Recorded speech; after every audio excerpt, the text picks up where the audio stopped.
Yo. My bad, guys. Sorry for the late start, bro. As I was saying in the chat earlier, I literally saw a schedule that said this shit wasn't starting until 10:30 Pacific. And so, like, I woke up, checked the stream. All the streams were already running. Where the fuck did I see it? Yeah! I got lied to. No. Here. 10:30 a.m. Pacific. Go to the schedule, 10:30 ET. What the fuck, HCS socials? What the fuck, man?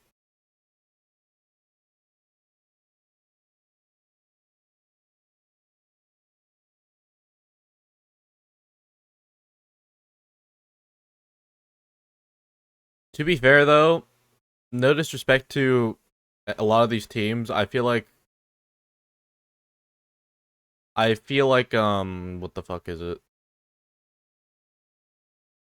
A lot of these outcomes are low-key, like, kind of already decided. But, regardless, what the hell, man? That's some bullshit.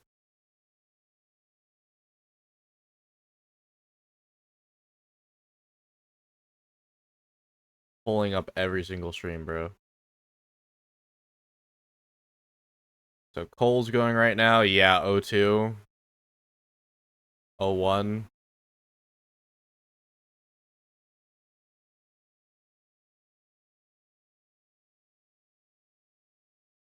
That's on intermission. Alright. Okay. It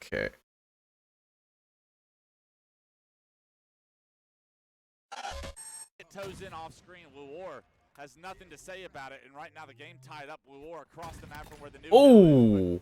No scope and Cherish is going to make his journey across this map a little bit easier. Yeah, I can't tell if it was a great player blunder by not getting some extra focus on the hill there. But end of the day, let's say he turns his back and helps shoot the hill for a second. Two players top tower, take him out. It's lose-lose. Yeah, damned if you do, damned if you don't situation. Early hill time going to Akave as they were able to rotate before complexity with the help of that snipe from Luor. But Drift now trying to take down Cherish. The thrust's going to make it so difficult as he goes over his head. Damn. Sees you again through the door. You guessed the route right, but Cherish shooting once again at 10-2 and 7, able to get that kill, and now able to get into this third hill. And this is a difficult setup to break, Dave, because it's so enclosed. It's one of the few hills that's enclosed on this map, and you really have to get in there. That's a good great win. start by Acid by getting in there and taking down Cherish. And now let's see if Akave can wipe out No the rest of lunge. Complexity. There goes 3. Mental last one alive, and see how he plays this. I like this. Just patient. I will say though, bro, I'm kind of glad that I screwed up the schedule because I got some more sleep. Go wrong by shooting when your teammates are shooting. Yeah, how far do you have to back up in order to be on the same page? He does get caught out. Ryan is the last player alive. He's only got Definitely feel a lot better than I did yesterday. Second, but not gonna cut it.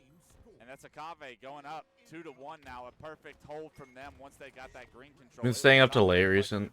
Actually impossible. Any particular reason, or you just been like 3 minutes and 24 seconds on the clock. vibing? Sometimes we see this game stall out as the hill moves towards the catwalk position, but I don't think that's going to be the case this time around. No, still too much time out there, and both these teams hungry. It seems like Complexity having more control over at blue. Stepping in. But yeah, man, I wasn't tweaking earlier, man. I knew I saw Pacific time. When you're half asleep, the first thing you read is the tweet, right? 10:30 Pacific, Yeah, 3:30 BST. I really want these blue spawns, and look at where Akave are now. They're inside 10:30 blue. Eastern. If they find one, there's going to be 2 more players to deal with. It's going to be a handful for Mitchell to deal with, especially as he turns around and sees Complexity. They're just on a bad schedule. That's fair. Assist him with that, and he's going to get taken. I'm just a degenerate. I'm always on a bad schedule, unfortunately. Clock is ticking as Akave step out. They take him down. They continue to control blue, but Cherish going to minimize that level of control with a kill of his own. But here come the rest of the swarm from Akave. Now they have a snipe in Magico's hands. They want some hill progression themselves here, and they're not going to opt to play any sort of time here. The snipe in the hill can be the most powerful position if he's not the first one looked at here. They got such a strong setup here. They have Acid over towards top tower, who has extra angles. He also can just back into blue at any moment if he receives too much damage just like this, while Acid grabs time if he needs. So this one's a really strong position for Akave. I'm not quite sure how he saw that through the scope of his gun right there, but almost a quick scope onto that player. 3 do go down, so all you had to do is hit one body and your teammates are doing the rest. That's a very nice place to be if you're Magico in this position. I'll get the hill even if I have snipe. If I land a body, you guys are taking down all 4. Complexity, that's an impressive performance. He says, Bro, my fingers are so fucked. Quick scope there. 3 down for Complexity. Half my fingers are just injured, bro, because like I have hangnails. And I keep picking at them like a motherfucker. Can't find him just yet. There's Ryan Noob eventually spotted. Oh wow. Ryan Noob ends up getting both before taken down. And now blue spawn's kind of up for grabs. Looks like Drift's going to move back in to get those spawns for his team again. Yeah, this is a big kill. Can Minto get this kill onto Drift? The thrust is going to allow Drift to trade, and maybe that's enough to get. Probably doesn't help that I bite my nails a lot. Spawning over towards red. It is actually Complexity that's playing through the rest of blue in order to block those spawns. And although Akave, I spoke too soon. This hill was looking like it was going to go in their favor, especially after the quick scope, but no. Complexity do just enough. The double kill from Ryan, just enough to keep this alive, and maybe they can tie this game up. Yeah, and this one could be heartbreaking here for Akave if they lose this hill, and it's looking like they're going to. This last little battle, they're going to desperately try to stop this. It could be Ryan Noob trying to screw up. Okay, they got it. Akave, swoop in, get the final kills, get that third hill, and are looking prime to set themselves up for a game number 4. 2 minutes left on the clock, plenty of time if you're Complexity, but Akave playing much stronger, I feel like, here in the later part of this series. As that push needed to happen exactly when it happened in order to go up 2 points now. 3-1, the hill moves over towards the crates, and we'll see if Complexity can get back in this. They do have early control, but these blue players are going to be pushing over towards this crates, and this is going to be a tough push to deal with. I like that position from King Nick there. Just sitting on top of QT, denying anyone coming out blue pipes or shooting catwalk, realizing that all the players are going to be in blue. We can stay on the open here. Yeah. And pin them inside those doorways. Yeah, funnel them into these doorways. That's the goal for Complexity right now, but as I say that, all of Complexity gets taken down. A great job from Akave to take their time on that setup break, too. You didn't see anybody sliding out. Panic too much. There's like, oh, I got to force action. I have full shield. And it's like, sometimes you don't need to force it. Sometimes it's going to poke and prod a little bit. Let them use up their grenades. Let them get a little tired. Broke them down, and now with that broken down setup, it's going to make Akave's opportunity here to compete for this crate hill so much stronger. It's about even in progression. Leor's slaying pretty good. Get taken down. 3 actually go down for Akave right now. Acid, the last player alive. He's inside green. He's trying to play his life right now, but Mental on the prowl, going to get a trade, and that's good enough. I think they're actually outslaying Complexity. They're going to have 70% of this hill. Just a little bit. Akave want them out of Not this hill, much. but they need to be focused on where this is rotating back to ice. Ryan just being really aggressive on this hill, trying to get some damage all the way over towards red. Now forced in a 1v1 against Acid. Gets the hill. Complexity, they're alive in this one. Yeah, absolutely. They got that pretty quickly, so they're not draining too much time on the clock. But now Akave, they have to decide. Of course, once they get the kills, do they step in the hill, or do they drain this last minute and try to win via time? Yeah, I think if you're Akave, you play time, but unfortunately, 100%. they can't get enough members on the map. They've had 2 continuously dead since that hill has been capped. Last two members spotted on red ramp, and that's going to stagger the respawners again. So they haven't had a real opportunity to get all 4 players alive on the map and try and deny any of this time going towards Complexity. A minute 6 still on the clock. The hill going to be about halfway before anybody from Akave can get into a position to even get a kill right now. Been the EAC for 2 days. Quit build, re-verify files, install DM. Looks like bland shit. Still EAC'd. Give up just yet, but it feels like they're trying to forcefully stop this hill. In fact, I almost say Akave needs to just focus on red at this point. Yeah, it looks like Sounds like a blessing, Les. But now they're kind of a step behind. They were a step behind on stopping this hill. No, that sucks though. I'm sorry. Now they're back over towards red, but they're kind of pinned in this area. Yeah, they are in the hill, but Acid going to get caught out top middle. Does he get taken down without a trade? Yes, King Nick finds a double Mental, a perfect in the kill feed. The last player alive spotted, back red. Don't give him the kill. Ryan Noob playing like a vet right now. 13, 15, and 17, and Ryan Noob had 1 kill so long ago, but he really has picked it up in the stat department. And look at this priority setup.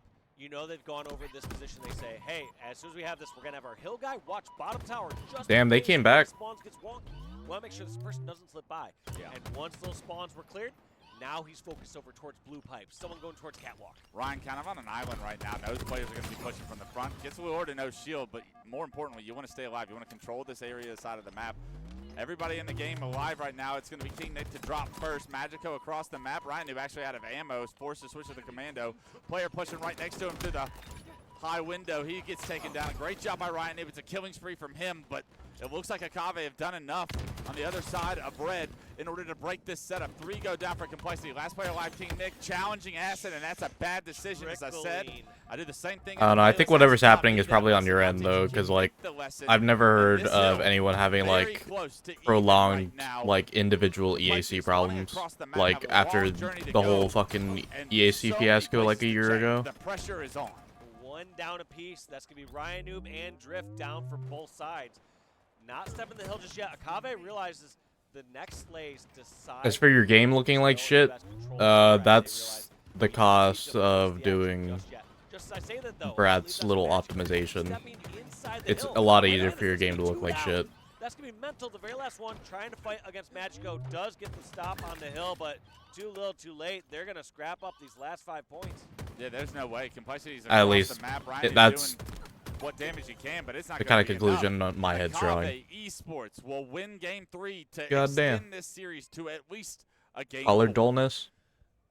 Kudos to them. I mean, I saw them. The fuck does that mean? A bit on that 6th hill, they were desperately trying to get somebody out of the small rock, trying to pick someone across the map, trickling deaths, and then right as that happened, we even started to see miraculous plays from Complexity. I saw Ryan who playing out of his mind, just playing it so smart, leaving players, going through an entire clip of ammo, going through his entire ammo reserves. Yeah. Not having anything left. Switches showing how commando, long still and gets a successful kill. that life was left.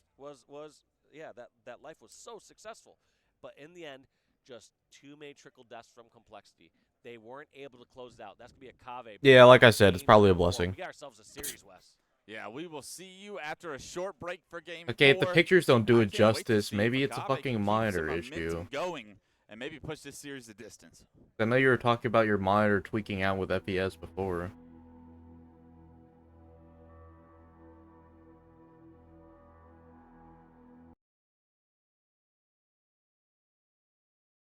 The 9's on intermission. That's on intermission.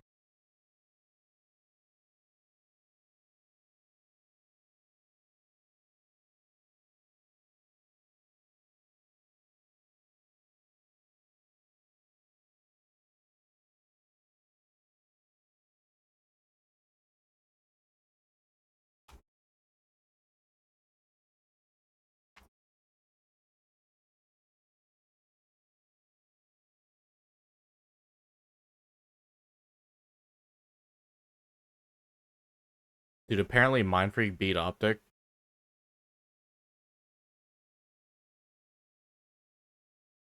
That's what I've heard.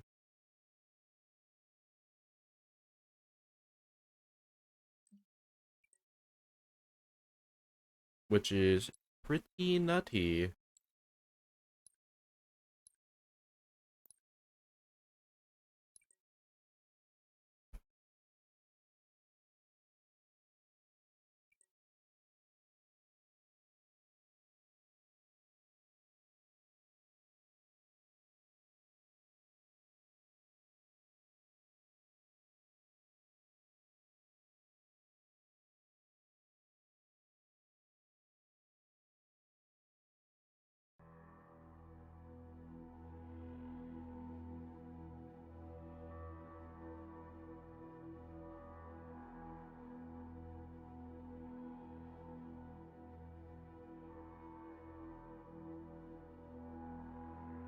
Damn, is everybody on intermission?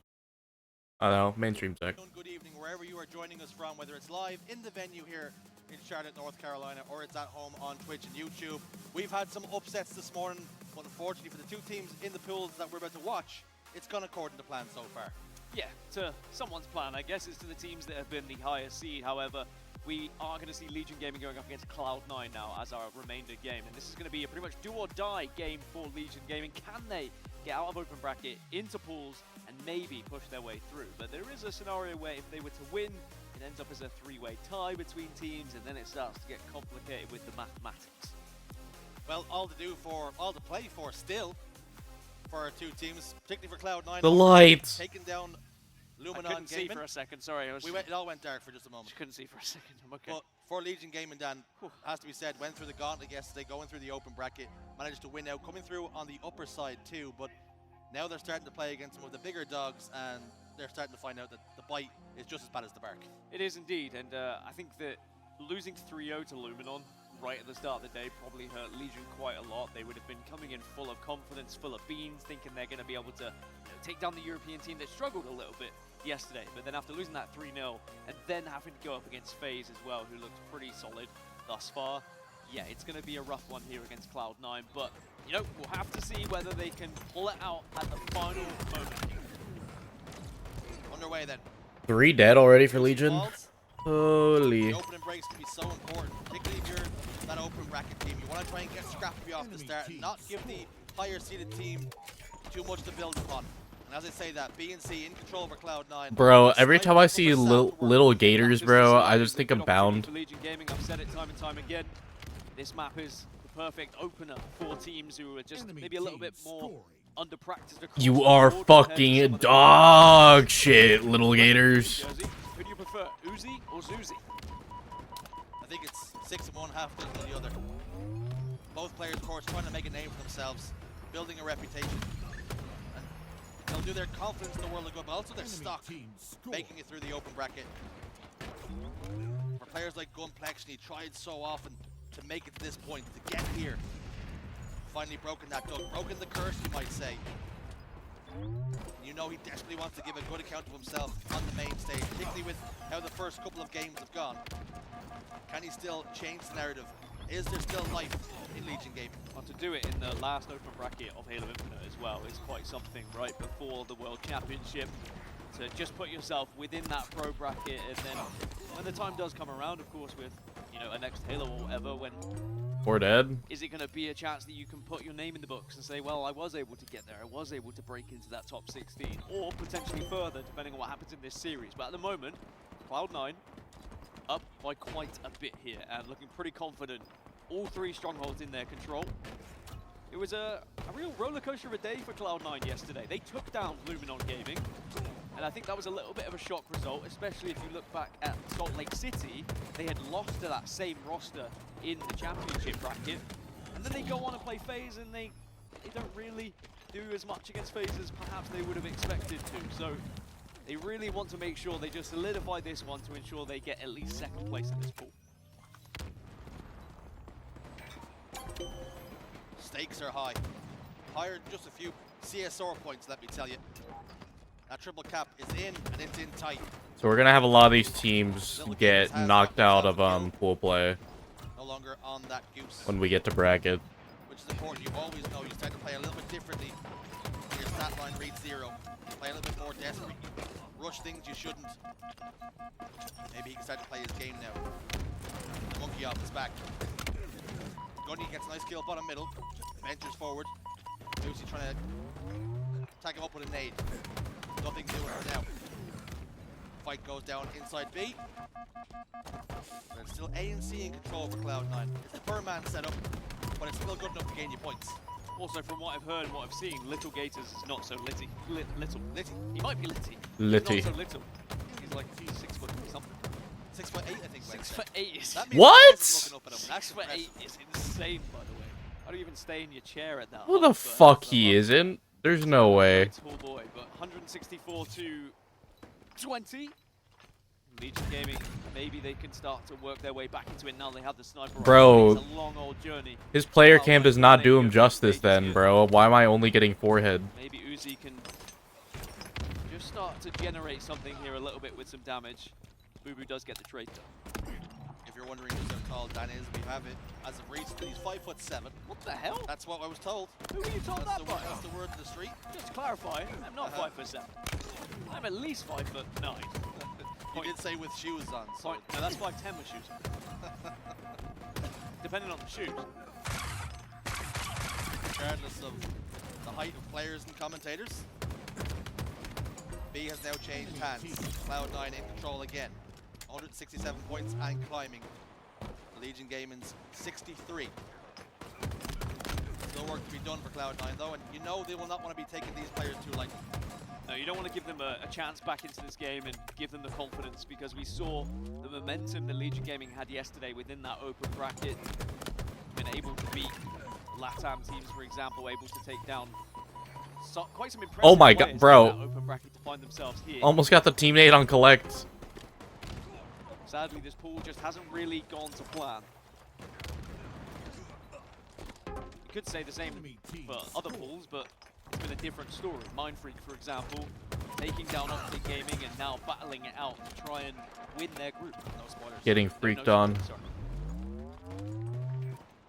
A little bit of control now. For Optic got freaked on, bruh. Well, having said that, they've lost a couple of members and it was an unofficial 3 dead for just a moment. So A is not going to stay in Legion Gaming's control for too long. 180 points now. Legion Gaming looks like a long road back, but we have seen stranger things. Great series. Great season. Still a chance, particularly with strongholds. There's always a way back into the game. I'm not sure if there is a way back. Always in a on way this back one. into the game. Cloud9 are positioning themselves very well to secure A and B at the moment, and they forced them back into C. They're watching every angle. No matter where you go for Legion Gaming here, you are going to face up against a Cloud9 bandit. Just about trying to force it with pure amount of players, and they have tried to send towards Ice. Gun Collection has been able to find 2 before he's traded out, so it is going to be a successful break, but it was still 20 seconds scored within that time. Now, Cloud9 are only going to have to do that a couple more times here to win this game.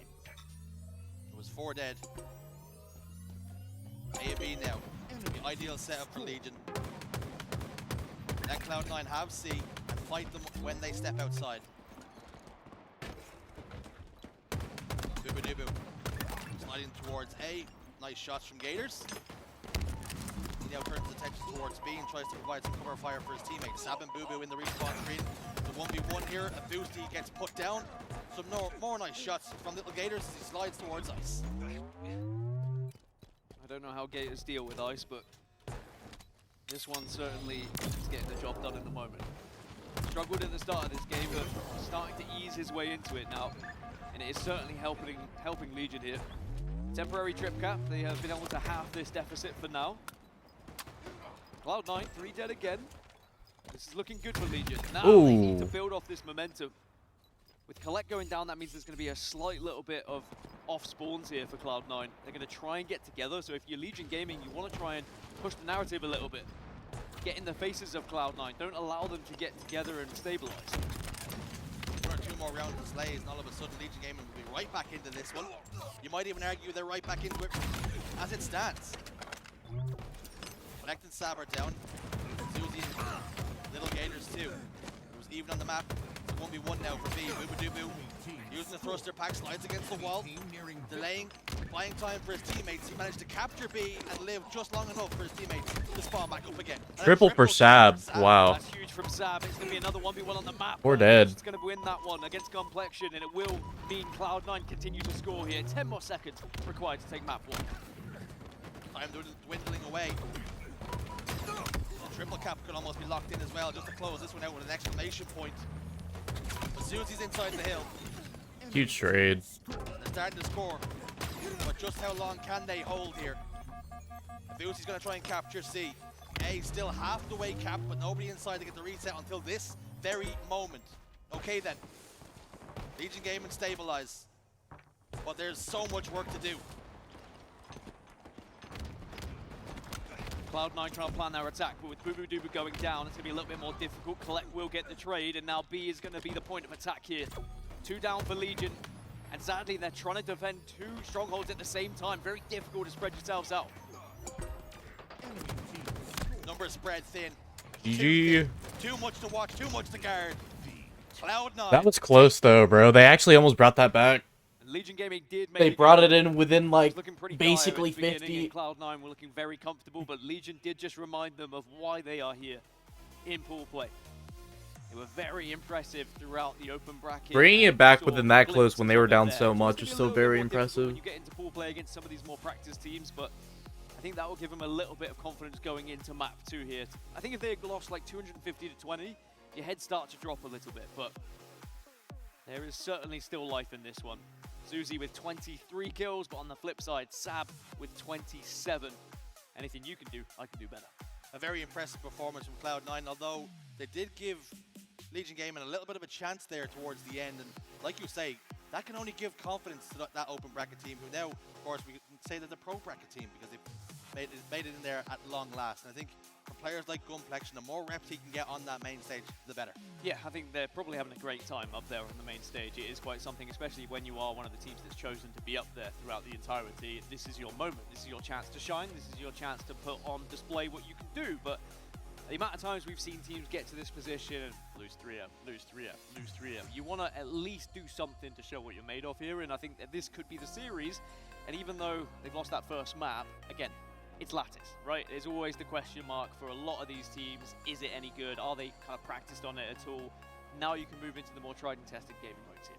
I think you make a good point as well, because Legion Gaming would have been playing against, in the open bracket, teams who are perhaps only together 3 weeks, 4 weeks, and screaming teams in and around them. But when you start to play against Cloud9, who are consistently making pro brackets, consistently going further in tournaments, it's just a little bit more of a difficult question, a little bit more of a difficult task to topple a team like that. They probably came into the series saying, which Cloud9 are we going to face? Because the Cloud9 versus Luminon looked like they were great. They were up for a fight, looked like they might have been able to take down FaZe, but then against FaZe, they looked a little lackluster at times. And even though they made it difficult, they made it messy against FaZe Clan, especially in the Aquarius Capture the Flag, for example, they didn't look as well polished as they did against Luminon, which makes me wonder, was it Luminon maybe being a little bit slow out of the blocks and struggling at the start of that series, which perhaps made Cloud9 look a little bit better? I think it's probably time for us to talk about the Slayer that's on the horizon. We always talk about it. I think we've talked about it all tournament long. Okay, Lattice, it's a good chance for the lower seeded teams. Slayer, that's a good chance for lower seeded teams. Is this the time for Legion to get themselves on the board? I'd hope so. I think they'd hope so as well. It's going to be one of their best opportunities, but with Sab playing like that, it's very difficult to take down Cloud9. The amount of times we've seen Cloud9 in Slayers and Sab just absolutely pop off. He's very good at listening to his teammates, making sure he's in the right position to capitalize on the damage that they've done. So I think if he continues to play in this way, I don't think there's much of a chance for Legion. However, if they can shut him down, who knows? And thinking of the timing of it all, with this being the last pool play match, Legion Gaming really meeting Cloud9 at the worst possible time, really, because Cloud9 playing so well yesterday, taking down Luminon Gaming. You love them. I'm good, motivated Frosty. Cloud9 Good to team. see you. They're really putting it to the sword, picking that game #1. And Cloud9 also come into this series knowing what they have to do as well. Sometimes if you're Yeah, no, they're probably my favorite duo, bro. series of the day, you're Like, well, of I don't really know casters. how Legion Gaming are gonna do. It's Well, all the iffy, casters are Cloud9 amazing, don't dude. exactly I love Onset and Bravo. Cloud9 win, they finish second in the pool. I love Cloud9 Clutch and lose. Walshy. Well, suddenly Legion Gaming have a chance to go through and there's a three-way tie. It's pretty simple. But no, I heard they're Cloud9 really is nice. just win and you go through. Cloud9's destiny well and truly in their hands. Sniper rifle in Avusi's hands. Camouflage is Oh, you everybody don't loves see those Lottie. hands. He moves over towards green. All 4 players decide to turtle up. And typically this does not go well. Wow. You let the camouflage player walk in, get some information. You can see. Damn, 4 playing players this the outside slow there. already. And he goes. Oh. Bernard. All 4 players set up around the cave. They're out. He's trying to back away, and they're trying to spring the trap here. He's coming, and he's still coming. Oh god, that was ugly. Legion Gaming sadly aren't able to capitalize after making the play to try and slow things down. Cloud9 Bro, all 4 in the same timed it spot. perfectly. You could see there was reluctance. Suss out the from Fusion camo, bro, because and then he had the did sniper just rifle. 3 Now dead. it's gonna be a little reward Crazy. for Gunplexion, sniper rifle in hands. Seems like they're right back in the game though. They're within 3. Difficult position. I think he was called out. That's why the nades were starting to head his way. Ready to take the fight though, but again, just can't get into one of those comfortable spots. Get a lot of pressure. Opting to back away. Sab drops down, turns Gunplexion into Dumbplexion. Sniper rifle is going to fall. Gators gets taken care of as well. Double kill for Boo Boo Doo. Oh my god, it's Boo Boo Doo Boo! Almost lined up a triple. Started to think about it. Heart started to beat a little bit faster, but good from Legion Gaming to ensure that he does get shut down immediately. 15 to 11. QT in the hands of Collect now. And the pace starts to pick up a little bit. Maybe Legion Gaming realizing that slowing it down to a cruel is not going to be how they win this one. In fact, that might actually just play into the hands of Cloud9 and their style. 2 players are trying to go for a little bit of a... Yeah, Optic did get freaked on, bro. Well for Legion. I said that earlier. That's fucking crazy. That was not something I was expecting. Double kill for Avusi, and Sab gets a double kill of his own. So that's going to be 4 dead for Legion Gaming, and things looked pretty good for them over towards that green side, but good situation turned sour very, very fast, and now a 5-kill advantage. Cloud9 don't seem to be feeling any kind of pressure here from Legion Gaming. They seem That's to probably the biggest down to upset we've had wherever this it is year, in the night. bro.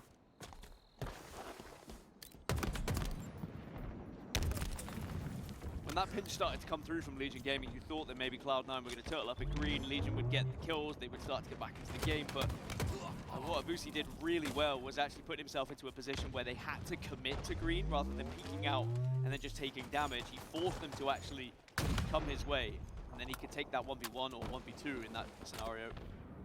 He was able to output quite a lot of damage, but now 3 are dead for Cloud9. Yeah, However, Contrarian's Onyx. Sniper He's Onyx rifle 2K being makes it dog a shit, little bro. bit easier for Avusi to try and defend this one. Avusi managed to get a melee, and that means Avusi has to play this one patiently and carefully whilst he waits for his shields to recharge. Goes in and clears outside house, gets information as players positioned in the bottom middle. Complexion's going to slide out, meet his demise, meet his maker. Killing spree. And Avusi continues to have an influence. Outside now. The squabble continues. What was a 5-kill, there's now a 7-kill advantage. As long as Cloud9 keep chipping away, Bronze 2. it will be a matter of when, not if. 18 Their deaths. kill lead is really good for them.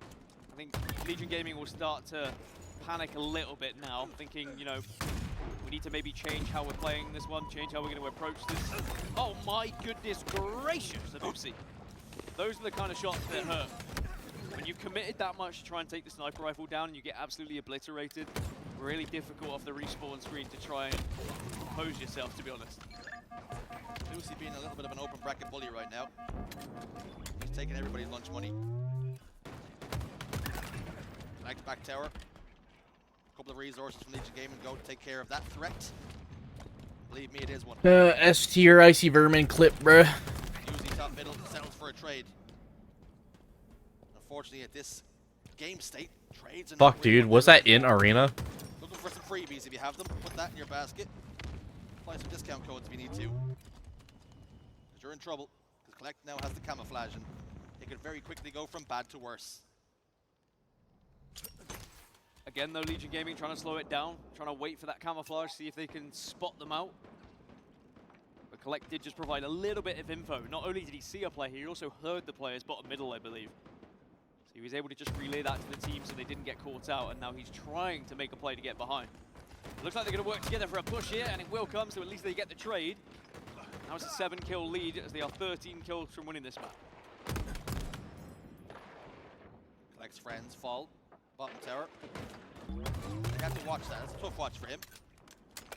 His friends wither away into the abyss. Happy to keep the camouflage in effect. Happy to keep gaining information, and with this lead, as significant as it is, you almost need 2 clean round of slays without losing a body for Legion Gaming to get themselves back into this one. It's relatively smooth sailing right now. Okay. Nice body. Asking enough of those difficult questions. They just haven't got hold of the sniper rifle enough as well. Even just the one or Fuck, two bro, my kills that ears go are in your bothering favor me. of Cloud9 are just such influential ones. Speaking One of those days. Oh, there's the difference. A matter of inches wide of the head just means that Cloud9 are able to survive, shut down the sniper rifle, and now their lead is increased to 12 with only 4 now required. I think the writing might be on the wall of Li-Fi here. sometimes the difference between the good and the best is a frame or two. I was gonna quickly collect there for a second. Rips the face of gun collection. Heads towards cuts. Clears bottom middle. Always aware. Players can be situated any which place. At inner time and working. The alarm bells are ringing. And good reason is Wow, he got that stick. That's crazy. Collection chases up that damage. And Sab went for a little bit of a highlight reel. Sab just wanted to finish this one with a little bit of a bang. I don't think it will matter too much that he missed. 10 kill advantage for Cloud9. They just require 1 now. Boo Boo's trying to be patient. It would be an incredible comeback if somehow Legion were able to win this one, but reality is Cloud9 just have to bundle together and brute force their way into it. Yep, there we go. They will find it. It is going to be Sab in the end as Cloud9 take the lead 2-0 and Legion Gaming on the brink of being GG. eliminated from this competition. Oh, I need to see this clip, bro. Gonna walk out and die. This guy's been shit talking in the game chat right now the entire time. Oh my god, this was Arena. Holy fuck. 18 deaths! What? Oh my god, man. Nope. Holy fuck. GG's. 18 deaths! That's enough. Bro. This team is gonna I walk forgot out. it was that What? loud, 18 bro. deaths? What? Bro, I forgot it was that fucking loud. Holy shit. Still a Bro. little bit of hope because it hasn't happened. Holy fuck. Only 2 down. And whilst they were very impressive through open bracket, I'm sure they would be happy with top 16. If you'd asked them at the start of this tournament, you get top 16, you get That is so me, bro. Icy Vermin, man. In that moment when it's happening and when you When Icy crashes out, he crashes out, bro. It's the funniest shit. Sometimes you wonder if life is following some sort of script. He It worked doesn't pretty hold well for a back. player like Complexion who tried and tried and tried, failed and failed and failed to get here. And at the very last opportunity, he makes it. He captures it. It's really a great story. It is very happy for him as well, but I'd be happier if they could take a map here against Cloud9 and make this a little bit more competitive against a team. Cloud9 just don't seem like they've really been tested so far in this series. I mean, it hasn't been... How do you easy. die It's not like that they've been for real? absolutely steamrolling them. It's not like a spectacular or anything like I that. don't know, bro. I feel like when you They also start haven't making really up had like patchy struggles. They've always been ahead so almost far.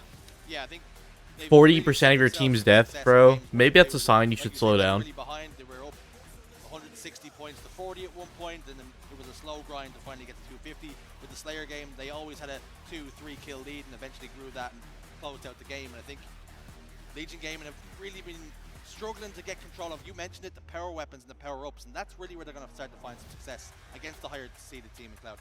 Yeah, and I wonder if Cloud9 now are starting to think about the next match and who they might be facing in that winners bracket, because if they win this, they of course finish second in their pool. They qualify through to the winners bracket side of things in the championship, and it's going to be interesting, that bracket, because I think Mindfreak have changed the complexion of everything, the complexion of everything. The fact that Optic Gaming now potentially could be finishing second in their pool. For those of you that missed it, here's Mindfreak being Optic.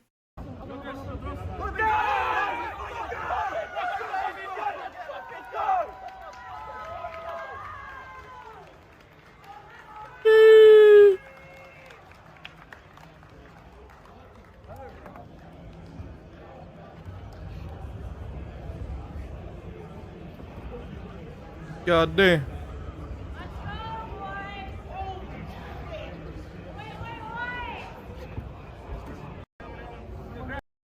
Crazy. Have a real opportunity here, Dan, like you were speaking about. to First top line the don't get you Yeah, kills. top the ball Yeah, and being could good at potentially movement, see bro, doesn't mean your Omit shot's good. Even eliminated from the competition in top 16, which I don't think you would expect. I mean, we have had historically, we've had a couple of open teams that have been able to push themselves into the top 12, but again, the expectation is always that the open team should be finishing last, really, in that group. But then to beat the #1 seed, if we do see Mindfreak beat Imagine, that guarantees them into the championship bracket regardless. They are not going to be able to finish bottom of that group. So it would really only be if they get reverse swept by Imagine and then also lost to Omit, then that's when the ties start to come into the equation. But yeah, we'll worry about that if it happens. But right now, Mindfreak are looking pretty good. Yeah, I think we got to catch up with Frosty for just a brief moment as he was walking past us, and the result that just happened with Mindfreak and Optic Gaming, and he said, oh, well, I guess it looks like we're going to play Optic Gaming Again. in round 1 after the good performances they put in. It's like, lads, we've done what we're supposed to do. Can everybody else just do the same thing? Yeah, I think they're starting to get a bit sick and tired of having to have a tough matchup in winners bracket round 1, but it hasn't affected them typically. Rebellion and Optic matchup again. Yeah, Nate. Wait, Akave tied it up? No fucking shot. Wait, are they actually gonna beat Complexity? This one 8-6-0, 2 away from a frenzy. No to start fucking the way. game 5. It is 30-13, and when it rains, it pours. And King Nick finally able to take down Acid, but not with so much damage dealt, Dave. That was just an impeccable start there from the squad. And you got to keep in mind, even with that start, he was the 3rd highest kills on his team. You had Leor and Drift leading the packs with 11 and 9, and they are not letting up. They smell blood in the water. They're going to keep this pressure on Complexity. Feels like every push that Complexity has, Akave have an answer for. Yeah, they're they're just ready. matching firepower with firepower and winning the execution battle. And right now, if you're Akave, Dave, you want to keep this pace up. You don't want the game to slow down to where maybe some Look at this, potential 4 kills. people in the same spot. It's just, it's successful this time around, but 1 kill does come through. King Nick goes down. It's a 3-for-1 trade for Complexity, but you need that just about every single time to get back into this game at this point. Okay, I like this from Complexity though, trying to keep some of the pressure on. It looks like Mental that. They gets a get double. Leor, they take out Acid, and they can keep this pressure onto Akave, maybe stagger their spawns for a little bit. Okay. Here comes another pick at Cafe. I'm really liking this from Lure's here. Complexity. Lure's Cafe behind these players. They don't know. They don't check.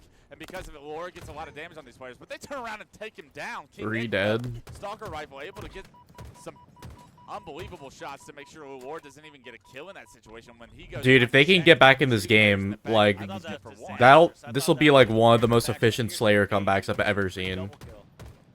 The Shroud once again used to get the camo, and it's Akave that escaped with the camouflage.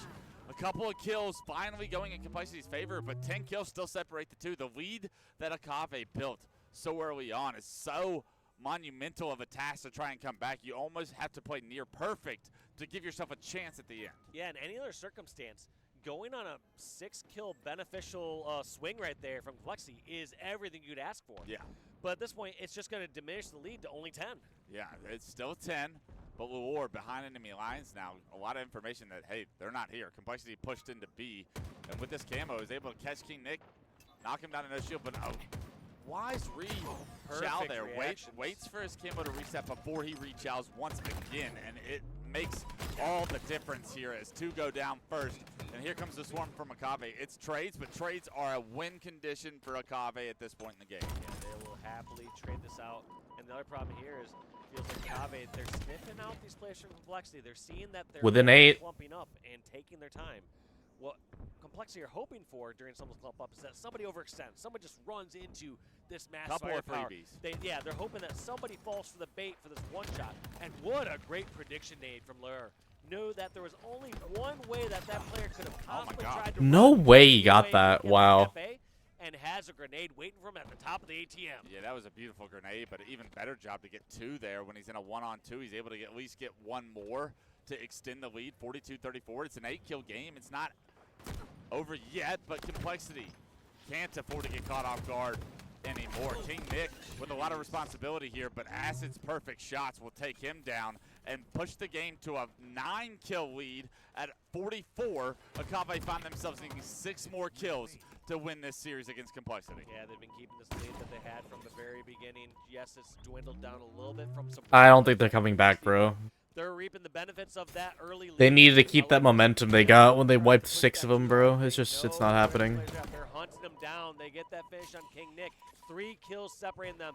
And at this point, Complexity, they have to know it's perfect Halo or it's over, and I feel like they know it's over. Yeah, 48 is just too much on a map like Streets. You're getting pushed, and there's nothing you can do about it. Blue Ward finds a kill. Another Akave kill comes through, and it's 50-39, and we can hear the roars from the back of Akave with the reverse sweep on the Complexity to at least advance to elimination bracket round 1. They have more work to do here in pool play, but that is going to end Complexity's tournament. Yeah, Complexity, no doubt about it. They are out. They went 0-3 in pools. There's no other win condition for them there.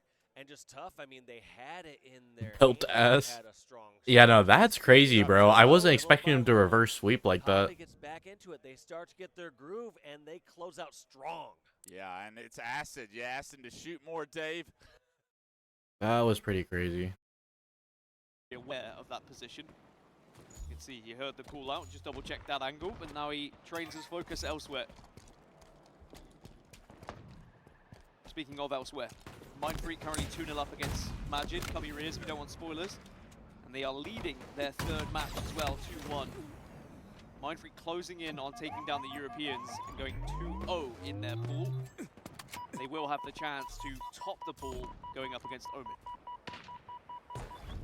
Once upon a time, an Australian team would have been absolutely delighted to beat the European team.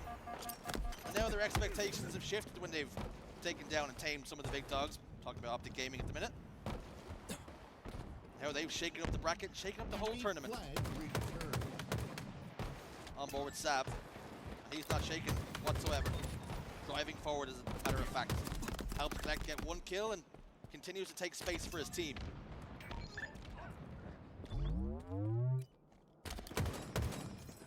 It is interesting, every time Legion lose like 3, Cloud9 suddenly step up and get a little bit more aggressive into top middle.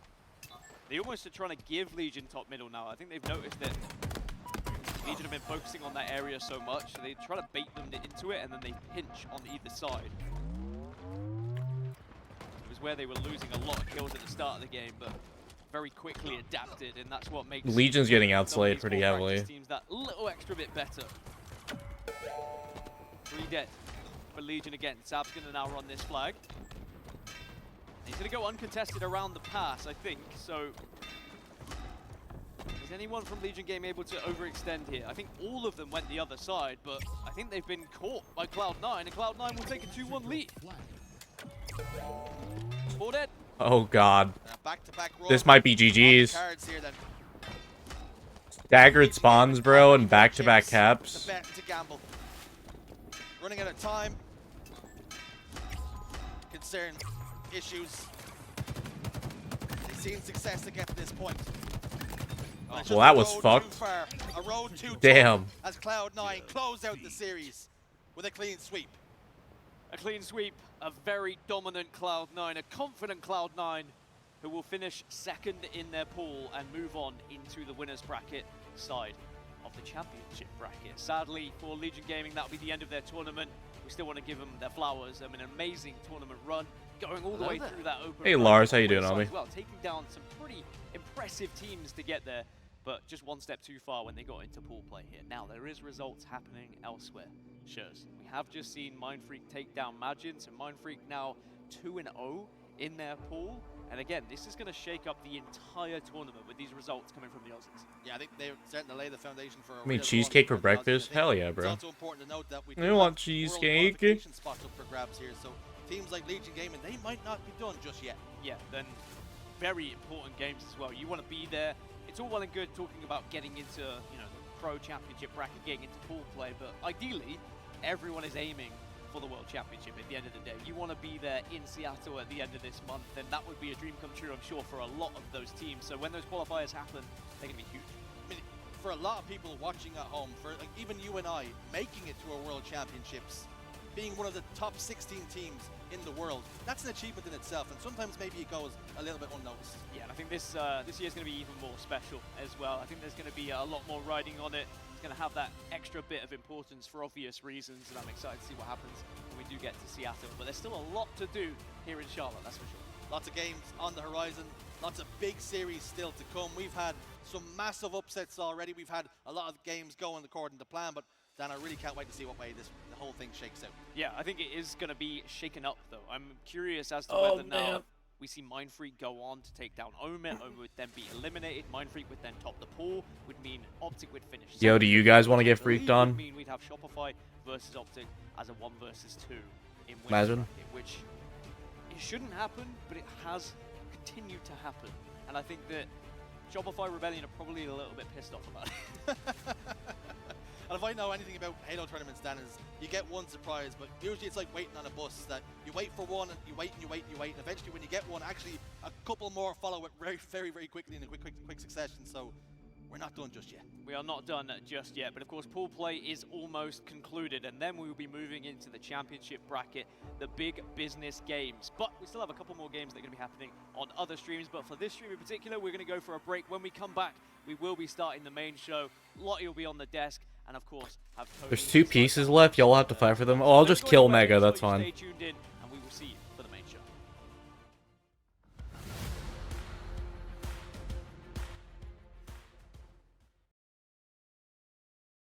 Alright, what we got next?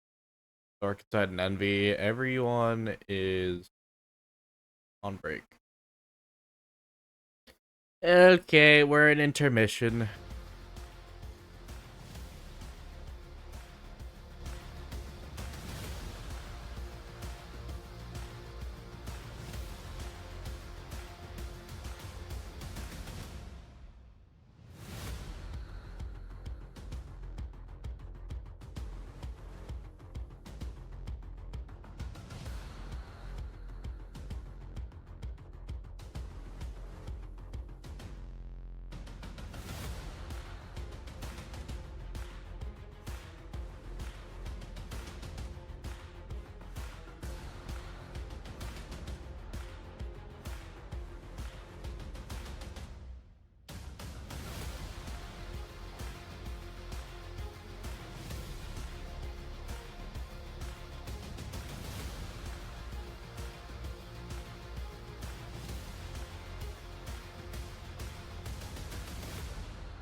Mind Freak will be freaking, bro.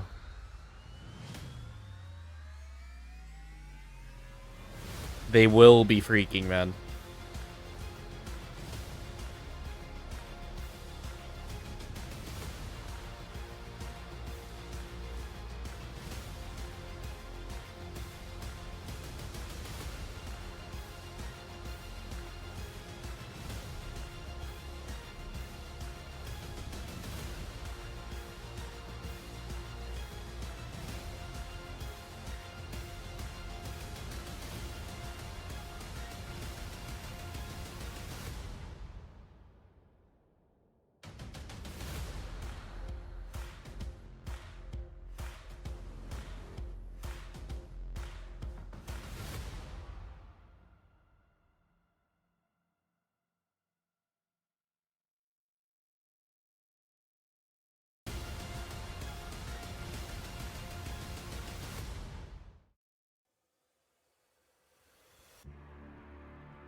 Any freaks in chat? Do it.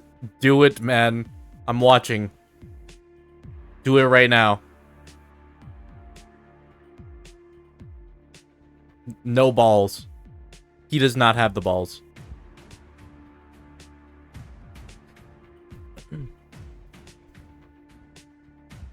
Bro, the spacing in the title bothers me. There needs to be a space between the bracket and omit, bro. Full train, please. Nah, do it, pussy.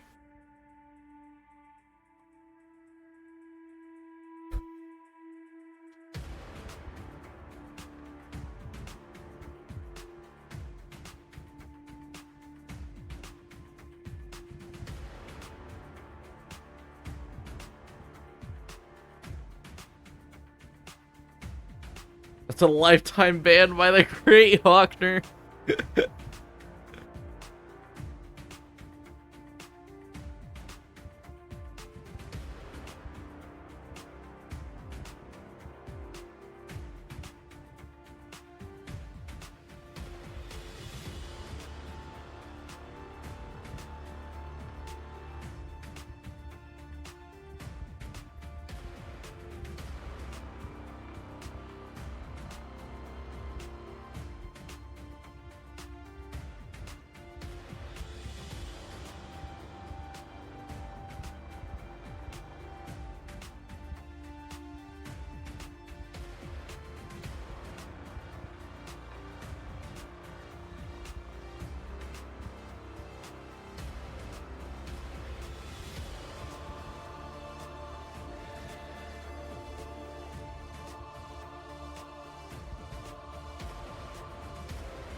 Get fucked, Laz.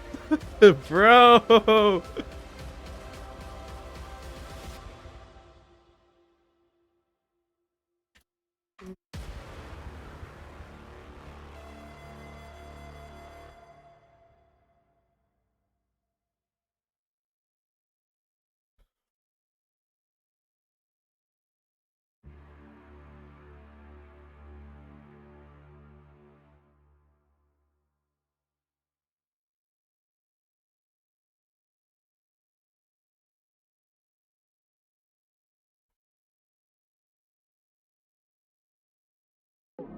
Hey, Soba, what's good?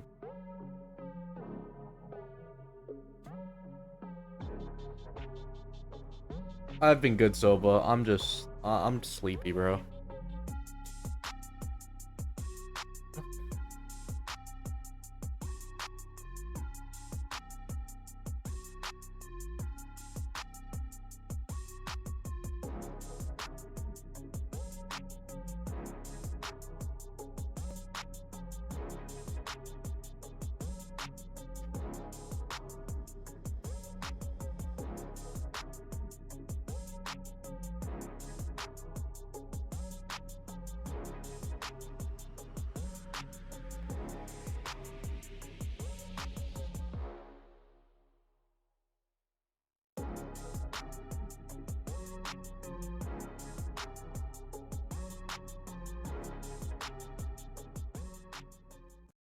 Alright.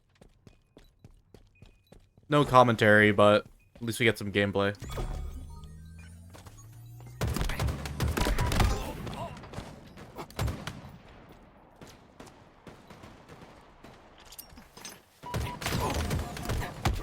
Ah, damn, this is loud.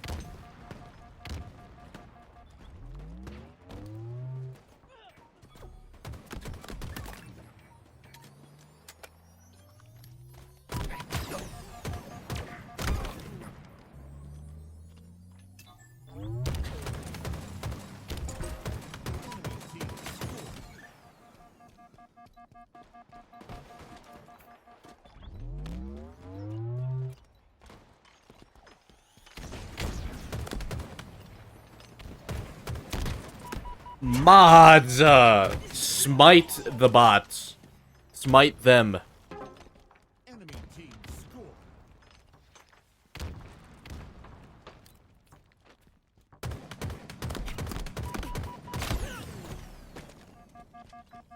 Okay, I'll smite them. Hey, good smiting, Mega. Good smiting. I'm so proud.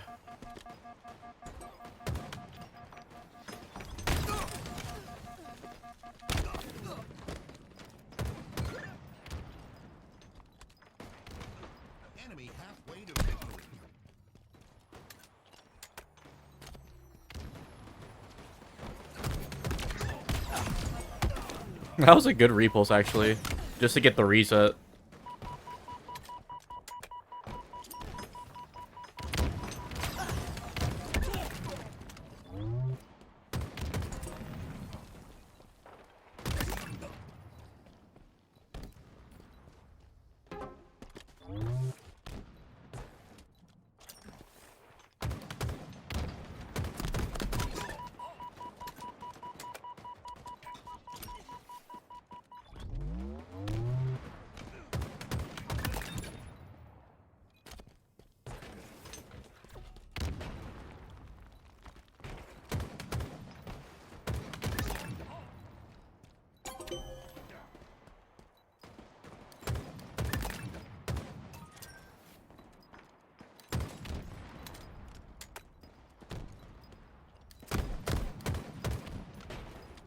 Enemy team nearing victory.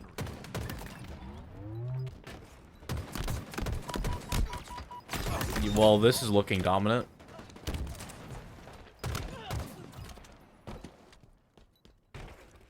Jeej. Defeat.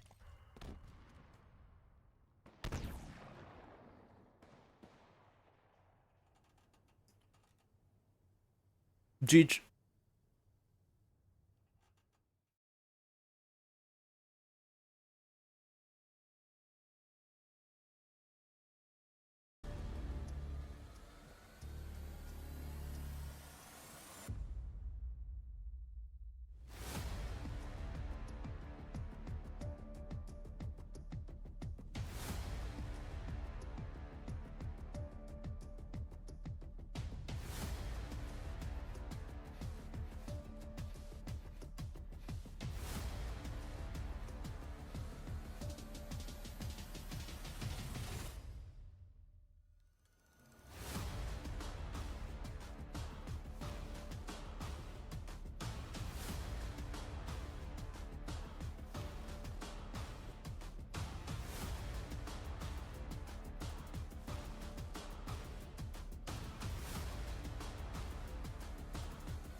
It depends how strong their mental is, Contrarian.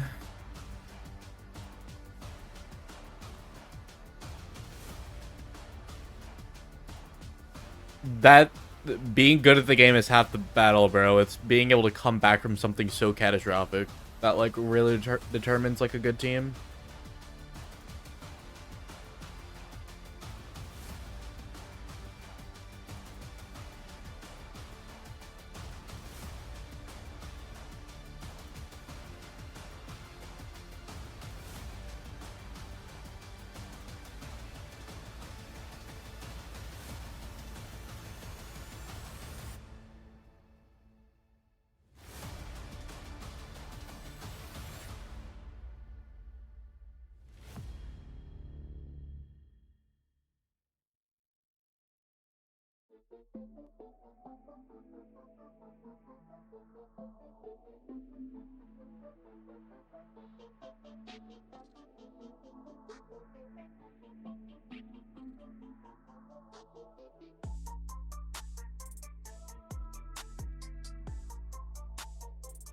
Keeping the head clear and staying motivated is the biggest part of making a comeback. Yeah.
you suck at doing it. It's just learning from it, but like not hanging it over your head and bitching about it. You don't want to focus on the past too much. You only want to look towards like what's coming up. Because you can't change the past. Just what you can change is the outcome of your future. If you lock in.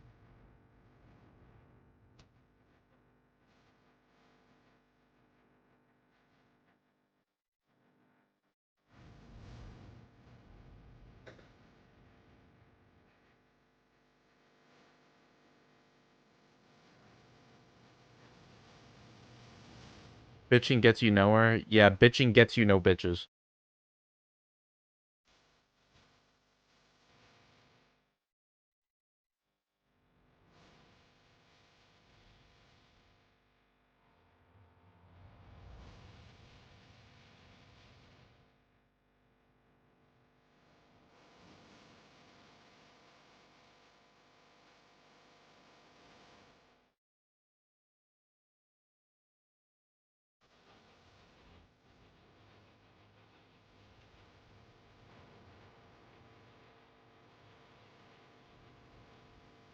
Yeah, you get 0, man. 0. Fuck all. Absolutely nothing, man.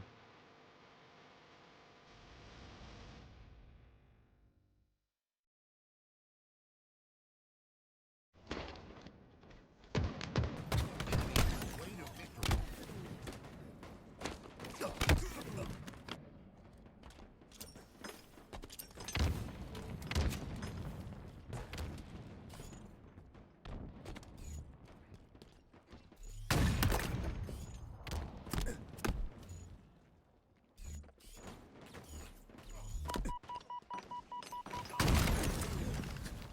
Kind of hungry, bro. I wonder what my mom's making today.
Wait, I didn't even realize how close this layer was.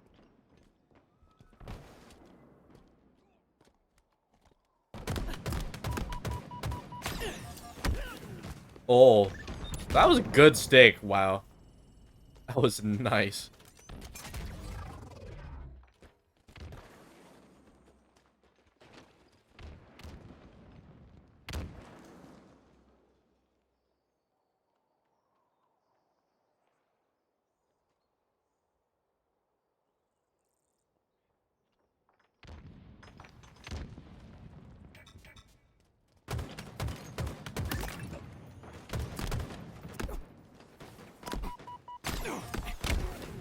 Damn, got no help.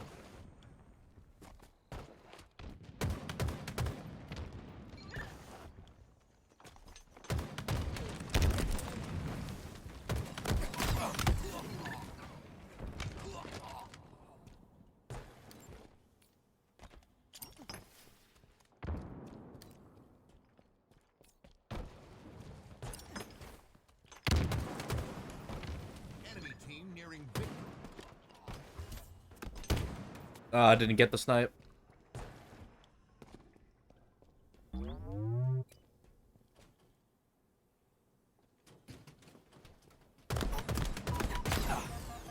So I finally set up my printer last night.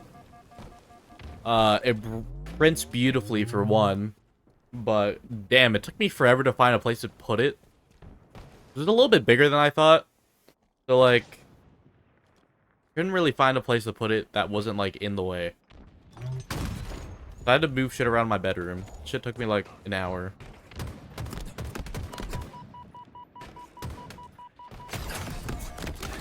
But it's a nice printer, man. For 80 bucks, bro, it's a nice ass printer. I like it.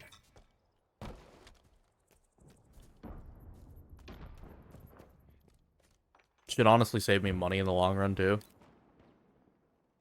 5 minutes remaining.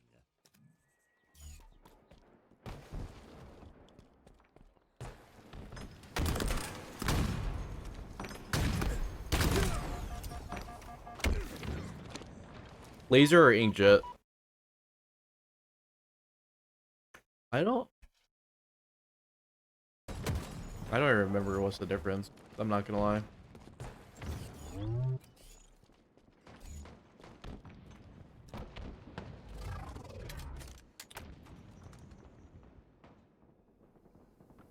That is a good question.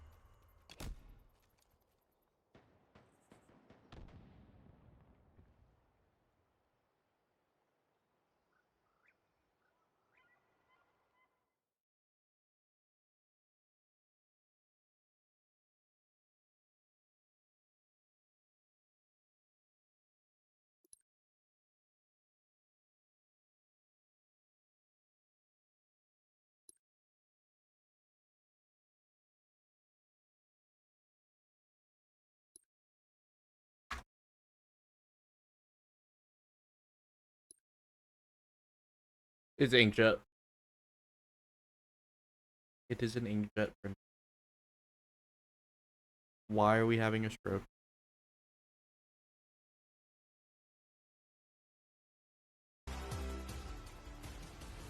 Bro, but I didn't know this when I bought it because I didn't really care about like scanning or anything. Bro, this thing has like 2 ways of like scanning. Apparently you can fax too.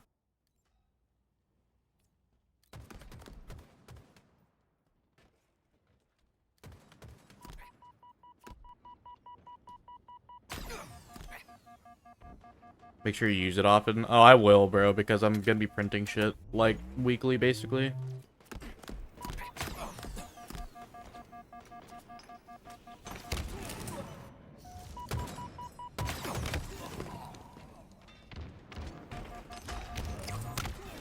Because I usually have to print like a lab or something like every week, so.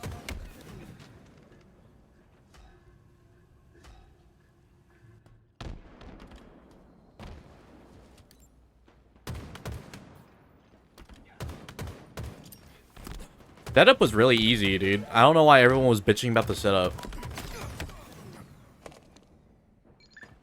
Some of the reviews say the setup was really like bad, but it was like probably one of the most seamless like setups I could have hoped for. Like,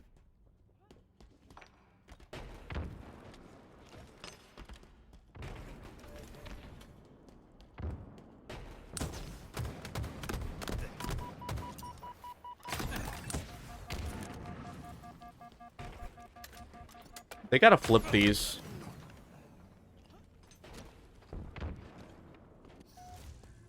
Yeah, that's omit. That's Mind Freak. You have to power cycle it. Yeah, it seems pretty good now. I guess we'll see what happens like long term, but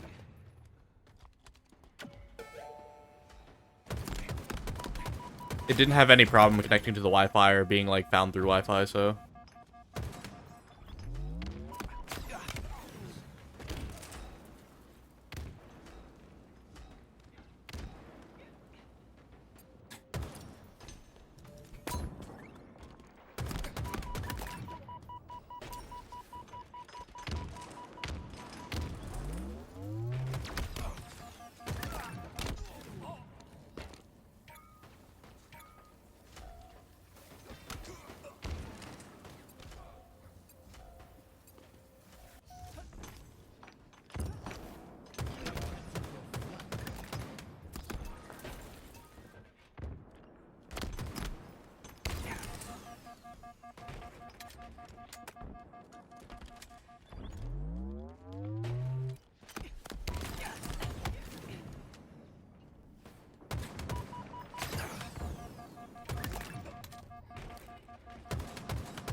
Thought about getting one yourself, but there's just nowhere to put it where the cat won't fuck with it. That's true, yeah.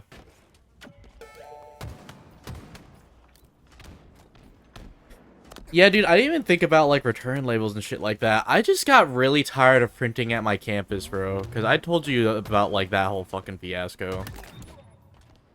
You know, I'm in college, bro. Like, it's probably just a good idea for me to buy one. For 80 bucks, bro, for the printer and the paper, like, that's a fucking steal that I feel like I couldn't just pass up on.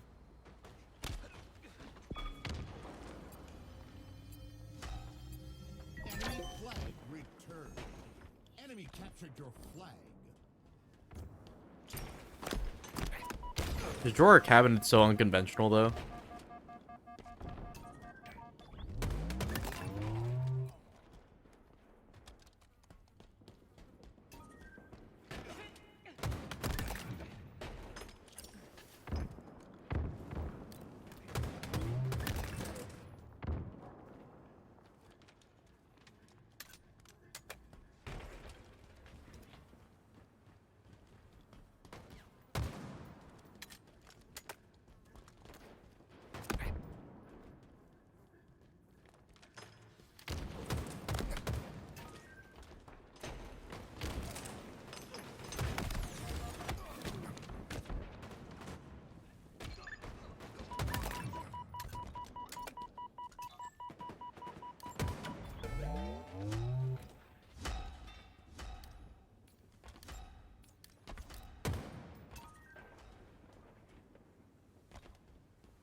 Is Rachel throwing hands with the chat?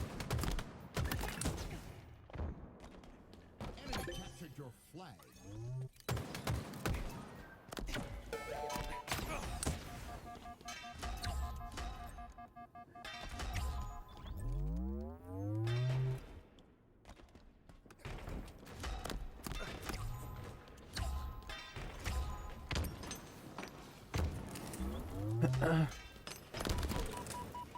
It's not even seamless, Laz. It's just like, why the fuck would you keep a printer in a drawer or a cabinet? That just takes up so much space.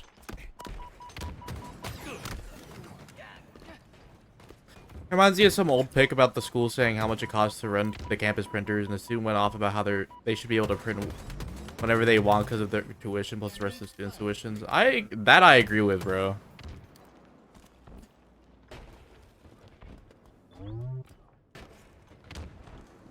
Like, I don't know, if, like, room and board and, like, food and everything is usually, like, built into your tuition, I don't see why printing can't be as well.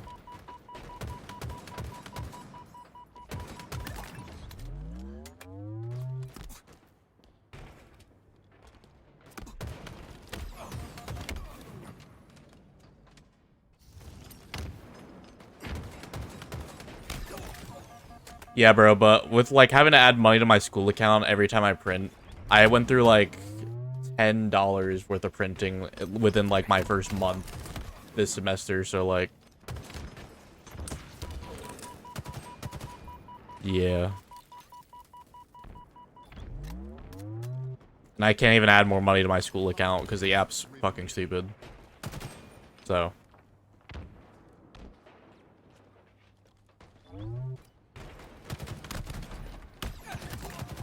Yeah, no, if you paid to be there, 100%.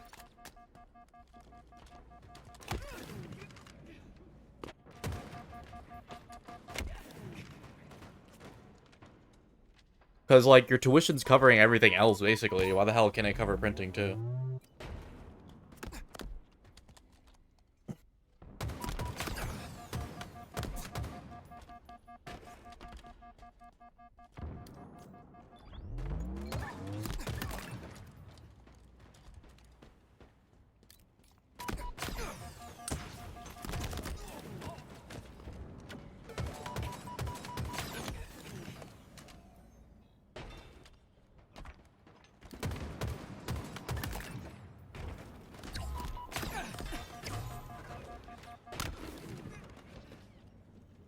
Not really, though, because realistically, who's psycho enough to fucking abuse the shit out of a printer? Enemy flag returned. Let's be honest, bro. Who's Who's abusing the fuck out of the printers, bro?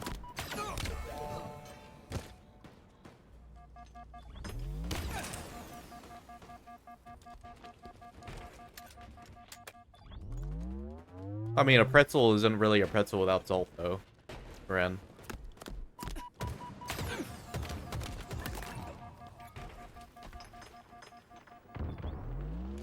Someone wanting to print thousands of posters for something hateful.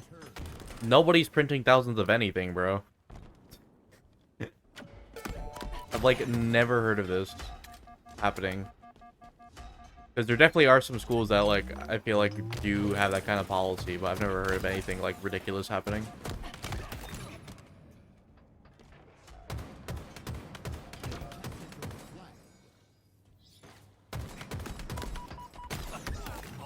Barcode is not on omit, bro. Ran, I've told you this a bajillion times, bro. I'm not going anywhere where I can go at home when I'm literally traveling across the country. I'm not doing it, bro. I can literally get in my car and drive 5 minutes to go to Auntie Anne's. I'm not doing that shit in Seattle.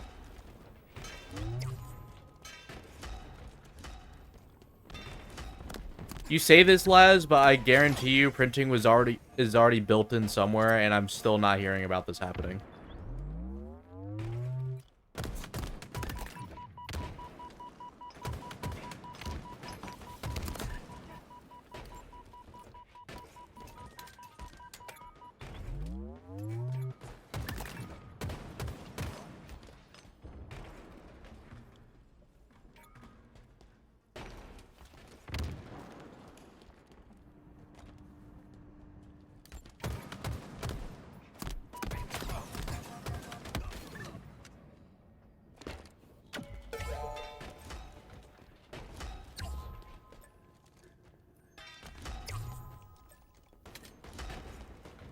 Spartan's not on Mind Freak either, man. Bro, Spartan's an op. He's throwing for the enemy team. He's throwing for his team. He's giving Mind Freak the flag.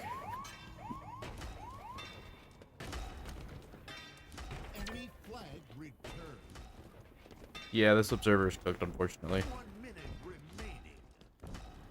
This shit's cooked. Captured your flag.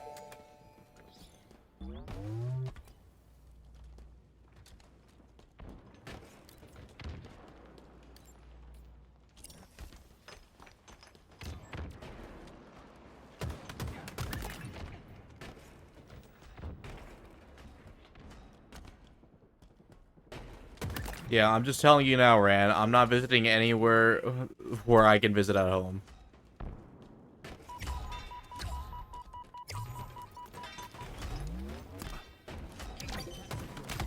Oh my god, this is really close. This might go into OT.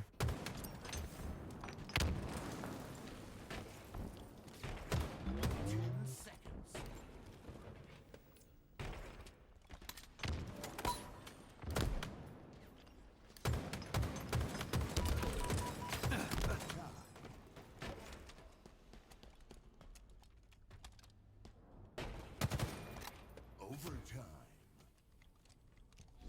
5 minutes remaining.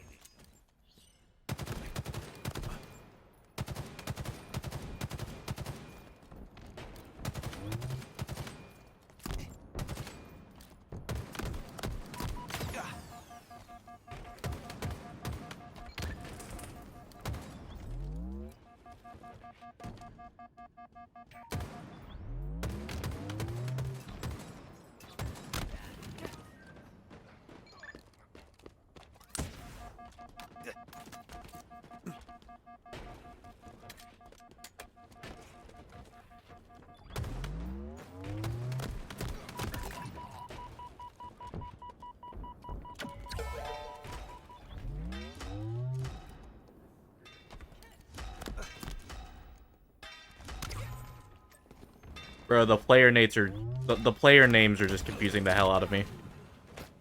I'm gonna be so honest.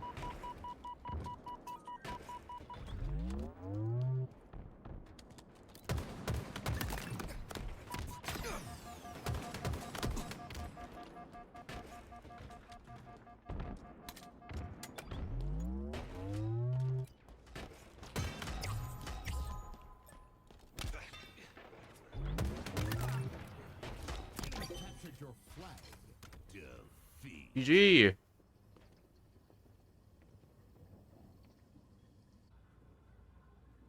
Mind Freak takes game 1.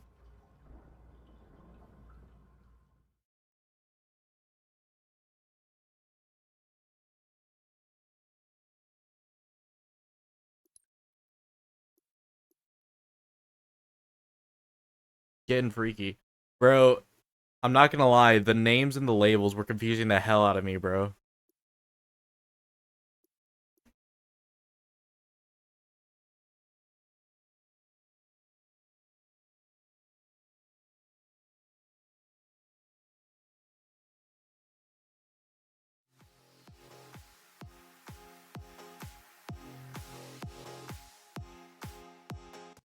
Kave Esports versus TSM.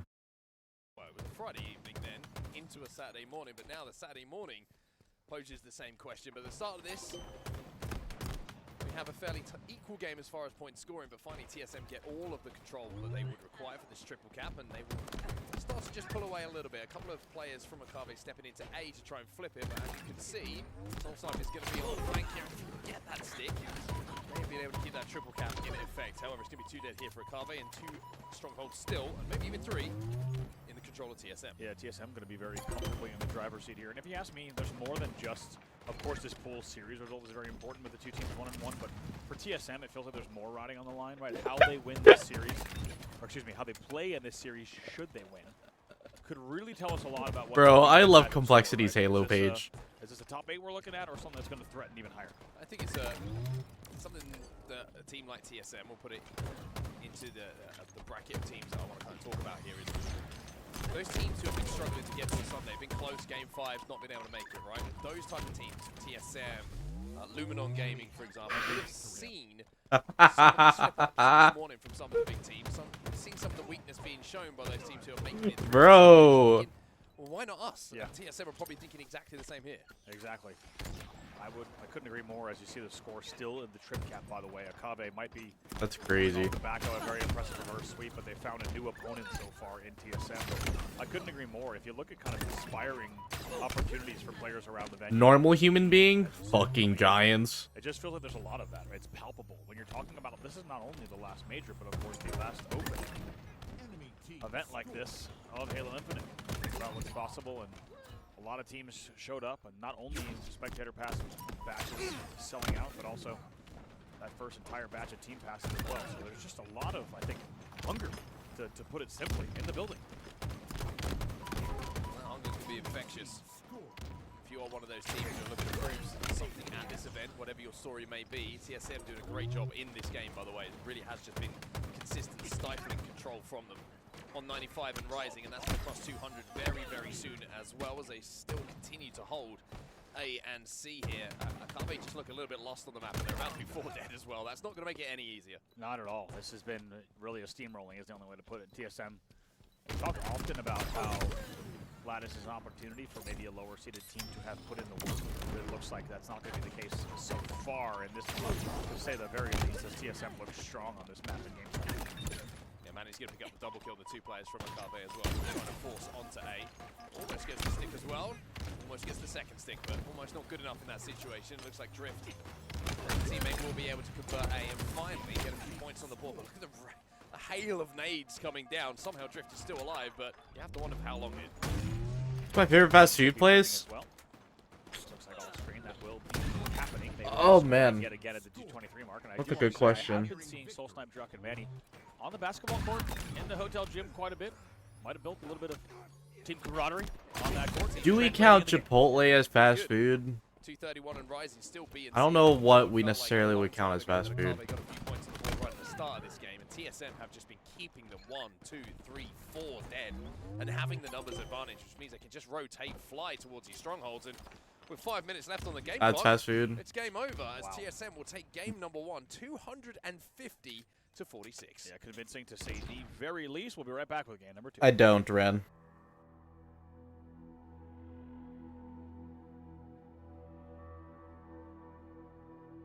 I guess it's more what fast food could I see myself eating for the rest of my life? Yeah, probably fucking 7-Eleven pizza. I guess that could count as fast food, or Chipotle.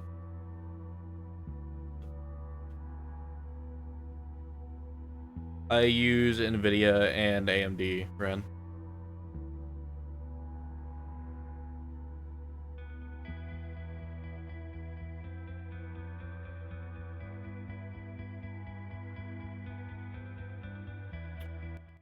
Yeah, Chipotle, 7-Eleven pizza, or Dave's Hot Chicken. Dave's Hot Chicken's pretty fucking good.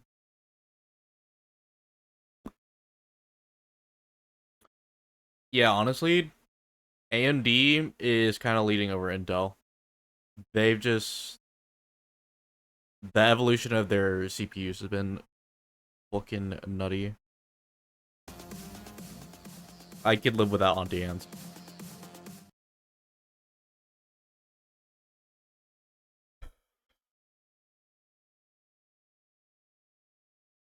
Is it your favorite fast food pretzel? That's pretty much the only fast food pretzel place there is, bro.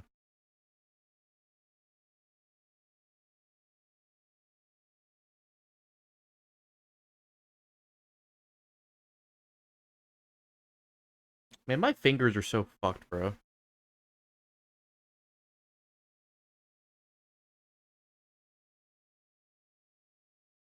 Both my middle fingers and my thumbs.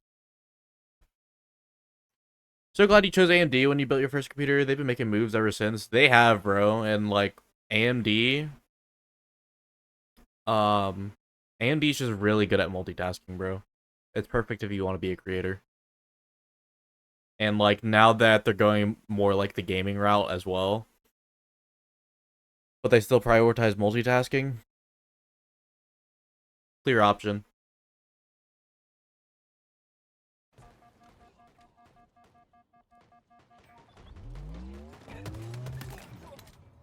What my drops looking like?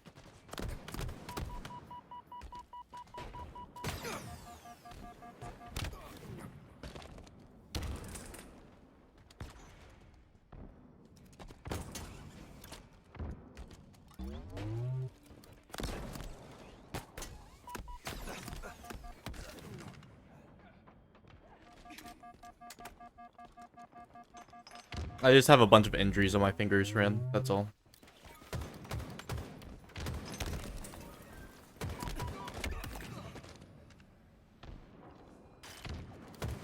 Nothing crazy.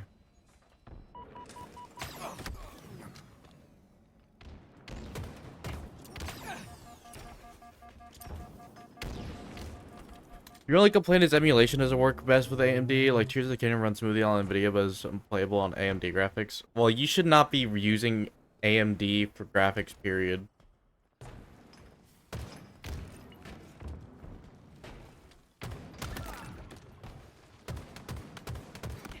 There's a reason why NVIDIA, like, basically dominates GPUs.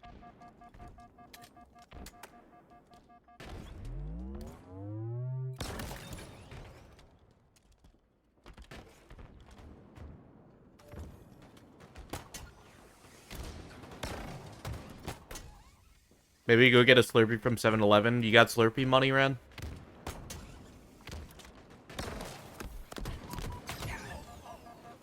I'm broke, bro. I just spent so much money.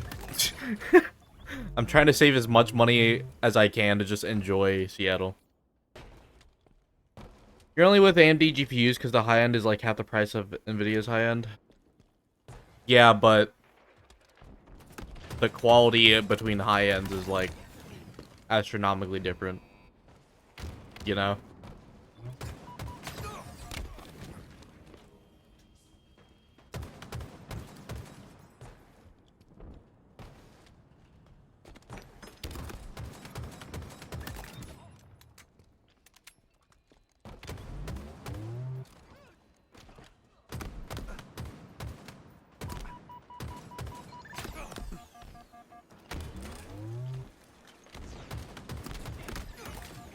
You just can't afford it. Yeah, I get it. You gotta work with what you can get. Would definitely be worth upgrading in the future, though. If you find that you, like, have the resources.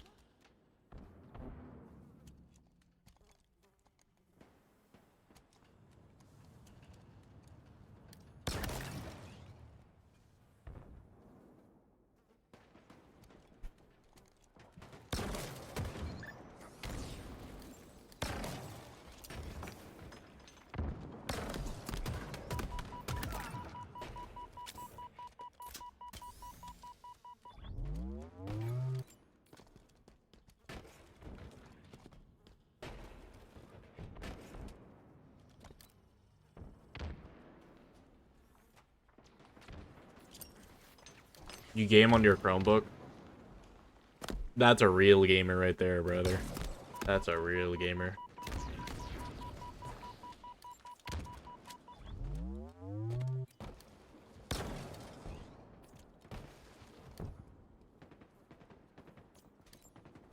Well, that's why you have the internet and friends, Les. That helped me a lot when I built mine.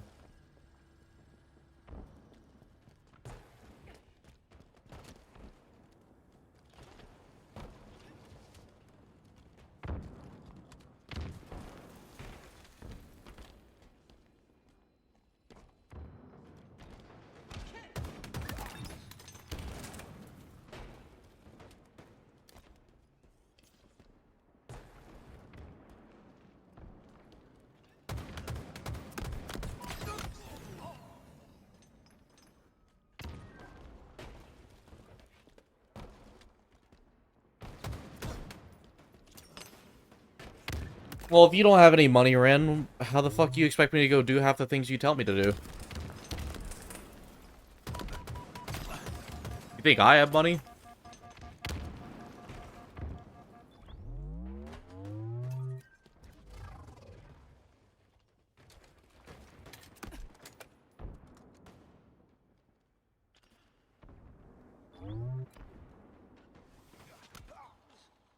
This dude told me to go buy a house in Illinois. Like, I don't have buying house in Illinois money, bro.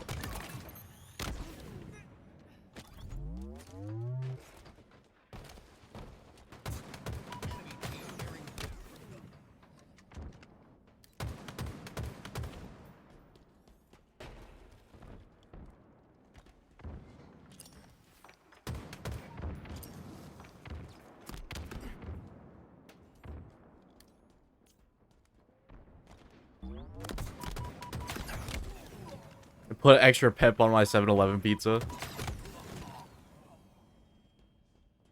I said nothing about buying a house, Ren.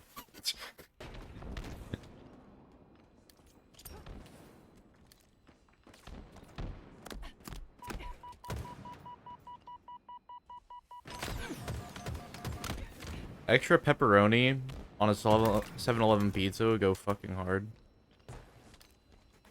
That shit's already pretty greasy though, man. I don't even know.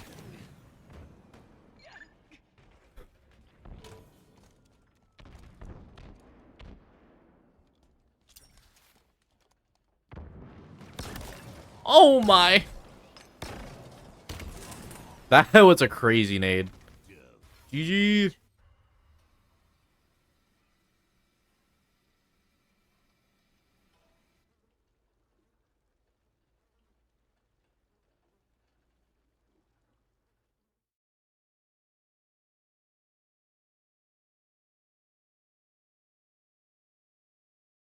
The output of damage from Torlik is being cleaned up, and TSM did a really good job just working as a unit at the moment. Kind of indicated about how comfortable Torlik looked on that tower. His teammates just doing everything they needed to take attention away and give him some easy shots to hit. Exactly. I also love the kind of the confidence to go rat tunnel when he knew he had repulse, right? Because of course you can get trapped there in a whole bunch of different ways, but knew exactly this is going to be a tricky one though. I believe in a lot of no. Gets away with honestly with more than he even should yet again. 46 to 30. 47, 3 kills to go. Torlik currently sat at 12 and 6 in this game with 10 assists. So 22 of the deaths that Akave have enqueued in this game have been, and somehow, in some way, influenced by this man on your screen. He is having quite the game number 2. Yeah, it's quite wild, and even with the way the assist system works, you could even Do I enjoy Little Caesars? It's not my top place to go for pizza. Their breadsticks are pretty fire. Really to talk about statistically on the other side of things. Drift is doing what he can, but everyone else is struggling. It's all the porn, Laz. Sniper rifle might have a chance to pull a few kills back, but you would expect TSM to be able to find these two pretty comfortably and close this one out. All that porn you're watching, bro, it's catching up with you in your PC. So even a few kills get exchanged, the 49th is on the board. No room for error here. All the Cortana feet picks, bro. Like, Gooner's kind of goon, man, but like, We'll be back with game number 3 in just a few moments. Little Caesars is fire when you don't have a little bitch in your ear telling you it's not good. I don't mind Little Caesars. Like I said, this is not my top place I would go for a pizza. Like I said, I love the breadsticks. I don't live in an apartment, Ren.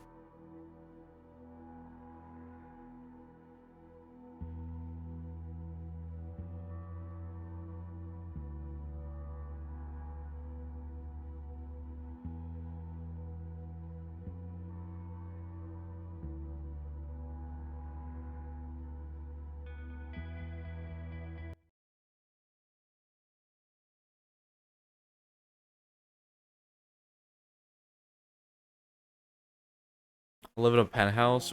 Bro, I live on top, at the tippy top penthouse of the Chrysler building. In New York City, bro. Northern Virginia, that was a sham, bro. Or maybe I live in the White House. I live in the attic, bro.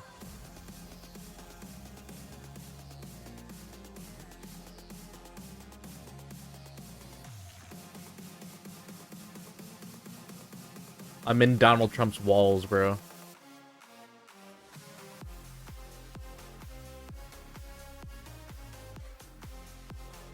Speaking of the Chrysler building, bro, it's very beautiful. Probably one of my favorite looking buildings in New York.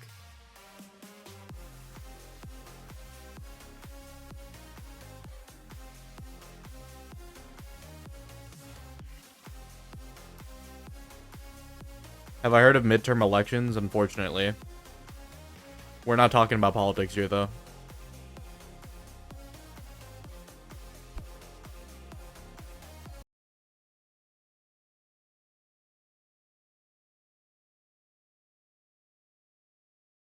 Give me my drops. Oh my fucking god! Fuck you, Faithbad. How you doing, Faithbad? You're doing well, bro.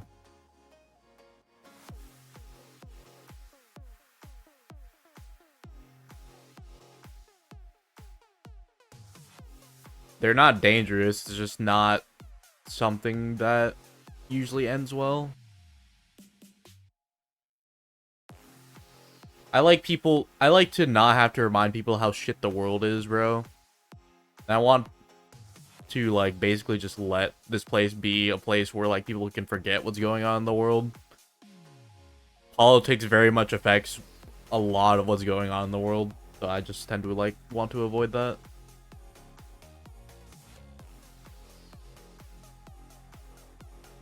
Oh my fucking god! I'm glad you're doing well, bro.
You are fucking garbage! Little Gators!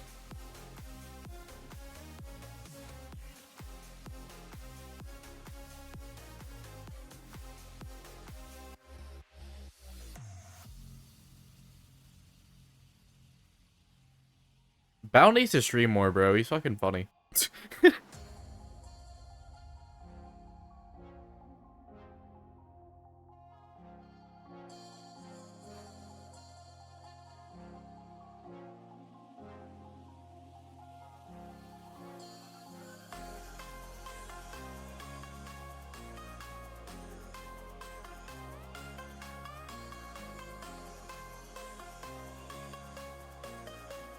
Rock-a-doodle-doo. Rock Eagle?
Oh, that's why they're taking forever. Pools are done. We got brackets now. We got bracket play. We got Rebellion and Optic. El Clasico for this year, bro. SSG and C9, FaZe and Envy, Mindfreak TSM, Luminon, Agave, Majin and Unreal.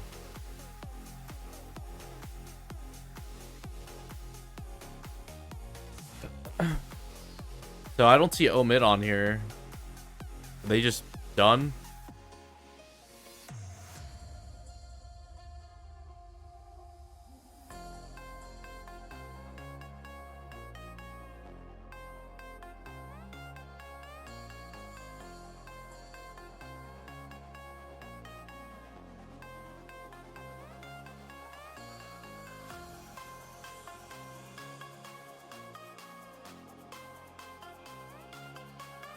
Laz, get out of the fucking Halo chat bitching about your PC. What are we doing? The Halo mods ain't gonna help you, bro.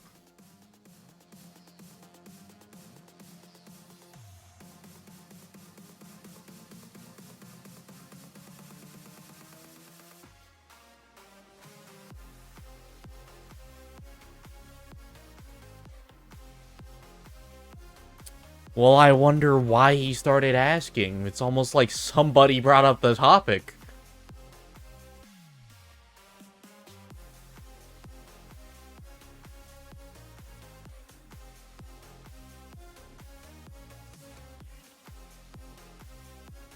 I understand you're upset, but bitching about it in the Halo chat does literally nothing for you.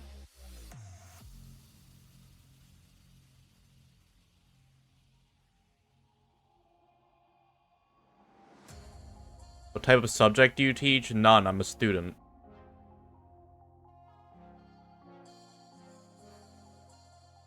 Oh, I didn't know Curse was a viewer. That's my bad.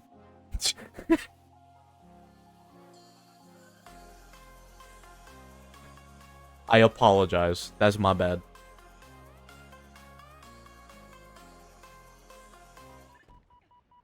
Wow, Laz. Self-promoing in the Halo chat? What the fuck, man?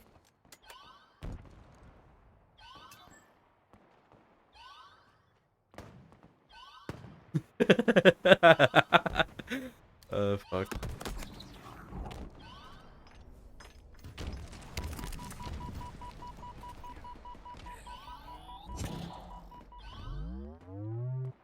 I'm just trying to make sure you don't get, like, banned or something, bro. Enemy team took the hill.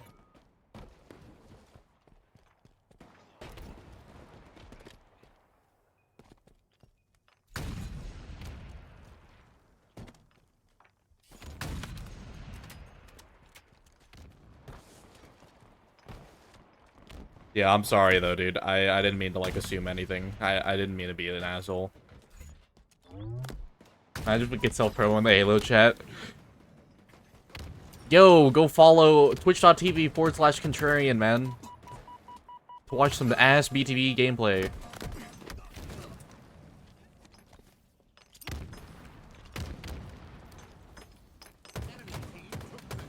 I want to travel to my bed, Ren. About to score.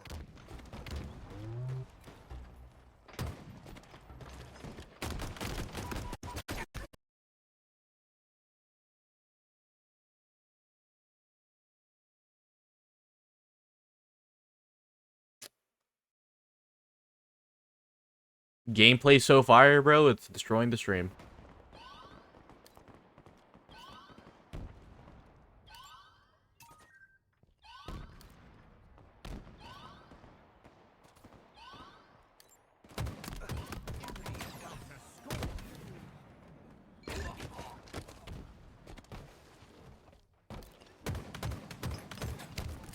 Enemy team took the hill. Enemy team took the hill. Enemy team scored. Hill incoming. Hill ready. Actually, you know, Ran asked what subject I taught. Now that I thought about it, I just realized I teach Stupidity 101.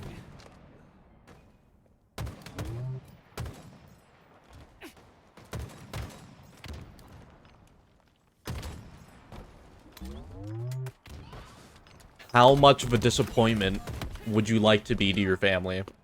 Because I can get you there.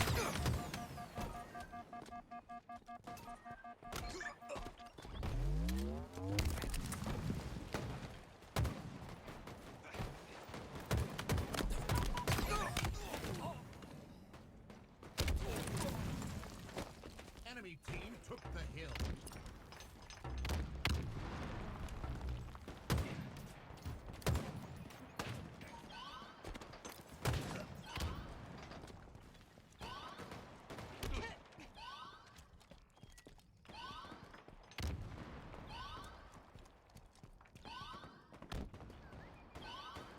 Damn, so I didn't even see Omit in, like, the brackets. So, like, what even happens if they beat Mind Freak? Are they still out? Like, I'm confused. I don't understand how, like, pools to bracket work, to be honest.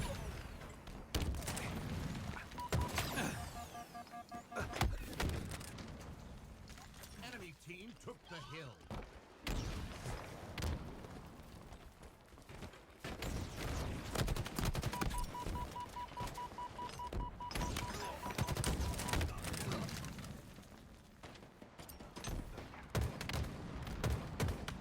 Enemy team took the hill.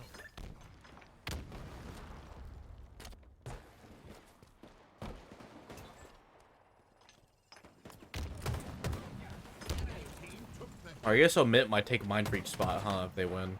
I don't even know, bro. Enemy team took the hill. You're traveling to find shit's house? Bro, I didn't know you were coming to my house. Bro, why didn't you tell me sooner? I would have gotten ready. Enemy team took the hill.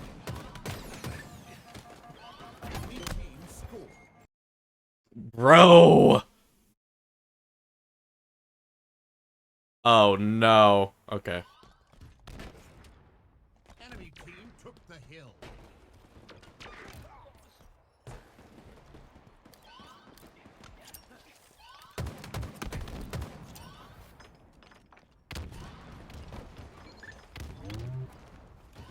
Has anyone else noticed that Ram likes to swear more than I do? That's an accomplishment, bro. That is not an easy feat. Enemy team took the hill.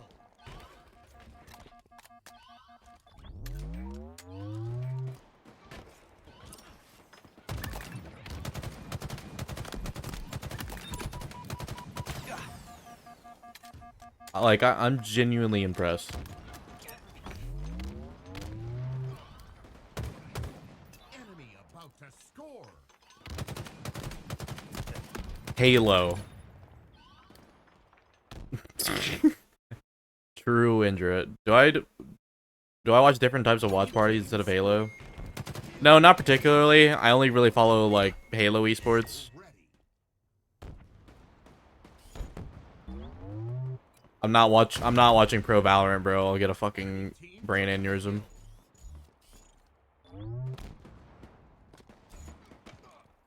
I'm not doing it, man. I'm not doing it. Enemy team took the hill.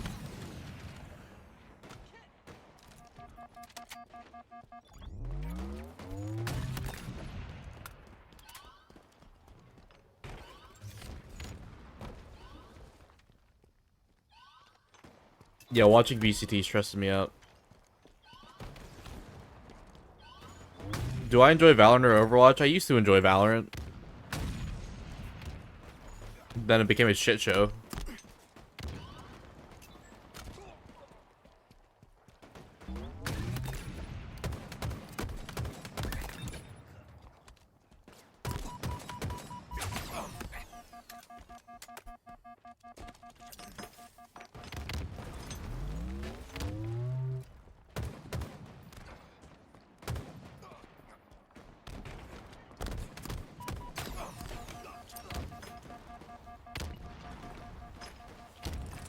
Enemy team took the hill.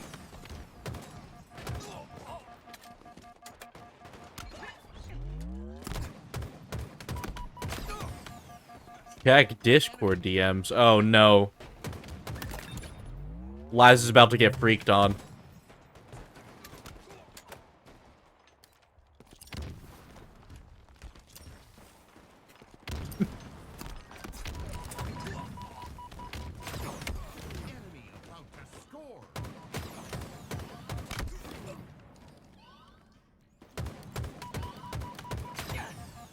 Oh, excuse me. 1 minute remaining.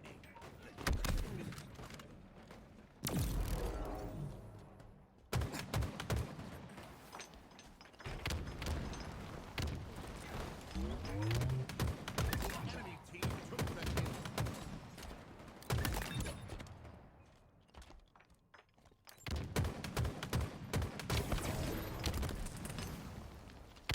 At least my gun has fish in it. Now, I will give Valorant credit, bro. They do their gun cosmetics so fucking amazingly. But that's also why buying one will put you into, like, crippling fucking debt. Incoming. Hill ready. Enemy team took the hill. But I think if we're gonna go, like, the gun cosmetic route, bro, I think, like, Valorant should be, like, the standard of, like, quality.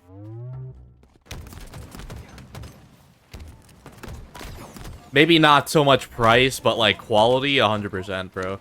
Like, can you imagine if the binary rifle, like, sniper model, bro, actually sounded like a binary? That'd be so sick. 10 seconds. Or, like, it fired off binary shots, but it was really just sniper bullets.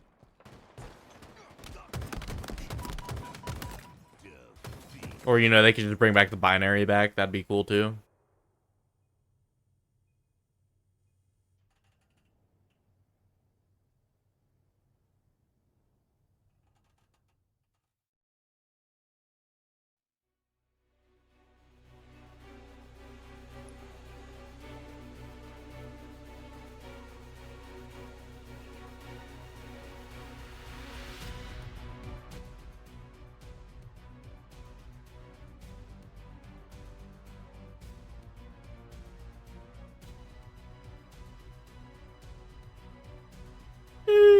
We're going to a game 3.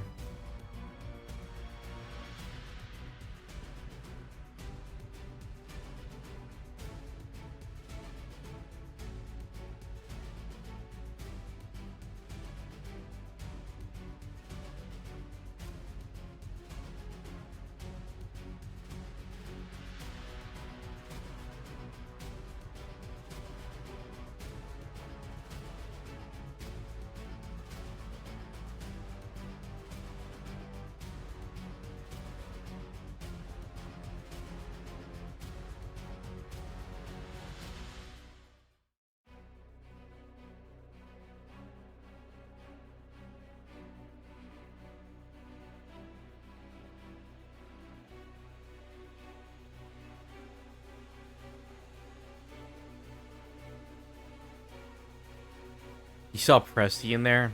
Ew. Bro, you just ruined my entire vibe. How dare you?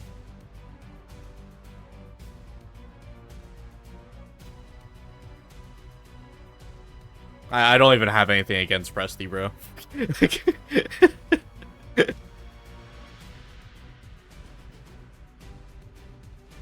He's gonna come in here and be like, what the fuck, man? What the shit, dude?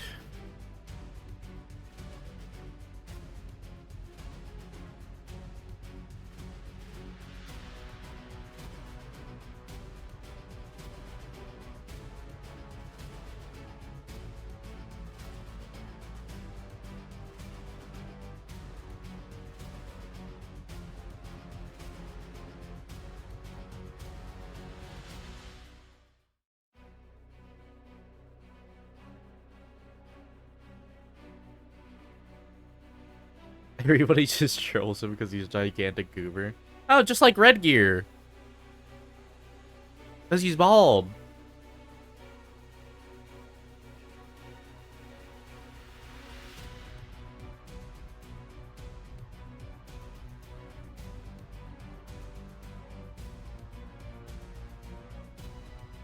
Oh, God.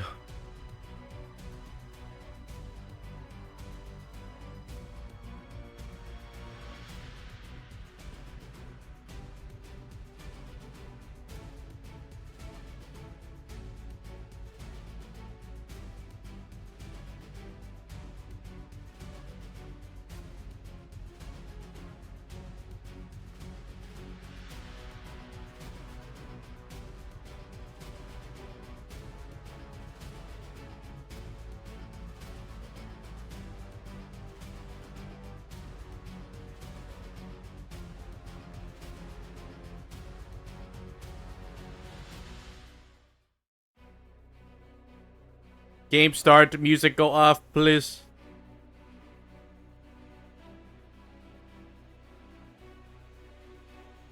Alright, we're just gonna have badass music while they just shoot the hell out of each other.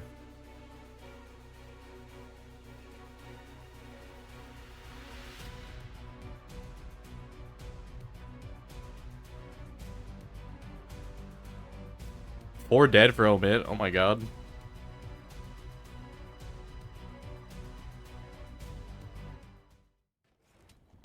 A live montage. Somebody get a clip, quick!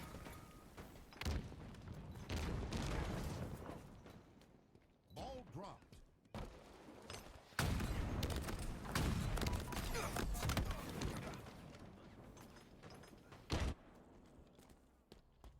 Enemy has the ball.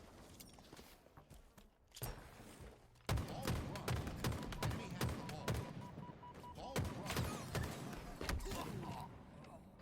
Enemy has the ball. Ball dropped.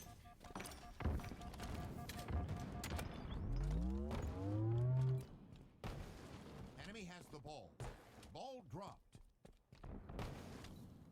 Ball dropped. Enemy has the ball. Ball dropped. Enemy has the ball.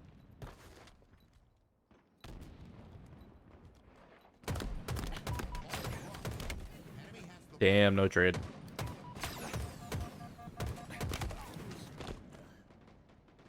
Glad Barcode got to keep playing. I love Barcode, man. ball dropped. Enemy has the ball.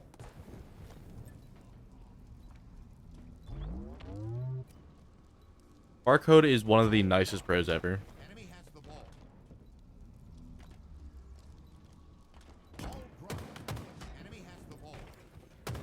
Damn, that's crazy. I didn't know that. You know, Piggy's also really nice. I've heard.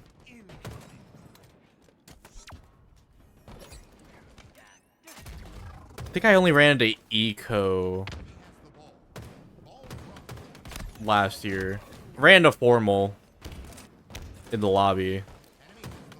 Didn't get a chance to talk to him though, because he was like locked. It was like Champ Sunday, bro. He was ready to like go fry.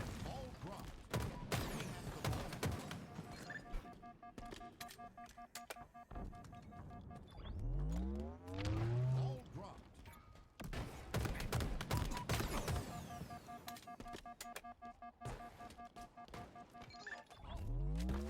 Enemy has the ball. Oh, I see. Enemy halfway to victory. Ball dropped. Enemy has the ball. Ball dropped.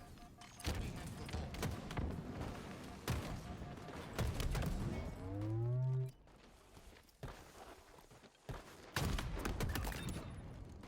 Enemy has the ball. Oh, I would love to be Barcode. Ball dropped. Enemy has the ball. I want a cup of coffee, you know. I haven't had one today. Ball dropped. Ball out of bounds. Ball incoming. Enemy has the ball. Ball dropped. Sipping on some tea right now. What kind of tea? Nah, from like the interaction I've had with Barcode in his stream, bro. Like he's very attentive to his stream, and he's just like, he's the biggest sweetheart, bro.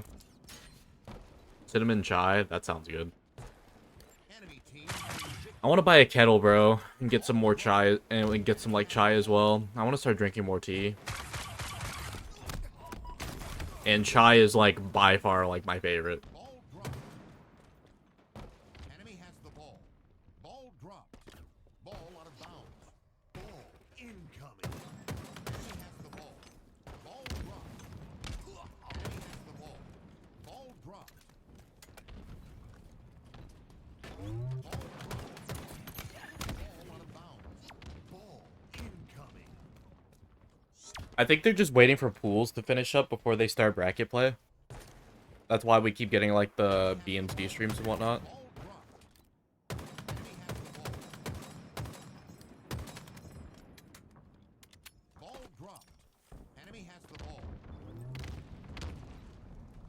Hot take.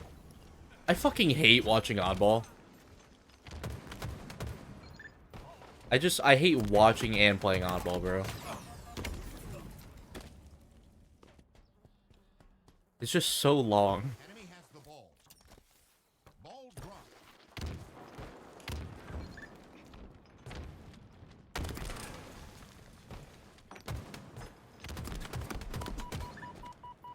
Enemy has the ball. Ball dropped.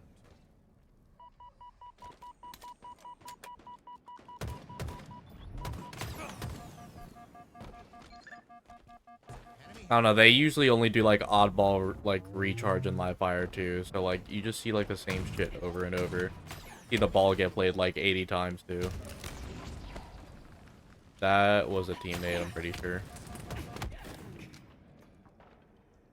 Ball dropped.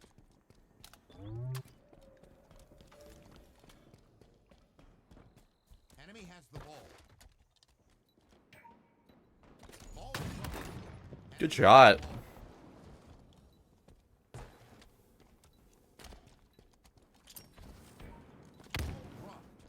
Enemy has the ball. Oh! Sparty, my goat!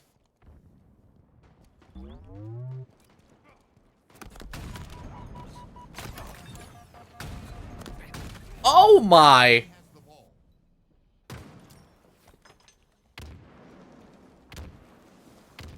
Ball dropped.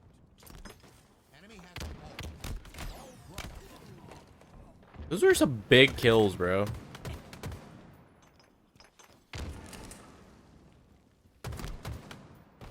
Enemy has the ball. Ball dropped.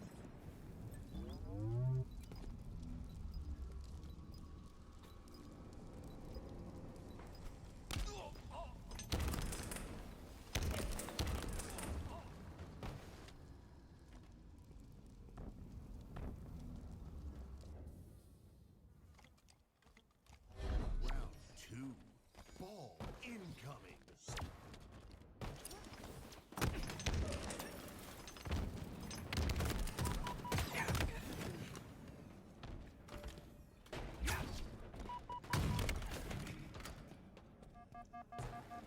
Enemy has the ball. Ball dropped.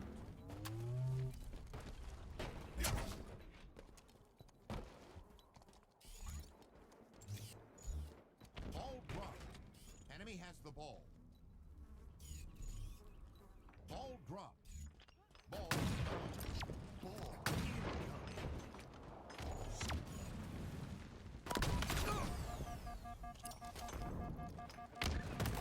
Good nade. Enemy has the ball. Ball dropped. Oh!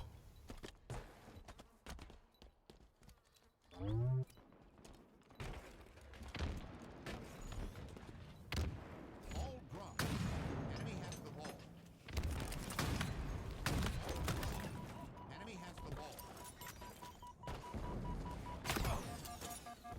Oh, that was a stick. Oh my! Alex Barcode, you animal!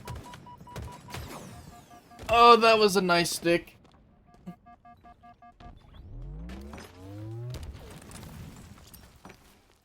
dropped. Enemy has the ball. Enemy has the ball. Ball dropped.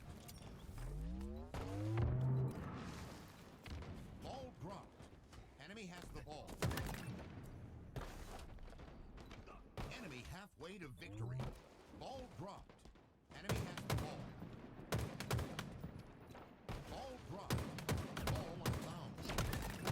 Incoming.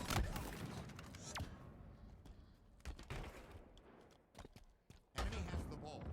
Ball dropped.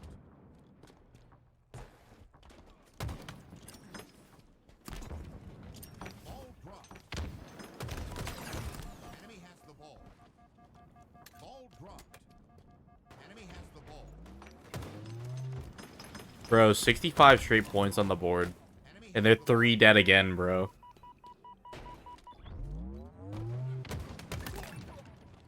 Four dead.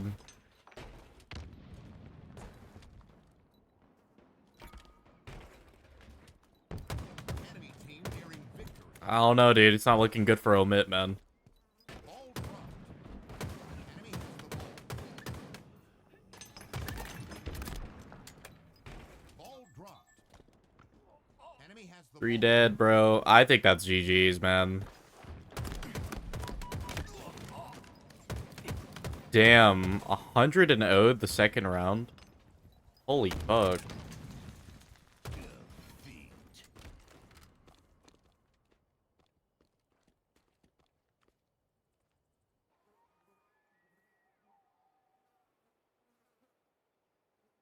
Yeah, that was dominant.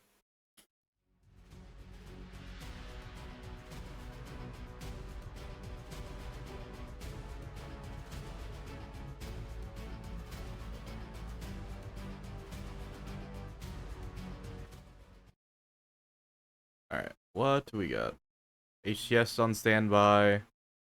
SSG and C9. I think that's bracket play. Yeah, so they were just... I think they were just waiting up for Mindfreak and Omid to finish up. So we should be getting back up shortly. I think we're heading into bracket play now.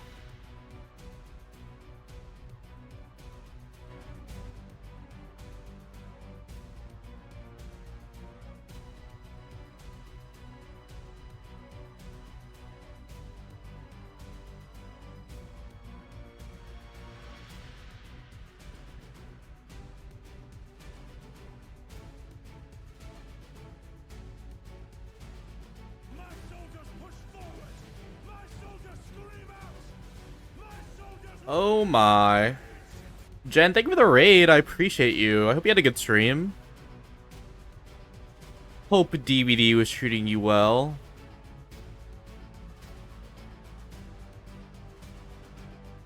How are ya?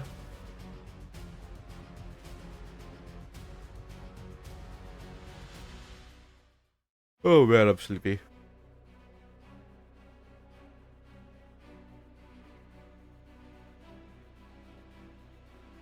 Happy you're doing fabulous. I'm doing good though. We're just watching some HCS.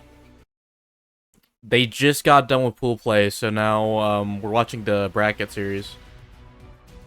So it's been a good watch, bro. There's been a lot of crazy matches already so far this weekend. I'm happy your stream was also amazing.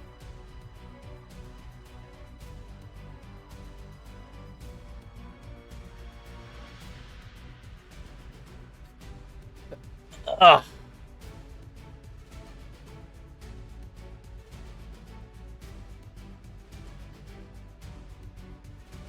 I'm excited for Worlds, man. I'm so excited, man. Joe was there and live stream up to farm channel points. Sounds about right. Sounds about right.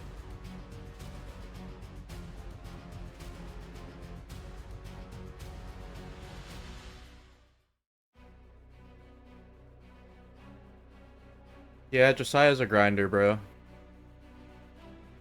You have a stream up at 160p in the background of everything. That's funny.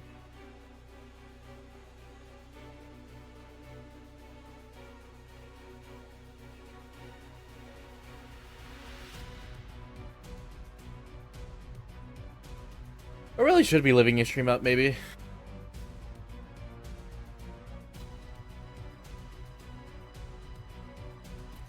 I need that purple nade, bruh.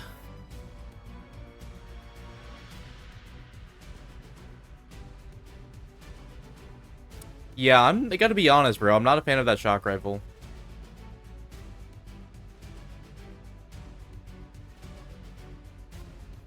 What would I do with $100,000 if I had it? Pay off any kind of like debts that the fam has.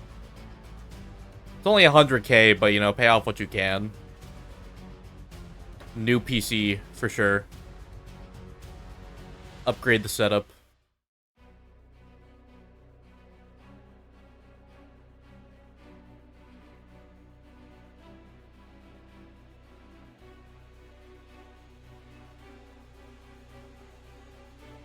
Yeah, bro, living in debt sucks.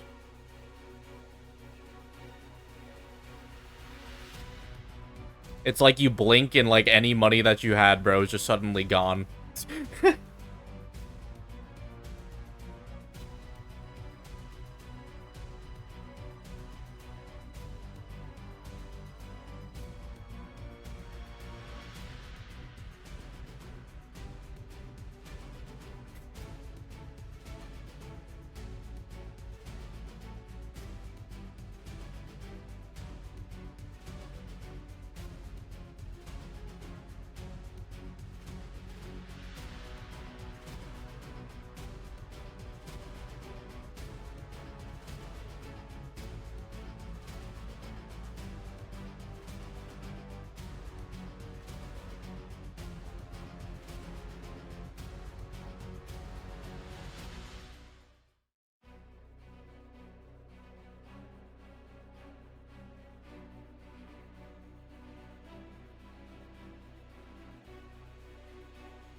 Soon. Starting soon. Soon. Soon.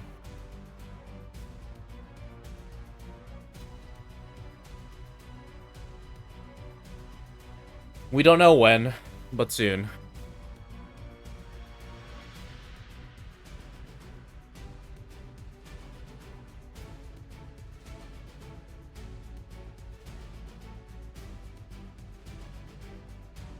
Alright, I will be right back in like 2 minutes. I'm gonna go make a cup of coffee. Sorry.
I'm back.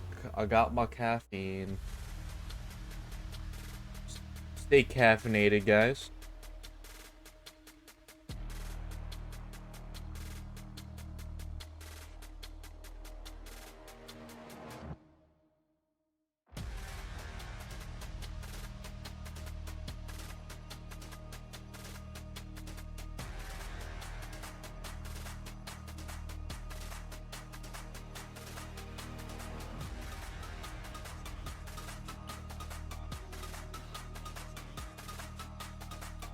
I'm drinking out of a 7-Eleven Slurpee cup. Dude, back when they did promotional Slurpee cups, bro, these were so sick. This one is from 2009.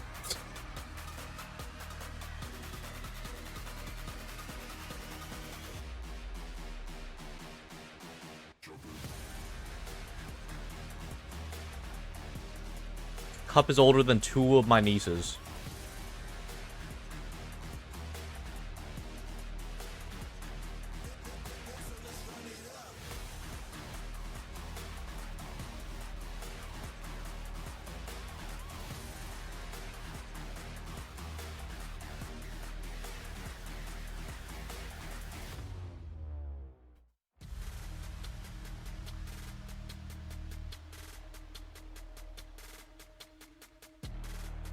Oh my god, I got my drop.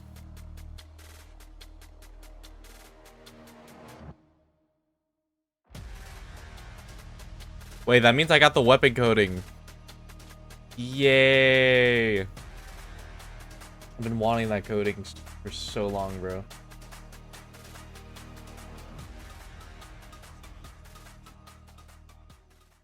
Oh shit. We're back. We're back. Isn't it poetic that we get to host the last major? Soak it all in, because this is the finale. Anyways. A triple kill for Trippy. Now the collapse can come through. Trippy leads the charge. And the rest will follow. Catwalk and wall as well as whirlwind roll. Another one here too. Might be off one shot. Take by got Reed, and he's got a teammate there to back him up. Lucid is the star of Halo Infinite. Got a lot of damage. Team's able to clean it up. Oh, it's a little bit more comfortable. 2 dead. Now 3 dead again. 5 back base. Do you go for the kill shot here? Oh my god, the pro! Do you go for the kill shot? He's going to be to cut him down. Cycle's going to be able to challenge that with a couple of plays.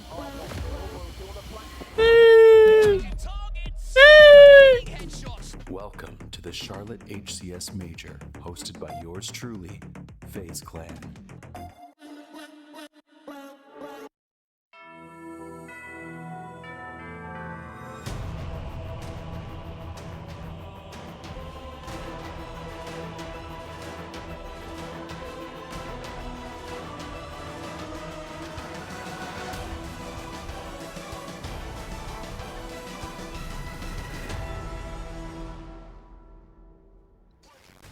Good afternoon, Charlotte. Welcome back to North I just got Carolina, goosebumps. And welcome back to the Charlotte Convention Center, where all of the incredible Halo Infinite is going down on our main stage. And of course, we do have wonderful booths here as well, because fans are funneling in.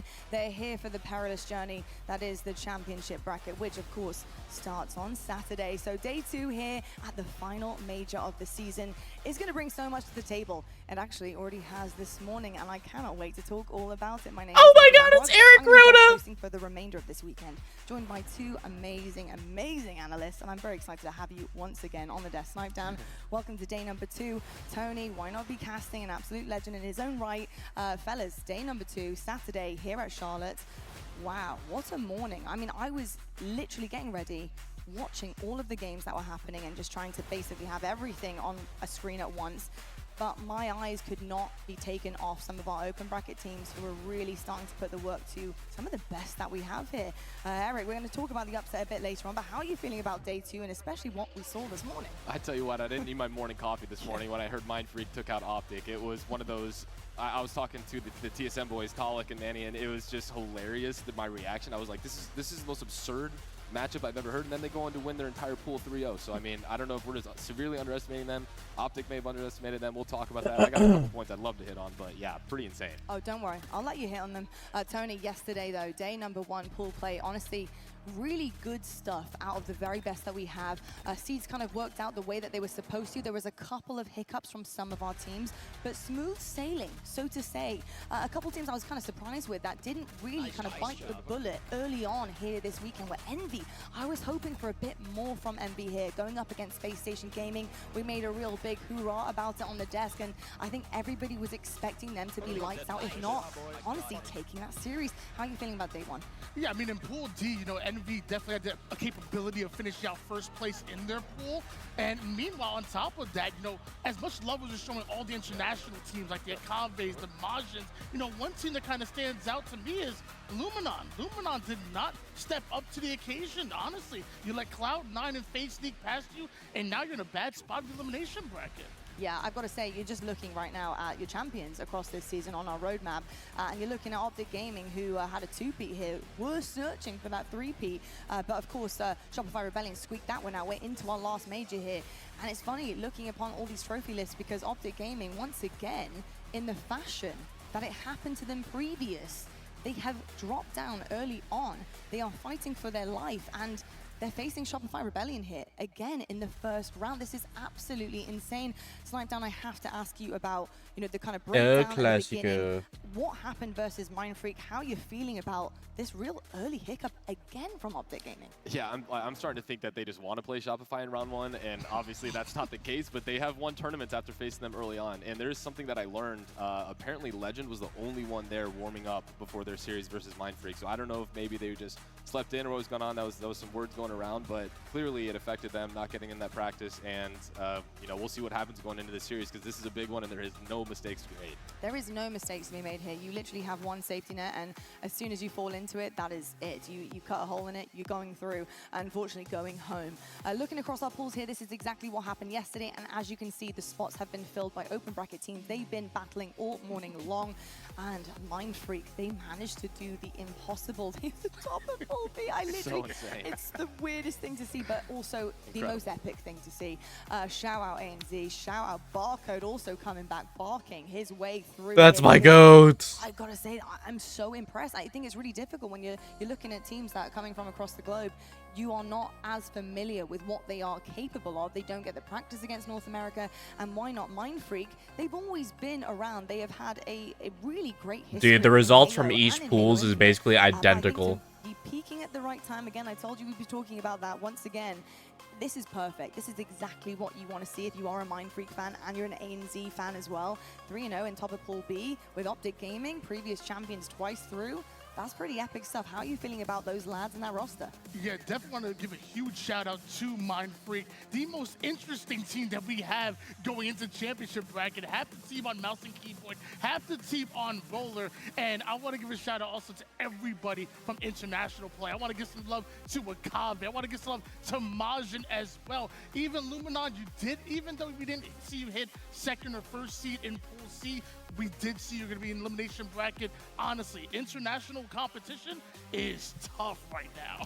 It is incredibly tough. They really did show up. I mean, they have been showing up time and time again, and it's been phenomenal to see. Let's see how far they actually can go here, because here is the championship bracket. We have the upper, the lower, of course, the safety net here, which is just insane. I mean, Luminon, bro. Versus Optic Gaming happening right at the top of that upper bracket this early on. One of them will be going down. One of them is bowing down to that lower bracket, and then potentially on the ropes to bow out of the competition. That is insane to Not looking good for Luminon, bro.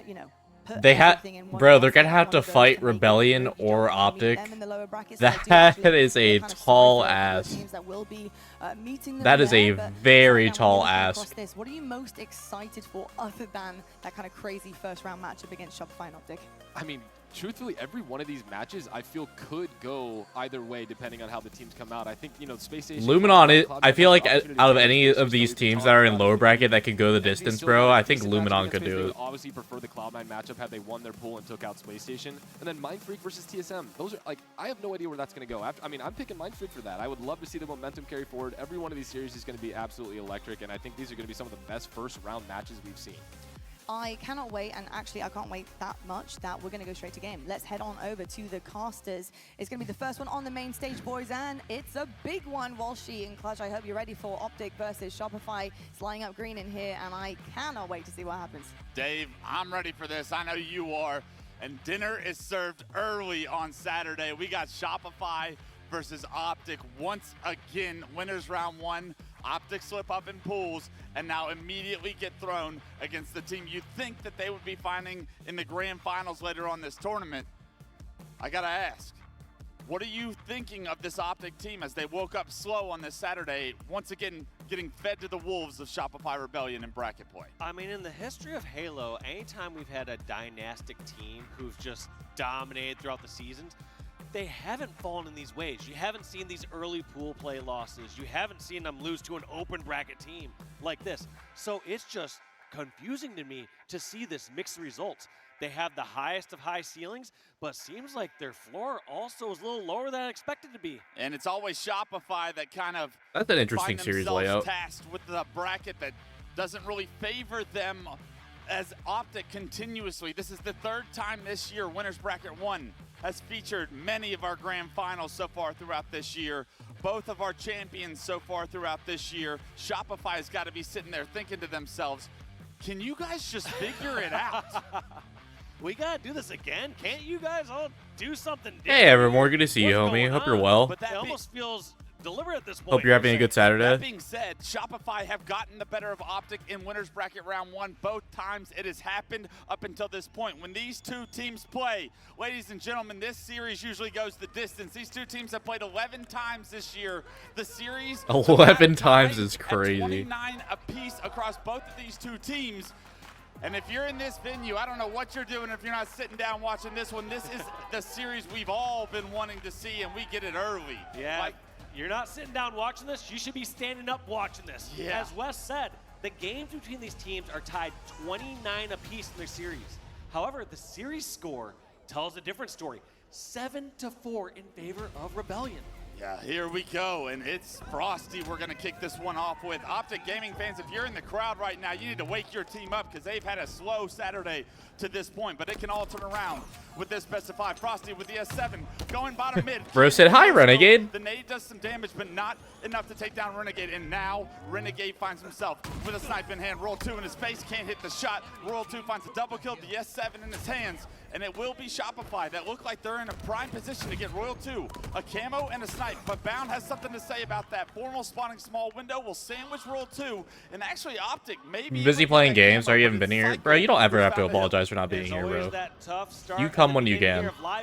Do you go for the camo, or are you going to be able to roll that advantage? Who's this, Hottie? I hope you're talking about Cycle, bro. Just grab the hill right away. Cycle doing everything right by scrapping up this time. Yeah, there's been 6 kills in this game. It's already about to be 1-0. How you doing, Sony Bones? Good to see you, homie. Optic actually taken down. So Cycle caps his hill. It's a perfect first hill for Shopify as it rotates the tower. Optic are going to have an opportunity here to get back in this game with the tower set up. Formal found that camo snipe, and now he has to do work to get his team back in this. He has a healthy amount of ammo as well. 5 bullets, that's going to be enough to get a good setup here going on over at the tower. Able to clear out Frosty for that very first kill. Can he find the next one? It's going to be Last Shot. Last Shot does take down the hill player, but Formal still with that camo in the snipe. Oh, the stick. No way. Last Shot finds 2. Formal's got to be a little irritated on that, but Renegade with the S7 is exactly what the doctor ordered for Optic fans. Yeah, we're going to see he's now going to hold the top tower, and nobody contesting that top center lane. That makes things much more. Have you watched Wall-E movie as a kid? I mean, considering how it's my favorite Pixar movie, I hope so. Oh my God, the double push. There's no chance for him. He gets a small window to hit a shot, misses that shot, and with that, loses his life. Frosty finds another kill as well. 3 go down for Optic. Shopify have broken the setup pretty easily from Optic, and now we'll start to get progression on the second point. And I love seeing somebody screaming. Frosty. You saw him win that fight. You can see him mouth something to the effects of sit down as he out-BR'd Formal. 3 members of Optic push screen to get Frosty out of that position. A lot of information given to the rest of Shopify. Can the rest of the team hold this setup for tower? Doesn't look like it. As Bound picks up 2 in the kill feed, it is all 3 dead. 4 going down. Frosty the first one to spawn, but Optic break that setup immediately as well, and they'll continue progression. Already over 50%. Get this back to a 1-1 score as slow as you started. Optic starting to get on their feet. And look at the score lines across the board here. Legend, still not killing the board, but most assists, has 5, which is the rest of his team combined. I love the fact that he's not playing too different though. He's just post up in your nest saying, I'm still gonna land on my shots, hold this up, and try to keep Shopify out of the hill. Shopify break the hill. Frosty with camo and snipe this time around. We saw Formal with this opportunity, now Frosty with the same power-up, power weapon combination.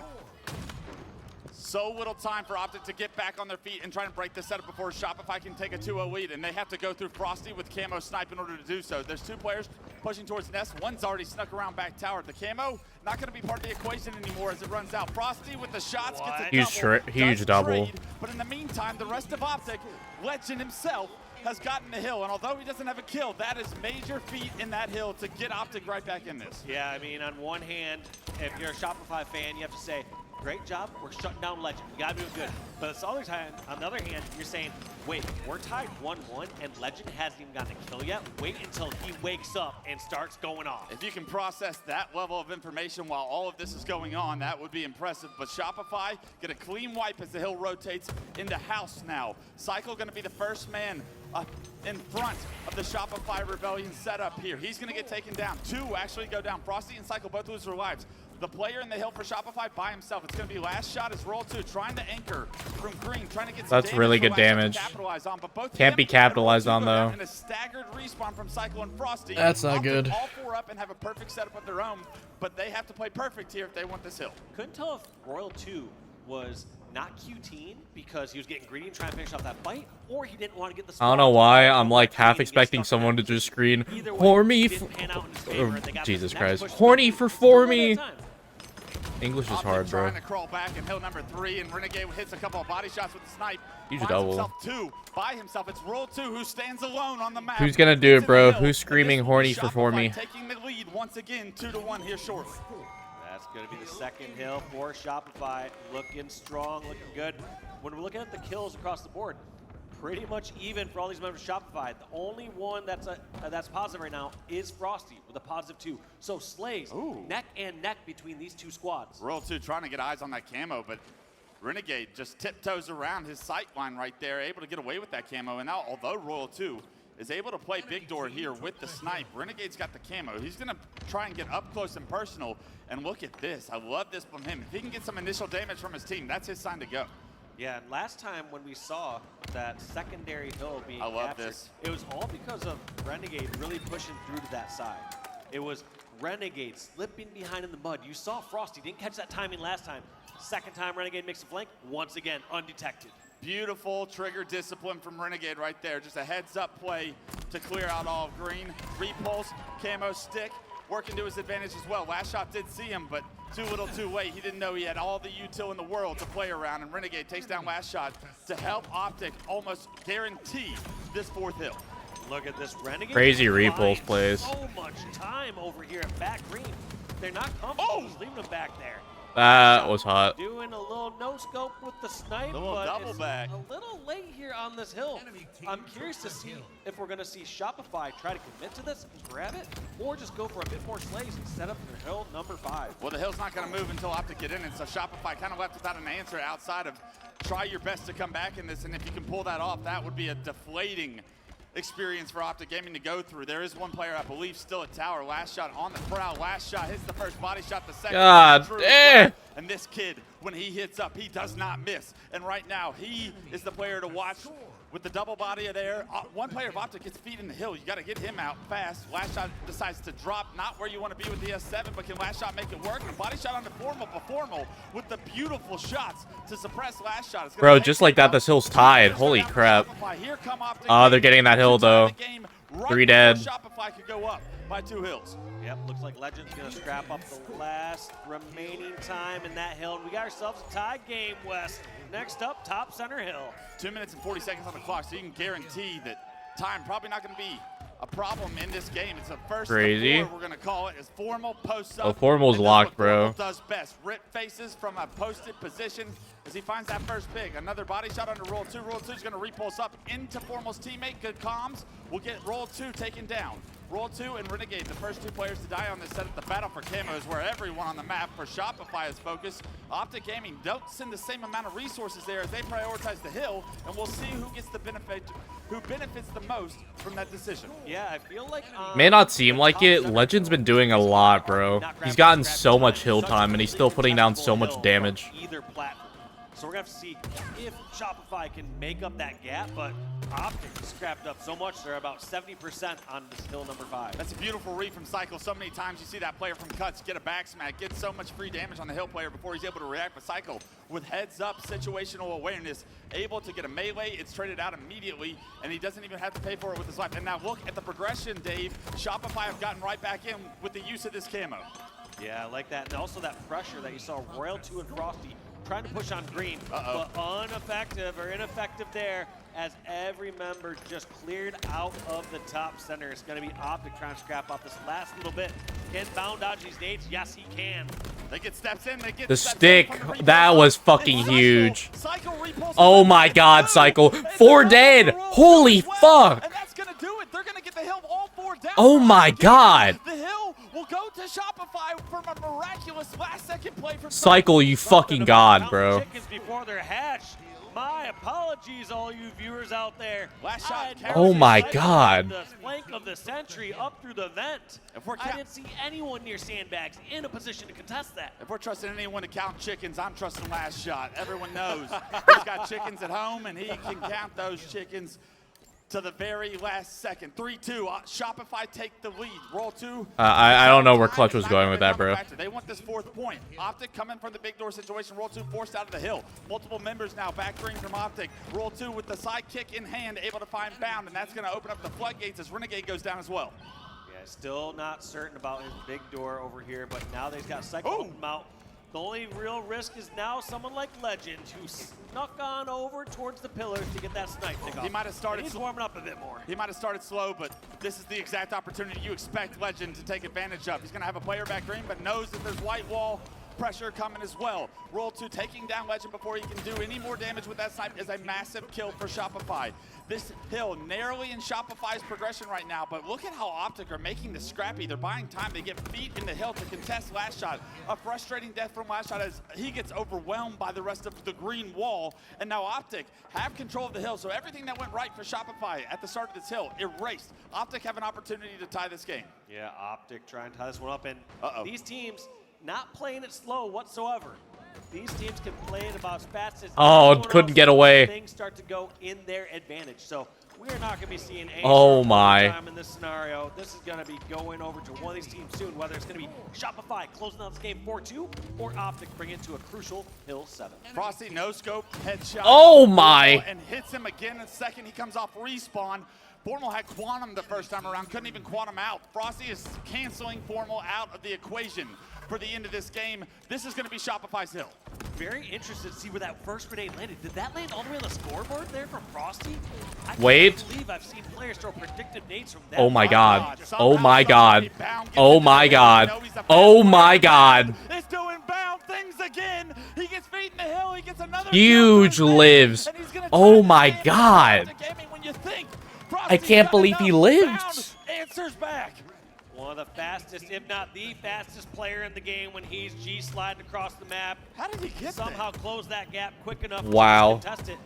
Now Shopify, luckily, not crumbling just yet. They're all the way over at tower. You didn't see Frosty overcommit, try to desperately kill that person in green. He didn't have a chance. He didn't have the grenades. Instead, setting up for this final hill.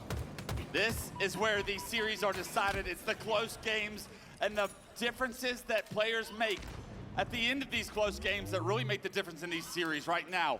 It looks like Shopify able to get almost halfway progression. Optic all coming off respawn right now, and they have got to go. Sniper's coming up, and you know everybody wants that S7 in their hands. Yeah, they're going to go for the snipe. They're going to try to get this sort of control before jumping this hill. You're not going to see Royal 2 leave this tower unless you see like an all 4 down scenario or a 3 down scenario, and he knows he can grab that. Look at where Want Frosty. to make sure that they just keep this map control first. Frosty forcing Optic to try and pay attention to him. Meanwhile, the hill's on the opposite side of the map. Frosty has so much space for Shopify. He's going to say they're all spawning green. Bro, this entire hill is uncontested. Everything else SGGs. Camo is coming up as wow. well. It's not even going to be a part of the equation.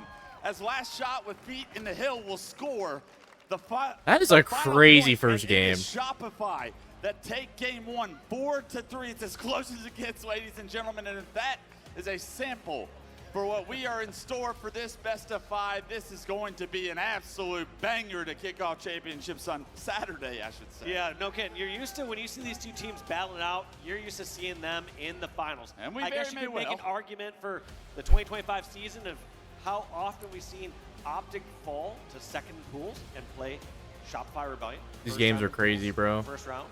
But these two teams so evenly matched.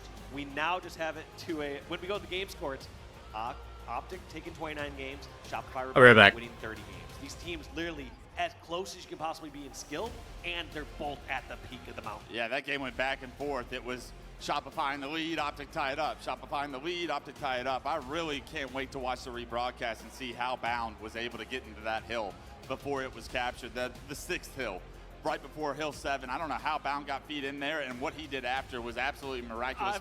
I've been confused those last few hills. I've been confused all day. I mean, on hill number 5, you see Cycle somehow get through when I thought Bound was going to capture it. Hill number 6, I thought Frosty was going to capture it. Today I woke up, I thought it was October 4th. It's pretty much December 25th with the kind of gameplay that we're seeing. This might be the best Halo Infinite as of yet, and what these teams have in store to end this year. It's going to be nothing short of absolute brilliance here so far. We're shifting our mindset, Dave, as we take a look at the highlights on where Optic Gaming are for the day right now, going into a Game 2 Slayer.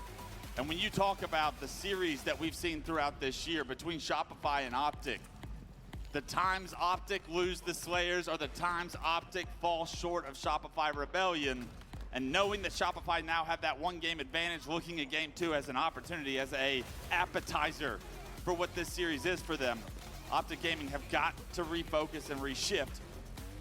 What are you specifically looking at? Who are you specifically looking at for Optic to get right back on track and make this series an even keel? I mean, stats don't tell the whole series, but it is incredibly rare where we saw our 2024 MVP start off 0-8. Yeah. So he needs to have a stronger start.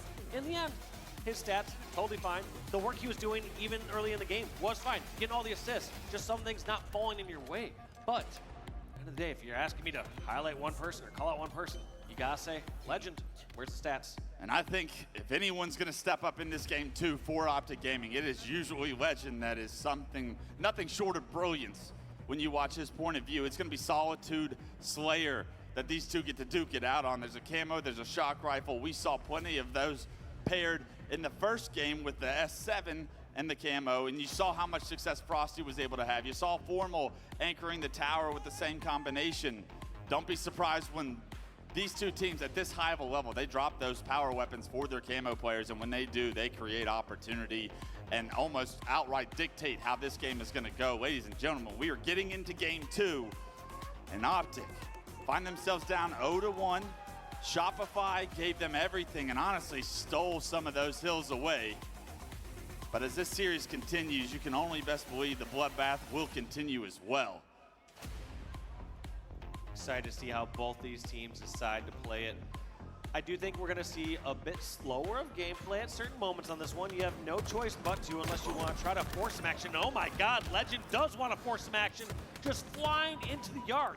He was dead to rights in a situation like that, but he wanted to put that pressure on. That's a statement from Legend saying, you will not see me drop those stats again in this series. He finds himself the first pick of the match, 3-3. Trades across the board, shock rifle in the hands of Last Shot, but I believe that camouflage is still gonna be up for now. Nobody able to go for it as the map continues to get split. Spawners coming across everywhere. You see Last Shot kind of get surrounded. There's players truck flanking him, and there's a player posters in front of him. Because Renegade forces himself to be such a hard kill, Formal is able to pick up a couple of kills. With that, he's able to find this camo and the shock rifle, and already the power up and power weapon are paired together, and now it's Formal's chance to once again change the outcome of this series. Yeah, let's fucking go, Matt. Huh?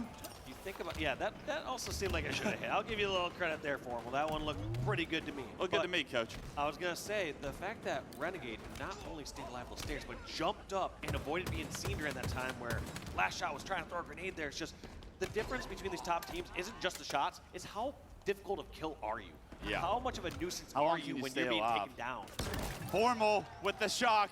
It's Optic with the pressure, 11-6. That was a beautiful push onto the back of Tram there as they were able to finish off every single one of those kills, only losing one member. 12-6 the lead. Camo's going to be erased from part of the equation right now, but Formal still with shock rifle in hand, forced to back up as he can't hit the headshot on the player snipe. There's players from driveway, loop, and a lot of pressure onto Optic here, but Formal gets into the mix, finds himself a kill, gets another player to no shield. Kills being traded out will benefit Optic here and now. Yeah, and you feel like Shopify, they're overly committing here to try to take all these players over at yard and driveway because the shock rifle's there, but it's out of ammo at this point. So all that time that they're chasing around Formal and trying to get that weapon back, Formal making Yo, Grunt, how you doing, homie? getting a few picks here, laying down damage, and his team now with a 7-kill lead. Yeah, Shopify wanted to push out that more successfully, but Optic do such a good job of trading the situation out. The teamwork is starting to show out. Envy clutched up a early in King of this the Hill too, game 16-9. with FaZe. Multiple players Wow. stuck in the back of blue. They're both knocked to no shield. Renegade head on a swivel, turns onto Royal 2 posters, gets that kill before getting traded out. Three go Bro, down. we got Shopify Envy and second FaZe kill and rush Rebellion coming and up. Optic at the Optic same have an time, bro. opportunity This to get shit's back, so pain. it's Legend finishing off Frosty, popping the camo, and can he stay alive is the question. Yes, he does. Decides to revert back towards this driveway side. Now Legend's gonna have to try break behind the defenses here of Shopify. In fact, maybe not. Player's gonna just make a push towards you. That's gonna be the opening that Optic need to make their next charge, and here it comes. Damn, there's that kind of teamwork, though. Legend just puts a few shots in and then just leaves Renegade to clean them up. And he's forced to trade with Frosty in that situation. 22-16, still Optic in favor, but you thought that was going to be an opportunity to run away with the game, and Shopify starting to fight back. 100%. I mean, it felt like Optic were gifted. I think pools are done, Grunt. We're in bracket play now. Charge, but Shopify answered to a couple kills of their own on the opposite side of the map. Kind of isolated Legend out there. He didn't really have an option. He was always going to get traded out. It was just a matter of does he get that kill on the Frosty. He is able to get that kill, and since then, Formal's found himself another shock rifle. A little bit of success with the first one. Let's see if he can have even more, now that he knows where Shopify are, all stuck in the back of loop. There's a lot of map in front of Formal right now.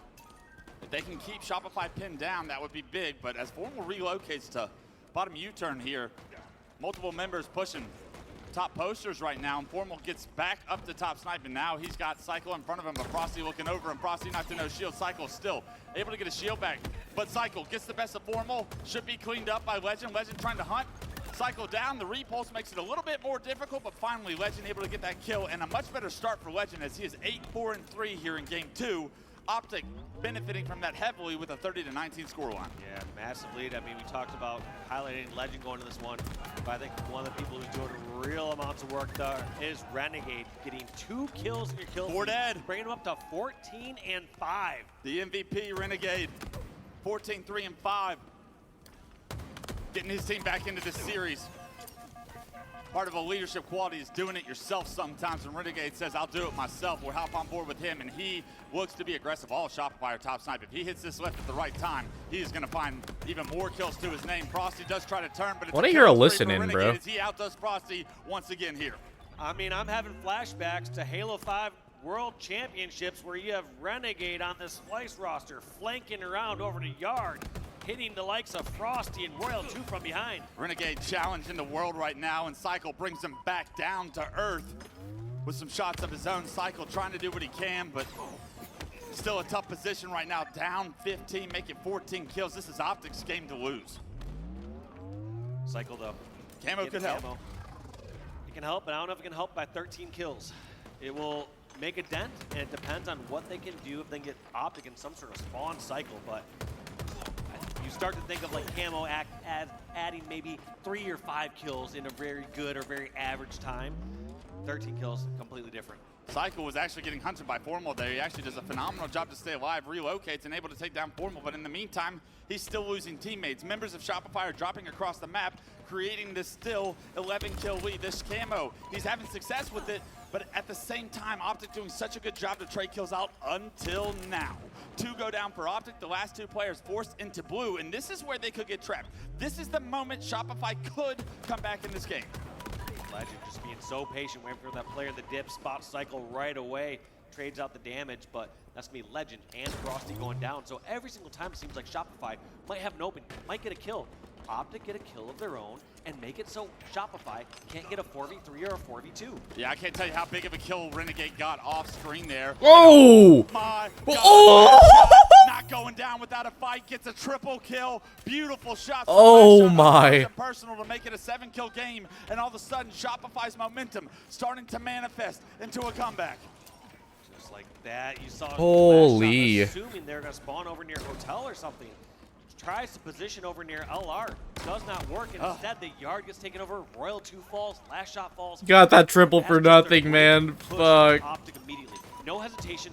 Push out. Take over some new ground over at the yard. Yeah, if they hesitate there, last shot probably continues to go on a spree, but such a good job from Optic. No, don't flinch. You go when it's time to go in Optic.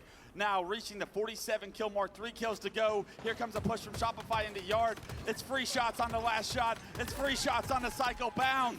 The player that was called out so much yesterday to try and step up when these two play each other. Bound having a great start to this series as Optic will tie this series up. And they win the Slayer, the important games that have haunted them against Shopify. Optic find a way to get back into this series with those same games. Not gonna lie, they look so good during that Slayer game. I mean, I think that score, yes, it's not a stake or anything like that, but it's still a commanding score, 50-40.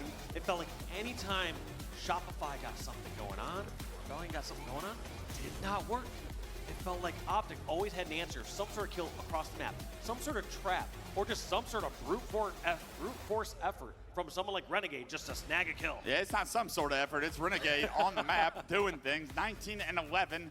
He's got 4 assists to pair with it, but those 19 kills gave everything to Optic, especially how quickly he was getting those kills earlier on. He kind of slowed down towards the end, but Renegade kept Optic comfortably in the lead to where as long as they continue their formula, continue to not get spawn trapped and locked into certain areas, they were able to get out, and Renegade, having so much success, keeps his team in this series to get to game 3 tied up. Craziest part about Renegade's scoreline there is I don't recall him having shock rifle. I don't know how many, if any, camos that he had. That's just pure skill, running through the map, getting flanks, making things happen. Route Man gets paid, and Renegade with those flanks, with the shot. I mean, if anybody, if there's an argument to make for an MVP so far in Halo Infinite, it has got to be this man on screen. He has dominated for 4 years. Whether or not he's won or lost, it has not been on Renegade's account at any point in time. Renegade has hoisted so many MVP trophies, I feel, and that man is never to be counted out. And when his team needed him most in this series, he ties this series up for his team, and that's got to be something when you're a player like Bound, Legend, or Formal sitting next to him and seeing what he does hit his flow state. That's got to be a very comforting feeling as far as Saturday has gone for you. Not so well, but now Renegade gives them an opportunity to reset. Yeah, when Renegade's on fire, there's really nothing else quite like it in Infinite. I don't see anyone else moving how he does. I don't see anyone else seeing the routes that he finds, the ways that he's able to get flanks, and then the fact that when he gets to one of those flanks or one of those 1v1s, you just know it's going his way. Yeah. You just know he's winning it. He does not miss, and he is a difficult kill at all times, it seems. It is very difficult, even for the reigning champs in Shopify, to take this man down. If we want this series to go the distance, we're on a very good trajectory here, all tied up going into game 3. Ladies and gentlemen, I can't wait to get game 3 started. And I know these players both have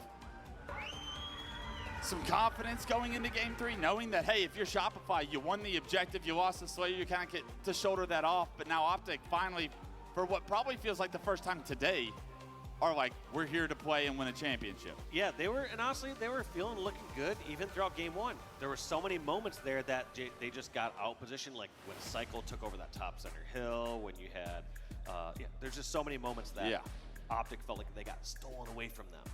And despite Legend having a slow start in game 1, shows, hey, this is a marathon. This is a 5-game series, and this is also probably not the last time we see these two teams play each other this weekend. I sure hope not, but now that they've matched each other in winners bracket round 1, it's going to be a long road for whoever decides to go through that elimination. Long road, one's taking the short path. Yeah, absolutely. Recharge Stronghold's the name of the game for game 3. Shock rifle and camo once again part of the equation. We saw Formal grab it early on and start to go to work.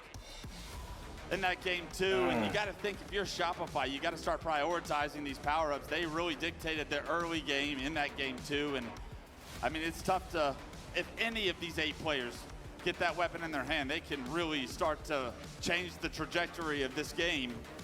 So if you're Shopify, what are you seeing from them? Who are you paying attention to the most to start prioritizing and positioning for that early control? This is going to be a good game, bro. And power weapons. I think if you're trying to prioritize maybe those Stronghold. power weapons, I think with the little series we saw from last shot with the shock rifle, there on the last map on Solitude, looked fantastic to me.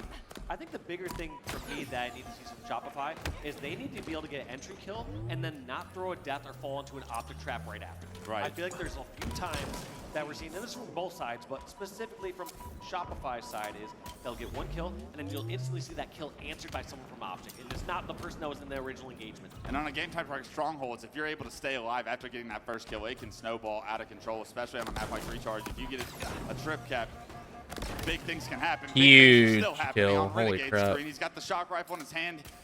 Finds the third shot on the last shot. Gets Frosty to no shield, but Frosty with the nade and the damage to follow. Able to find not just Renegade, but takes down Legend as well. Formal does jump into C. But in the meantime, Shopify jump into B and A. So it's going to be an early hold for Shopify here as the dust settles. Optic do have a 28-point lead, so nothing to stress over. But here's where the game kind of slows down, and how are Optic going to break this? Yeah, and I think Shopify happy to take that trade. They'll say, yeah, you can take C. We'll take the other 2 hills that are a little bit better. There's an entry kill there, or maybe I would argue an answered kill from Bound being taken out, and Royal 2 kind of giving up an arguable more free death than what he normally would. Yeah, Formal able actually. Oh! Off the ground. A god nade from Wow. God himself. Formal able to take down Royal 2 right off spawn. So he kills Royal 2 across catwalk. That was a nice Addictive stick, bro. nade on the pipe door, it bounces off the ground, sticks to Royal 2's big toe, and Royal 2 hasn't played the game in 20 seconds because Formal has taken him out of it. Yep, Royal 2 once again out by Formal. That's 3 in a row. He's being Triple very cap. mean, not letting his friend play the game. But in the meantime, it's a trip cap momentarily for Shopify. A and B both being recaptured by Optic, so you think Optic are going to be able to try and get some momentum off this, but I say that, and they are able to stall B out. They actually get beat into B. They get the reset with the help from Cycle, and there 3 go Cycle's down such for an Optic. annoying The shit, trip bro. cap still exists. Oh my god. They do have a player in A. Last shot, late to rotate maybe, but giving up A in this situation, no harm, no foul. You got a 50-point lead and a BC control for Shopify. And last shot, knowing that he has to try to fight towards Needler or towards White, ends up at least getting the trade there, which is huge, and that's going to continue. Points on the board here for Shopify Rebellion. He's legit Formal 2025 by himself here over Pistola. an elevator, forced to Yeah, drop no, out he's middle. crazy, Royal 2 knocks bro. him down to no shield. Royal 2 actually looks down above him, takes him out, and then Royal 2 give him Formal a little bit of his own medicine there as he takes him off the screen. 4 down for Optic. A brand new camo for Royal 2. Optic are going to split spawn actually in this situation. 2 players spawn towards elevator and camo for Royal 2 approaching these players. He's actually going to choose to back up as Frosty goes down. I actually love this from him. Good discipline on not overextending. Nah, he's with that going camo. places, bro. And I'm not sure if they recognize the split spawn or not, but either way, Royal 2 realizes in order to take over elevator, you need to have numbers. If they have already spawned, you're not going to outshoot the 2 or 3. Oh! Unless you're doing something like that. It's Royal 2 paying with a off. triple kill. It's paying off. Can't get the over, but Royal 2, the patience, the discipline pays off. He's doing Royal 2 things. He says, it's my turn with camo shock, and he lights up the scoreboard for Shopify now. 131 and climbing to 26 from Optic. That fucking emo. Astro, what's good? Good to see you. And that's a 100-point lead there for Shopify. They're also not satisfied. They're pushing for the strip cap. I'm not sure if this is the right time as they lost Royal 2 and some players because they're essentially trading the C platform for elevator, and elevator is the better stronghold. Well, what they're doing is they're creating split spawns continuously. Look, Bound by himself at elevator. The other 2 players from Optic spawn into pipes. They try to jump into B, but Royal 2 trades into B. Another player from Optic forced to jump into B. In the meantime, they're able to capture A. So not only are they consistently adding this pressure, they're forcing the numbers of Optic to be split across the map. They can't help each other, and all of a sudden, Optic on the ropes. Got it working, creating the chaos, but now that they've lost some numbers, it's Optic's turn. They had 2 down, but just as I say that, 3 from Optic fall. Legend, the only one alive, they know where he's at. He's in the hill. This is near perfect from Shopify. It's a killing spree from Cycle. Everyone doing their part. As you take a look at the kills, all of Shopify, 9, 11, 10, 10, everybody doing their part. As we see individual pop-off moments, the pressure just too much for Optic. They finally feel like they're grouped for the first time, but it's a C-hold, several players in that C stronghold to stop what is the trip cap bleeding, but is the damage already done, Dave? A 177 and climbing still. Damage is done. I mean, even when Shopify lost a couple members there was just so much information. They had 3 players. Fucked up the YY. That's so much info. And any way that they're going to push out of there is going to be tight confined quarters, whether they're going through control or whether they're going through gold. Couple of members from Optic, not to no shield. Renegade tries to grapple all the way to Bat Wedge. That was ambitious. Cycle waiting for him to enter the window. All 4 go down for Optic again, even with the burn of the camo from Frosty. It's still Shopify reaping the benefits of the poor positioning Optic had to put themselves in order to deny that camo. The pipe door push is coming from Optic. Cycle uses that grapple he took from Renegade to get out of dodge. With the help of Royal 2, they're able to knock down not just one player from Optic, but another player to no shield. Cycle should know Legend is here, no shield. He does, and with that, opens the floodgates onto A. 3 down again for Optic. Somehow, once again, they just make these incredible pushes.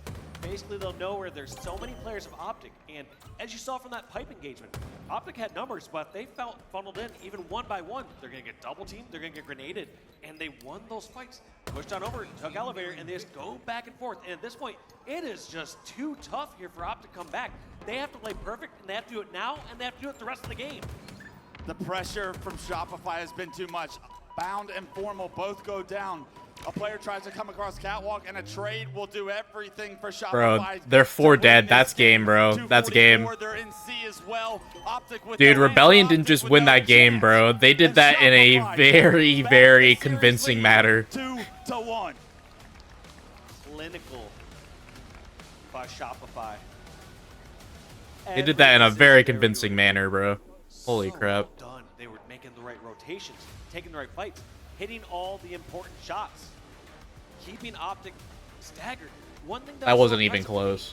Is that a lot of times when teams are pushing their advantage, like let's say that they have a trip cap or they have 2 caps and they're going for that 3rd one, and they lose a member or 2, more often than not, you see the next 2 members fall, and you have these staggered spawns. Shopify, however, they lose 1 or 2 people, somehow hole up, get into strong positions, be over in pipes, be in difficult to kill spots, buy time to their teammates, and if anyone Optic overextended, they would get an answering kill of their own. Yeah, that last control from Shopify lasted the last 5 minutes of that game. It was never Optic's opportunity to get back into it. It was always Optic on the ropes. Optic on the ropes, they could not figure out a way to break what was the relentless pressure from Shopify. And what a response after game 2. They said, Greenwall, you didn't invite me to the barbecue, hurt my feelings, and came back and dominated game 3. That was a That's crazy the only thing stick. about Optic, you can never count them out of a series. No. Fans. Undoubtedly, doesn't matter if the game was won by 1 hill, like in game number 1, or right here, a dominating fashion around 250 to 50. Royal Optic, 2. you can never count out. Royal 2.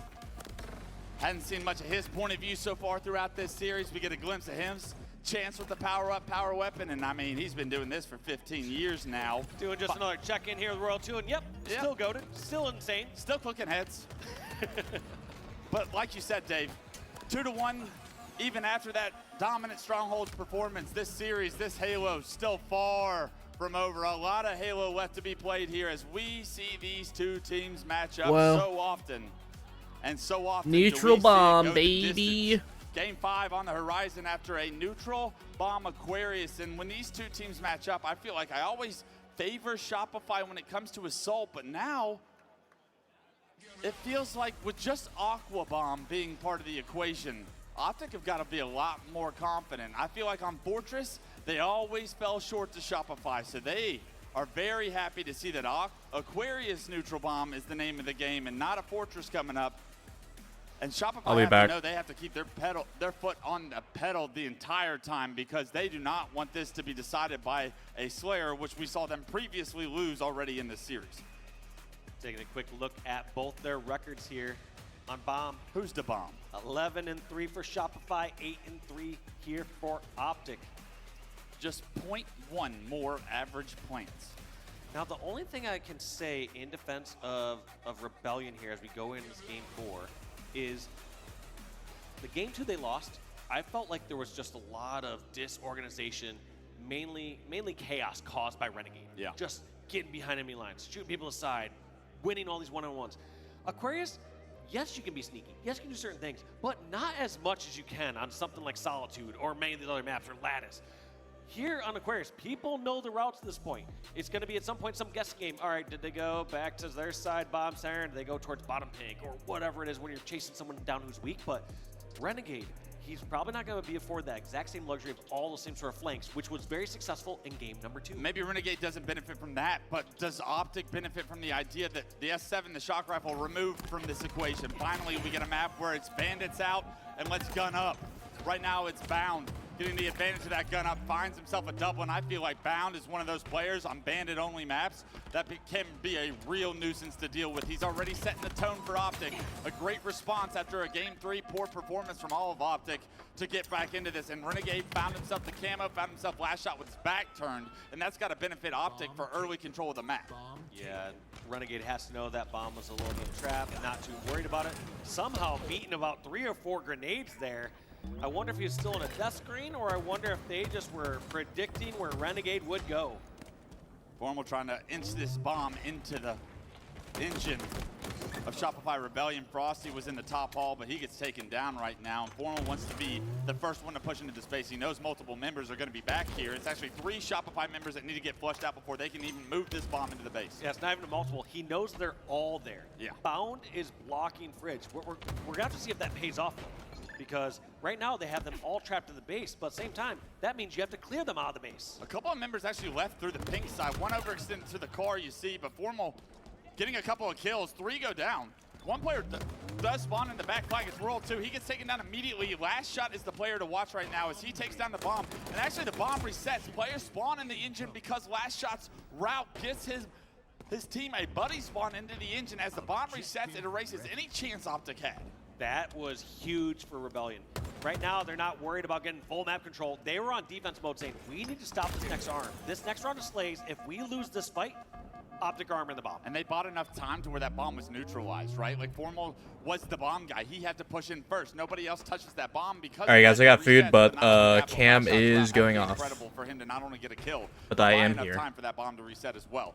Last Shot continuing to do Last Shot things. In the base now of Optic Gaming, 3 down. Last guy alive. Formal Last Shot doesn't miss. His last shot will take down Formal, clear out the base. Renegade does get a Jin spawn here. The rest are going to be spawning pink. It's a split spawn. Is Renegade able to actually get a kill on the Frosty? That's going to delay some of the pressure, but Last Shot still on an absolute terror in Optic space. He's got information that Formal's oh my god, the plant? Hell yes. The yes. shoulder of Roll 2 takes him down. Roll 2 arms the bomb, and it's Shopify. That is a very early plant. Wow. With 9 minutes left, Shopify take that lead, and it's not often we see a bomb arm this early in the game, Dave. Yeah, I mean, you look at the slays, especially over the top right, you basically see we're even across the board. In fact, maybe outslayed by 2 or 1 kill in favor of Optic. But when Shopify got their kills, they got that second round of slays, which were so crucial inside the Optic base. That was the one round of slays that Optic missed the previous attack. The objective efficiency from Shopify truly showing out here as they get that 1-0 lead. And Frosty, in the meantime, has found himself the camera Renegade getting shot from the back and the front. He gets removed from the map.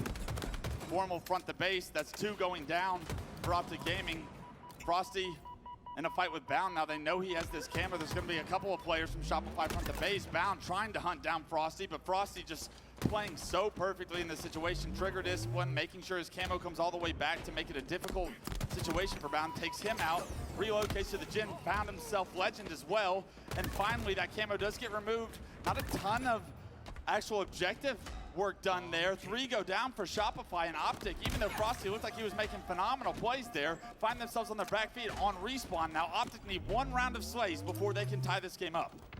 Formal, bring this bomb in, just putting the pressure on, letting them know, hey, your lives depend on this one right here. If you do not beat us in this fight, Optic are arming this bomb. If they send too many resources towards Pink and Fridge, they are arming the bomb. They have to decide how to play this carefully. And a 1v1 trade there is actually going in the favor of Shopify Rebellion. Yeah, but Optic get 2 down themselves. One player spotted in the pink corner. There's got to be one player from Shopify playing defense in the flag, but look at the reinforcements. As Bound goes into the pink corner, they're going to spawn on the flag. That is where Optic don't want Shopify to be, but Bound... Formal has 11 kills. He's got kills. to sandwich these players that are stuck on the flag. It's actually a double. Make it a double from Renegade, all 4 down for Shopify, and this is surely an arm for Optic. A perfect sandwich collapse from Optic Gaming will tie this game up. You think the nation just not good enough from Shopify coming off spawn, and yes, Optic will get that point to tie this game up. Got ourselves that tie game, and I almost wondered, was there a spawn in the back of the flag there? I couldn't tell where all the shots came from. So that was just also very fortunate timing there, as Optic were clearing out of the base to make sure they can get this next round of slays. They actually forced one spawn in the back of Shopify, and they could not react fast enough, but that could have been disastrous. You think the bomb arm would be an opportunity to reset the map for Shopify, but they go all 4 down. Bound finds the camo. He's also challenged with moving this bomb forward, but you know he wants to be aggressive, so he's going to drop that bomb. Spots roll 2, finishes him off. Good communication and teamwork. Good angles from Optic here. It's Bound finding himself yet another assist. There's one player alive. It's Cycle, and they know where he is. That bomb moving in front of the base, but you don't want to do that when you have camo. You want to be aggressive. You want to be part of the action. Cycle gets spotted out, actually reveals Bound who has this camo, and are they able to take advantage of that reveal from the sensor? I don't think so. The bomb's still neutralized though. Yeah, these other members from Optic are put in a difficult spot. Right now, Bound is hoping that somebody else comes down towards the bomb and pushes it forward. But nobody else from Optic wanted to take that lower position because they saw Bound down there already. And so Bound had to either completely keep moving that bomb or abandon that position. And you got to wonder if he could go back, would he just start moving that bomb into the window, and potentially how would they benefit if they just left Cycle car side of the map? Didn't work out for Optic, and now Optic on their back heels once again stuck in the back of their base, similar to what we saw from Shopify. They have control of the fridge, they have control of the engine, and it's going to be a collapse from Shopify. Who gets the kills? Frosty's the first one to go down. That's big to release some of this pressure for Optic, but the rest of Optic still have work to do to flush these players out from their side of the map. Yeah, Last Shot still being a nuisance over in the gen. You now have Royal 2 and Last Shot there. This 2v2 coming up. They're going to push this numbers. They know that 2 down from Optic.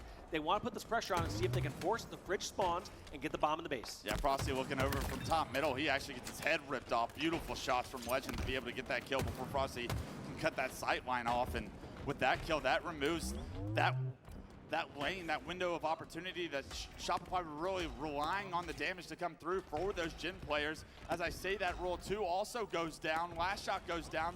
Frosty's coming off respawn. Where did he spawn? It's got to be pink side of the base. Last Shot, or Frosty finally gets taken down. He took a route car 1, I guess. This bomb, so close to going into the flag, but the back flag spawns that Optic know already have occurred will stop them from moving this bomb in until another round of slays. That was so well done by Legend. So sneaky over in the util. On top of that, relieving the pressure on the base, bringing this across. Oh! Almost gets the fish on Frosty, the last one alive. Frosty stopping an arm. I can't stress how important that kill from Frosty on the Legend was. He will delay what is Optic's control right now. Everybody from Shopify rewarded with an opportunity to respawn and defend their base once again because Frosty gets that kill on the Legend. And there's a couple other picks, 2 apiece, but it seems like Optic have a little bit more presence across the map. 2 are pushed on over towards the car side. Frosty trying to change that. Yeah, the camo is up, and you see how bad multiple members of Optic want to go for it, but they're forced back down the car, but none of them get taken down. The shield recharge from Optic, everyone bait and switching perfectly there, Dave. That was insane by Formal and Legend. As soon as one started to get some shield back, they were the tank. The other person was buying some time, baiting and switching. That was brilliant by those 2 to stay alive for so long. That's what led to that 3 dead. It's 2 players from Shopify make it 3, spawn in the back of the base. Where does Roll 2 spawn? He's going to spawn out in the fridge. If they're able to isolate Roll 2, don't be surprised when Optic Gaming perform the same level of strategy they did the first time around. They get that kill, but they lose Formal. There's 2 players defending the pink door this time around from Shopify, but Enable will come through. Cycle gets backed up. Cycle gets knocked to no shield. Is there anyone from Optic coming from the gen? It's going to be Legend. He's a little late as he comes off respawn, but Cycle's noted in the window to be no shield. All of Shopify stuck like fish in a barrel. Bound, knocking everyone down to no shield. The bomb's still front the base. He's pinging it. Oh, they don't have Someone bomb. Get the damn bomb in the base. Doing everything there, and that was such a perfect last-second touch on the bomb. But I'm surprised this didn't go progress any further. Yeah. They had all the kills, they had the position, they had the bomb in front of the base, but players from Optic They were confused sold. on who's on the objective? Who's doing what? And all of a sudden, Bound's the last one alive. 3 dead for Optic or Shopify still. Bound and Legend still alive. They The sold that bomb, bro. Still in Shopify's window. It may reset due to time right now as Shopify spawn up. They spawn on the pink side of the map. One is going to have opted to go to the pink too. Bomb actually resets. Thanks Steitzer for that one as Bound finds a killing spree and gets back control of the fridge of Shopify Rebellion. Now I'm looking over at the Slays. Optic outslaying heavily now. Formal going +10, Bound +7, Renegade +5. But keep in mind, it's an objective game. All these Slays, as you saw during that last round, didn't translate into a bomb arm. If they can't do that, all Shopify need is just their one opportunity. They seem to outslay for 30 or 60 seconds and get their one arm. I mean, Bound clears out Optic space again, sees the bomb bottom middle, and has got to be saying it again. Someone get the damn bomb. They have outslayed Shopify so heavily for what feels like the last 3 minutes and have nothing to show from it. The game remains tied. 2 minutes on the clock. Camo is up, and you can best believe the next arm is going to put so much pressure on the other team. Holy, good God, Legend, that stick was disgusting. Hits him with a slow ball. Not too happy about the trajectory of his jump as he saw that blue plasma flying his way. Renegade moving this bomb in. They do only have 1 kill, but this pressure is being felt. Information on 3 players. Renegade did damage to all 3. Frosty in the window, challenging Legend, backing Legend up as 2 members of Optic go down. Shopify release what feels like have been the past 5 minutes of pressure. Finally, Shopify with the bomb in hands get into the enemy gin right now. Optic, they start to slow play. Look how slow they're saying, all right, we're now in defense, and they realize what's at stake here. If they lose this next round of Slays, Bomb's being armed, and there's only 1 minute left on the clock. The Optic need to get these kills. They need to stay alive. There's 2 players weak over here on the BR. Can they stay alive? That's going to be 2 falling down. There's Renegade and Formal, both taken out. You know that bomb's moving. Oh, shit. Arming this bomb. Shopify Rebellion did not have control for the last 5 minutes. They get it for 45 seconds, and they arm the bomb. The efficiency, how slow the game turned down, and pressure, it bursts pipes, or it makes diamonds, and diamonds, or was Optic's Shopify gotta lock in right like now. To winners bracket round 2 if they're able to close this game out. A minute left on the clock. Optic scrambling across the pink side of the map. Cycle on the prowl right now. The bomb in last shot's hand. Oh, that's GG's. They overextended. That's GG's. Last shot forced to drop it as Renegade jumps up, but multiple That's members it. here, and all 4 GG's. Shopify Rebellion get the 3rd arm before Wow. the time goes out, and that'll do it. They once again knock Optic Gaming to the elimination bracket. Shopify Rebellion in 4 games this time get the job done, and they scratch their shoulders off. The dust is off, and Wow. they say, we love to see Optic in round 1 because we always beat them there. They just made that look clinical in game number 4. I mean, the most surprising part is Optic. They had the Slain. They had things going on. Just a couple missed objective opportunities. And it felt like they either need somebody to just start running that, either somebody That's to commit to crazy. it, or they're going to go back to the drawing board. You know they're kicking themselves in that game number 4. Yeah. They had all the Slays in the world, and it could not translate to an arm. Shopify get 1 round of Slays at the base. They get the arm instantly. In fact, they get a 2nd arm right after. Nah, dude, they threw. Yeah, They before threw we with that 2nd talk arm, about the man. brilliance of Rebellion, They I do had wanna like say, if 3 Optic dead, goes back and 3 in the thinks about this base, series, they'll be no one kicking with bomb. themselves for several different games. Game 1, several different hills slip out of their control. That was unfortunate. So close, they lose that game by margins. Very small. We should be on a margins. And then game you go 5, to bro. This game, what feels like was predominantly controlled by Optic. They outslayed Everyone positive on Shopify Optic. Rip. several different times. It felt like they got multiple wipes without being able to get the bomb physically into the base to be able to arm it. The name of the game is neutral bomb, for God's sake. You need the bomb in order to score points. But Optic weren't able to do it. Maybe that's testimony to Shopify Rebellion's defense, but it only took Shopify 1 clean wipe each time they got that arm, and even the 3rd one, I mean, that was just Optic trying to scramble for some kind of level of success there at the end. So if you're looking at this series, Optic fans and the team can actually keep their heads up and be like, all right, we've been here before, we've gone through the elimination bracket, we've proven we can do this, and we're a lot better than that. Very few mistakes costed us an opportunity to go through the winners bracket this time around, but Shopify, they've got to be pretty happy with the results. They gotta go through winners bracket, bro, and force a grand final reset. Can do in that neutral game. that was bro. uncomfortable for them in like that, whatever, 10 to 4 minute mark where they're just getting outslayed over and over again. I always talk about the game in those few snapshots. Worst case scenario, neutral game, best case scenario. Right. That neutral game, all optic, all day. Optic. They were destroying that on Aquarius Bomb. But when it came to the worst case scenario, Shopify, they turtled up. They knew how to hold up. They knew how to play defense. They stopped all those aggressive pushes from Optic and stopped those overslaying periods from being bomb arms. Yeah. And then when it came to best case scenario, similar for Shopify. They got control and they made quick work of it. They'd get control for 30 seconds, get one round of slays, get the bomb arm. Yeah, it was beautiful to watch how efficient they were with that objective, because not often do you see a team that strong at neutral bomb, especially playing the likes of Optic. From Optic, it was a little bit more sloppy, to your point. You think they played so well, but got so little from playing so well, and that's going to be something that they go back to the drawing board and they look at. But as we move forward, it's going to be a long road for Optic. What do you have to say to the green wall out there that's listening? Envy versus FaZe now. Team, depending on what happens. What a chance, what an opportunity Envy have, and what a timeline we are living in, where Mind Freak is in a conversation to potentially make it to a winners finals. And I'm willing it into existence. What a story it would be right before Worlds for one of our massive international teams to almost make it the distance. We've seen it before with the European team. So beggars belief. Australian team could make it so far. Here's Precision then. 3 members down on his team. And the pistol will connect, and that's good enough. They'll make that kill nice and easy on the snake bite. Bomb down in the closet. And it's in a bit of a precarious position if you're a FaZe Clan fan, or a FaZe Clan member, for that matter. Bomb now thrown into the base. The issue is 3 go down. Piggy has to prioritize trying to stay alive, but the pressure's going to keep on coming. And you fear it's only a matter of time before he folds. He's trying to delay. He's making them come and find him. If he can get this kill on the Penguin, it would be huge, because his life should really and truly be over by now. Penguin does survive with the camouflage, and that's big. Now FaZe can begin to venture out and have ambitions of even getting the bomb plant and tying up this game. Lucid gets one. They have control now. They're pushing the bomb over towards the closet. Jackson spawns over towards Fridge. We got an interview. They do. I know that felt good.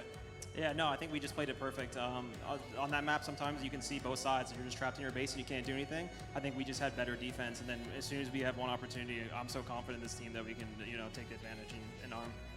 Definitely had the better defense in that series, okay? And your offense is matched up to none, okay?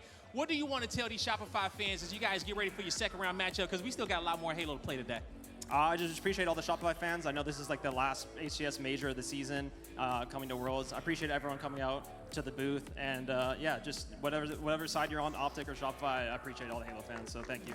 You heard it here from Royal 2. Check out the Shopify Rebellion booth, and that's going to do it for us on the stage. Lot, take us away. Thank you so much, Blaze. Wow. Eric Rhoda. Matchup early. We've already told you what happens if either team wins this, and the obvious answer is one of them is going to win it, but that's still in the balance for now. Lucid and Trippy in the locker, grenades are going in. Those two are in the locker, and they don't stay in the locker because they've been taken care of.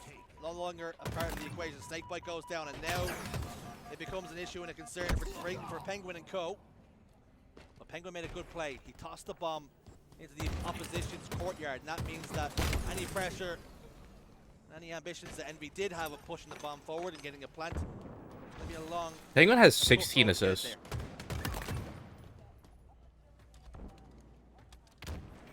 Five minutes now remaining, and this one's starting to be a little bit nervy for both teams. With how Aquarius bomb works, there's Sorry guys, I'll be right back. certainly a possibility that next one could be the winning bomb as well. We have seen teams go one up with more time and being able to hold on and just keep a team at bay. So we might see teams both erring on the side of caution here and not overcommitting unless they have 3 or 4 down at times. You saw how hard FaZe had to work to get into that base. They were pummeling Envy. 3 down, then 3 down again, then 3 down again before they were able to brute force that bomb in. They made sure it was a definitive plan before they started to move. Some teams will wait to have a 2 dead before moving the bomb forward, but FaZe wanted absolute control to guarantee it and not risk any counters. Not leaving themselves susceptible to a counter attack. But an attack is coming, an onslaught is coming. FaZe hook up inside the base. They brace for impact. All 4 members of Envy are coming. And they've got bad intentions here. Yaks on the stairs. Descendant just about tries to stay alive, but kills do ever so slightly favor FaZe now with the trades. Precision's got the bomb, but he's forced to give it up. He knows the numbers are just not there right now. Lucid steps inside the base, and you know he has ambitions of just tossing the bomb out and getting rid of danger. Precision shouldn't have got that kill. That was a questionable challenge from Lucid, but I think he had got the call there. It was a one-shot, so he thought maybe he was going to be looking the other way at Penguin. It just mean that Envy has that extra chance, that extra couple of seconds off spawn to get a couple of players into position, but once more, we're back to the Battle of Cart, where this bomb keeps finding itself, going back and forth from gen to gen, from closet to closet, whatever you want to say. Personally, I think gen's quicker to say than closet, but alas. Big nades though, and this is why it's difficult sometimes to force that bomb through that area, because you're just so vulnerable to grenades as well. Really need to be making sure you've got 2 or 3 dead before you start moving it through. It really is a bottleneck. I'm going to call it closet, perhaps it's killer closet. So many people die inside there. Your average life expectancy is not very high once you step inside. Lucid goes down. Trippy gets 2. Jackson surveying his options. Biding his time. Snakebite tosses down a couple of grenades. He knows exactly where Jackson's position. Trippy's going to pop up now and catch him unawares. 2 members of Envy inside of the locker, of the closet, of the gen. Whatever you call it, let's just add more callouts to it.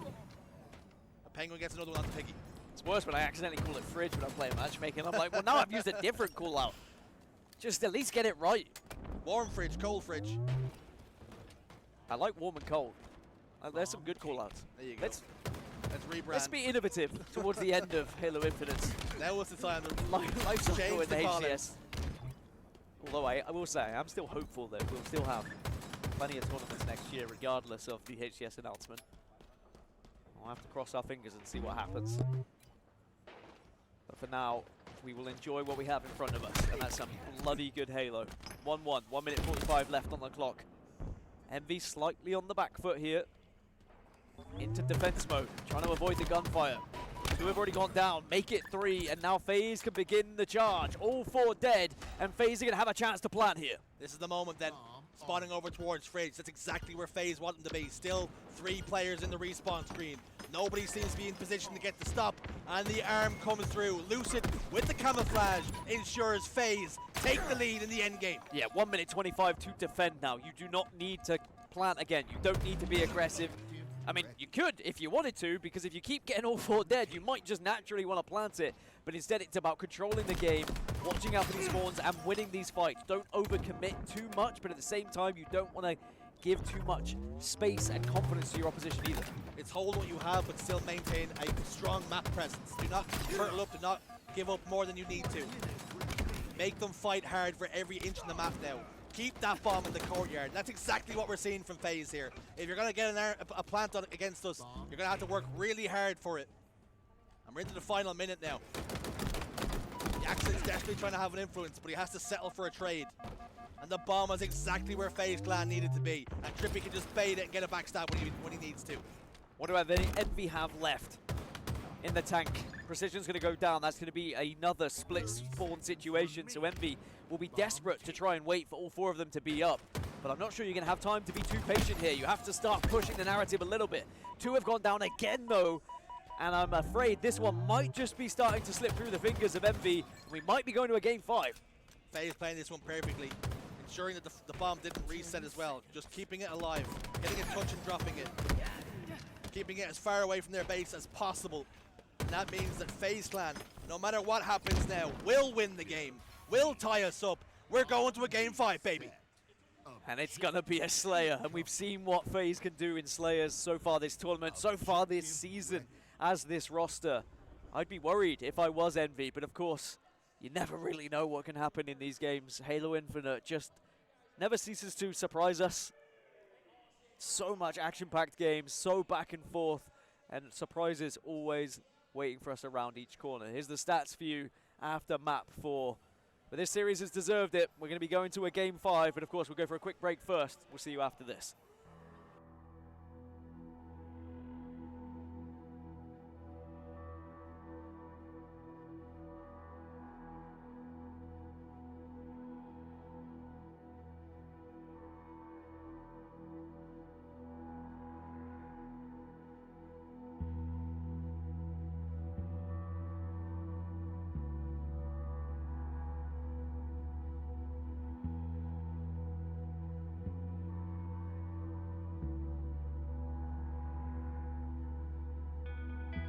Oh, baby, a game 5.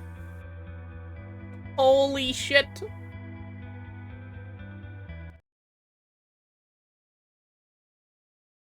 Optic versus Luminon next.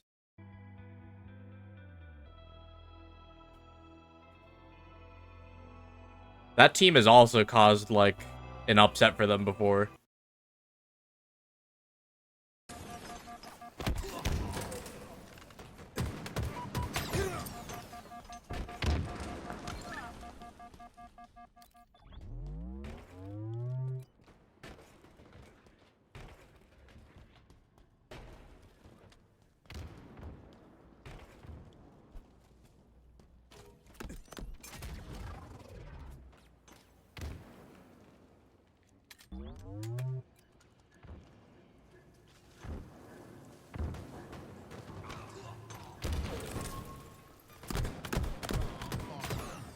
SSG's got the arm.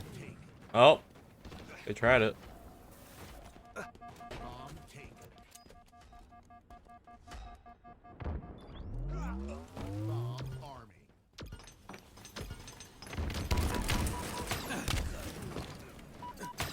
Oh, oh, the BR. Oh, the BR just fucked him, bro. Oh my.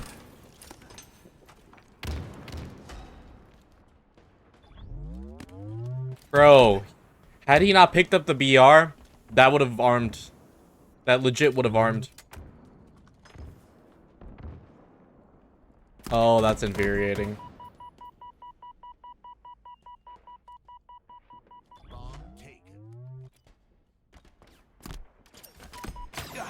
That's infuriating, bro.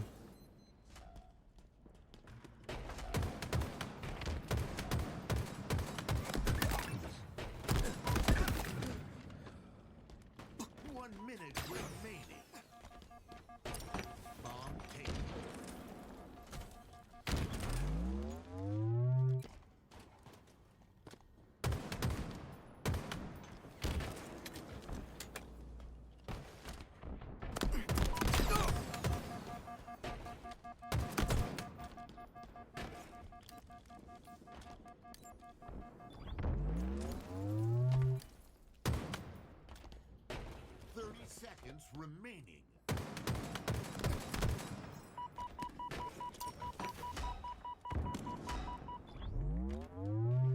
Bomb army.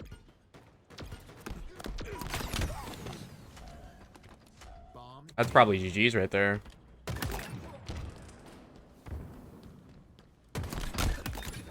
SSG knocks down Cloud9.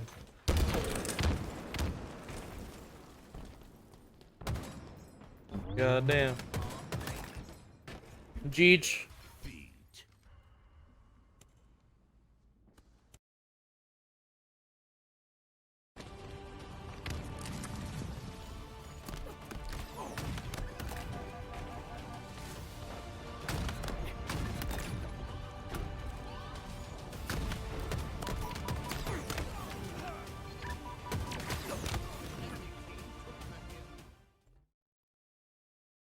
The HCS Charlotte Major, hosted by FaZe Clan, is brought to you by Steel Series, Displate, and Corduroys.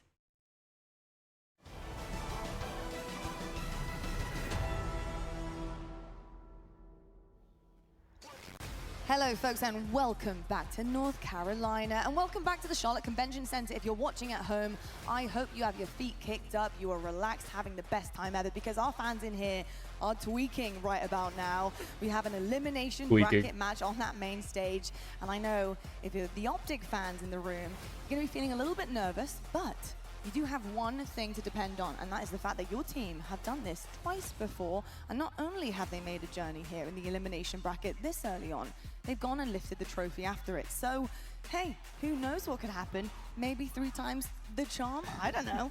My name is Lottie. I'll be joining you all weekend long. I have Snipe Down and Why Not Be Casting on the desk with me.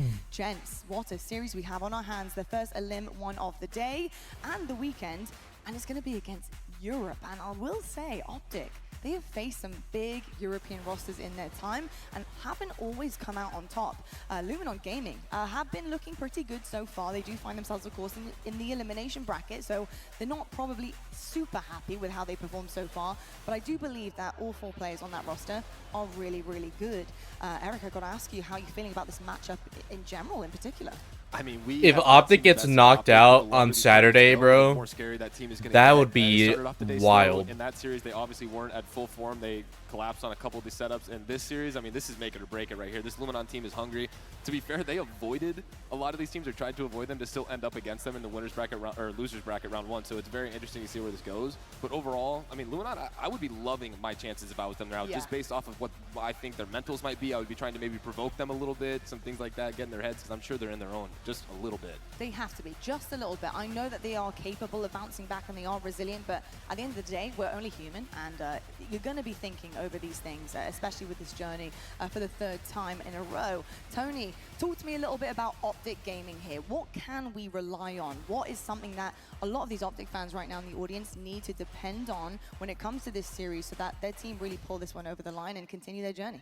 Well, the one good thing about Optic Gaming is that they're a very momentum-driven team. When I say that when things are going good, they're oftentimes going great. When things are going bad, they oftentimes go terrible. Luckily for them, game number 1 heavily leans to their favor. So when I'm looking at Optic Gaming, I'm looking for them to really blank out everything that happened in the last series, which they've done before in the lower bracket round number 1 matchup, and just play their game. And if they get momentum under their wings, they can run away with it. On the other side of things, if they hold on to like some of the troubles of what happened against Shopify Rebellion, we can see a very tough series for Optic Gaming. I think the really good thing right now, Snipe, is the fact that with Optic in particular, it's not like somebody is not shooting straight, not performing super well today. You can see everybody is looking pretty good. Their guns are smoking hot. However, it's just about where they're getting those kills, how they're converting those kills into something more useful, especially objectively. It's also great to see them get over their Slayer hump too. So anything else positively that we can push through here for some of our fans who are really hoping that Optic dig deep and get it done on the main stage? Yeah, I mean, like you said, slaying's not the issue. They're getting the kills. They were right there against Shopify in the kill category, even though they got blown out in a couple of the games. So for that, they just need to get the objective efficiency up. They are likely, I said they had the best teamwork in the game as a team when they're on 100%. Yeah. But if they're not able to capitalize on these objective game types, which has held them so strong, I think Luminon might be one of the only teams that has actually taken an oddball from them as well. Yeah. So if that is slacking, then this is where it gets dangerous. They started the day 0-2 so far, which is just pretty mind-blowing, and it would be something else here if that continued. Yeah, that actually, do you know what, it's so funny that you put that into perspective for me, because I'm not, 0-2 right now on a Saturday for Optic Gaming is kind of almost unheard of. And also, especially the fact that it was an upset. They got freaked on, man. Which, by the way, we talked about this. I think this is historically the best kind of seeding we've ever had for ANZ. Is that correct? Me thinking that? I believe so. Potentially. I think they need to win maybe one more round, but it could potentially be there already. So that's a good one to watch out for, folks, because ANZ, they're making moves here. Mindfreak are no joke, so we'll be definitely watching closely for this team and their journey here as well in Charlotte.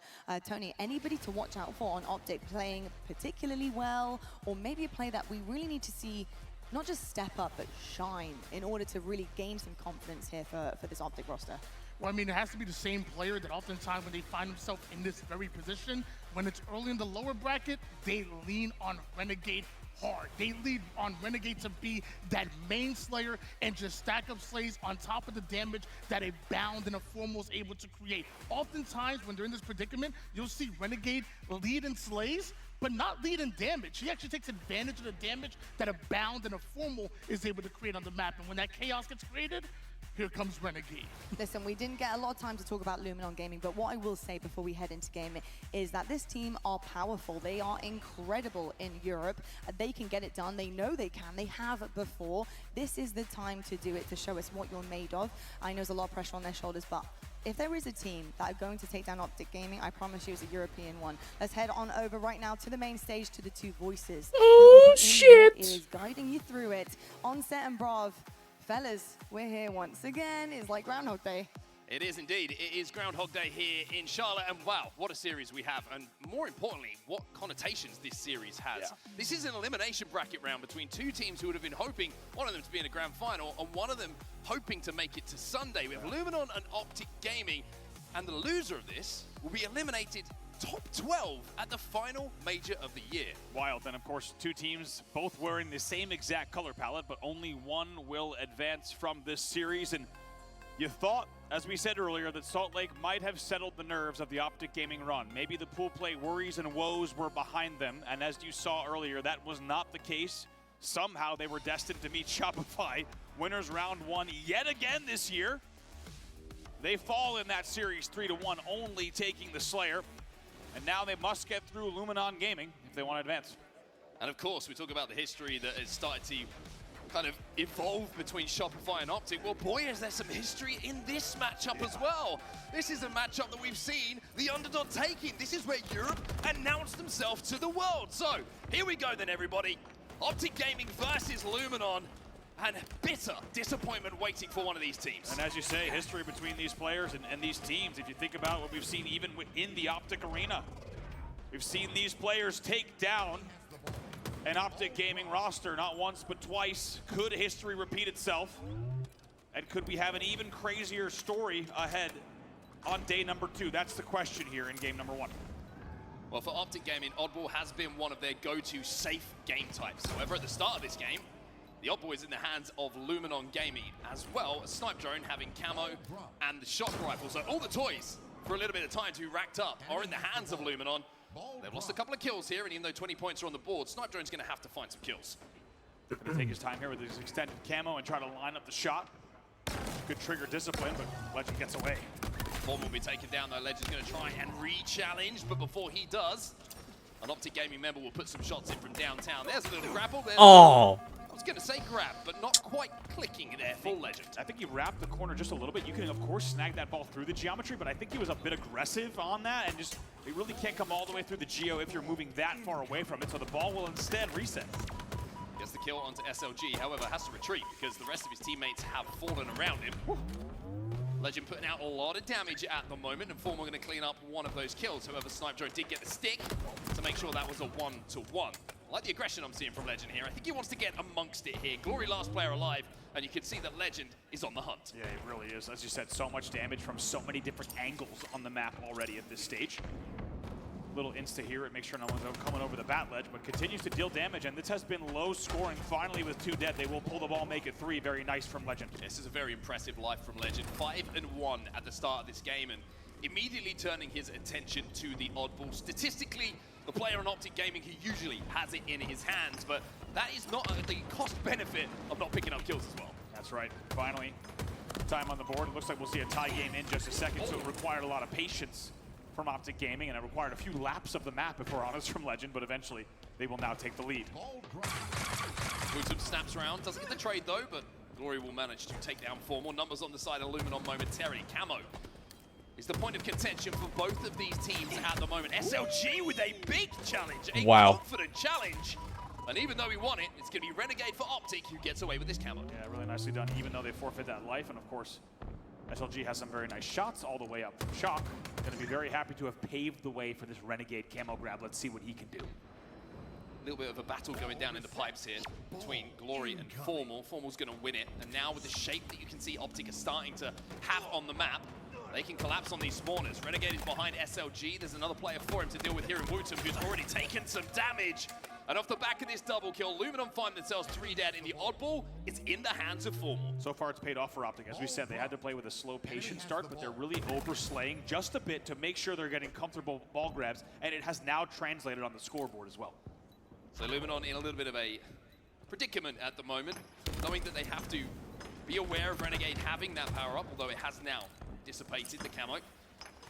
And also where the players of Optic Gaming are playing to try and break this setup and get that ball out of their hands. 48 make it 50 points and rising. And with 3 dead again, Glory last alive. At least Glory has managed to find some kills on the pipe side of the map to get that odd ball out of the hands of Optic. A little bit of a stalemate here, but Optic with the lead. Yeah, Optic's preferring really for, once again, just control-based gameplay. They're not looking for scrappy holds. They're not allowing things to get mixy, which I think will continue to play really to their strengths. I think there's one opponent that is going to demand respect from the history of these two teams. I think Optic won't be overlooking this Luminon Gaming lineup. They know that they are talented, that they have credentials and, you know, potential to upset as well in this series. So every single move is going to be calculated as Formal grabs that odd ball here at the back of blue. Really nicely done. He will also drop to allow him to use what's left, of the shock. Doesn't connect just yet. Might need to play ball here. 3 dead on the side of Optic does get that play ball, and Luminon are going to have to travel back across the map now to where that spawn is going to be of that objective. Renegade already there over at Pipes alongside Bound, so Luminon get the ball out of their hands, but in absolutely no position to grab the odd ball themselves. Yeah, kills exchange, but so far Optic gets the better of Luminon off of the next break as well. So only 136, but we got to start looking at the game clock. A nice shot from Snipe Drone onto Formal and Bats. Look at this camo. It's going to be a big factor here in the late game.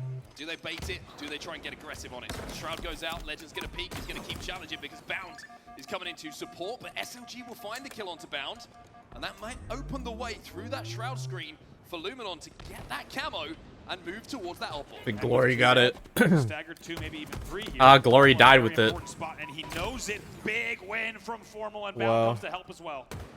Last player alive here going to be Wootum. It's going to be a trade. That'll do for Optic Gaming. Everyone from Luminon is on the respawn, and most importantly, nowhere near that objective. Optic is starting to control the map a little bit here, and Luminon starting to look a little bit ragged on the pushes. Love the discipline from Renegade. He checks elevator so thoroughly, checks every single nook, cranny, and angle to make sure that no one is there, and only then does he push out here onto the A ledge to make sure he can eliminate players at control. It's nicely done. They win that battle as well right now in a momentary 3v2. 35 seconds left in this round for Optic to essentially hold on to the lead that they do have.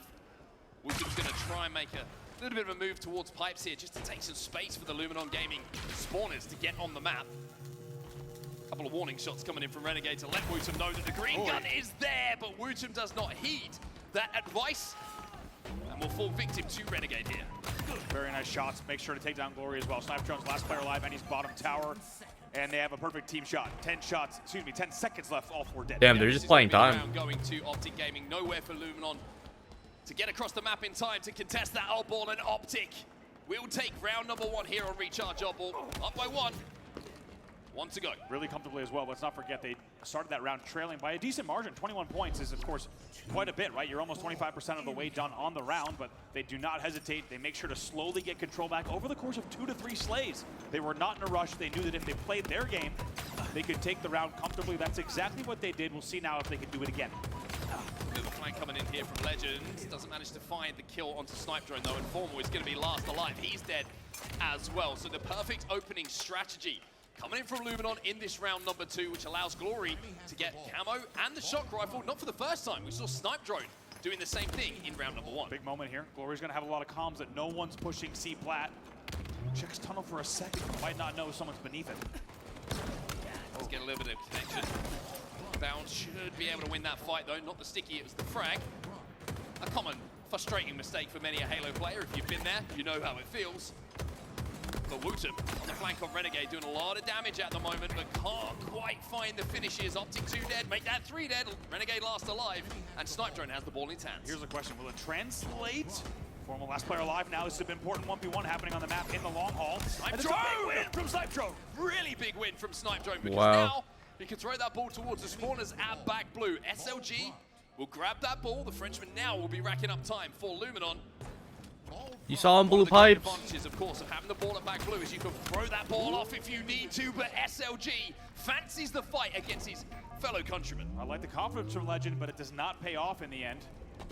Adds to more time, and Legend tries to be the first man in, and eventually the push will come. The ball's played early, but probably wisely an early play ball, and SLG does a little more damage and tries to get away. Kind of gets stuck doing both in the end, but most importantly for them, the ball is played. Snipe Drone gets a nice finish as well, and all of a sudden this round's a little different. It's a 32-0 lead in favor of Luminon. Yeah, Legend nearly showed him who was boss in that 1v1, but Snipe Drone connected with the headshot when he needed to, and just a little bit of a pickup on the slays been the big difference in this second round to the first. Optic completely outslaying Luminon in that round number 1, but this time it's looking a little bit more even.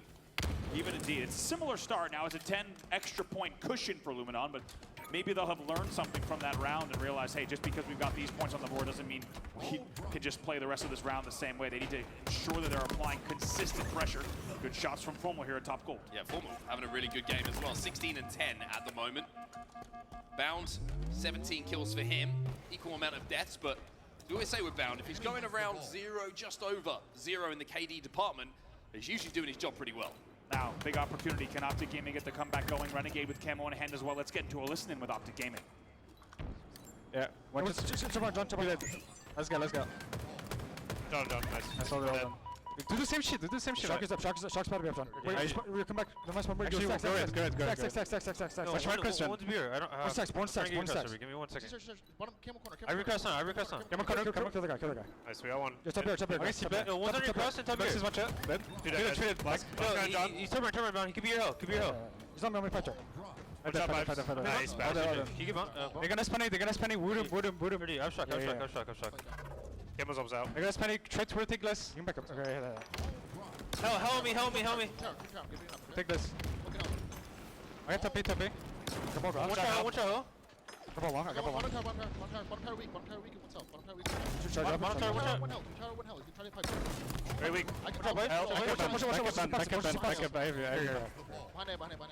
Long weak. Back up. I'm gonna. Nice, we got one, guys. That's our pick. Get them at the center. Long good. Yeah. Stack. Nice, two dead. That's again. Long weak.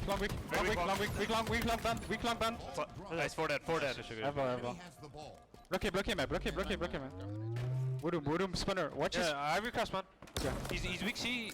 Actually, yeah, one stacks. I'm playing long. I recross, man. Playing long, one stack. I don't have your C-subs. He can walk up C-subs on you, though. I'm watching. Intensity certainly there in the comms for Optic Gaming.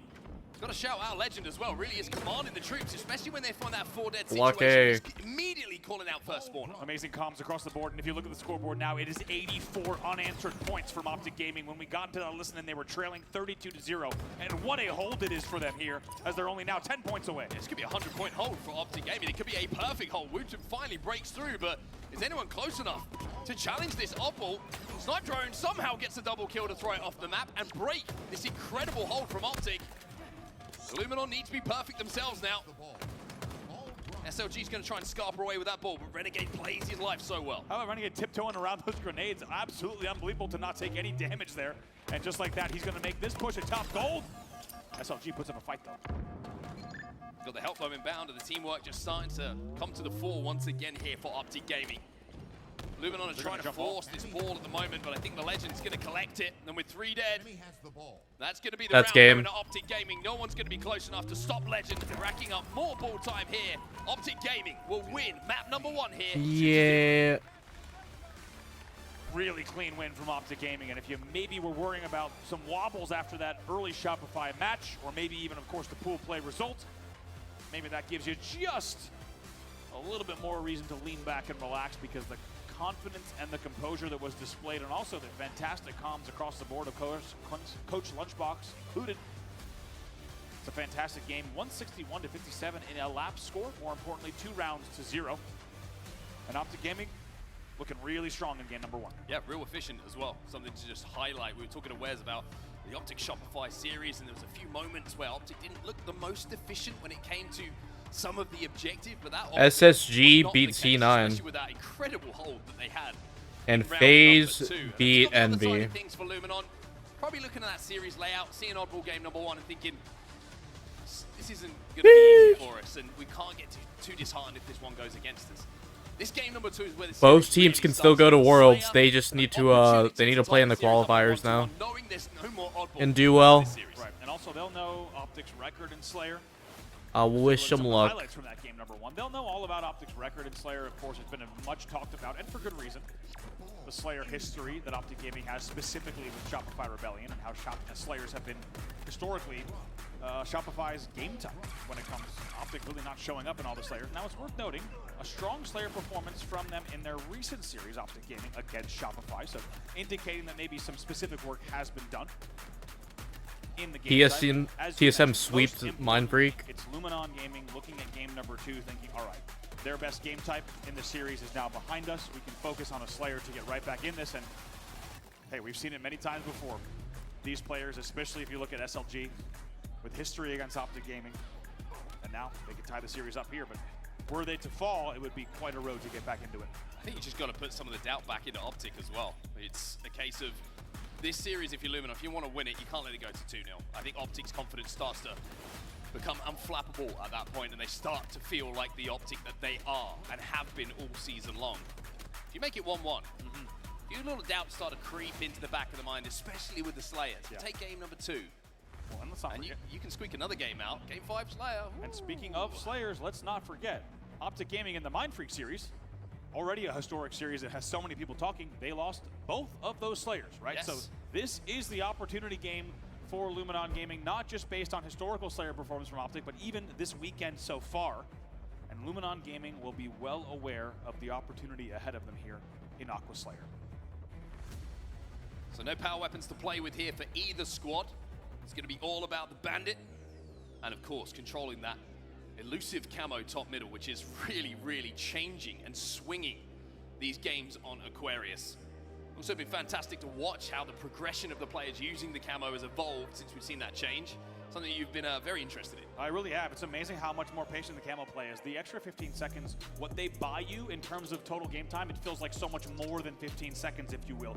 Every time we're seeing a camo player from the best players in the world now, they're taking a second to assess kind of the state of the union on the map. Where is our team composition-wise? Where are we? Where do we need to be? They're letting their teammates move into certain positions to get a certain amount of damage or angles, and only then is the camo play made wisely. And of course, they try to milk it as long as they can. It's quite a different dynamic, and we'll have to see which team can make the better of it in this one. We're underway here in game number 2. If you're just joining us, it's Optic Gaming up 1-0 in a must-win elimination round 1 versus Luminon Gaming. Well, it's a good start off the rip again here for Luminon. That's going to be 3 dead for Optic, and that should be the camo going to them as well. Renegade's going to get spotted out, and that's going to give information on where all of the spawners for Optic Gaming are. It's the perfect rebuttal from a disappointing game number 1 off the rip here for Luminon. What can Glory do? So much talk about this player, the talent, the promise, and now in one of the biggest series of his career here. Just got to wait these nades out. Oh! Can you imagine if he gets a stick, bro? That would have been like at least a double. That would have been such a crazy double. And maybe a little bit of a miscom. However, Wootum finds one, takes the second fight as well, and will find a double kill. And now the collapse can continue. Even though that sticky does not hit, it's a triple kill for Wootum now on a 7-1 lead. And it looked like it was going to be a massive blunder from Glory and Luminon to not hit the stick. Instead, they still convert on each of those kills. They now lead 8-3. Yeah, Wootum made the most of a bad situation. And Optic just took an extra second to get out once they had that opportunity and got that pick. There was some damage coming in from other positions on the map, of course, so Optic may have been forced just to sit back and wait for those shields, but having got that first pick, Wootum did not need to be asked again to fly in. That's going to be 3 dead again for Optic Gaming. It's 11-5 for the Europeans. Really good speed here, and you can just get the feeling from Wootum's POV that they know if they need to play this game fast, play it one step faster than Optic Gaming on every push, and it really will play into their favor. It's a killing spree early on. He will trade for the double as well. 3 dead again for Optic. Snipe Drone already hunting down the final player alive, which is going to be Legend, but he's scarfed away. He's rotating towards his spawning teammates, and Optic will manage to get 4 players back on the map. Snipe Drone gets a little bit of info though. The pings are coming in from SLG. And now with map control, Luminon can step forward and look to extend this lead again. And Wootum here already at 6-1. Trades on this one now from Snipe Drone. And just like that, still a 7-kill game. Somehow Wootum stays alive. Let's get into a listening here with Luminon Gaming. It's one shot, top blue. Top blue. Go back. I'm going top. Yeah, 3 here, 3 blue. That's one. They're full camo. 3 blue, you're pinching, David. Yeah, I got it. I'm going out yellow front. Couple 5. Top blue, formal. I'm looking top blue. Vent. Yeah, watch your top blue as well. I'm letting exit. Oh, on nades, I think. Don't car kill me. Going for camo. Yeah, bottom car weak, Renegade. Popping camo. He's the other side, Yeah, up south. Nice, got one weak. I'm looking. I don't know. Blue bridge as well. Nice. Regen formal. One shot regen. Come on, one shot. Dead. One shot regen. One more renegade. Probably blue flag. I'm bottom mid right now. I'm coming blue flag, I'm coming blue flag. I shot. Shot shrooms. He's absolute. Shot shrooms. Yeah, blue Back kit blue. also. Blue kit Okay. one shot Legion. Blue kit. I'm looking for him blue. I'm I'm going going P1. He's going P1 or P2. He's one shot Legion. Okay. One's back shrooms. There's P1 weak. P2. PD weak. One shot P1 combo as well. Bridge. Dead. Oh! I'm going car 1 for Last one Brugen. You have camera for 50 seconds. Yeah. He's on, I think. Oh my god, that flick on the formal. Coffee. Okay, I hear. Holy He's fuck. out. They're playing. What a life this is from M and what a K, game man. This is from Wootum so far. 12-1 out of the listening. And he is sounding like a stone-cold killer. Man, I've got chills. What an unbelievably lucky time to get into that listing there. 13-2, as you said, against one of the best teams in the world and a current World Championship favorite. They're up 28-16 to watch that entire life from Wootum and a series of events Not the team from nade. Luminon. Incredible now to have a 12-kill lead in the Slayer, make it 13.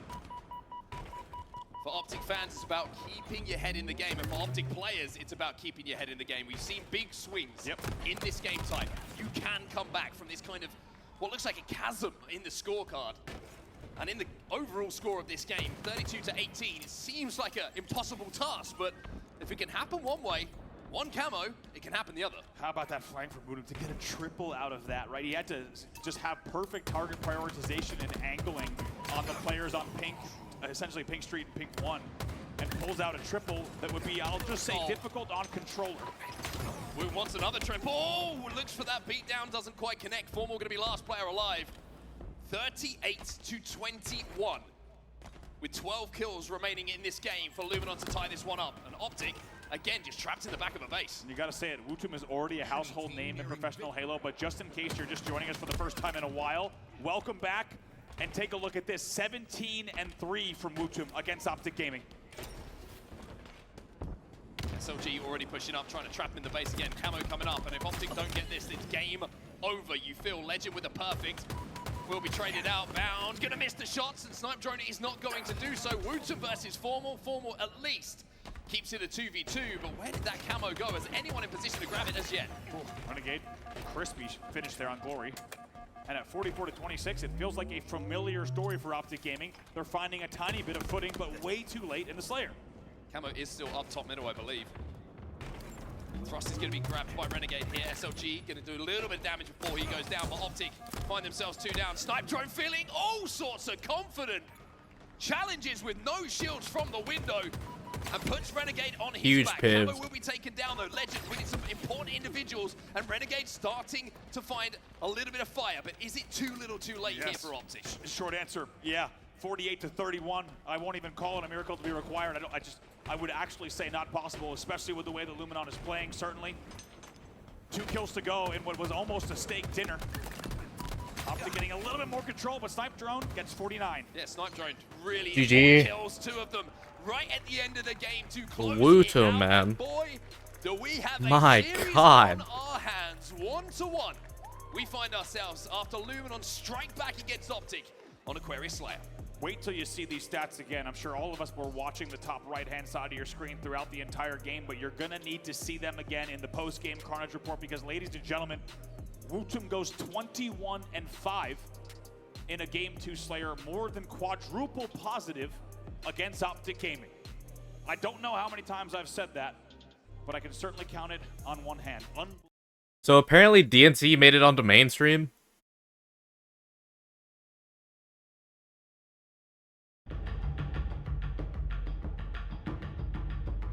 Oh my god, it's DNC!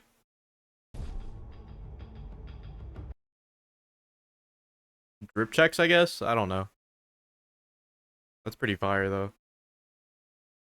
Impressive when you look at the overall team performance.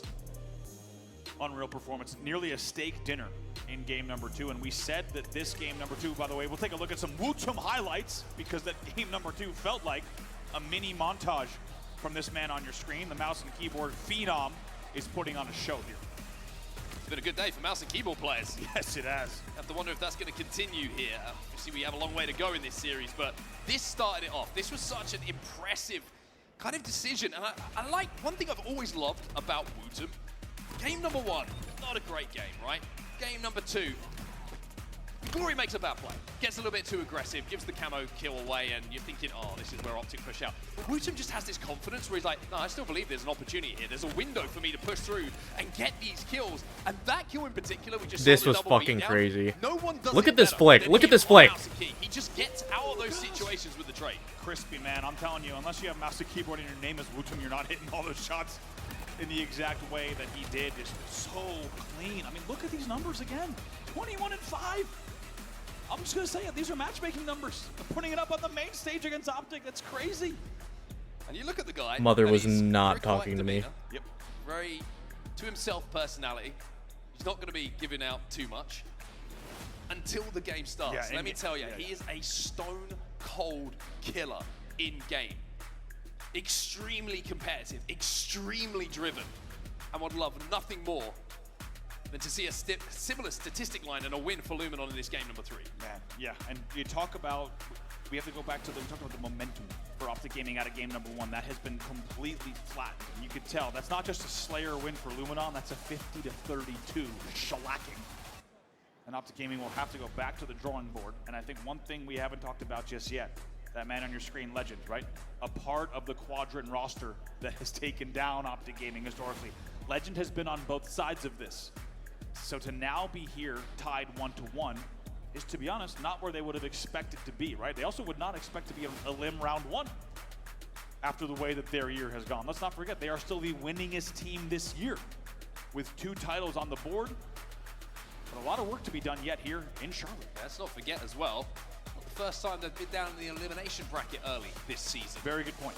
Not the first time that they've seen these kind of elimination games this season. Yeah. And off the back of those elimination runs, who's standing tallest at the end of the tournament holding the trophy? Optic Gaming. So they will know how to get out of these positions, but how many times you have to put yourself in it in a season? Yeah, it's a great point. While this is, you know, there's no other word for it. While it is dire circumstances to be in a limb round 1, you're absolutely right. And I think it's a very important counterpoint you just raised. This team has been here before. They will not be panicking. And their best performances all year long have started right here, somehow in a limb round 1. If you didn't catch it earlier in the season, at both Arlington and DreamHack, they had this exact same scenario and setup, losing winners round 1, having to fight through the entire elimination bracket. Take a look at some fly cap leaders here from Charlotte so far. 2 of them at the top of the leaderboards are involved in this very series. SLG also sneaking in there at the bottom, quietly. He's got his fingers to his lips just so that you don't notice him too much, but Bound is going to be the guy who, no surprise, furthest player forward for Optic Gaming, getting in your base, getting that flag moving. And the same could be said for Glory as well. It's actually a very interesting comparison between the 2 players and the way that they play the game, because there's a lot of similarities between them. Both very aggressive, both want to make something happen on the map, and sometimes can be guilty of maybe not putting the brakes on when they need to. And I think that's what makes this series so exciting, is you essentially have players who are very eager to have the first damage, to have the opening picks, to make the difference in those pushes. And what a dynamic we get. You can see it already. The series is playing out this way. What a dynamic you get when you're putting that head-to-head, when you have a player like Glory and SLG going up against Bound and Legend. They're going to be absolutely flying at one another, trying to be just 10% faster in the way that they get into your base, in the way that they're dealing damage, in the way that they're avoiding certain sight lines and blocking other spawns. And we're seeing now, in the head-to-head, tied up 1-1, as these playstyles are kind of clashing just directly in combat. It's been amazing to watch so far. Well, I love the fact that our next game type is going to be a good one as well. Capture the flag on Origin. So we're going to see some sniper action, we're going to see some rockets, and we're going to see the power weapons back in play after that Slayer Aquarius. Now, this can be a very unforgiving game type. If you lose that snipe and that flag is moving, you're 3 or 4 dead. With the caliber of teams we have on our main stage right now, you could be down not just 1, but 2 flags almost instantaneously. Going to be really interesting, because I think it's hard to place a bet on this specific game type based on the playstyles we've seen between these 2. You could argue that Luminon can catch fire and keep Optic on the spawn. However, if just, as you say, if that gets broken once and Optic gets stable footing, then Luminon's in all sorts of trouble. Luminon can't play this game type the same way they played the Game 2 Slayer, because it really could come back to bite them. You cannot go full pedal to the metal in this game type. You need to be careful not to lose control of your base, because for a few minutes of play, if you do so, the game could be over. One thing that's interesting to note as well that's caught my eye, Game 1 and Game 2.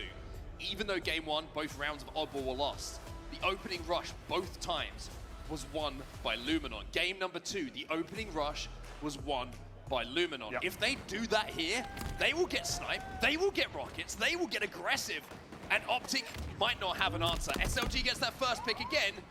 Already a pull. Already moving this flag. Talk about going forward. 2 dead. And they have 2 dead. Big responsibility for Renegade here. Renegade hits one. Damage coming in. And Renegade has to back his ass up to try and get into a position to stay alive. Legend on the overextend. This is a huge, huge battle. And Legend wins it. If he goes down there, it's 1-0 to Luminon.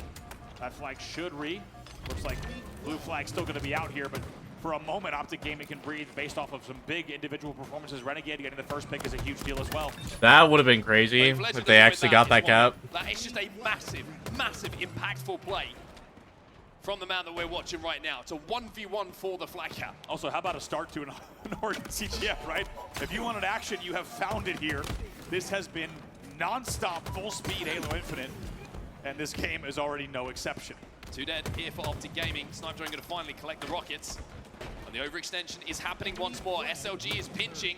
SLG gets 2, and Glory finds another. Bound is last alive, and he's already down to no shields. 2 rockets still, by the way, to play with here for Snipe Drone. He's going to be a difficult man to get past. Oh, splash on the first one. Second one probably can't push this way. They'll have to watch Fountain as well. That flag is still moving, by the way, and it goes home. Luminon out of the Snipe Drone died? And Glory will be the man to get that flag cap, but now he's lost alive. Guess what? Off the opening rush, same thing. Glory gets a pull within the first 15 seconds. We talked about it here in between games. Glory is your first man forward. He'll have footstep audio here on the elbow. And that's going to be a nice assist. So once again, as the first man forward, doing what he needs to do to at least trade, if not pull. It only took 1:30 for the first flag to go in for Luminon, and they're also slaying here in a 2v2. It's very interesting to watch what Luminon are doing at the moment. Constant overextension on the elbow side. Takes you back to Splice in Halo 5, how they really did adapt this game type to work in a way that worked for them. SLG feels like he's the player who's like, oh, don't worry, I'll just go and fight everyone at Snipe. You guys just get that flag moving. Try and pinch Optic. And Optic not had an answer as yet. There are certain game types indeed where that really is going to be a beneficial playstyle. We'll talk about that in just a second, though, as 2 fall for Luminon. Maybe an opportunity here for Optic Gaming. Yeah, really important kill there from Glory. Not only to just quell the pressure, but maybe put some pressure onto the rocket pickup as well. Wutum's going to be taken down to no shield. SLG going to be challenging Legend, but in the meantime, this distraction from Legend is allowing the rest of Optic Gaming to move into the base. And Legend can pick these rockets up now because everyone from Luminon is in the death screen, and Optic have that flag moving. Excellent timing there. Glory's going to be your first player forward if he has any kind of angle, but this flag should go. This is a cap. No one in position. And now you start to worry about the double cap. Sniper coming up. 2 dead for Luminon again. And I'm pretty sure that Legend still had a rocket. He's picking up a flag. Renegade with Snipe. Flag moving again. Great call. You and I were thinking the same thing. It's dangerous double cap territory when you've got 2 dead during the run, and Glory gets the pass. It's a double for Renegade. Beautifully done. 3 dead for Luminon. There are skulls everywhere here, and Renegade is ripping Luminon apart. It's a my God! And a double kill as this man is taking the game over. Unbelievable. Game takeover is the only way to say it here. They'll now lead 2-1 on a perfectly executed Holy back-to-back shit. What did we say? The second you lose control of the map, Optic Gaming will make you pay. That's what they're doing here. SLG trying to get a flag moving just to make Renegade turn Oh my God! But you're not going to turn him off. This is insane accuracy and sniping coming in from Renegade. A killing frenzy from him here. Just absolutely popping off, and we've talked about how sometimes Renegade has to be the one to pull Optic Gaming across the finish line, and he keeps getting away with it. SLG just come off the spawn, has managed to escape the wrath of Renegade. Dude. As well. Good news here for Luminon. Finally, there's no ammo left. Holy crap. Renegade is 14-5. He almost went on a riot, bro. Unbelievable passage of play, and guess what? You saw a highlight reel from Wutum in game number 2. Renegade said, let me put something together real quick for the replay team in the back. What a series of events. However, the job is not done. Still 2-1. They need another flag to close out the game. SLG wins a fight. 3 dead, though, for Luminon again. And they have struggled to get out of their base. It's 4 dead. Snipe Drone and Glory come off the spawn. But Renegade has already turned the corner, already got this flag down S1. It's desperation for Luminon. They have to stop this flag, or Optic will take this game. Wow, doing it all on the map. Let's see if he can round the corner. He does. Wow. Oh, maybe it's not. It gets stopped right on the line. Legend has to make it. Wait a second. Bound will There we go. Jesus put the Christ. flag in, and Optic just explode to life in that game, having got one flag down. And Renegade. Those were crazy plays, bro. Those were crazy plays. Elimination bracket says to Optic fans, I've got you boys. Jump on and enjoy the show. I cannot wait to look at these stats. In the end, it's Renegade who goes 16-6. Take a look at those stats. One of these is not like the other.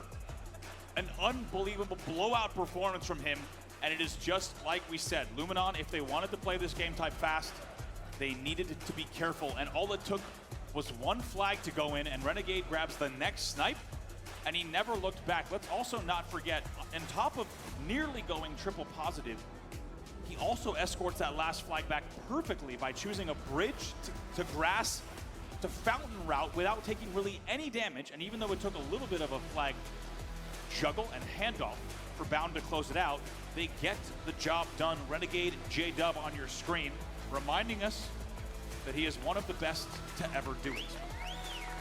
A lot of discussions happening amongst the community and people who have watched every single event of Halo Infinite. Who is going to be the Halo Infinite MVP? Well, if you've not got him in your discussion, MVP! quite simply don't know ball. But I think the most impressive thing for me about that killing frenzy that we saw from Renegade, it happened so quick. I mean, it was in about 60 seconds or so that he got those kills. It felt ridiculous. It was unbelievable. It was double kill after double, and then this shot on SLG, he just woke up. He's just trying to walk out the front door. And this is insane. This is just victim after victim. You're looking at it from the POV, really, of Luminon. By the way, only the back base spawn is what catches him off guard. Yeah, finally. I did notice that. I felt almost bad for him, to be honest with you. But it didn't come to cost them too much. Finally, they did get that flag in.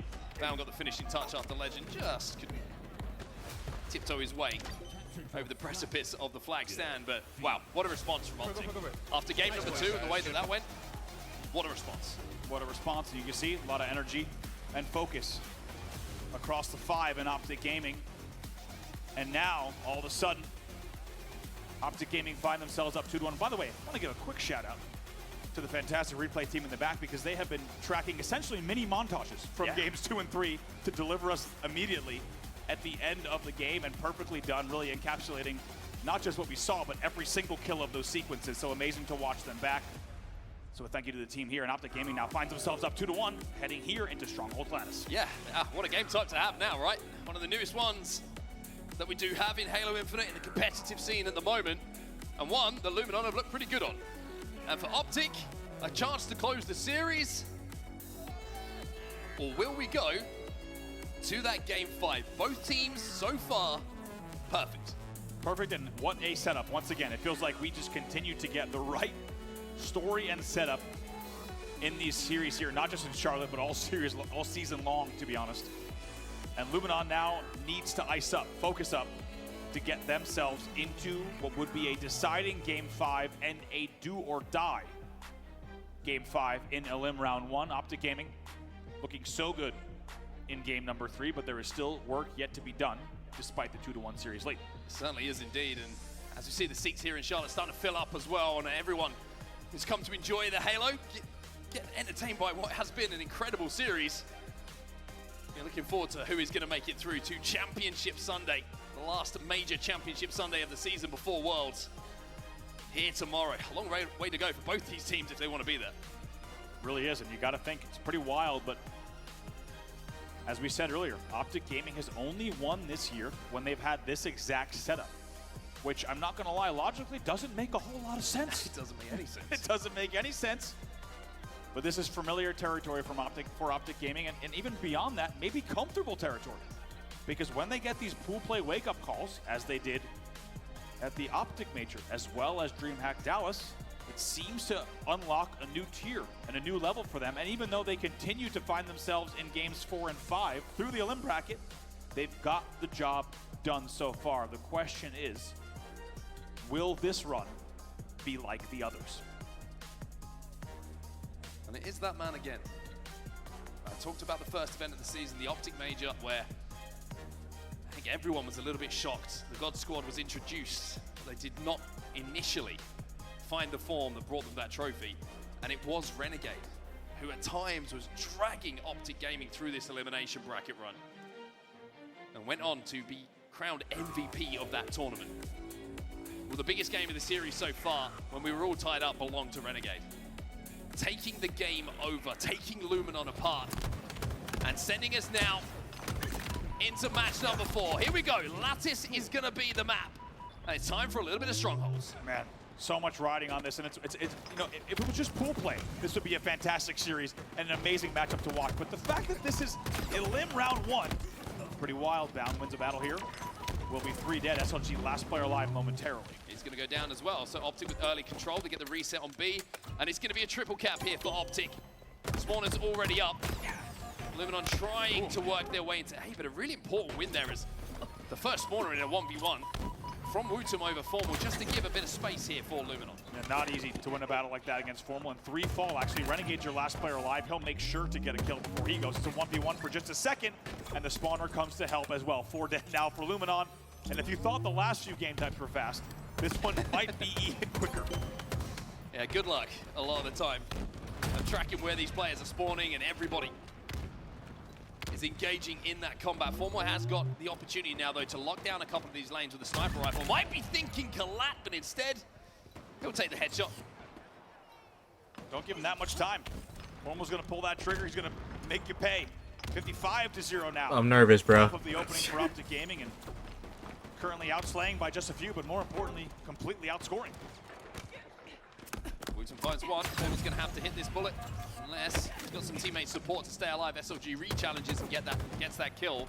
And B is going to now be flipped by Luminon Gaming. Legends trying to find this player, trying to sniff him out. SLG, though, is going to get the first damage onto him. And we are going to see Luminon finally get an element of control, not just in the scoring and the strongholds, but also with a couple of kills going their way. Great support that comes in there. Renegade able to only be kept alive by a teammate. 2v2 on the map momentarily as A starts to flip as well. C being flipped by Luminon in the meantime. And as B turns back into Optic's favor, Renegade, you would imagine, is going to come under pressure here. Repulse doesn't connect. Didn't get the Reset repulse. comes in from Snipe Drone. Very, very important battle won by him. It had to be just maybe a pixel or 2 away from that repulse distance. It's rarely you see something like that. Those cargo boxes are thick, man. I'm telling you. They take a whole lot of beating. Some of the best logistics equipment in the known universe here. 1 dead for Optic Gaming. However, still leading 60-25. But Luminon has done well to get back into the game. Wutum with outbreak damage, QTing all over the place at the moment to keep himself alive. 6-2 at the start of this game for Wutum. Still has a little bit of an option to hit the QT, but a lot of damage been Bro, done. he is annoying the shit out of Legend. Just fall on the Luminon side. A and B still in the hold of Optic Gaming, and the score only going one way at the moment. Optic closing in on 100 points already. I don't know what he has his QT map to, but you know he was spamming it as he was looking down that tunnel sideline, just thinking, can I please QT back? Eventually he's taken down, and as you said, Optic Gaming extending their lead now to the 100-point mark. Interesting to see that Optic are actually kind of positioning themselves in strongholds at times that they are defending. They are saying, you can come to us, we can get the first shot. Some of these strongholds, A, for example, you have the cargo boxes that you can hold. B, you've got those angles of a player above you can hold. And you could be the player that jumps up and collapses on that damage done by your teammates. Formal connects with the body. SLG will stay alive bottom middle, and 2 dead for Optic. Luminon need to make the most of this and turn the scoring in their favor. Yeah, big opportunity here. They know he's around. Snipe Drone knows that something's afoot and someone's nearby. He's going to have to deal with it eventually. But AC flips during the entirety of that. Will be Luminon scoring momentarily, and now 3 dead. It's a 2v1 for a second. Last player alive is going to be Formal as well. This is a 1v1 to not only get everybody in the death screen and on the respawn, but maybe to keep them scoring. A and C is the hold. It's weak. It's a little bit flimsy, but they are scoring. Yep, Luminon able to get some points on the board, but as you say, it's going to require several more of those cycles of slays to get back into this one, because they still trail here, 128-44. Formal just holding down one of those power positions at the moment, trying to keep players from Luminon out of B. SLG is going to take the fight from the low ground. Not an easy angle for SLG. Gets the trade in that situation and can't flip B. So resources again thrown towards converting one of these strongholds. Don't pay off this time around. Wooten with some good movement. Gets blocked into the air, but again, B is just held by Optic. How well handled by Legend, and he's not done. He gets a double kill as the last player alive wins a pivotal 1v1 using the repulse there to stay alive, and B gets the reset and then a second kill as the only player alive to make sure they continue scoring. Incredible individual effort here from Legend against his former teammates. Yeah, the boy is starting to flow here. You can see it. Collapsing on damage, taking fights, pushing those spawners. Legend wants to take this game by the scruff of the neck. And what a story as well, right? Let's not forget, for Legend to be the one that's shutting down the European hopes here is quite a storyline in itself. Without a doubt, it's a huge lead for Optic Gaming. 160 and rising. Legend with more damage, more kills. He's 10 and 6 in this game with 8 assists as well. So leading the lobby in assists with the least deaths in the game as well. It is pretty remarkable to watch this guy when he finds that flow state. It really is. And they're just continuing to mop up those kills as C will now flip a C hold in effect for Optic Gaming. Yeah, Luminon need to find something. I don't think they can stop the bleeding, bro. Be over with a very disappointing top 12. Wooten finds 2, but Legend, of course, does not go to the death screen without taking at least 1 with him. I don't think they can do it. Oh, yeah. That's done. It's done. Difficult to put into words. It's done. Reaction times of a player like Legend. I think everyone, as soon as that battle started, I think everyone looked bottom right to see if he had a sticky. And as soon as you saw that he had a sticky grenade in the back pocket, you knew what was going to happen. Of course, he takes the extra damage with him. Still 2 dead for Luminon here at the 200-point mark for Optic. 2 dead for Optic. Luminon with numbers, and they're able to flip A, but Optic already inside of B, turning it back into their favor. SLG looked like he made the play call, to try and flip C. Not only to stop the scoring, but get Luminon a little bit of map control. Renegade trying to stop that happening, though. The 1v1 is won by Renegade, and he will be able to turn C back in the favor of Optic here. Finally, Renegade does get taken down, but he's 16 and 10 in this game. It's reset, over at C. Optic now finally flood over. And Legend's going to be that player, surprise, surprise, to impact the game for Optic. SLG finally trying to wrestle B away. That's been a mainstay for Optic. They've worked around and they just can't get control of B at any point.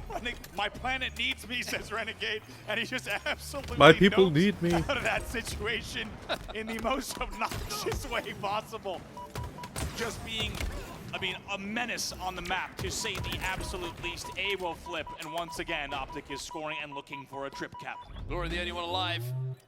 With the trip cap starting to progress. It feels like it's entering the conversation and the time to speak about now or never for Luminon. Otherwise, their tournament is going to be over. 20 and 10.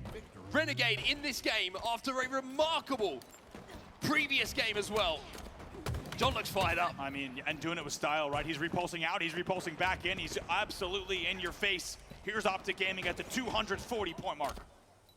Well, we saw him take to the stratosphere a few moments ago with that repulse, but yeah, that's GG's, bro. World performance from Renegade. And Luminon. In this game 4. Desperate Oh plays here on god. A. So thank you so much for the raid, bro. I appreciate you. Hope you had a good stream. Is pretty much done unless something ridiculous happens for Luminon. Snipe drone last alive. Luminon bows out of Charlotte at top 12. And it is done. Damn, dude. Will send Luminon back home and start the dream of another elimination bracket It was run. Chaos Incarnate. Oh god. Oh boy. I am so sorry. And if you wanted to see the most dramatic possible storyline develop for Optic Gaming, I think that's exactly what we have teed up here yet again, being 3-0'd in one of the biggest upsets in history in pool play by Mindfreak, and now they've turned this into the beginning of what could be another historic elimination bracket run. Their first opponent in Luminon, as you saw, was no easy task, but in the end they closed it out in 4 games. Oh, damn, bro. While things were kept interesting, a lot of respect due for Optic Gaming. They closed out that game 250 to 52. One thing we've learned from Optic Gaming elimination bracket runs throughout this season, throughout this year, is they get better and better and better every game as the series go on, as the games go on. And even though they're down there early, you got to wonder if the rest of the tournament is currently taking a look at that Optic Gaming performance and thinking, hey, we might be seeing them a little bit later on. 22 and 10 from Renegade in a game that they allow 0 players on the opposing team to even go positive. It was a dominant performance, and it feels like Renegade. But yeah, I appreciate the raid, homie. The X factor, but the one Hope you're that's having a just good popping off in these evening. games and just, I mean, putting up numbers that, to be honest, he has no business putting up, and also, as we saw, passages of play as well, where just you cannot find any gaps. Even when you think you have him dead to rights, it is easier said than done. And Renegade and Optic Gaming looking like they might be back on form. A lot of work yet to do, of course, but it'll be a lot of fun to watch and see where this goes from here. Certainly will. I mean, Renegade many times has been described as a game changer, right? Yeah. If you needed to explain to someone why, I think you just show them that series. You're like, there you go. He just has this ability, whether it be finding a power weapon, whether it be just finding a route, an angle, whatever it might be, where all of a sudden things start to click for him, and he can completely change the momentum of the series. I think that series belonged to Renegade, you have to say. How have the games been? Games have been crazy, bro. Renegade popped off this series. In a fantastic Elim round 1 from Optic Gaming. All right, everybody, make some noise for Optic Gaming. Woodham was doing some crazy shit this series too, man. With a big, much-needed matchup.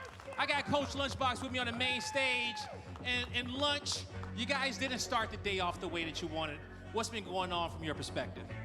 Yeah, we're not closing out games like we normally do, so we found ourselves in losers bracket again, but the guys have proven they can do it, so we're hopefully going to make the run. All right, yo, and the Green Wall fans in here know you guys can make a run, right? Now, and you know, in doing that, it had to come down to taking down this team. Now, you guys, you know, we saw you win one Slayer earlier today, but these guys dominated you in a Slayer, turned the series 1-1. You go into the flag game, 1-1 there as well, and then you had some big-time plays being made by Renegade. Talk to me about him as a player, and when he's making shots like that, how does that alleviate pressure from you guys to really get back to that prime-time Optic form? Yeah, I mean, John's been that type of player for his entire career. He gets one weapon and, you know, hits 7 headshots with the snipe. So anybody on the team can do it. It was nice that John started finding his flow in that game and kind of carried us to victory that one. Definitely is. Okay, Renegade, big to the green wall, coming in clutch every time. Now, lastly, these Green Wall fans, man, get them hyped. You got a bunch at home. You know, they looking to make you see you guys do yet another run. What do you want to say to them? Yeah, I would have. They've proven they can do it. Don't count us out. Don't count them out. They've done it before, Green Wall. That's going to do it for me and Coach on the stage. Lot, let's go. Let's go indeed, and that's exactly what the Optic Gaming fans are going to be saying right now, because that main stage match was perfect. That's exactly what they needed to build some confidence in their roster, who are going to have to make a Cinderella story run once again. And it's quite fitting that it's the final major, and they're going to have to really squeak their way through this one once again. I've got to say, for me, Renegade has to be that guy that really stepped up to the mark, because he saved their bacon a couple of times in that series. I think he honestly... What else we got?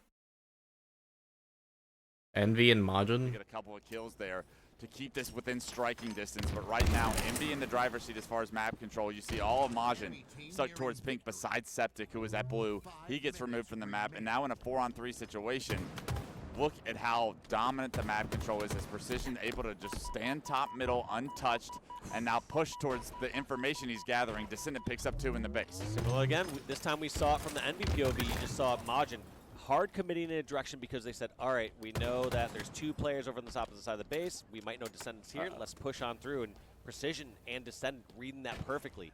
Creating distance, creating space when people are clumping up, and punishing them for it.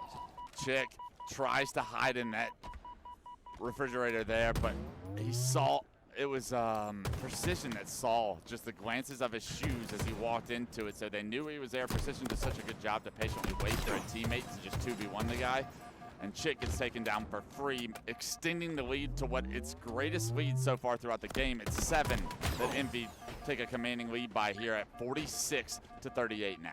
Yep, and that's going to be 2 more kills on the board. Precision slamming in that camo.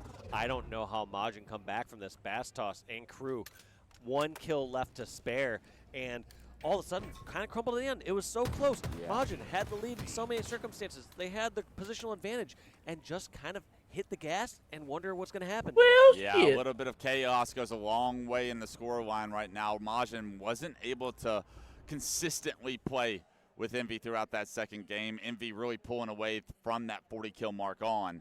And with that, Envy will take a series lead 2-0 now. Majin, their tournament lives will be on the line when we return if they can extend the series against Envy.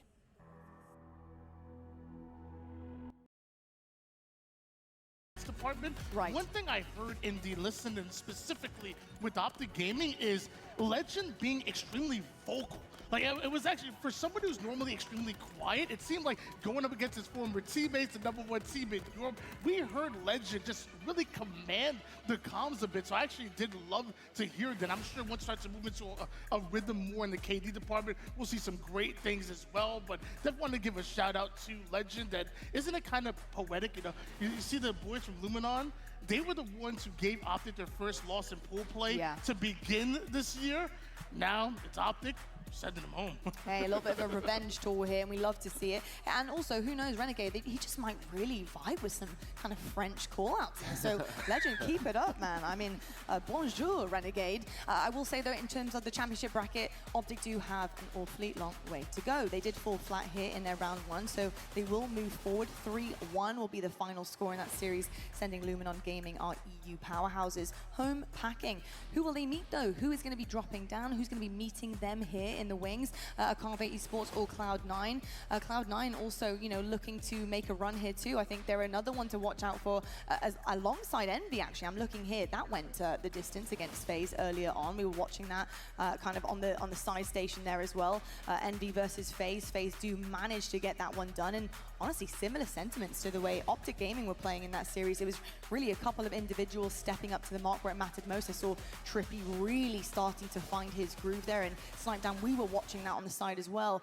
FaZe Clan need to step up in the teamwork department, I think, pushing forward, but good to see that everyone's starting to feel themselves individually. Yeah, that FaZe roster, man, they really like to put you on the edge of your seats, but we got to give props, especially to Trippy for that Game 5. He has been so consistent when it comes to those. Snakebite as well. I mean, if you look at his stats, even from yesterday, he dropped a killing frenzy with the shock rifle to bring them back, and they had to fight their way back. They've done that again, and I think the thing that I really like about that roster right now is that they are actually, even though it might be a little scary and they're giving up some kills and letting some teams back into the game, but they are closing out games that they have leads and they're not giving up those leads that they have in the past. Yeah, love to see it. Honestly, the growth is definitely there, and it's going to be baby steps, especially right at the tippy top of the mountain, because it's so difficult to be good at this game at the highest level consistently. Everybody here in the HCS is so incredible at this, and this is why we're seeing upsets. This is why we're seeing close games that are coming down to the wire, and I hope you guys at home are enjoying it. I'm really excited to find out what we've got coming up next, because I believe we actually will see Shopify Rebellion once again going up against SSG. Ooh. Now, SSG have been quite the difference maker here. I am a little bit shocked at how they're doing. They're doing quite well. Space Station Gaming, Tony, how are you feeling about the roster going up against the most buttoned up that we have here in Halo? Yeah, I mean, throughout their ups and downs so far this season, I kept talking about how SSG's gameplay really translates extremely well into LAN. They want to play bully ball, they want to hold forward, and they win their gunfights. And in the past, it felt like maybe one player might have been maybe too quick to get into the action, too quick to be the first one to die, and the timing felt a little bit off. If SSG find that timing in their teamwork again, this is a dangerous SSG. That's going to be an exciting series.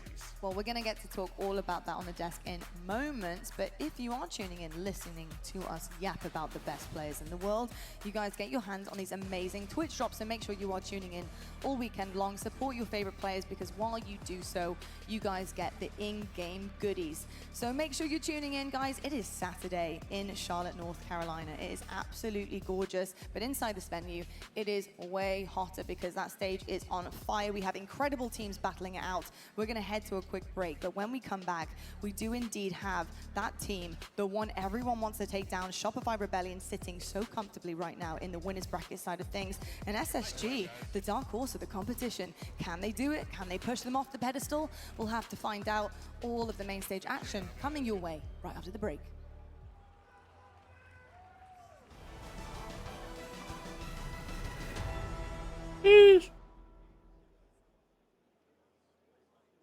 For the first time ever. All right, what we got next? That's on pause. This is still going.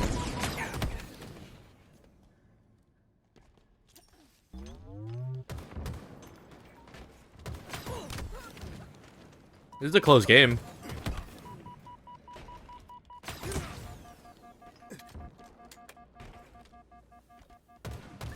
Oh, huge kill. Collect needed to live there. They're about to be tied up.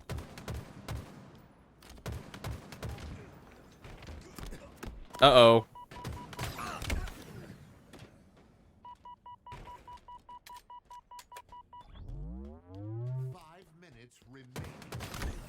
Yeah, it's GG's.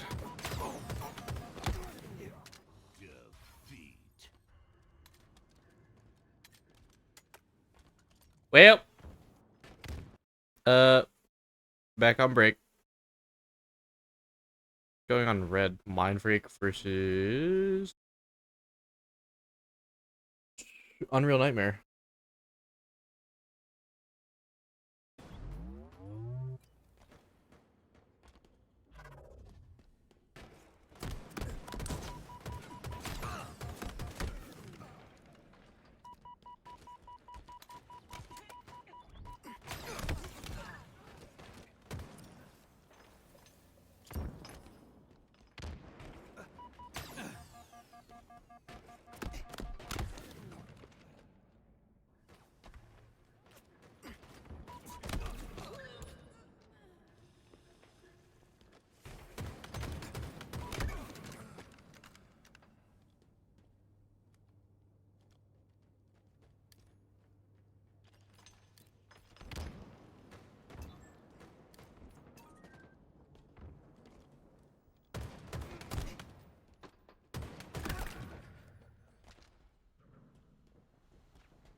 Oh, 49-49.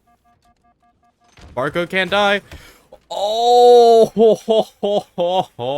no, that's so heartbreaking. Common was also one shot, bro. Holy fuck.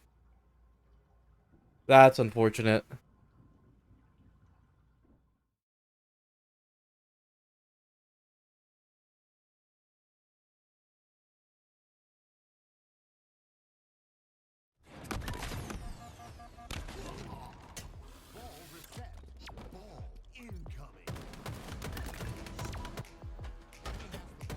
Alright, I'm running to the bathroom real quick, guys. I'll be right back.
The HCS Charlotte Major, hosted by FaZe Clan, is brought to you by Steel Series.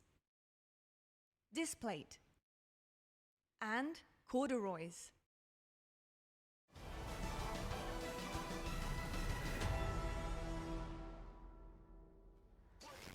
Well, hello once again, Charlotte, and welcome back to your day number 2 here at the Halo Championship Series, hosted by FaZe Clan this time around, the final major of our season. And of course, the main stage, getting ready to host 2 teams, duking it out in the winners side of things in our champ bracket. Shopify Rebellion versus Space Station Gaming. So lovely to have you guys joining us here on the desk. We've got Snipe Down and Why Not Be Casting here with me all weekend long. And I am actually really excited about this matchup. I want to see what Space Station Gaming are bringing to the table, because Shopify Rebellion, we know how good they are. They're so buttoned up, but how can you unbutton these guys? That is my big question. How do you start to turn all of their strengths against them? Maybe, just maybe, you put them against a team that really, when you look across the roster, doesn't make sense the most, maybe teamwork-wise, but maybe individual skill, slay power, scrappiness. Maybe that's how you do it against Shopify Rebellion. I got to ask you a little bit about your thoughts, Snipe Down, overall on the series and the way that these two match up, because honestly, playstyles do play into things when it comes to a series here. Yeah, I think the Space Station roster, truthfully, is one of those teams where once they catch momentum, they have a really good fight, but they also are one of those teams that play up to their opponent's caliber. And so I think we can kind of throw out all the online scrims at this point and those scores. I mean, that team has specifically always kind of hated online practice. They've never taken it as seriously. It's kind of been a thing in the community of not even wanting to play them sometimes because of it, because you don't feel like you get the good practice. But for them, they play up to their competition, and if they can even showcase that they can take a lot of games or even take this to a game 5, their Slayers have been strong, they have a chance, and all they have to do is be the better team in 3 games. That's it. And any team, especially of those caliber with the history that those players have, they can do it. Let's switch it up and talk about the underdogs for a moment here. Space Station Gaming first, because this is honestly where my questions really come into play. I want to know how they handle certain situations in terms of a series layout when it's favoring them. How do you handle a team that are really good at pretty much everything, and where your strengths lie, how they turn weaknesses against them? Obviously, Slayers are so good for Space Station. Is that really where the main focus is here in the series? I mean, is that exactly where Space Station are going to excel, and we're going to see potential upsets happen here on the main stage? I think just by watching the Space Station roster, their mindset is they're just going to tackle, oh my gosh, I'm drawing Shopify point blank. They're just going to take them and they're going to fight them like firepower with firepower, because I do think that when it comes to individual skills, these two teams have one of the higher caliber levels of that. And for them to come out here and do anything, they are going to need to match them, because I don't think Space Station, because of the lack of practice, has the teamwork to outdo Shopify. But like we said, we saw Shopify, none of them were specifically standing out above the rest, so maybe there is some space for Space Station to take some of these games. I like the pun there, by the way, Eric. I'm a big fan of puns on the desk. And speaking of, to make sure everything is going out this well for Space Station Gaming, once again, they're going to need to really tighten things up objectively. It's also going to be really important because, of course, you need to win one of those. As long as you win the 2 Slayers, you're great, right? But that objective game is going to be super, super important. Tony, I've got to ask you, where will that lie for them? Where's that big swing objective game if they can get the distance here? Well, I'll be honest with you, it's not going to be that game number 1, Capture the Flag. So far, Capture the Flag has been very tough for Space Station Gaming. Although they look really good in pool play leading up until today, it's been tough. 0-2 right now in Capture the Flag, it's going to be tough. But that game 3 is where you can swing things around. That Slayer come out with the win. A swing game number 3. I don't see it in CTF, sadly. Okay, well, we'll have to find out. We are ready to go to game. Over to our casters it is. Here we go, main stage action once again. Winner side of things, we've got Shurzy and Gaskin, who always stay winning, so they can never take the L. Guys, let's get into it. Thank you so much, Lottie. We cannot wait to jump into this, and I think series layouts are always massively important. They spoke about it on the desk. Sometimes you need to win 3 games, as Snipe Down said. That's the case in almost every series here in Space Station, although the underdogs, there's world champions on that stage. They have more than just a chance. Yeah, there is a couple of game types that I do think favor Space Station in this series layout as well, which is not something you can say often when you're going up against Shopify Rebellion. In particular, that Slayer Streets is an outlier when it comes to this Rebellion roster. They are 1-6 across this season, which sounds pretty crazy when you're looking at this team who just seems to be winning on every single map. But it has been their worst, so maybe that is a chance for Space Station to try and nick one away in this series layout. Capture the Flag Origin is going to be our game number 1. Dan, you're always a man with statistics. Tony spoke about how he doesn't like it for SSG. Tell us why. I don't mind it for SSG. Not to disagree with the desk, but SSG are 3-0 across the season. I think it's a good game type for them. On the flip side for Rebellion, they are 4-1, so both teams are confident on it. I think it is a map and mode that fits both teams' play styles. They know how to control the map. They know when they need to be focusing on the sniper side or the rocket side. So I think this is going to come down to a couple of individual plays. You know, do we get a renegade moment like from Optic Gaming, where suddenly he just pulls out a 10-kill sniper spree and completely flips the game on its head? We have 8 hit players on this stage that could all be capable of something like that. And it's so interesting, right? Because when the best players are on that stage, sometimes we talk about how important teamwork's going to be, momentum, all that good stuff, but sometimes it does just come down to one play from and a little moment of magic from a player like Renegade, from a player like Stellar, when they get that sniper rifle, hitting faces and carving opportunities open for their team. And I know full well that Stellar is capable of it as well, but I am kind of waiting to see Stellar back in his prime yet again. I'm waiting for this Space Station team to kind of show us what they're truly made of. I don't feel like they've hit their ceiling yet. There is confirmation of the map set records for these teams on these maps. As I said, Street Slayer, not a great one for Shopify Rebellion. But then when we look a little bit further into this one, Lattice King of the Hill, even though we don't have much data, Shopify Rebellion still haven't lost on it. Li-Fi Oddball hasn't been great for SSG. But that Aquarius Slayer, if we do get there, it is another game type that both of these teams have been very successful on, which you would imagine would create an explosive ending to this series. But that's the real question. Do we get there? With the way that Shopify Rebellion have been playing so far this tournament, it is hard to look past them winning this one comfortably. And I like your point about Space Station Gaming, how they haven't really hit their peak yet. It's almost like they're laying dormant, waiting for something to happen. They had a not particularly red where they went up by 2, but then got reverse swept. We're still because I'm, you know, 4 players click. an adult. Especially considering when this team was kind of reformed after the changes. Although SpongeBob is always a good time. Space Station forcing these Old changes. SpongeBob though, we don't fuck around with that new shit. These were the players they wanted on their team as well, but it just hasn't quite got there. Now that can all change in a moment, and it could be the perfect timing with this being the last major, then going into the World Championship in less than a few weeks. You could have timed it absolutely perfectly for your peak here. What a time it would really be for these teams, particularly for Space Station, to find that form and carry it forward just a couple Legend more of Bang. to Worlds. This could truly be a great appetizer for this team. Did I miss something? What a statement it would be if they can get the job done over Shopify Rebellion. But that's easier said than done with how Shopify have been playing so far this tournament. You look across every single player on that side, and none of them look out of place. None of them look like they are struggling at the moment. It is hard to find a weakness. And it's something I have to say. The Spartans, bro. When it comes to consistency, we do not. Last Airbender was known as Legend of Bang. No, the fuck it wasn't. In pool play, in winners bracket round 1, they're so consistent. Their performance levels, their output, they will always be there or thereabouts when it comes to the winner finals. And that will be where their eyes are set. Securing winners finals, and then on to potentially the grand finals. That's some blasphemy, bro. Avoided the first banana skin in Optic Gaming, but now SSG are going to be the next target for them. And remember, on the other side of the bracket, we have FaZe and TSM. Both two teams who maybe would like to have a stab at Shopify Rebellion as well. All to do for Space Station Gaming. 4 players sit across from them, and they're the defending champions. But just last year, it was Stellar and Eco.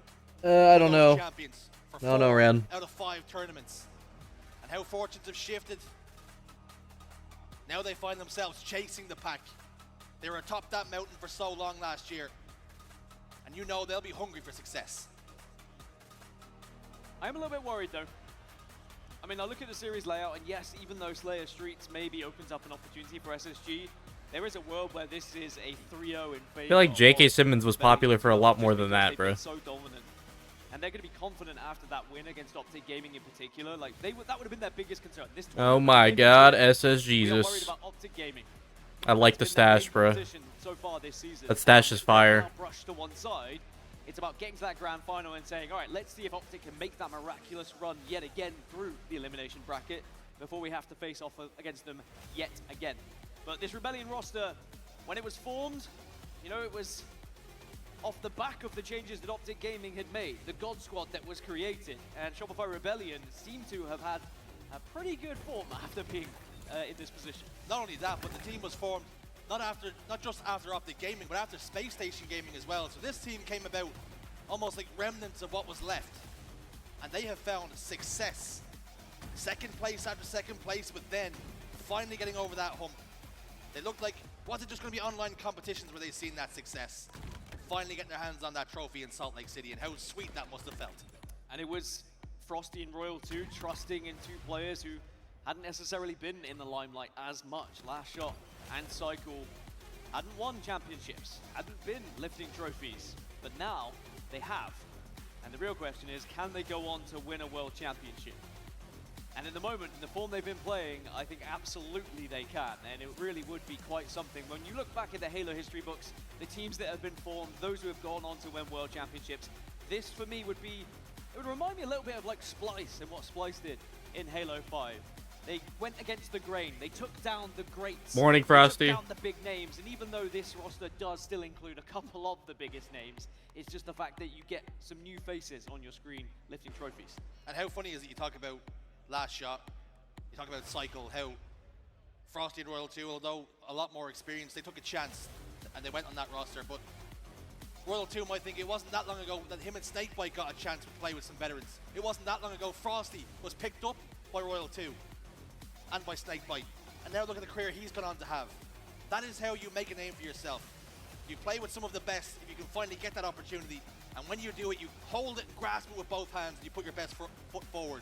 And Cycle and Last Shot have not looked out of place on that main stage. It's about passing the torch, isn't it? It's about recognizing that you were in this position once and you trust that you can help guide someone and mold them into the player that you'd like them to be. But I don't even think that they needed that much work. I think Cycle and Last Shot have fitted in so perfectly to this team that I'm sure Frosty and Royal too are kind of just raising their eyebrows at each other saying, I don't know why I'm so "Maybe we've sleepy, lucked bro." out here because we've not had to really do much in terms of training." But thank you for bearing with us whilst these players were ensuring they had all their settings Black and yellow, correctly. black and It yellow, looks like black and we are just yellow. about ready to kick off this series on CTF Origin. Everybody's settings are in place, everybody's audio is working perfectly. Everybody's gamma is tuned to where it needs to be. Everyone's sitting as far away from the monitor as they would at home. Everyone's comfortable now and ready to go to work, ready to go to war with one another. It's Shopify Rebellion, 9-0 and 3-0 against SSG this season. It's a daunting task for Space Station. Two of those players, former world champions. But it's all to do. Shopify Rebellion, and we're defending champions. And I cannot wait to jump into this one, Dan. You're about to say shields up, weapons hot, but I was about to cool you down a little bit because sadly I think we are going to have to wait just a couple more beats before we get into this one. It's going to be a full Okay, Ran. start from what I've just seen on the observer screen. But yeah, 9-0 the record for Shopify Rebellion against Space Station. So I don't think they're Some of the gonna be COD content's too funny, worried though. going into this one, but at the same time, they are very professional. They're very aware of the players they're going to be going up against and how quickly all of this can change in Halo Infinite. You might be able to dominate a team event after event after event, but all it takes is that flick of a switch and suddenly a team becomes your biggest rival, your biggest enemy, and it's Wolfie. them who are overturning you and finding themselves in grand finals. So you can't take anything for granted and you can't overlook anyone in this game because we've seen some tossed and turns throughout this tournament already. Speaking of tosses and turns, Space Station actually tested in pool play, going to a Game 5, finding that ice. And something we've seen after the Game 4 victory was Elamite and Eco. They were in deep conversation, probably trying to rally the troops, saying, let's not let this one slip through our fingers, let's not make a mistake here. But how important are the coaches for these teams? Players, former players like Elamite, best man. You have that experience behind your shoulder. You know when they make a play call, you can trust and you can believe in it. Yeah, you need that fifth player, that fifth man behind you at times just to calm you down in certain situations or hype you up in certain situations, as well as the obvious coaching things that come with the role for timing weapons and yada yada. But that's a dynamic that is always going to be built through your team and what you want from your coach. You might have coaches who are happy to take a step back. They're told that they shouldn't be communicating too much in game, wait until you're out of game, only focus on timings. And you might have a player that's particularly quiet on your team who your coach will often take the role for and will call out for them almost, because then that allows the player just to focus really on their game. Because I have seen a few players in the history of Halo struggle a little bit when it comes to trying to call out a bit too much, and they get a little bit lost in the sauce. We even had the opportunity to stand behind Lunchbox when he coached against that series in Mind Freak, and although the series didn't go the way they would have wanted, the results didn't follow. The communication that he was passing over, the simple things, 2 dead, 3 dead, last player's here. So important to have that extra set of eyes across all 4 POVs. And when the information gets relayed, the players act upon it. They prioritize taking those advantages. But thank you for waiting here, folks. Capture the flag, Origin. That is where we're going. The shields are finally up. The weapons are finally firing. We're underway here, folks. Are the weapons hot though? Just to clarify. Well, if you fire the weapon, it's typically hot. All right, just wanted to double check. But Space Station, 3 dead already. Shopify Rebellion right off the rip will ensure that they start to push this base and get a flag running. And Suppressed is going to fall to the rockets, and this flag is already halfway across the base. Oh my god, are they gonna get a cap already? Weapons are hot. Shopify Rebellion. What in the fuck? Hot here. 1-0 already. And they've got control, and they've got the sniper rifle. What in the? What in the? As well. Last shot, maybe watch Renegade, what he did for Optic Gaming a little bit earlier and said, well, now it's my turn, as again, body shot after body shot, so important here for Rebellion. Oh my. The consistency of the body shots. Again? So much damage. 3 dead again. Again? 4 dead for Space Station Gaming. And last shot just waits for fresh spawner. Cycle is there. This game has barely gotten started, and Snipe Down once said, What the? Started. Do Space Station even know it so far? I mean, this is only 1 minute and 20 into the game, and we're already potentially seeing a 3rd flag go across into the other base. Last shot's got it very far. 2 dead for Space Station. Flag's going in. It's gonna be what the fuck? 30 game from Shopify Rebellion. We waited what? into the bloody game before we finished it. SSG didn't even start. An absolute demolition job from Shopify Rebellion. What just The word that happened? springs to mind is flawless. Falcated moments away from goosing. All players, 2 players with 1 kill for Space Station. They barely got a chance to fire their weapons. That's What? how quickly it's over. Remember, before What this, the SSG were fuck? undefeated on that map. What did I just That watch? hammers home just how well Shopify Rebellion just played that. If you didn't already need it just by merely watching what happened. Insanity. Might be the quickest game we've seen on TTF Origin, certainly on the main stage. Certainly in a winner's semi-final between 2 teams of this caliber. If you stepped out into your kitchen to make a cup of tea, and you said, oh, this game 1 should be starting any second now. The kettle's not even boiled yet. The game's over, folks. Especially in America, where they're still using kettles on a stove. Yeah, that kettle's whistling. Game 1's over. Quick, it's in the books. Go make a tea now. This is your chance. Get a room temp tea. Unbelievable from Shopify Rebellion, and how about a statement of intent? And you can only imagine how it feels to be on the receiving end of that. I mean, you might have played a game of matchmaking where you felt something like that, but for it to happen on the main stage in that way, in that fashion, it is demoralizing. And this is where SSG need to now look to Elamite behind them, and he needs to be rallying the troops. He needs to say, all right, whatever, doesn't matter. We've lost 1. I'm still processing what just happened, bro. Like, I just. On to game 2 because game 2 is, in theory, one of Rebellion's worst. I mean, you said Hopefully, game 2 is longer than that, bro. What the fuck? No, it goes by that fast. Viewers have played it. I don't reckon SSG have ever played a game like that. Maybe they were doing it to somebody else in matchmaking, but the issue is. No, Ran. I just used Control C and Control V to copy and paste text, bro. That was how quickly it got out of hand. You've made 1 call out to say, I think there's a guy in up. Oh, the game's over. That was. I didn't get a chance to play by play. I don't like think. something I've never seen before. And if you want to get better at CTF Origin, I'd go back and watch that from Rebellion's POV. It's easy. Unbelievable. You want to get better, hit all your shots, just keep bodying What people. the fuck? Just pick up last shot. He'll probably bring you some success. He was more than last shot. He was first shot, second shot, 3rd shot, and then the game was done. But Slayer Streets is where we're heading now. And as I've previously stated a couple of times, Rebellion are 1-6 on Bro, this mode. So it hopefully is a chance for SSG to get back into this series. And maybe just brush that one off and forget what has just happened, because they need to lock in here. If they allow Rebellion to come out of the gates that hot again, we could be witnessing not just a fast game 1, but a fast series. For Shopify Rebellion, it's more of the same. For Space Station, dust yourself off and go again. But it would not surprise me. Lesser players will be shell-shocked by what just happened. But so much experience on that stage. Will we see a response from SSG now?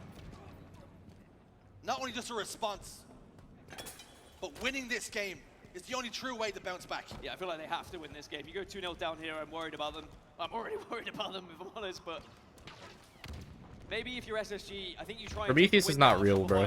Sails a little bit in the early stages. Slow this game down. Don't allow it to be at a pace where Rebellion are able to just run you down and take gunfight after gunfight without fail.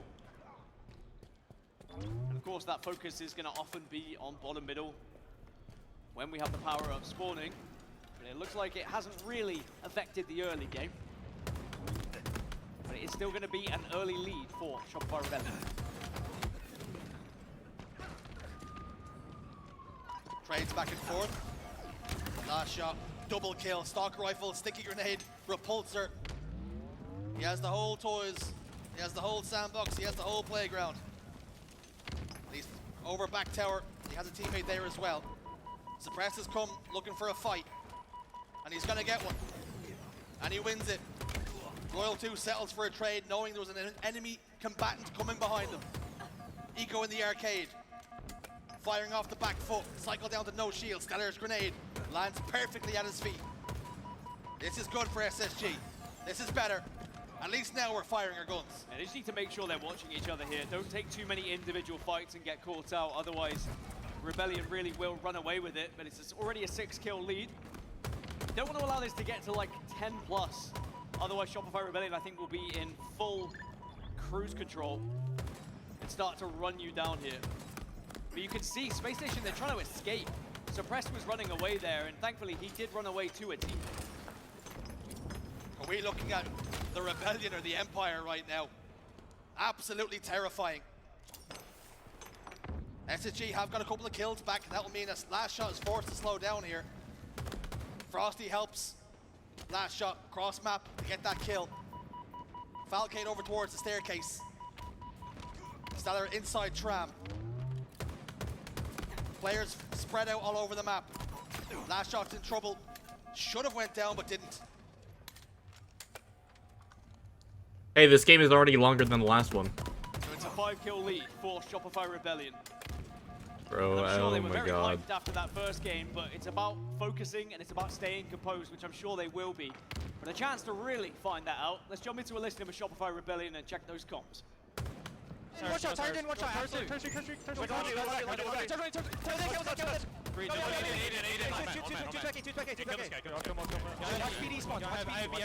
Oh, baby, a triple. I'll go cuts, Preston. Hold on. Actually, no, I can't.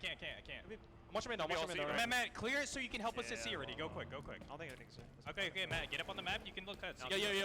Hey, Demon Eye, how you doing, homie? We wait for their play. Hope you're well. Ivy, they're double challenge. Two min. Like it's top C. Two min. Ivy. How do you guys be, Preston? I'm walking past C. He'll be on driveway. He's C block, I think. Dude, just got off work. Hell yeah, bro. Hope work went well today. Ivy weak, Preston. Ivy weak. We're good shit, Wyatt. Watch your PD. Yo, Target, last guy, Target. I'm putting bin map to Target. Yeah, I'm going. Go PD. Magnet! Oh! Yo, thank you for the 100 biddies, bro. I appreciate that. Very kind of you. Yeah, dude, we're just watching Charlotte, bro. You just literally missed probably the quickest CTF game I've ever seen. Like, ever. No, come two. One shot, Ivy, one shot. That shit was diabolical. Rebellion 3-0'd SSG in 2 minutes. Well, I mean, there was a lot of passion in there, a lot of importance, but my favorite part was probably the collective. Yeah. Just to make sure everyone was on the same page. But Rebellion, I mean, you heard some things there like, let's wait for them to make a play, let's not force anything here, and those little minor details is what is keeping Shopify Rebellion ahead right now. I think the call out at one point was let them make the play. They were set up for success. But yeah, no, thank you again for the biddies, bro. I really do appreciate that. You're trying to tell me this team's record on Street Slayer was 1-6 coming into this. Correct. Are we sure? Can we check the numbers again? And again, I will always go back to the point that a bad game type for a team is going to be focused on when they are in scrimmage. Regardless of whether you don't scrim Slayers, you can still practice them. And you can still go over VOD review, and you can still check as to what went wrong.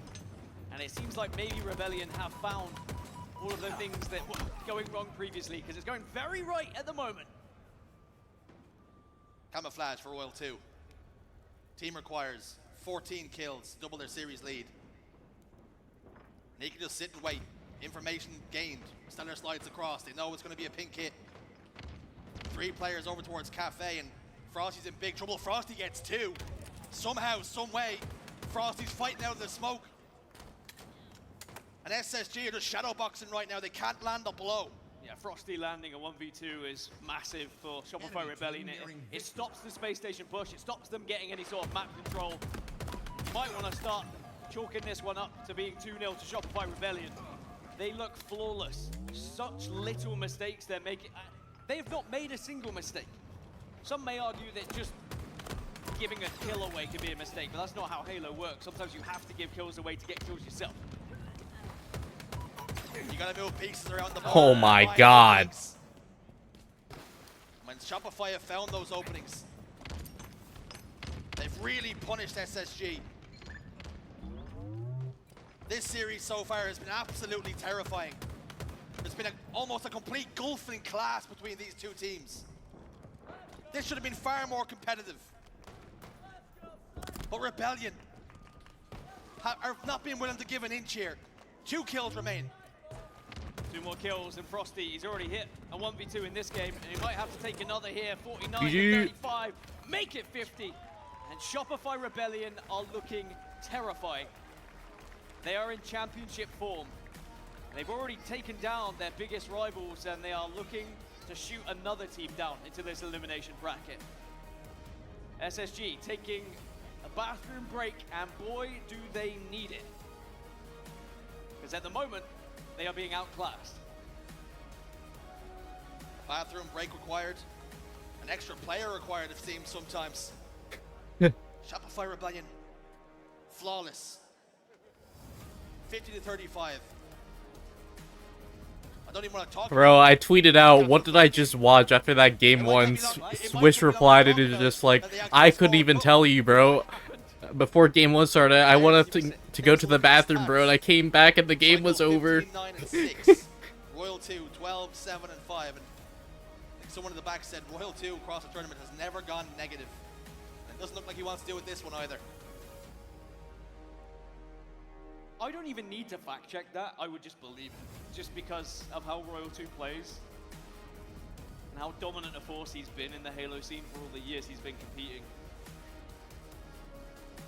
How do you even get back into this if you're SSG? Remnants of game 1 still on the brain, I'm sure.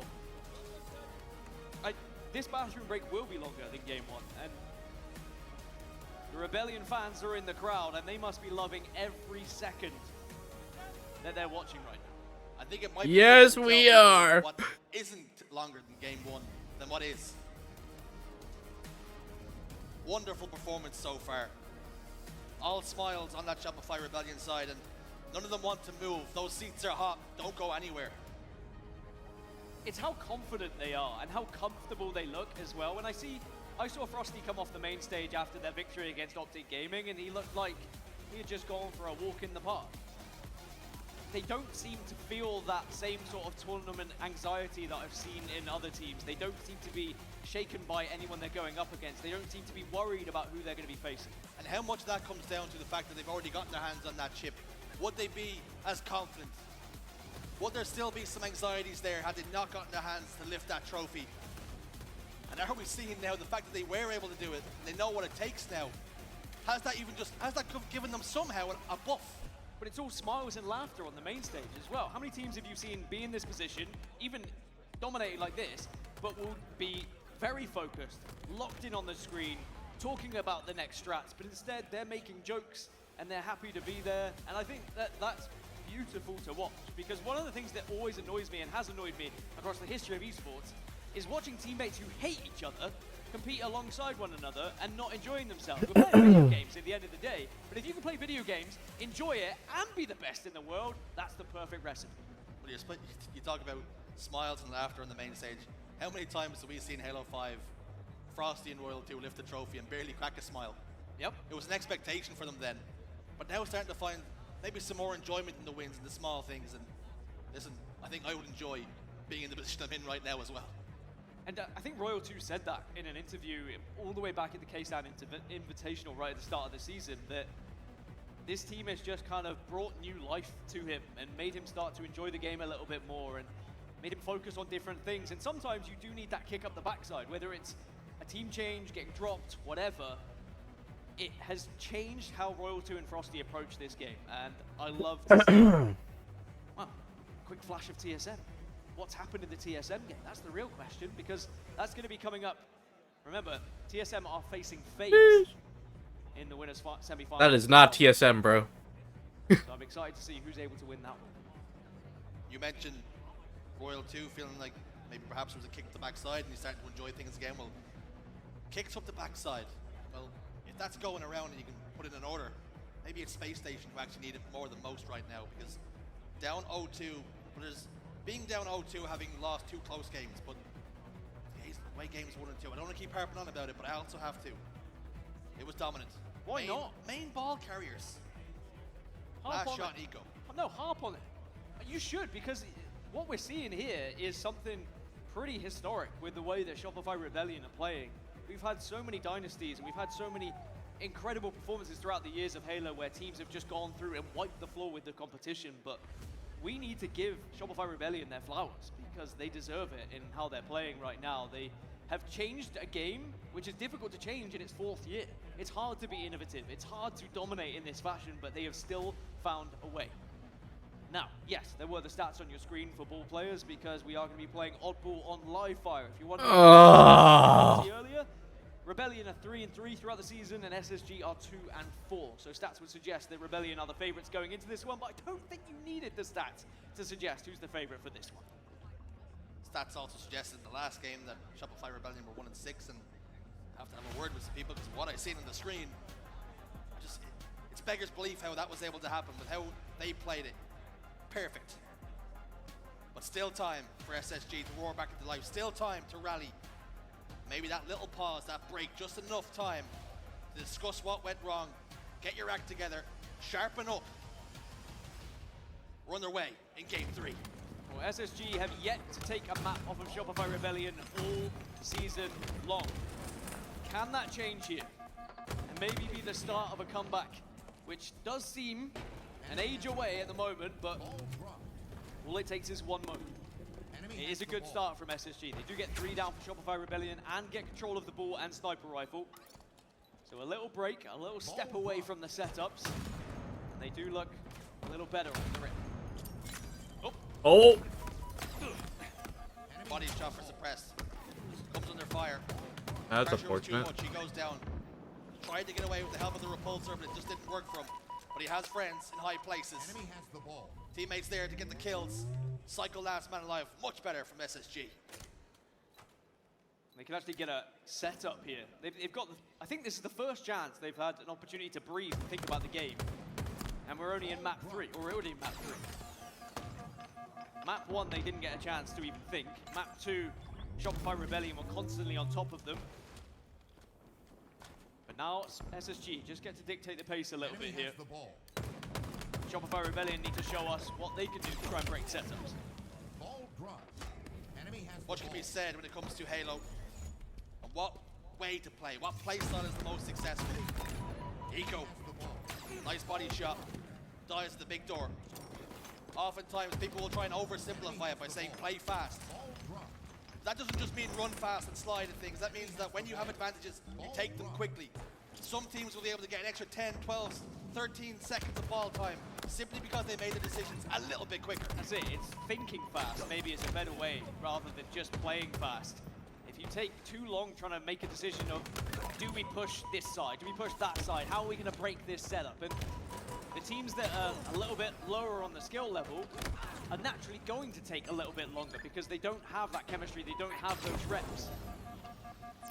Both of these Wow, what a crazy read. They should have that knowledge of what they need to be doing in that moment because they played it so many times.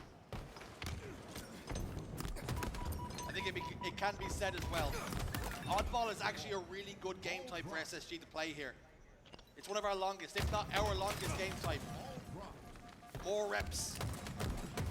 Maybe just to acclimatize to the series, because They just haven't gotten going so far, but this, in round 1, showing more than just signs of That life. was a crazy win. They're really putting Shopify Rebellion on the back foot.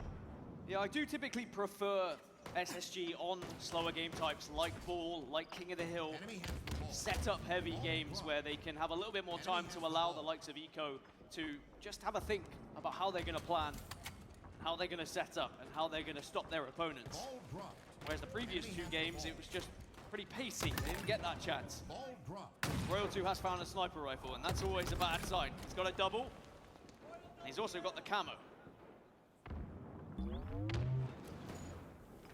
Down bottom middle he goes. It's a little bit early for trick or treat. But he's got some bad intentions. Eco loses his shields, loses his life right after it. Falcade though, he was there to help. Enemy has the ball. Suppress waits for his shields to come back. There's a backstab from Frosty. And they both combine along with Cycle. Ball now in their control. For the first time in the round, it looked as though Rebellion had enough for a setup. But just like that, Frosty goes down. This is good for him from SSG. Even when the numbers are against them, they're finding a way to slow down Shopify Rebellion. It was a big stick from Stella just to halt Rebellion. And SSG should be proud of themselves with how they've responded so far. And it will just probably be a bit of a surprise, maybe. Wow, crazy At live. the same time, they know what SSG are capable of. My fear for SSG is what happens if Rebellion do get in control of this game again. They get an ideal setup. If they can begin to push the pace to SSG, do we see SSG crumble?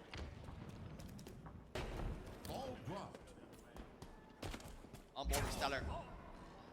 Up into the clouds.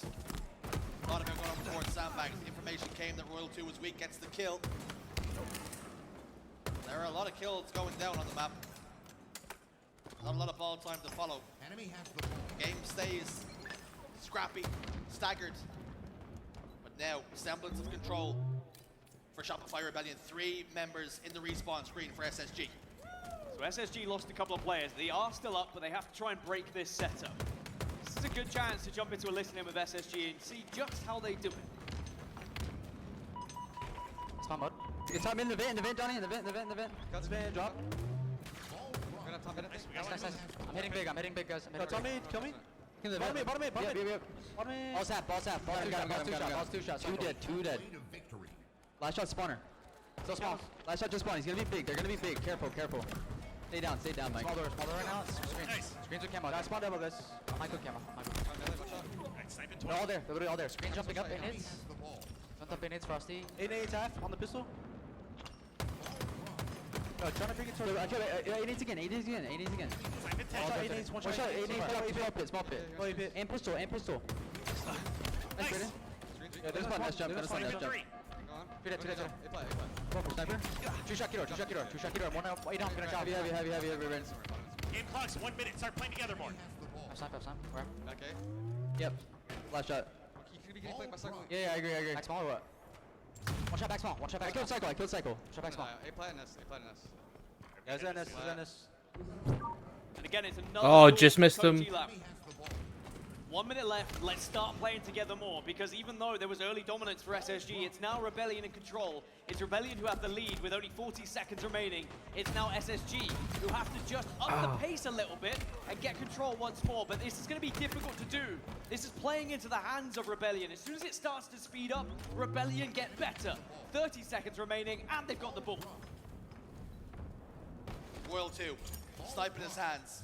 Enemy has the ball. Keeping his teammate alive. Suppress gets the perfect 5 on the last shot. That should open the door here for the setup to be broken wide open. Frosty top middle is there to capitalize on some damage. Cycle trying to stay alive desperately. Keep the ball out of the hands of SSG. Just delay.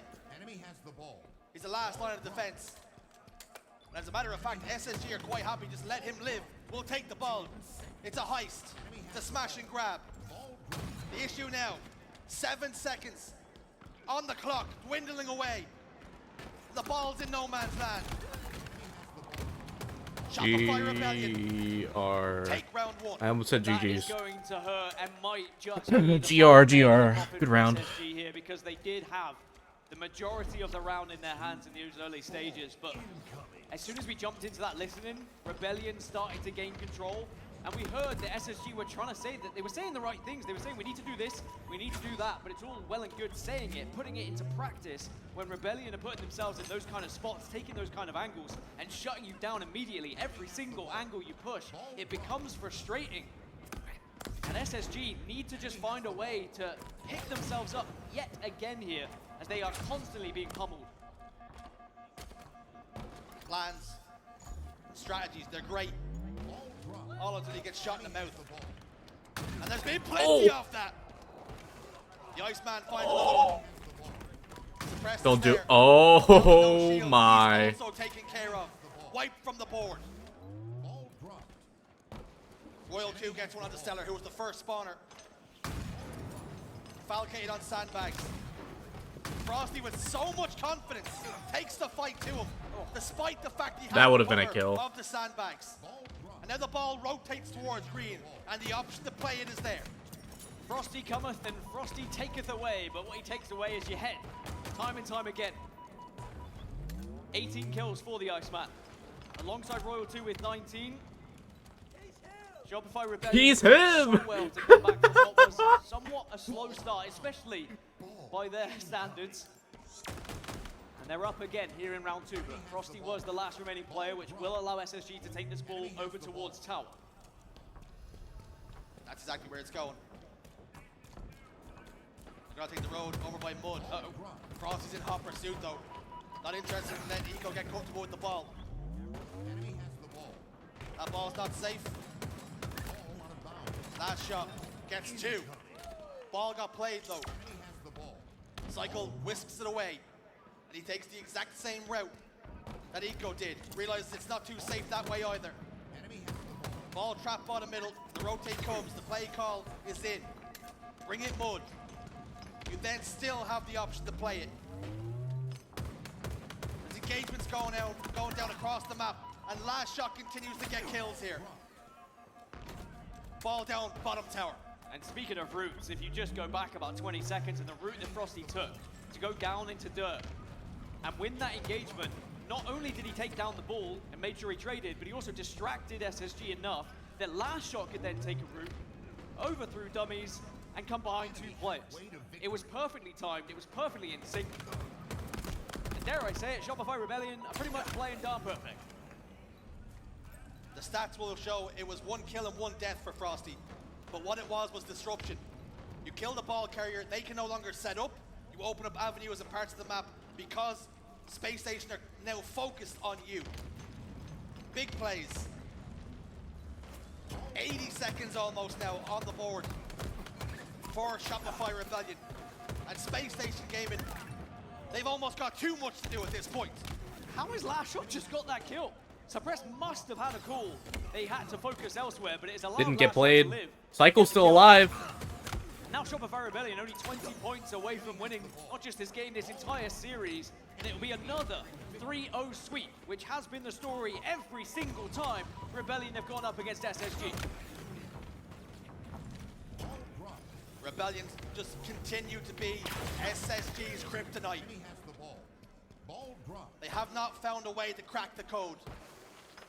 Map count as it stands, 11-0. With this victory here in this round, with 11 more seconds, 12-0. A 100% perfect record. Teammate. That's exactly how they played. 3 dead for SSG. I mean, they've not just been kryptonite for SSG, they've been everyone's kryptonite in this tournament so far. And Cycle looking to see if whether he can put the final seconds on the clock here. Final moments tick away.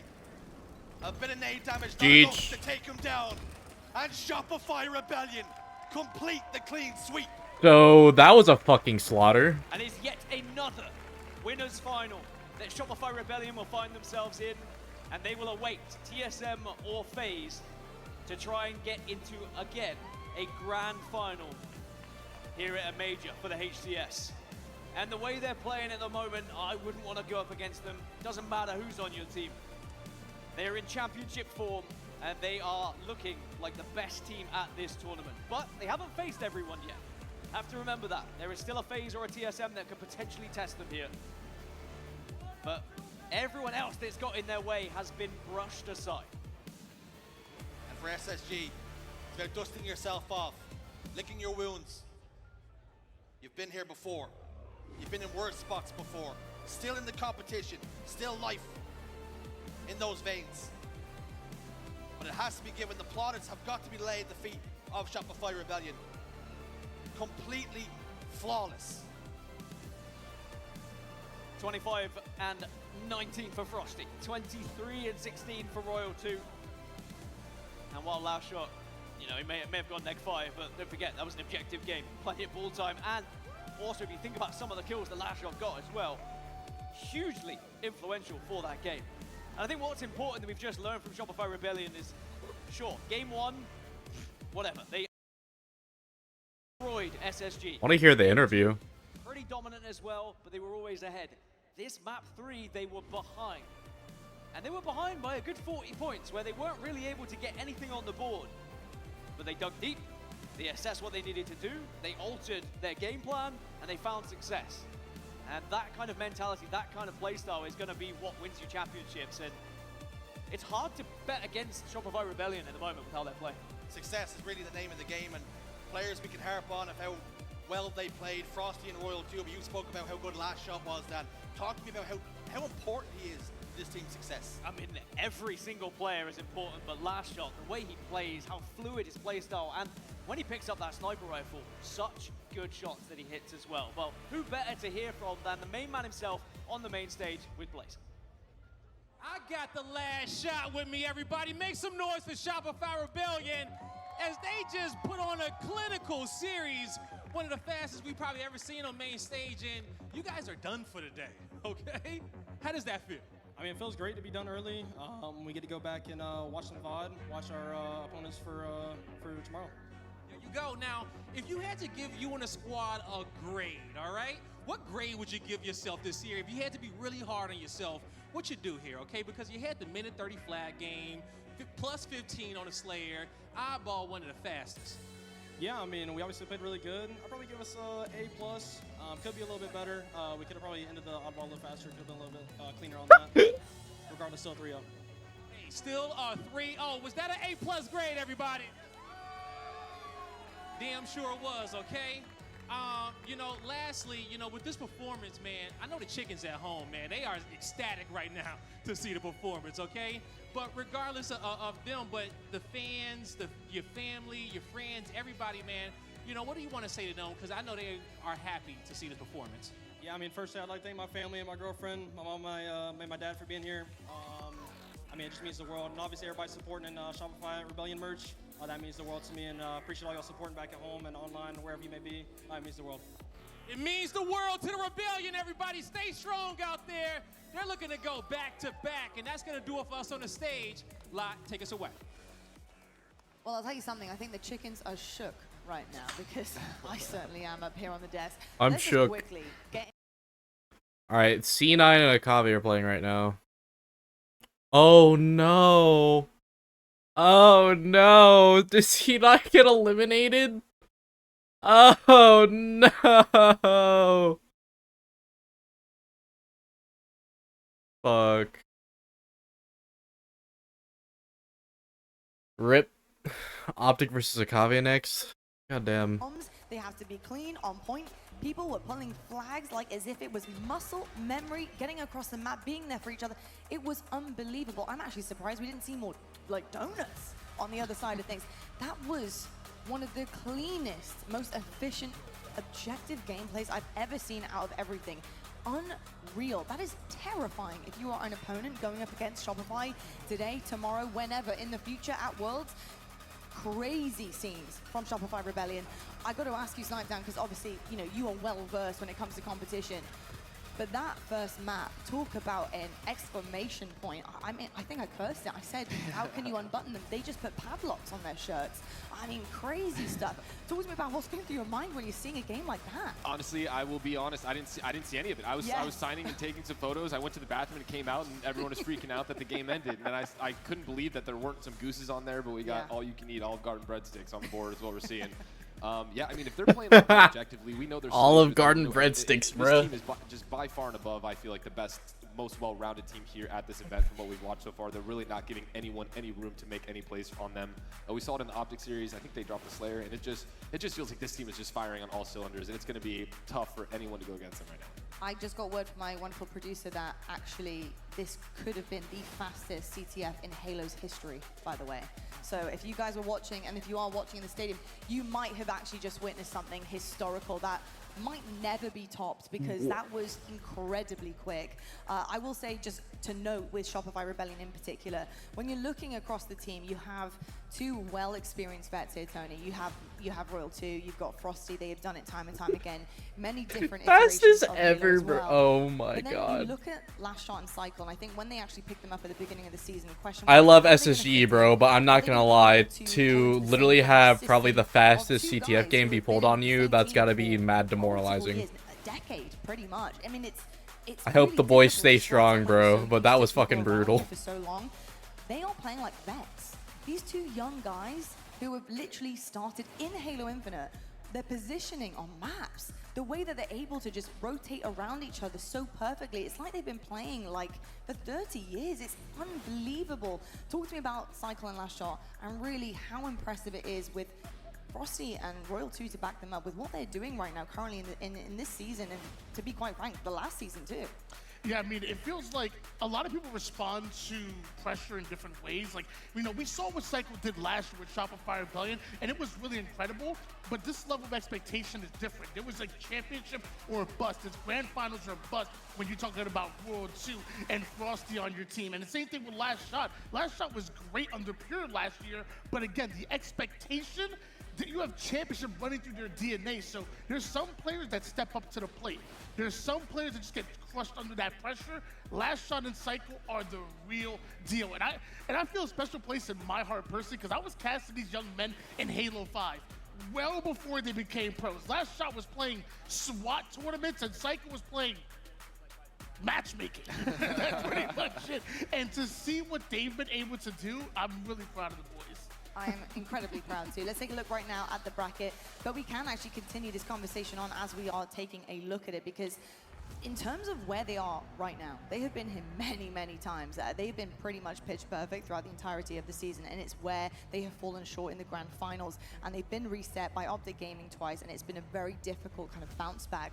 Snapdown, I've got to ask you, just continuing on with Last Shot and Cycle, how impressed are you at these two young guys who have been picked up on a big, big roster for the first time in their careers so early on, and have managed to bounce back after two back-to-back grand finals losses? It has been so tough for them mentally, but managing to do that and then take that last major win is huge, and they're still on track here as well in Charlotte. Yeah, I think those first two events really got those jitters out of them, and you know, the Optic team, which is just incredibly composed, they have just national championships all over that roster, and for them to be able to come back, win, get those nerves out, lose the first two events, and then they were able to take that last event, that gave them all the confidence they need. There's literally, they got their win. There's no more, oh, you know, we need to get there, we need to get there. They got there. Now it's just the consistency. They've been by far the most consistent team in every single I'm not gonna lie, all I can think about is Now that they're playing CTF through game, the bro. big That was matches. They're so winning those fucking whenever Ragnarok crazy. won against Optic, which apparently is an every event thing at this point. And for them to have that consistency is impressive. And I mean, at this point, you know, I was talking about Space Station trying to match their individual skill. I don't know if anyone can even come close to that right now, especially when their teamwork is firing as hot as it is. It's a flow state for sure, and I mean, that's exactly what we saw in CTF. That flow state was nasty, gnarly, you name it, all of the above, and I can't wait to see it once again. Of course, they're going to go back now, watch over VOD, as Last Shot said, and get some well-rested need, because they have to really show up tomorrow, because there's a couple of teams who are waiting for them to see if they can actually take down the biggest opponent that we do have here in the HCS, and of course that's going to be FaZe versus TSM. That's going to be coming our way next, but what can you guys get your hands on for watching it? Well, you get Twitch drops, and all of these could be yours as long as you are watching. Yo, Elijah, tuning in, thanks for the making follow. you are Appreciate it. supporting your favorite teams as they rally on through here this weekend. Saturday is no joke. It is tough out here. They need all of the eyeballs on these series that they can get. So I'll be right back, guys. I'm run to the bathroom. Twitch drops, folks, they're going to be amazing, and they'll be in your game. Make sure you're tuning in. We're going to head to a quick break, and when we come back, we'll have a main stage game for you guys. We're going to have FaZe versus TSM. It's the hometown team. They're going to be battling for a chance to face Shopify Rebellion in the winners finals going into tomorrow. And TSM, they're looking for a big bounce back. They want to be taken seriously. They want to show that they are the main ones here. And heading into that winners finals, this series is going to be everything. We'll see you guys right after the break.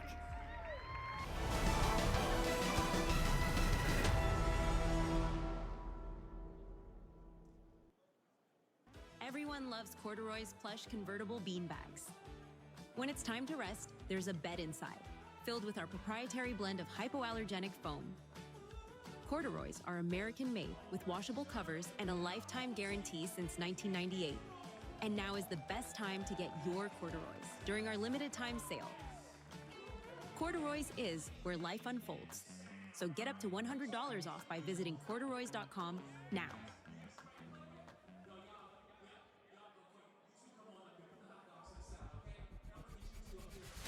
Want more Halo action? Subscribe to the Halo Esports channel for official HCS highlights, behind-the-scenes content, and player spotlights that take you closer to the pros. Stay in the loop with official updates, Halo Esports history, and our HCS and Community Top 10 series. Don't miss a second. Subscribe now.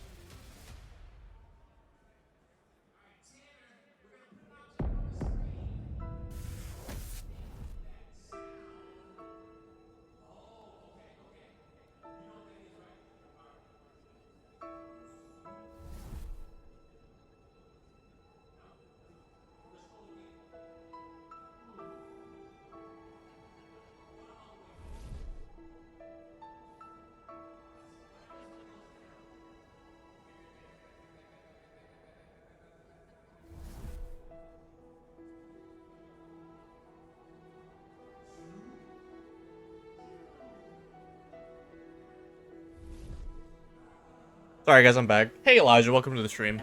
Hope you're doing well.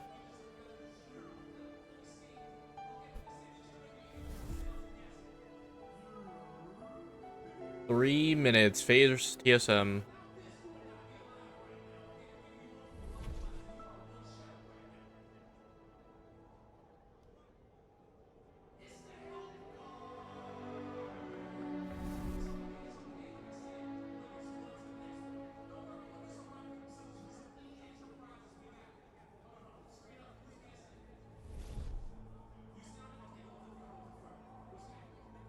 Should have submitted my armor, bro.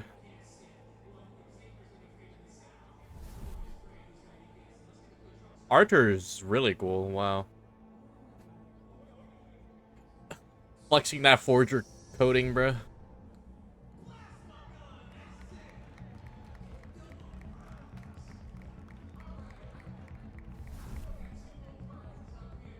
lot of familiar names.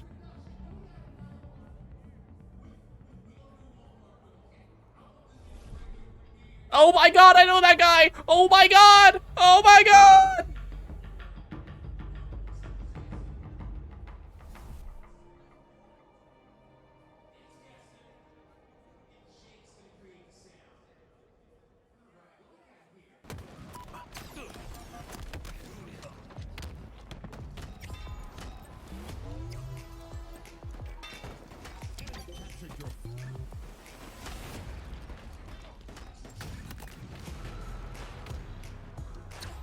I'm still blown away by this game, bro.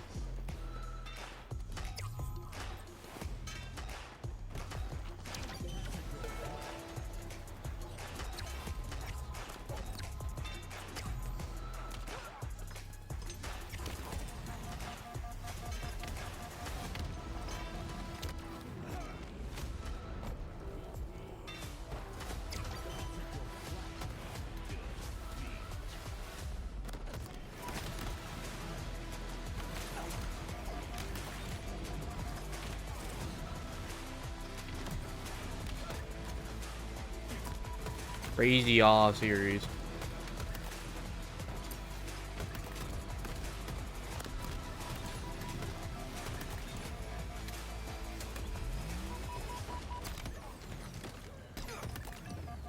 Look at your haircut, man. My shit's getting long.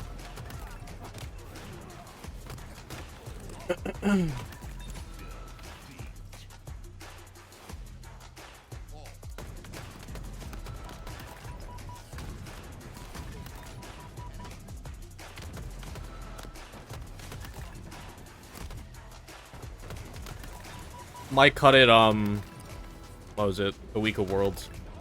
Give my sister my aunt could do or something.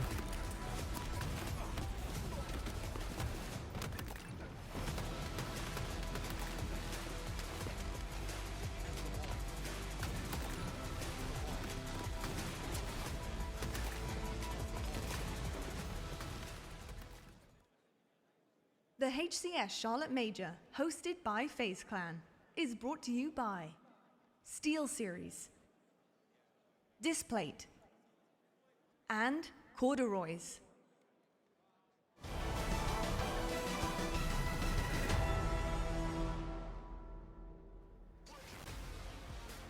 Well, folks, no matter where you're traveling from, where you're watching from, all signs lead back to Charlotte, because this weekend we have our final major of the season. We're very much into our Saturday, day number 2 in the championship bracket. There's some young guns as well on the sticks who are hopefully one day in the future going to be up on that big stage with the big lights, with the big dogs. And talking of big dogs, I'm joined by 2 of them. I got Sniped Down and Why Not Be Casting. Hello, boys. Welcome back to the desk. We're here, of course, for the Halo Championship Series hosted by FaZe.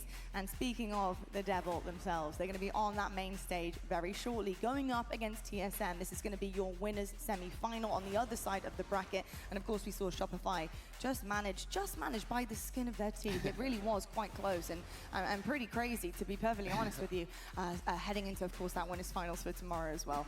If you didn't know already, I was joking. And if you didn't know, you need to go watch it, because it was unbelievable, that series, especially if you're a Shopify fan. But let's talk about this matchup, because of course we have FaZe, who are really trying to dig deep here for their hometown. They're here at their own major, going up against TSM. And TSM, honestly, I'm pretty impressed with the journey that they've been on. I think, honestly, we came into things thinking that it was a little bit disappointing, a little bit lackluster, but they've proven us wrong. So I expect this to be a much better series than I think I would have literally yesterday. I've seen everything that I need to know about TSM. Oh, I almost got all my drops.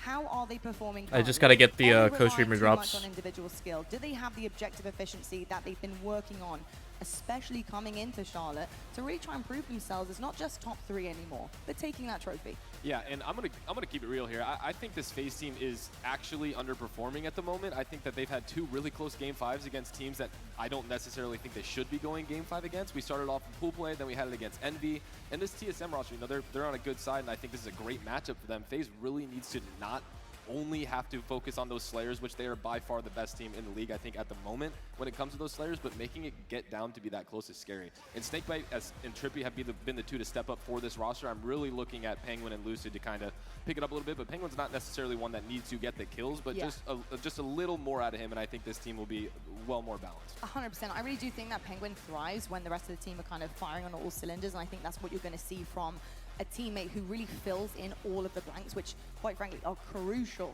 to winning a series, crucial to be able to move as a unit. And Penguin is somebody that is so imperative to the team. Tony, I will say, when you're looking at Snakebite right now, he is just elevating himself, his team. A couple of situations that we've seen so far this weekend where really he has saved the day. Quite frankly, he's been the hero that the team have needed. Don't want to see that anymore. It's funny coming from me saying that, but I don't. I want to see a fully cohesion of this team. I want to see a machine well-oiled. How are you feeling about the general, though? Because he has been supporting so well. Yeah, man, I talked about it, you know, at SLC. I'll talk about it again here. I've been really impressed with Snakebite, and I feel like we usually put a lot of responsibility on the hands of a player like Snakebite, who's a Swiss Army knife type of player. Whatever the team needs him to do in order to win, that's what he does. If he needs to play more objective, he'll step up and do that. When his team maybe is slacking on the slays a little bit, he'll drop a 2.0 KD out of nowhere. It's a lot of responsibility to have on your hands, but players like him and even like a Legend on the Optic, they are very valuable to their team. Certainly are indeed. He's been godlike for sure. But Sniped Down, I've got to say, how important is it for a teammate like Trippy to really step up to the mark? We saw him do that in the last series, and I felt like, yep, there he is. Big game Trip. That's what we've been expecting for this roster. it's so important to not have one person doing it like Optic, you know, had Renegade earlier on, really saving the day for them too, but to have that support role as well. Slaying is so important to open up the map, so Trippy firing on all cylinders is going to be so important in the series. Yeah, absolutely. And Trippy is one of my favorite teammates I've really ever had. He also does anything that he needs to do. He's very good. Him and Snakebite are actually incredibly similar when it comes to getting power-ups and power weapons. They're almost always on that. Trippy, year one, I said I thought was the best player in the game due to his control of the power weapon. So, I mean, I'm looking at him and Snakebite again to kind of control those areas of the map. And honestly, Trippy's just evolution as a player has been so phenomenal to watch. And I think, you know, last year it was a little hectic, but right now he is like cementing himself as one of the best players in the game again. 100%. Trippy has been phenomenal, and I love to see him continue to shine, especially in our final season that we're seeing here. On the flip side, though, talking about somebody stepping up to the mark, has to be Tarlik for me. I have been talking about this guy for so long now, but he really is the lead on TSM for me. I think, again, another kind of Swiss Army knife, but really producing the slays that are needed as well to keep his team in it to win it. Tony, talk to me about him and what he does for TSM and how important it is for him to also have an incredibly good series here as well. Yeah, when you think about Tarlik's gameplay, very similar to almost like a Royal 2 type of gameplay for Shopify Rebellion. His job is to play that more back role for his team. When you see the likes of Druck, you see the likes of Manny just being the X factors that they are, putting down that damage, Tarlik is the one to clean up a lot of the kills, but more importantly, always stay alive so he covers his teammates back. He will consistently always put up a great KD, and they're going to need him to do that, especially against FaZe. They certainly will indeed. Slapdown, what are your expectations right now at TSM, based on what we've seen so far this weekend, and honestly how they have been impressing us for the most part here? They're on the winner's side. They're hopefully going into the winners finals after this series. But what are your expectations for going up against somebody like FaZe here? Yeah, I mean, you know, day one I talked about this TSM roster has been a little bit disappointing in terms of them getting back together with where they were from year one to now. You'd think they'd have put it together and kind of pushed themselves into that cemented top four. And I think this tournament specifically, they have been given the best path to get back to that point with a round one matchup. Mindfreak winning their pool, able to match up against them early. They win that series. Now they get honestly a favorable matchup against FaZe Clan when it comes to play styles. FaZe Clan likes to play a little more well-rounded teamwork game, and the TSM roster is that scrappy team, kind of similar to the Envy roster, which they just went to Game 5 with. So I do think that this could be another one of those series, but if FaZe finally did put it together, we could also go and have another quick one. 100%. And I'm just looking right now at some of these like statistics over this tournament so far. And we know FaZe, fantastic in Slayers. We've also seen some really icy map 5s as well, which they have managed to squeak out. I will say, though, when it comes down to some of the objective work, it's still a little bit questionable. I mean, I'm looking at Strongholds, and TSM have a 3-0 record in the tournament, and FaZe are 0-2. I mean, there are a couple of question marks coming in here, and I think in terms of TSM, I think they can start to squeak away with a potentially good layout for them. Tony, my big question is, do you have the layout? Because I do not have the layout. How is it looking? Who is it favoring? To be honest with you, it really is a bit of a toss-up. That game number 1 CTF Origin really doesn't favor TSM whatsoever. It's kind of similar to what we had in the last series, where it's just not a good record for TSM. Meanwhile, FaZe are undefeated, similar to what Shopify Rebellion were at this tournament. So far, Capture the Flag Origin not going to be the best for them. The good thing is Slayer is going to be a huge test for TSM. Both of you are undefeated. Both of you have been very good Slayer teams so far. So even if you drop that game number 1, game 2 is a great way to. You don't see your drops in game, go to Halo Waypoint to claim them. Appreciate you, bro. I couldn't agree more. And there's me harping on about Strongholds. It's not even in here, folks, so ignore me. I might actually try and get some Shoddy Snipes games in tonight. Lattice can kind of be a little bit of a kryptonite with FaZe, so I'm interested to see Feel how like they shooting my also have gun. improved there. I have seen currently one situation when they have won on Lattice, and it was looking really, really good for them. But you know, consistency is key, right? That is the name of the game here. That is what we're looking for. Do you think right now, Snipedown, FaZe are consistent enough to continue this run and do it on the upper part of the bracket? I think with the teams that they've been up against, they are giving themselves the best chance to gain the consistency when they, you know, hopefully for themselves make it to the winners bracket final. I'll probably mess around with a new coding, bro. I want to see what weapons I can put it on. That need to get them to where they are, because right now, if they were to match up against Shopify with what we've seen, I can't necessarily say I'd be very confident. So honestly, this is one of those major turning points, because this is their last match of the day if they win, if FaZe wins this series. And that is what is going to be building their momentum going into the match tomorrow. Based on what you said there, because I am there with you, I fully agree. I think it would be very tough right now to face a team like Shopify this early on, and especially Oh, FaZe, who I Jesus think fucking really, Christ, bro. really I do don't know what's excel wrong with with me. momentum. I think that's something we have learned about them. Weapon coding is your colors? Bro, literally everybody's said that. Everyone's been saying that about the new C9 coding. Everyone's been saying that about this drops coding, bro. Everyone was just like, this is you, bro. In order to do it, and different teams to go through of different levels, how imperative is that? I love how I basically claimed the test pattern coding. Yeah, I think it's hilarious when we talk about how matchups work, because matchups are such an important thing. And with this FaZe roster, they have done such a good job of just powering through. We talked about how their discipline and the way Snakebite, manages his team and how much work and effort they put in. Probably more than any other team when it comes to that. And I think it really was just a slow start for them with the play styles and the players on that team. And right now they're getting into it. They're clutching up, which was the biggest problem in the past. And I think that was a hump they had. And although these games they're squeaking by, it doesn't matter. You're winning the series. Like, in the end of the day, it does not matter if you come out with a win. You can go back and dissect those game types, but that's the most important thing, and they can do the same thing here. We've seen some dirty wins in our time on Halo Infinite, haven't we? We've seen some crazy things happen, but at the end of the day, a dub is a dub, and it puts you in a prime position, and that's exactly what both. I'm actually gonna double check waypoint now that you mentioned it. On the side of TSM though, Tony, what are you thinking when it comes to TSM versus FaZe? The play styles mean an awful lot, and I think honestly, especially for FaZe, depending on who they're going up against. Do you think TSM have the same kind of, control issue when they're facing a scrappy team or a structured team? How do they both collide right now on the main stage? Well, I think that's Astro's right. for both of these teams, actually. TSM remind me of almost like a mini Optic with the way that they actually approach the game. They want to push the effort. They want to fly at you. They want to disrupt your Yeah, rhythm, guys, if you're not which seeing your drops in game, make sure you go to waypoint and claim it. Because I'm having to do that now. Damn, I'm kind of missing out on a lot of these. Well, The fuck? it's up to TSM to use that speed, disrupt their timing, and it's up to FaZe to find out, can you lock down the map like you're known to do? 100%. I think when it comes to teamwork as well, I think both of these guys are going to thrive. I think TSM have been in the past known for their teamwork. I think it's definitely been there in different iterations of the roster, but there has always been a core for TSM, no matter on what org they have been on. I will say for FaZe, I think the teamwork is starting to come through. Is that going to become a factor, do you think? The longevity of these guys on TSM versus FaZe and their newness here as well.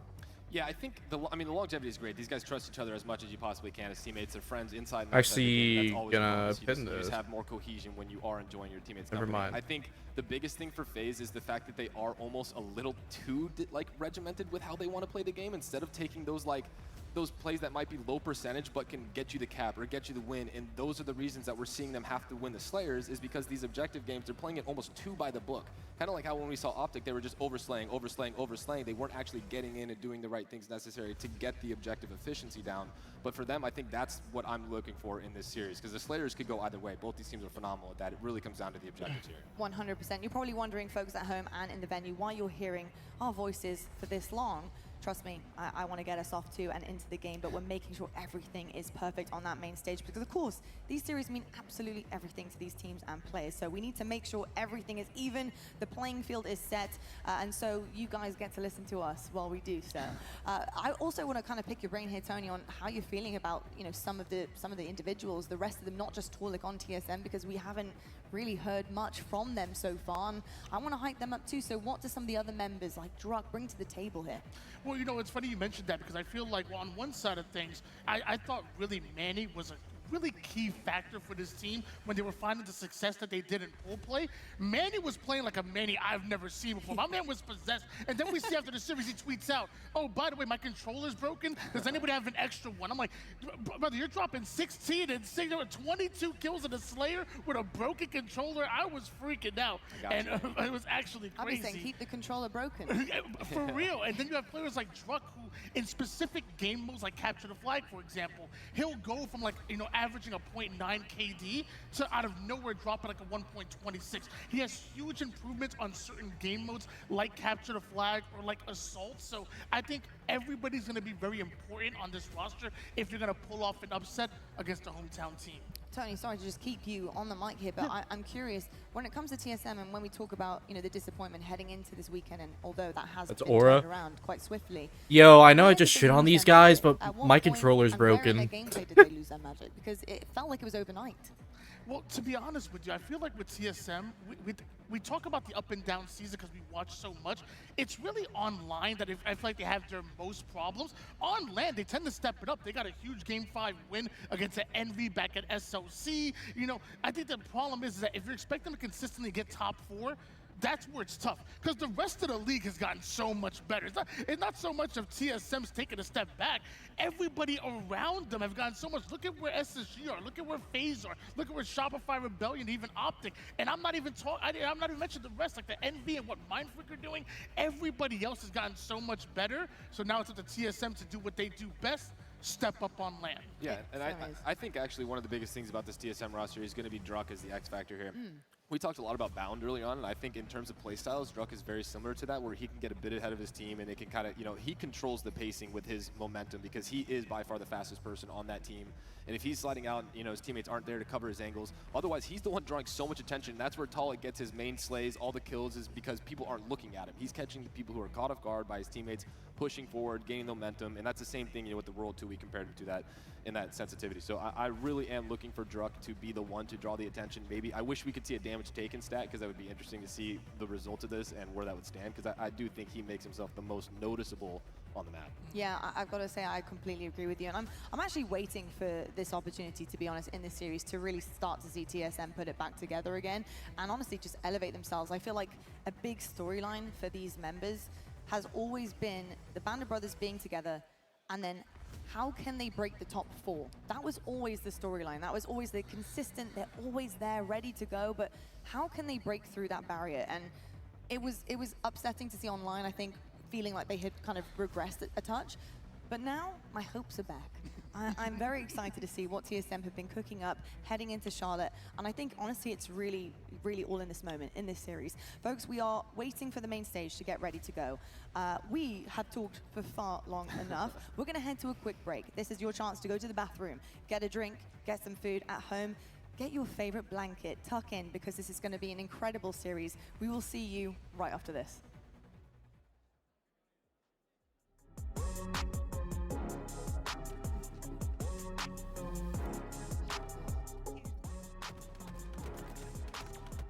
Wait, another break? Damn, they must be, like, swapping a PC or some shit. But unfortunately for them, Acid is about to pop it. At least it's going to be stopped and potentially burned if it hasn't been dropped down bottom middle. One for observing. Team is telling us that it has indeed been burned. So it's not perfect for Optic, but you'd rather not have it than maybe the opposition not have it than have it at all. Exactly, and they haven't converted yet, right? So you can make the argument that maybe because Optic Gaming is able to shut down that camo, right? They won't have to face another 45-second disadvantage with a camouflage player. Maybe this is finally an opening for them at the 4-minute mark. Legend finds one, 2 dead here for Akabe. Esports Bomb is moving behind the presence of Formal and Legend, who are the furthest players up here for Optic, trying to find some angles, trying to support each other. And all of a sudden you're seeing Akabe getting pinched a bit in the back of the base. If they deal with Magic Boat here, then there might be an opportunity to arm comfortably. Legend huge double. 4 dead. A double kill, a killing spree, and he's got the support to try and get this bomb armed. 50% of the way, 75% of the way. Optic are going to get the first one. They're up by 1. Didn't even start the arm right away. They had all the luxury because of the timing of just how quick succession you saw from Legend on those kills. Really nicely done. He even does the job himself to get that arm in. He might be even, but that big play will now give them the lead. Like we said, you give Optic Gaming 1 little inch, they're going to take it. Waiting for the repeat here of Drift. Not going to come. His teammate Renegade, though, will clean up that damage. And Legend's elusive, I was about to say, to escape into the gen with his life, but not going to be the case this time around. Optic trying to keep that bomb at least halfway up the map at the moment. But while taken down as well as Renegade on our screens, we'll find not just the assists, but a beat down onto Ramco as well. Feels like now it might have been all that Optic Gaming really needed, because they can kind of continue playing the game that they were playing up until this point, where even though they might have been on the back foot, as they do have 3 dead, they're going to continue running here. Maybe start an arm. There are spawners up, so they will need to slay, and Renegade knows it. Going to have to get some more work done here in the Slays department before that bomb can be moved in. Camo's coming up as well. It's not not looking good positionally here for Akave. 2 players are dead. Renegade has eyes on top middle as well. He's heeding the call-outs of his teammates, and that's going to be the second arm going in for Optic Gaming. They double their advantage. They're now up 2-0. Really nicely done, and Optic did not hesitate once they got the second opportunity, even though Lord has another camo. That's another story. We'll talk about power-up control after the game, but for now, Optic Gaming will strike again, not wasting any time and making sure to just take advantage of the opportunity and get the timing. And at 2-0 with 2 minutes left, you get the feeling this will just be a control game for them. Standout statistic that's just caught my eye. Optic Formal, 18 assists in this game and still positive. The human UAV has found his range. Double that of anyone on Akave. Yes. These are some insane numbers coming out from him. Indeed, great catch from you. Going for a plant? Putting in the work. Richie Hines. Not a frag. Wallow with the insta-splode is going to find a couple of kills, and Optic are going to be 2 dead. Bomb is moving in for Akave. And this might be the opportunity, especially with Noir with his green gun in his hand. He's going to be able to do a lot of damage. Renegade gets both. Renegade gets both. Oh my god. Dear. That could have been done better. Couldn't have said it better myself, Mark. Renegade somehow on the Probably should have switched to to DMR, bro. Not gonna lie. Gets both kills, and from that POV, it looked like some dark magic, and they're just gonna do a little bit of fridge hold here, which I don't hate. They've earned it. Burn that clock. 60 seconds left in this game number 1 for Optic to confirm what feels like a win for them. There has been opportunities for Akave, though. We highlighted the amount of early pressure and map control they did have that they weren't able to convert on. Some of that misplays from them, some of that very good defensive plays from Optic Gaming. But efficiency-wise, I think it's been 3 times that Optic have had the bomb in the base, and it's turned to 2 plants. Man, and now just gonna play these last 40 seconds, and Optic Gaming just really good late game composure. I think they were fine with, even though they forfeited a lot of camos, just fine knowing that at 0-0, everything's still to play for. And now they're just kind of running laps around the map. Those kills will be traded out, but not a problem. That's gonna be game. 28 and 19. Yeah, I was about to highlight that actually, just quietly going 28 and 19 in this Elim round 2 game. And it is just a case now of letting the sand kind of drop, the final grains of sand hit the bottom of the hourglass before we call this an Optic Gaming win. 7 seconds left in this game, no chance for Akave to get that bomb planted. And Optic, finding a little bit of comfort in that game after the first few moments. It really did feel like it was theirs to win, and when they did, we'll be back with game number 2. All right. Be back? Because I think actually this is where it's going to get quite interesting. Tony, you were telling me during the break that actually this isn't really favoring anyone in particular, and this could actually be a bit of a toss-up. So what are you thinking when we're looking across it? Yeah, I feel like I talked about CTF Origin being a favorite for FaZe, and how TSM have struggled on CTF so far. But when you look at the rest of the actual series, obviously both teams undefeated in Slayer. We don't know what's going to happen for games 2 and if we get there in game 5. But look at Oddball Livefire, for example. We have a losing record due FaZe, and mind you, TSM 0-2 on that map and game mode combination. Look at King of the Hill on Lattice, kind of a similar thing. You have 1-1, a 50% win percentage for FaZe. That's honestly not good compared to the rest of their pool, but TSM, they're 0-1 on that map and game mode combination so far this year. So honestly, the rest of this series layout outside of CTF Origin, it is a toss-up between TSM and FaZe, and I think that's good for TSM being the underdogs. Yeah, I certainly do indeed. I think when you are the underdogs as well, there is a level of, let's just do it. Like, who cares what happens here? You know, hey, people aren't expecting us to really take this series.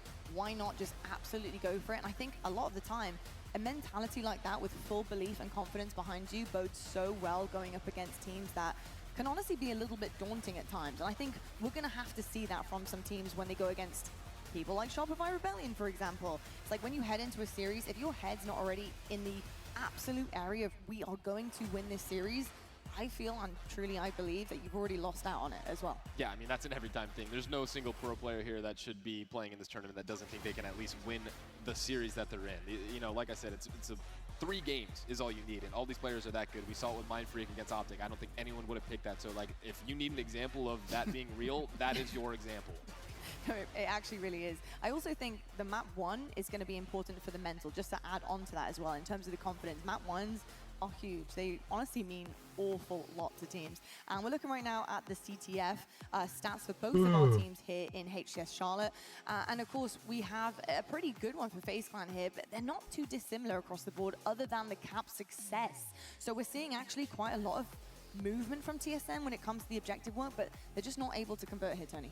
Yeah, and the one good thing for TSM is although the stats really don't lend favor to them whatsoever, FaZe do have an advantage in that game. Number one is the one thing is, if you don't know, Origin is a remake of Coliseum from Halo 5. Shout out, hi, I'm Mike, who created the map and did a very good job. And one thing I know about the TSM boys is they lack no experience whatsoever on Coliseum, now Origins. So even though the actual initial stats don't lend to their favor compared to a FaZe, who obviously are very familiar with the map as well, I got to cast a lot of that second life of Halo 5 where TSM were just grinding it out, back then known as Fung 4, and the strategies they would hit you with would sometimes be knockout punches. They would go for like this crazy thrust slide from like elbow to elbow. They would have these crazy strategies that people weren't prepared for. So TSM, unload the whole bag of tricks. Yeah, please do. I would like to see all of it. I want to see what you guys are bringing with you to Charlotte on the main stage. I will say also another, in terms of numbers, with the statistics there for CTF, what those steals and that difference in the steals compared to FaZe there tells me is that they're kind of like what we saw from Cloud9. Like, they're just pulling everything. Anytime that they get into the base and they are managing to push through, they are taking that flag and being a complete nuisance. But I will say, and you'll know better than I, if you are doing that, are you causing a bit more trouble for your team really in the long run? Because every single time I've seen a scrappy team on CTF who are just pulling flags, no matter, not really thinking about it too much, they don't tend to win the actual game. Yeah, there's a couple ways to read those statistics right there, honestly. You have FaZe side, which, 2.5 caps per game, 4 pulls, and that means that they're at very high cap rate, but that also kind of means, are they trying to play it 2 by the book to get the flags out, whereas TSM is maybe pulling flags at the wrong time and not getting. I think a lot of the time, flag pulls can be used as a distraction. If the other team is, getting into your base, you can maybe pull the flag, you can get it out, make the other team kind of turn around, and then become the distraction. I think what that stat showed right there is that TSM isn't playing around those pulls as well as they could, and they're getting picked off and seemingly getting capped against, as their CTF record is pretty poor so far. Well, we're going to have to see if they've managed to adjust a few things, but this map 1 is going to be everything. We are ready to go to game, folks. You can be so happy. We're going to get off your screens, get out your ears, and we're going to put 2 new people in them because, of course, they're going to be talking overall of the footage.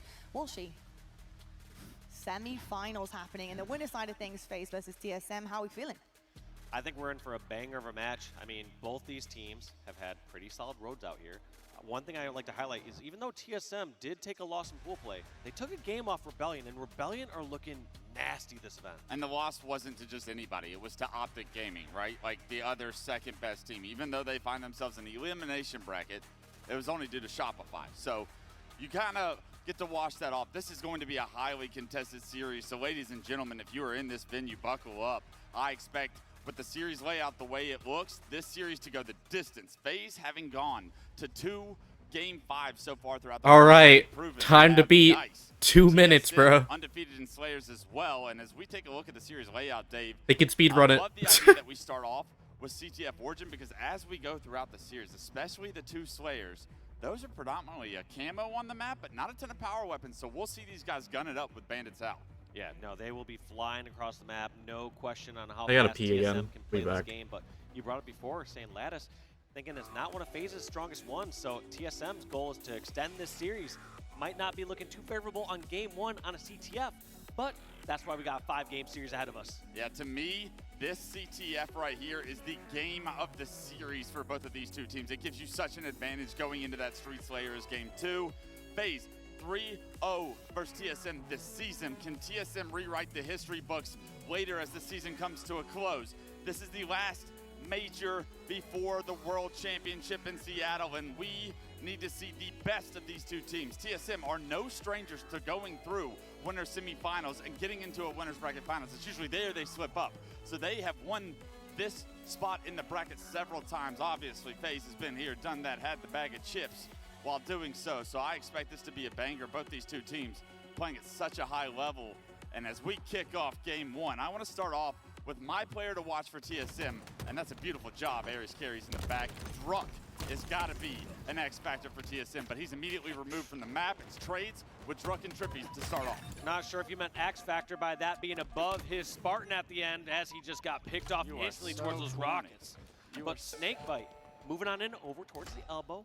As going to those rockets, and that's a quick flag grab by FaZe. They get 4 kills and 1 flagpole, and they're across the map.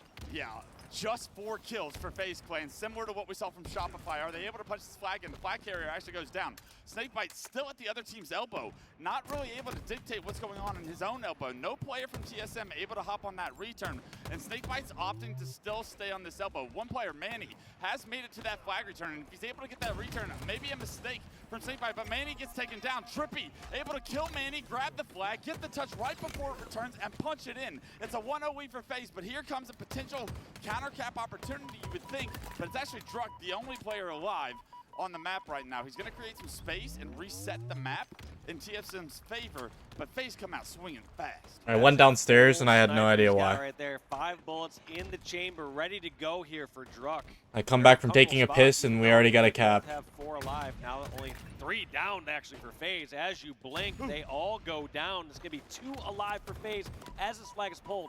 And Druck, no stranger to this position here, going towards back flag, trying to avoid these elbow and cave spawn damagers. You really want Druck to be able to pull this flag, or someone on TSM to be able to pull this flag, because they have slayed a few rounds of FaZe Clan, and you think it's a matter of time before they get on their own feet right here. Druck gets taken down. Tog with perfect shots on the Snakebite. Still no flag to be pulled.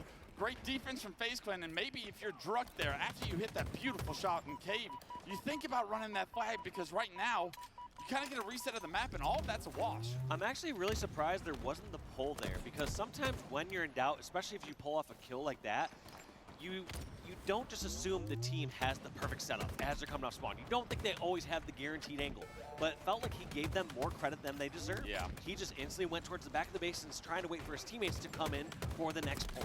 Tall is going to be overextending towards the flag. Trippy finds him, knocks him down in a shield. Easy kill for Penguin to pick up. Unfortunately, Trippy's going down. In the meantime, though, it's another overextension on the elbow What in the hell? Snakebite, amongst all the chaos, has been running the flag, and now FaZe find themselves up 2-0. The second pair of rockets just came up, and TSM almost in a must-have situation to get these rockets, because they find themselves in a deep hole here already in game 1. This is frustrating for TSM because they're not getting outslayed. They're even in slays here. It's just perfect pulls every single time from FaZe, and they escort it along the runway every single time. This. Penguin jumping and jiving, pushing this all the way back towards his elbow. Trippy's the one that got those rockets. Penguin with the flag in hand, already back to his flag. Huge. And FaZe giving you the best Shopify Rebellion impression in this game so fast. You blink, you go to the bathroom, you go get your popcorn from the microwave. The game 1 is over. FaZe Clan lead this series 1-0. Clinical. So efficient there from FaZe. Any kills they got, any opportunity they got, pulling that flag. 3 for 3 on flag pulls and captures. And you got to credit the rocket control, right, Dave? I mean, it was 2 different sets of rockets. 3:45, bro. That was also very quick. They prioritized those elbow runs as all 3 flags were run through that elbow. But, I mean, such a quick game. It says 3 minutes and 45 seconds. That's even with the intros and the outros. There's over 10,000 people watching this stream right now. A very impressive Goddamn. impression of Shopify Rebellion, and that's got to give you a lot of confidence kicking this series off if you're a FaZe fan. Yeah, I honestly had a couple question marks of FaZe going in the series. One thing that Sniped down, and many of the analysts have brought up as we're going through matches, they've gone to a lot of game 5s. They've gone to game 5s against teams that we don't feel as the same caliber as FaZe or as TSM. So what's going to happen when they fight a team like TSM? And we got our answer here. They step up to the challenge when they need to. I remind you, ladies and gentlemen, it's just game 1 of this best of 5, and although FaZe have had some great games throughout this tournament, they have also, to Dave's point, gone the distance twice already. The rocket control, as we take a look at the highlights, was incredible. The use of the elbow run, how quickly you can G-slide from one side to the other, that route is such a short route.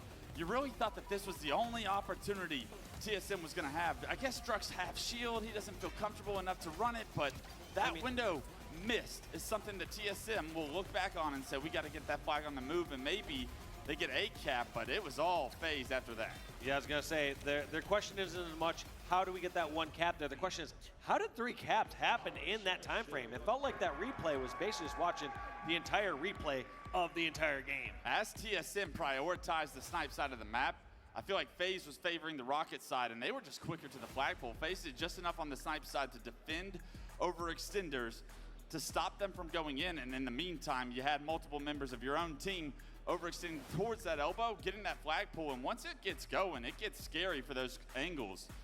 But let's stop talking about game 1. FaZe are going to find themselves up 1-0, don't get me wrong.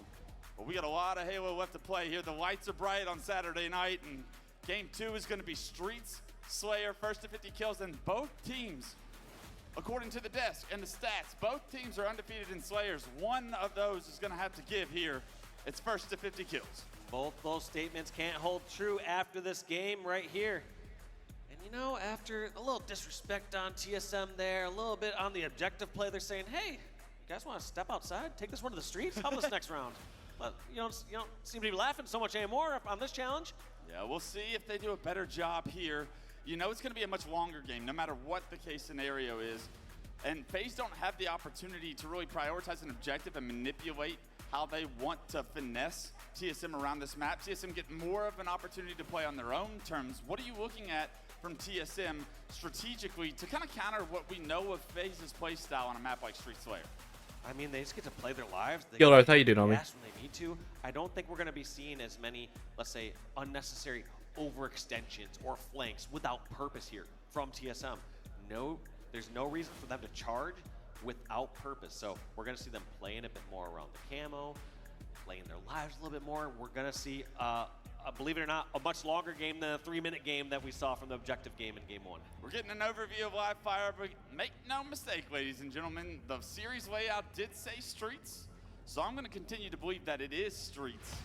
And as I see just in the corner of my eye, Street Slayer loading, I'm excited to get into this. And the players for me to watch on the FaZe side, Dave, have got Waiting for pizza to arrive. Nice, bro. Where'd you get it from? and Snakebite. Their What you Slayer got? prowess so far through their team Slayers have been dominant, and they are the reason they have clutched up in game 5s. Will that rear its head once again here in game 2? Here we go. Big game Trippy on Saturday night.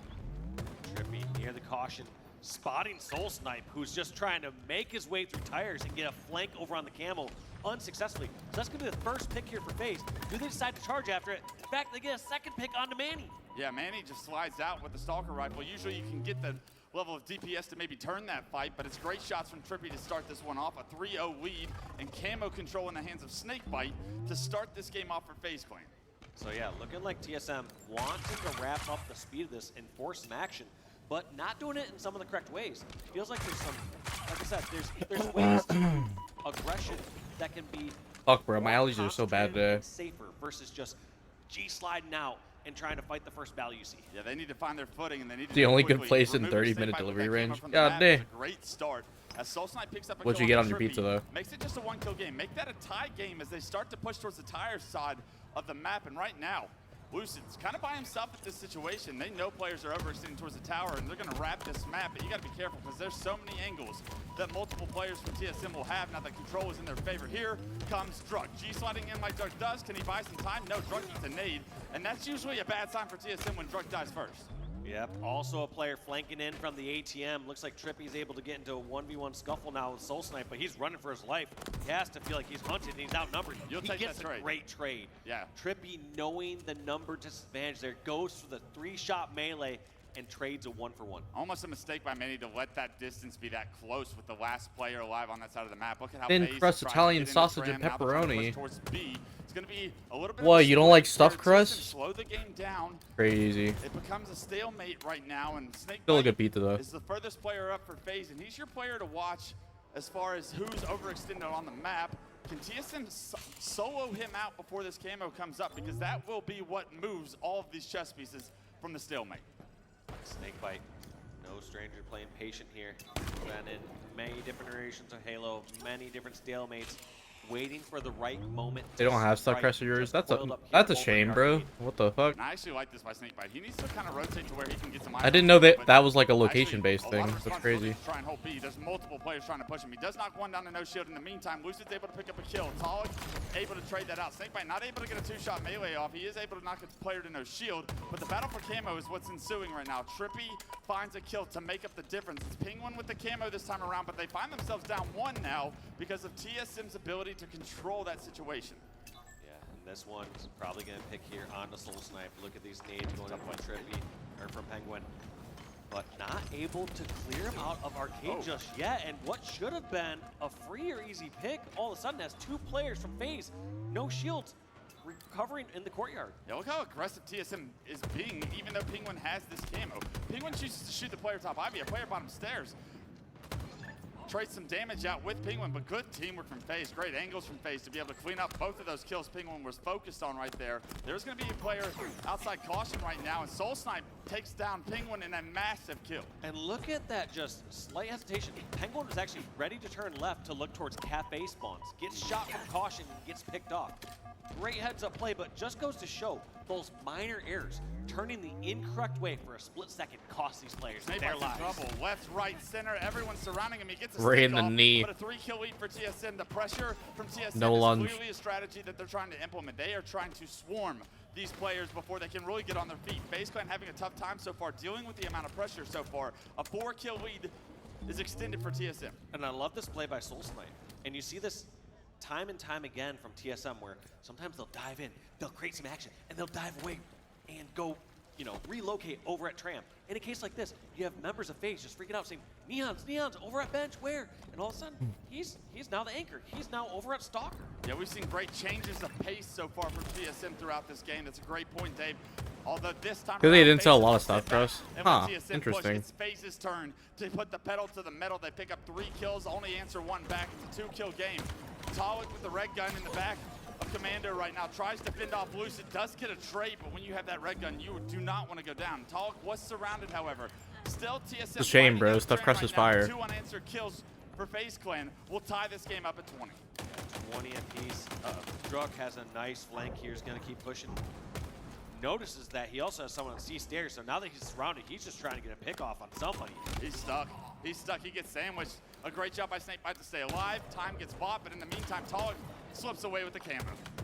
And that's going to be a win here for TSM. Even though they're down by 1 kill, Talik's going to make some work of this. He just needs to have teammates stay alive.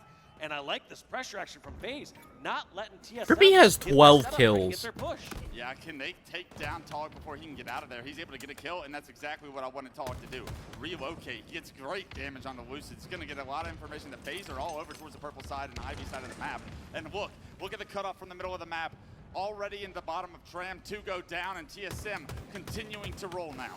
That's gotta be such a comforting feeling, playing on TSM, and as you get damage, just knowing how quick your teammates are gonna fly and pick off those kills before the shields regenerate. Oh no, we see 1 player missing from the scoreboard, and that's usually not a good sign. It was a little bit of control in TSM's favor, but I believe we're gonna get a little bit of a reset. We'll figure out what the score was. It was a very close game. Yeah, about a 1-kill game or so. We'll find out. That's for the TOs to decide. That's not our job. They don't pay us enough for that. Just to get a quick snapshot of the stats, though, Trippy continuing the Slayer prowess, 12, 6, and 5, as they were just down 1 to 2 kills. You know, it's the first DC we've had so far this as major. we get a reset of this lobby. A player So did lag out, but I mean, Trippy continuing It's okay. to show his dominance in Slayers. What is it about Slayers that allows Trippy to have such success even against some of the best teams in the world? That's a great question. I wonder if he just plays a different level of selflessness in Oh OBJ, my god, I got my drops. too much on the objective or support a teammate so much to help for something that's not showing on the stat screen, whether that's, hey, I got this extra touch on the flag or rally on the flag or escort this or delayed a few seconds. Those don't show on the stat screen. Whereas in a Slayer, he's like, hey, I need to kill. I need to not die. Kill them and yes, I'm more going to help than a they teammate if kill I me. can save them, or if I can give some support when there's a needed push. But other times, he's playing that objective in that game, which is just kill and do not die. I always have high praise for Trippy. I mean, he has had one hell of an infinite career, a world champion, several event wins, several second places, even last year. I mean, it was every second place. But what he does in big moments is why he's earned the name Big Game Trip. And this is a massive game. We saw about half of this Slayer go by, Dave. And we saw ebbs and flows and control on both sides. What did you see out of TSM that kind of gives you hope as a TSM fan, especially knowing that they're down 1-0 in the series to try and tie this up? I mean, it's a double-edged sword with their aggressiveness. You saw at the off the rip, you saw someone like Soul Snipe just kind of go straight to tires, give off that opening kill, and that kind of led to a cascading few deaths there for TSM. But at the same time, that weakness also is their greatest strength, because when that advantage does start to roll for them, they get some damage on somebody, their whole team is already flocking. And before you know it, you're like, wait, there's somebody here, and their teammates cannot retreat. There's times where FaZe, against a slower paced team, would say, okay, we can leave our one player over there to die, let's reposition, get in better spots, but not against TSM. TSM is already flying way behind enemy lines as soon as they have that damage. Yeah, it's so impressive and untraditional is what I call their play style. When you watch the rest of the teams in the league, TSM have this uniqueness to create chaos in what feels like a very stable situation up until it's not. And when you learn that it's not, it's already too late. TSM are in your face and in positions that make it just so difficult to have success.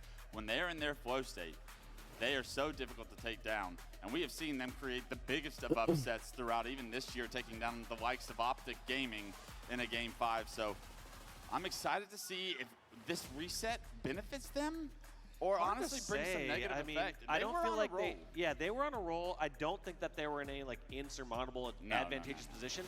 But it's hard to argue that they weren't rolling through at that moment, that they were starting to get a staggered death, starting to push on through. So we're going to have to see what the score is. But either way, I think it's a fair reset for them. They're going to this and realize, all right, we're playing basically a game to 25 or whatever. Yeah, and fortunately, everybody on that stage has competed for long enough to have gone through some kind of technical error similar to this. So they have been through these storms. They know how to rebound and how to regroup throughout this process. I'm not worried about anybody up there with that. I do want to talk about one of the points we were making about TSM's success so far in that Slayer. And you made such a great point throughout the start of that game too, which was we were seeing TSM really speed up the pace and then immediately slow it down. And from a member from FaZe's point of view, it's like you never know when they're pushing. You don't know if it's a real push or not. Yes. And you know, at some points you might just say, oh yeah, he's kind of dipping over here, and then all of a sudden, like, wait, no, two or three actually charged me at arcade. What's going on here? Right, it's got to be so hard to keep track of every player on TSM, and I think that that's probably the uniqueness that creates that chaos, is if one person does slip through, all of a sudden the boat has a hole in it, and it's sinking underwater.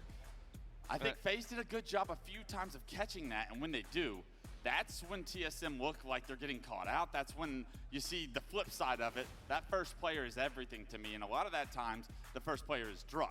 Tell me how important it is for Druck to have success while this formula does go on in order for TSM to really benefit and reap the rewards of what Druck provides. Yeah, that's the nice part is, yes, all these players, first off, that's Tolek on your screen, all these players, first off, on TSM are striking and making big moves. But you are right in the sense that Druck and generally like a Soul Snipe are sometimes some of those most aggressive players. More common you know, if you're trying to distribute how much is happening, it's like maybe 40% of the time it's Druck. And right, then, you know, exactly. Maybe 16% of the time it's Soul Snipe or 15% of the time Tolek. But end of the day, they all are very aggressive, but they play off of that for each other. Whoever has that right opportunity, whoever has that right flank, and they know to fly. And that's the nicest part, I think, on that roster is you're never like, where was my support? Where's my help? It's like, no, they are flying. They fly as a crew. And I credit that to what Tony mentioned on the desk earlier. We watched this team, Tony and I, as Fung 4 in the esports arena tournaments long ago back in Halo 5 towards the end of it. This team was grinding, and they have so much experience together. I mean, Dave, I wasn't on a team for more than like 6 months with anybody. You were on a team for years with similar players, maybe one change out or whatnot, but these guys, they have so much gameplay with each other. How important is it, or how much of a benefit is it to have that level of time put in with the same crew, to have the level of understanding of when it's time to go, who has your help, when do they have your help, and like the expectations around you are already set in stone. Yeah, you just build up those expectations. There's something. I'm just gonna watch this game. Yeah, as they say, Andy, it's not who strikes first, it's who strikes hardest. True, actually, yeah. I don't know who said that. And who's left lying on the floor at the end. Yeah. So far, it has been Agave Esports, but the series is not over yet. Renegade has been popping off all sorts of ways today, and going to try to make sure that this game number 3 is no exception to that rule. Steps back into the hill. You have the responsibility of holding up this push bottom middle, getting information for Optic Gaming. Such a difficult angle to kind of output damage from, though, inside of this hill. Not a lot of great lines of sight, and a lot of pressure can be applied to you, and Optic are finding that right now. 3 dead. Carve have managed to flip the spawns, flip where Optic Gaming were holding, and now have themselves inside of that hill once more. Acid trying to find some angles, but based on the fact he didn't see anyone right away, he knows he has to kind of rotate back. I like this move to help on ice. Some good progress here. It's a 3v3 on the map, now a 2v2. Grab that Q2, we know how deadly this could be.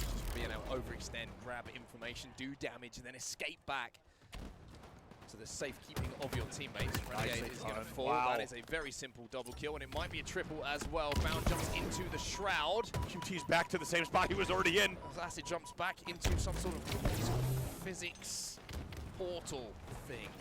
That's one of the first times I have seen someone QT back into the spot that they had already set the QT, only to then QT back a third time thereafter. Surprise. No one ever do that again.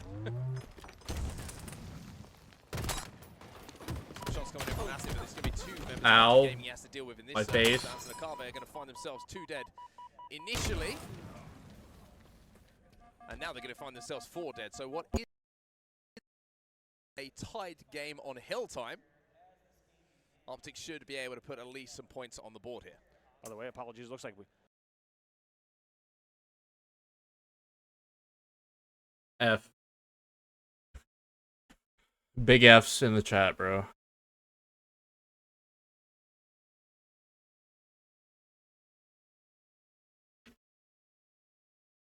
Okay, but that desktop screen is fire, bro.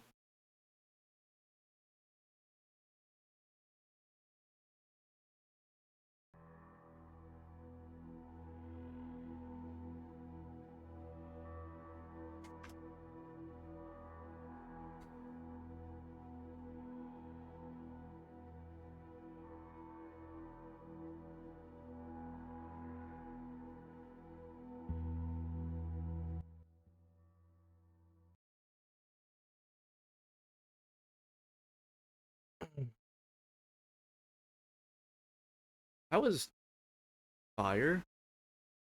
That desktop, bro.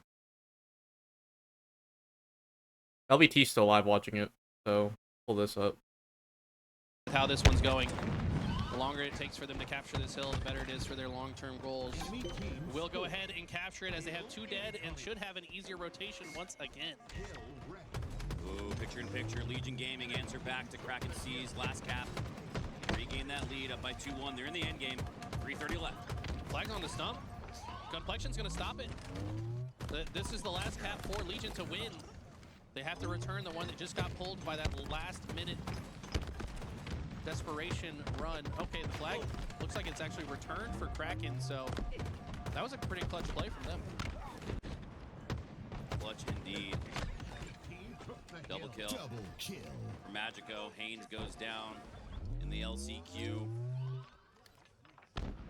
As Optic, pretty strong control of this one. 2 minutes left. Double casting, bro. That hurts my brain. They can afford to drain the clock out a little bit. Play for Slays. If they can make sure to get it within 1:15, 1:30 on the clock, there might not be enough time left for Akabe. Just watching Zuzi land a nice snipe in the picture. He does get taken down, but I believe that is the sniper of Kraken C's, so he was able to burn some of the ammo of the opposition. Meanwhile, on the left side, Leor finds a double, gets taken down shortly thereafter. Flags out. It looks like it's about to reset to time. 5%. Now it does reset. So again, a couple of clutch resets that we've seen here recently keep things tied up at 2 with 2 minutes left. Lido trying to advance to the snipe side. It's so important to have control of your enemy's snipe hut. He's actually going to advance forward. He has this deep angle on overshield and unsuspectingly catches Gunplexion. Bro, I respect their commitment to covering as much content as possible, but I'm not gonna lie, the dual casting is like hurting my fucking brain. Gunplexion flexing his muscles with an opportunity before him. Needs to win 3 more games this weekend. to make it not only to pro status, I'm talking about like the ultimate pro status, Halo World Championship status. I think you take that more than anything. 100%. Need to make it. Last chance. These guys have played through the open bracket damn near 100 times and have fallen short every time. This is their literal last chance to make it to a world championship. Everything on the Looking to line. see from a strategic standpoint, Eli, if Legion Gaming use offense as the best form of defense. It seems like right now, not to say that they're playing not to lose, but they are set up very defensively. Gator's practically a turret on the back of the map. That's just going to afford space for Kraken to push through, and they're going to take that space, but Little Gators, there we go. That was the trap he looked to be setting up. You are fucking garbage, Little Gators. More okay with sitting back because you do have these deep angles and you can have great lines of sight to the players that are advancing towards your flag. Plus, the way the other team scores is by controlling your snipe HUD. So if you control your snipe HUD, they can't really score. Great point. But if you're allowing them to get to your side of the map, it's probably a little more likely for them to cap regardless. It's close in both. 2-1 games in both with just 30 and 40 seconds left equally. Akavi do have the lead on hill number 4, but they go 3 down. Their chances are dwindling. Chances improving for Legion here. They just need one more defensive hole. Playing time for sure. Renegade with some predictionary grenades, and looks like he was right about when that player would, or what route that player would take, but not with the timing of the grenade. Now finds a grenade kill, make it a double kill. Will that be enough for them to break through though? This top snipe bridge hill is so difficult to comfortably stand it. Legion Gaming now just 2 games away from the improbable. How many people in the community thought not only would Gun Collection Company make it out of open bracket, but make it to the Halo World Championship? Final seconds here between Optic and Akave, and that will do it. Goddamn. Take the sweep. Optic back in form. All right, so is mainstream back? Still not back? Bro, what the fuck happened to that computer? Where if he's not on fire, you're probably looking at a completely different tournament route. Yeah, and that part's worrisome to me because they, you know, at some point there's getting the job done and like going through and saying, whoa, that was a little closer than we'd like. But to have that kind of come through twice, yes, they're strong teams. Luminon's strong. Envy's very strong. But they've been tested a little too hard, and I always try to say that, like, as you go through a tournament, I don't think you really see too many people or teams win tournaments if they have, let's say, 7 or 8 game 5s in a row. You know, you can only had so many times in the coin flips. It's funny you say that, Dave. The one tournament I did win, every single series we played outside of the grand finals against Classic, they weren't taking us to game 5. Soldier 187, get out of my way. I have a trophy to hoist. But every series up until that, it was game 5, game 5, game 5. Thank God I had Cloud on my team. He was a monster. Who is And, someone forgot to update Windows? Shout out to Cloud wherever he is. Big fan. Well, every once in a while, I guess the coin. That's here. I hope everything's okay because that series took forever to get started and then it's taken forever for it to resume. That tournament, and dig we did. Unless they finished the game while I was You watching. don't want to take the hard road every time, and usually there's a more dominant team somewhere in that tournament that will punish you. Nope, they still haven't started, bro. Allowing teams to push They you still haven't further. finished game 2. Couldn't agree with you more. And right now, Shopify waiting on the winner of this series. They look prime and ready to take on anybody that faces them on that main stage. That was the most impressive winners semifinals I think I've seen in a long time against Space Station Gaming. 100%. I mean, also on top of that, the 3-1 winners record round 1 as well. So it's like Shopify just looking really dangerous on the other side of this bracket. Tech issues happen, bro, obviously, but it's got to be annoying for the pros. Just kills like any momentum. From Salt Lake City, and they want to close this out with a bang. And as we talk about Shopify just a little bit, them being the ones waiting in winners finals right now.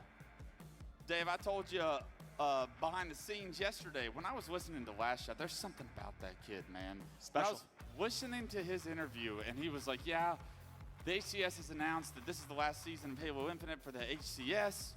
He goes, I'm focused on these last 2 events. I want my legacy set in stone, and I got chills just hearing that because he's already proved to me everything he needs to prove in order to know that he was a phenomenal Halo player, but he wants the world to ring with Last Shot in their ears. No doubt in my mind that that will be the case based on what I've been seeing so far this event and throughout this year. Yeah, absolutely. And let's refocus back to FaZe TSM. On the side of FaZe, they got 3rd at Salt Lake. But these guys want to win championships. This is a team that got second place every single tournament last year under the gaming brand. They're loading in back now. Thank They God. have Formal instead of Snakebite. That changed to me. I mean, they both have pros and cons, I would say, but both two of the greats to ever do it. And you know they want to get back to a grand finals. They want to hoist a trophy. It has been so long, it feels like since Lucid was able to pick it up. And TSM stands in their way currently. A battle for bottom middle, it appears. The Snakebite trades with Manny. It's a first one-to-one trade. It's a absolute brawl over by tires, and Lucid appears to come out on top. Yeah, Lucid over at the ATM trying to set up this camo. Unfortunately, still a little bit too much time. This is going to allow TSM to get their shields back and prep to contest this. Now, how's he doing? He does send out the Shroud. Kind of blunders there a little bit, but in the end, gets away with the camo. I don't hate the display. I don't hate the extra waiting there just in case there was a grenade waiting on that location of ATM. So both equipment were down there over towards where the ball spawns. And Lucid chose to prioritize the Shroud because he knew camo was coming up. I love that decision making. Now he gets to benefit from having camo and repulse. It's going to be such a difficult kill to try and flush out of this close situation. He is losing teammates left, right, and center, so needs to get involved in this combat loop. Gets spotted out by one. Can he win this gunfight? It's a dance, and Druk takes him to the dance with a big win, and that strafe was dirty from Druk. Yeah, those players knew it was a one-on-one, and who was going to come out ahead? It's going to be Druk. He's familiar with those chaotic scenarios. Lucid didn't really want that battle. Forced in it, had no exit. How do you even hit that straight that Druk just hit him? They break dance, did all sorts of jip dives. I don't know all the TikTok dances these days, man. I ain't watching. Yeah. Yo, who's hitting the gritty? Put him on skates right there, but still. FaZe lead by 3 in the hands of Snakebite now. He's pushing on the B stairs. First player goes down for TSM. It's trades across the board. That's going to benefit TSM with the lead here. 3-kill lead. Talik no shield on the outside of B.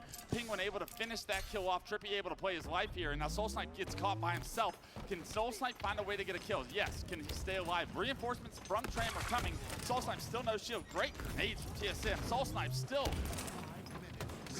making FaZe Clan continue to focus on him. He does go down. Druk ends up giving maybe a death you don't want. And now 2 members of TSM are stuck in Red Room. I'm not sure about that push, Dave. Both these teams are panicky right now, just knowing near the Red Room or water cooler saying, a battle going on. I'm trying to give my teammates help because there are limited lives left on this map. It's 45-41.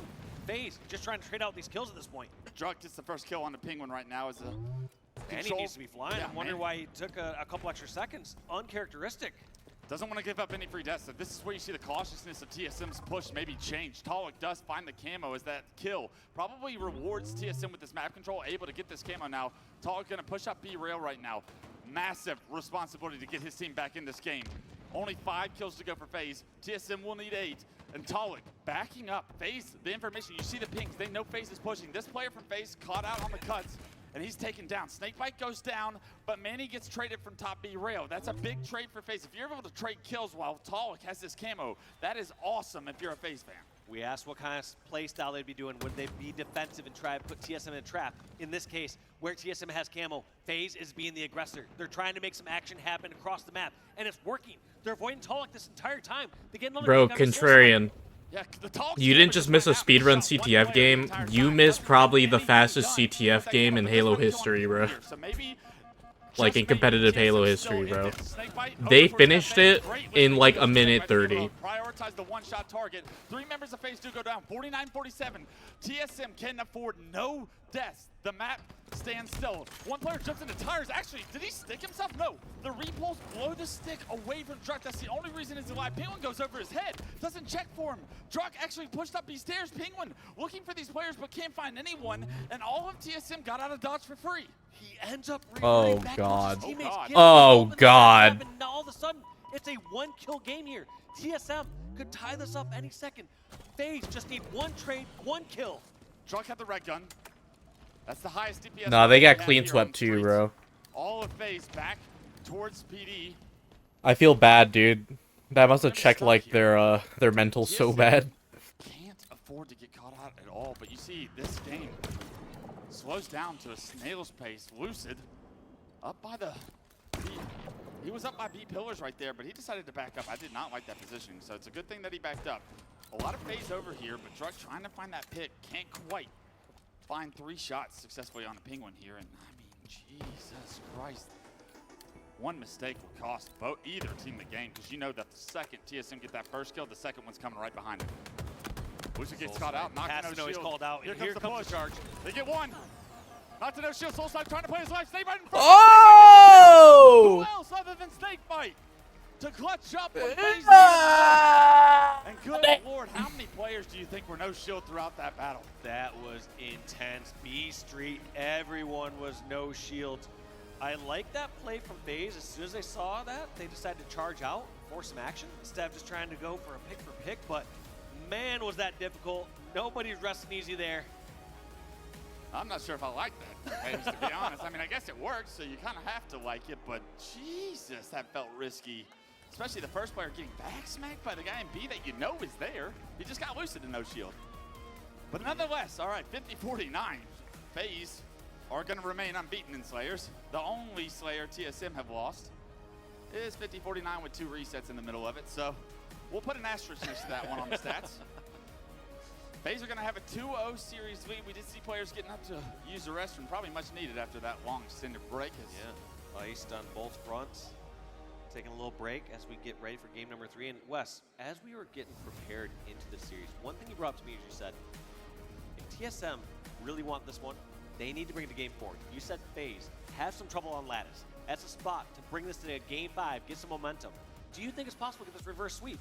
But I guess they first need to get game 3. What are your thoughts? Yeah, absolutely. I think live fire oddball is game 3, if I remember correctly, and that's going to be an opportunity, I think, for TSM. If I know TSM and specifically their live fire oddball, they're doing such a good job of creating chaos, getting some scrappy time, and then all of a sudden you blink and you're down 20 seconds. You blink again, you're down another 35 seconds. So like that time might not feel like it's complete control for TSM, but they do a great job of making it so difficult to hold a setup and also get ball. Envy versus Mind Freak, that's gonna be a good series to watch too. There's still a chance, and like you said, Dave, just knowing the FaZe members like I do, Lattice is not one of their strong game types. When they see that in this series layout, they know that that's a weak game type, and what that does to a player mentally, something you can probably describe to the fans out there, is when you know your team's not good at a map mode and you see that in the series layout, what does that do to you? You start to kind of ignore it. You start to focus on the positive. You're like, all right, we got, we're going to crush them game 1. We got game 2.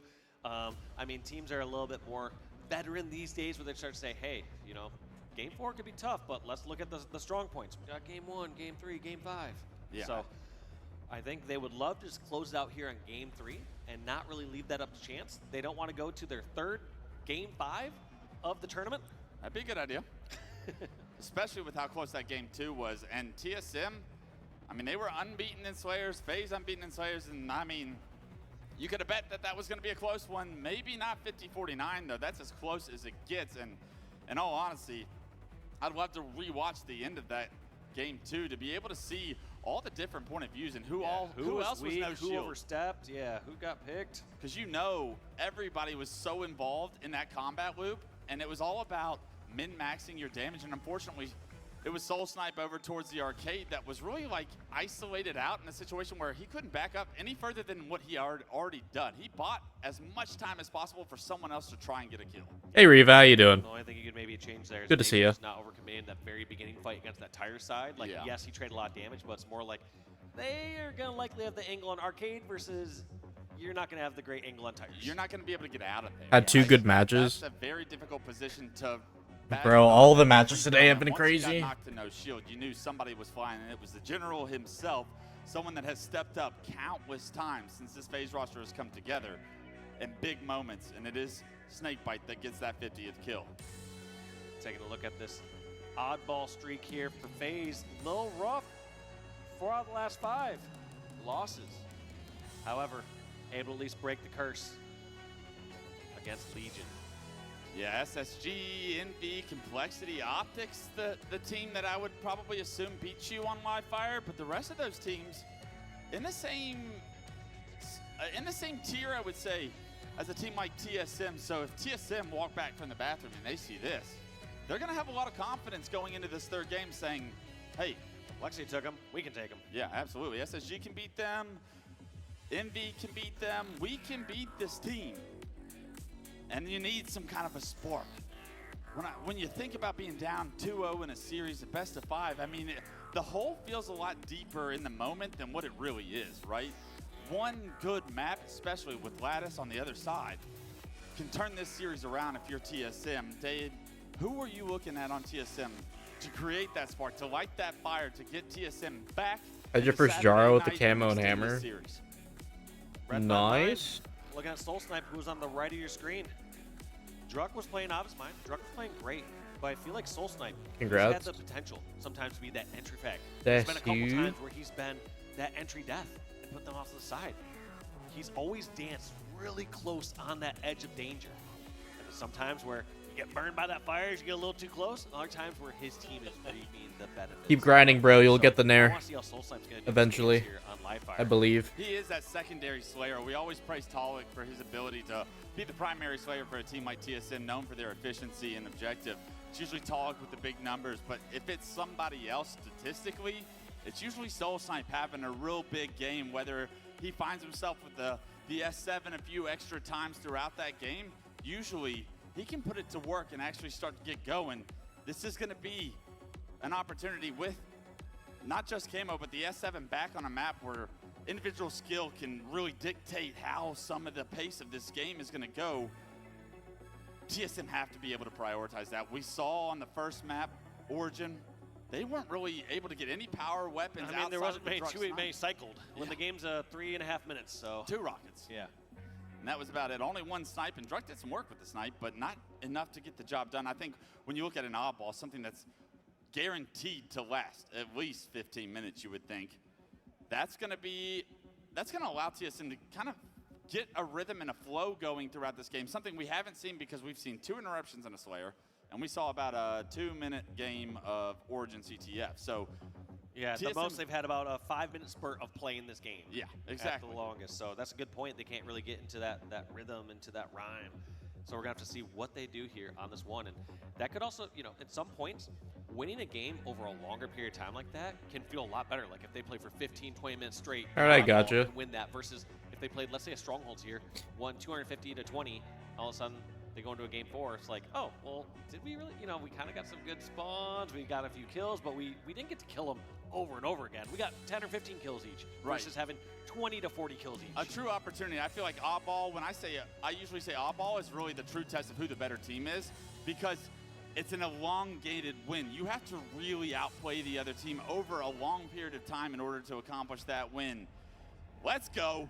The series, or the overlay of live fires coming up, and that means one thing, ladies and gentlemen, the game is seconds away from kicking off. And right now, TSM backs against the wall in the winner's bracket. They want to go to Championship Sunday, but in order to do so, they need 3 straight against a hot FaZe Clan team here. And in order to do so, they're going to have to all pick it up. And I expect this game to be scrappy on the side of TSM. Can you make it chaotic for FaZe? FaZe did a great job of handling the chaos in that reset of the Slayer, but now is a new challenge. On board with Trippy to kick this one off. And look at this aggressive play, instantly going straight towards that camo side and going for the flank and cuts, but somehow just missing everyone. Gets behind enemy lines, gets the backsnack on Talik, and he has 3 players in his sights. Yeah, beautiful shots from Trippy to get that double kill with the carbine there, able to play his life as well. And already FaZe Clan in control of the off-ball. They also have Camo side of the map control as well, as Camo still coming up right now. Talik is taken down, and FaZe Clan in a very promising spot here early on. Oh, look at this dancing back and forth. And Nice shots, Trippy. Oh my God. That's going to be 3 down for TSM. I don't know why the ball's not picked up yet. Seems He's a like goat FaZe with are that still carbine. Focused on the camo.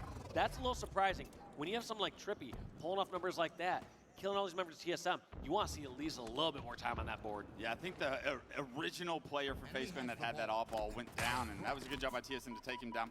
Trippy actually shoots once with that carbine, reveals himself top screens there. He's going to have to try and run with his tail between his legs, get his shield back. 3 go down for TSM as he re-engages with the fight, able to take down that 1 player top sandbags, but a beautiful hold so far for FaZe. They rotated towards the tower, and this is going to be such a FaZe strong going to in. try and You're break here. TSM finally starting to get up on the map, and 25 points unanswered already for FaZe. Love that play by Trippy. Just go down, secure that first kill. Now all these other players from TSM trying to hunt him down. Unsuccessful. Eventually getting down Trippy, but the damage has been done. Points still scoring on the board here for FaZe Clan as they had 3 down for TSM. Yeah, and the hold stays strong, right? Trippy finds that double, gives his team an initial man advantage, and with that man advantage, 33 seconds and continuing to climb. Here comes the next push from TSM. Needs to be a successful one before this round starts to get out of hand. They are able to take down Snakebite. Soul Snipe with the initial pick. Drug finds one as well. 2 go down for FaZe. The ball gets played, however, and what a great job by FaZe to make sure that ball gets played. 37. If only pros can play like TSM this in have got to clan figure out raids. a way to start slaying FaZe in order to have a little bit more control and an opportunity in this first round. TSM having a flank down here. I like this play from Druk.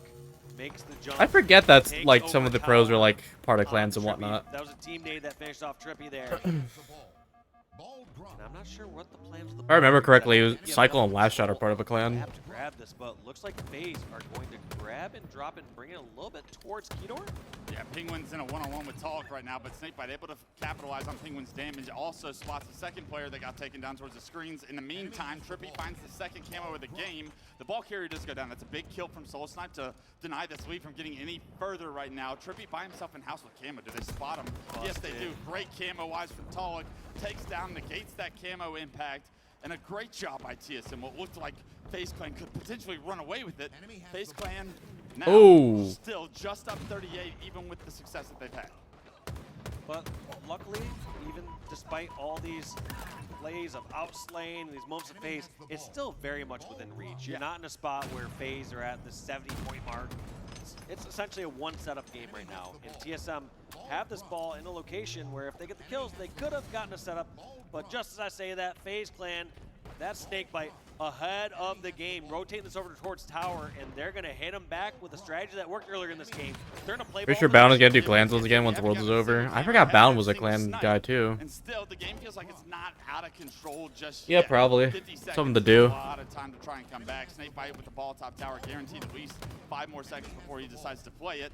All of FaZe is already respawning. Let's see if they can get to top, middle, and front tower before TSM collapse here. Look at this. Snakebite just playing this so perfectly. He's watching his own back, making sure there's no sneaky ways that someone's going to jump up front tower here, and not play the ball too early. That's the key part. Because if he plays this ball early, TSM will grab that ball and bring it garage instantly. Snakebite just a chill guy top tower with the off ball. Not under too much pressure. Say that, he immediately gets removed. Stripped of his Just shield. chill guy. Finally decides to get to where maybe I might start to play this, I but no, the probably would've played reinforcements that. are here. FaZe Clan are here. Trippy, 14, 3, and 4 is everywhere on the map right now, and this is a dominant round one, something I did not expect so far. The oddball greed is paying off well for Snakebite and the FaZe Clan, as even though he's one shot, does not prematurely play ball it, and because of it, this one setup might win round one single-handedly. Wow. He's still up there. He's not going to move. 90 points and climbing. TSM have 2 down. This round's over, Dave. TSM get dominated right now. Snakebite with 60 unanswered points. This is an entire setup at Snakebite's time right now. It's dictating sticks.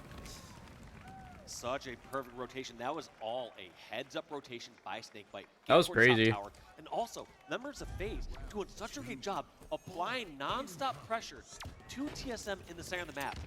At no points was Snakebite worried about someone coming back through mud. At no points was he worried about did somebody try to make this jump. He had all his angles watched towards dummies, and it paid off so well. But TSM says, we don't care about round one. They get 4 down against FaZe, and we get to see the first TSM setup with Snipe. The response we needed to see from TSM. This round not going to be the same. Drug, or Talk, I'm sorry, finds himself to Snipe after a perfect 4 down. Unfortunately, Talk can't hit that quick scope and actually gets caught with his pants down and costs him his life. Camo is up, and FaZe have respawned. FaZe are here to be able to compete for that camo, and it goes into the hands of Snakebite, and the Snipe does as well. When it rains in, I don't know about that, TSM's bro. opportunity gets thrown away. There's still plenty of clans playing right now. Camo Snipe in hand, still 5 bullets. How does he decide to play this one? Ends up finding Talik. Do I care? Not necessarily, He but has the perfect target. can't say nobody's Distraction on like his doing hand. clan That's the shit. ball carrier in the garage. TSM can't ignore it. If they do, FaZe are okay with that. They'll scoop up the time. And look, that push only consisted of 3 members from TSM. Soul Snipe still was just top middle, so he backs up. He wants to play his life and wait for his teammates to respawn before this round once again gets out of hand. But Manny going down is a problem for TSM. Penguin does How'd they continue nuke out, it? however, so here comes the next push. The pushes aren't working. Snakebite shuts down another one. The ball does reset, but Snakebite's right on top of it to pick it back up. He does have the last player alive for TSM, denying this early ball time in this. So that's a beautiful job by Talk, I believe it was, to be able to deny that ball. Now they have respawners here to be able to compete for it, but still, it just feels so hard for TSM in every situation. That was actually just a very unfortunate situation as FaZe was grabbing the ball. They had a player over at Tower, they had a player over at Garage, so you kind of felt like you'd have one of those routes open. No clan feature and stuff on Waypoint anymore. He's been doing all tournament long. That's main Slay right now. You know Discords exist, right? Making this series look like it's You don't need Spartan companies for that to like do clan shit. He's not really concerned with getting the off ball, and if I'm on Trippy's team the way he's playing this weekend, I'll say, bud, I'll get that ball for you. You keep doing your thing. Let me take that off your hands, my friend. You just keep on slaying. And All like direct and Trippy used to be. Yeah. Is the carbine. We've seen people use it to some effect, but the start of round 1 and was hoping to see a little bit more than Garage. He's been doing it perfectly. Yeah, it's been I'm sure a lot of pros might come back to like do something similar to that once HCS is done. I do feel like a decent amount of them might go to COD though, just to pass the time. I know a lot of Optic wants to go to COD. It's been ringing here for a couple of games in a round of off ball.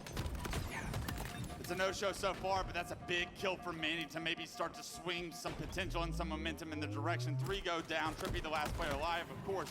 Trippy's going to be able to take down Manny, but still the ball in TSM's hands will allow them to probably take the lead before FaZe Clan can even get into house to deny it. Yeah, let's see what Druk decides to do to position this. I mean, he has so much ammo, and he's backing himself in a corner where he has to hit these shots if FaZe decide to put this pressure on him. Snakebite top side does get the shot. He does get the body on him. But Crazy again, nade. Like I said, back in that corner. It's do or die, and they die. Trippy gets sniper. Trippy holds ball for a short period of time, but you know he wants to hand that off. Hello, somebody can get this ball. I'm on fire. Somebody. I like this play though. They're not just going to sprint over and grab it right away. People are just going to hand off when it makes sense. We saw errors like this previously in matches where someone had camo. They tried to pass snipe to camo. Both the players died. Trippy suffers the same fate as Druk with that snipe. Snakebite with a triple snakebite. Oh! Does it himself, but maybe there's a reason Trippy had the ball because Snakebite can do it too. Holy! This tournament so impressive. Snakebite erases TSM from the map, and now they have the lead once again in round 2. And this is a bold play coming out of FaZe right here. They knew the spawns were at green, and they decided to put the pressure there anyways, thinking that they can get the slays and get the ball rotated over towards the green. It does work out in the end as they get some of those staggered kills. And now with the snipe in hand, we've seen this for 4 years in a row. Can we see it for the last 2 events? He rips the head off Manny, making this push so much more difficult for TSM. Cuts off dummies. Gets the information that nobody is on that side of the map. Where is TSM pushing from is the question. Front tower is the name of the game for Soul Snipe. Erased from the teamwork of FaZe. Now the dummy push comes. Lucid was smelling it just a little bit too early. Can he find more success? The teamwork for FaZe starting to shine as bright as the lights on Saturday night. And this round starting to get out of hand, 81-46. Trick shots are being done. And finally, Tommy Wilson goes down, but not without more time in Snakebite's hands. That's GG's, bro. I think that's the series. They're done. We are seeing a different, well-oiled FaZe clan right here, right now. Earlier in this event, some Game 5s, they're looking shaky. They are looking as strong as they've been so far this weekend, and it's just rising. Not over yet. Still 9 points required for FaZe Clan to punch their ticket to the winners finals. Trippy and Lucid both get kills. Here comes Druk. G sliding out towards the camo. He gets knocked to no shield. A repulse up into your face. Easy shots for the PZ. Good shit, Zane. He wants a part of Shopify Rebellion. He's going to get a part of Shopify Rebellion. And 3, GG's. 2, 1. FaZe Clan at their hosted event will be in the winners finals come Sunday. What a dominant performance. GG's. One of the quickest 3-0s we saw. Knocking hairlines back with those headshots. Are you kidding me? What are those ball rotations? Round 1 was 100-1. Absolute domination. And you gotta love all the little pieces that FaZe Clan put together. Yeah, that was pretty fire. What was a 3-0 series in the winter semifinals here. That over was nasty, bro. They showed individual prowess there in Game 3. I mean, Trippy kicking it off the way he did statistically. Unbelievable. Snakebite, perfect setups. And that ball time is unbelievable. Over 120 seconds, I believe. Penguin hitting some big shots at the end. Lucid going off with the snipe. If FaZe Clan want to show their fans that they have what it takes to go toe-to-toe with the devil himself, Shopify Rebellion, I think they've done Yo, just that send here slower than tonight. P50. Thank you for the follow, bro. Appreciate you. Mighty good.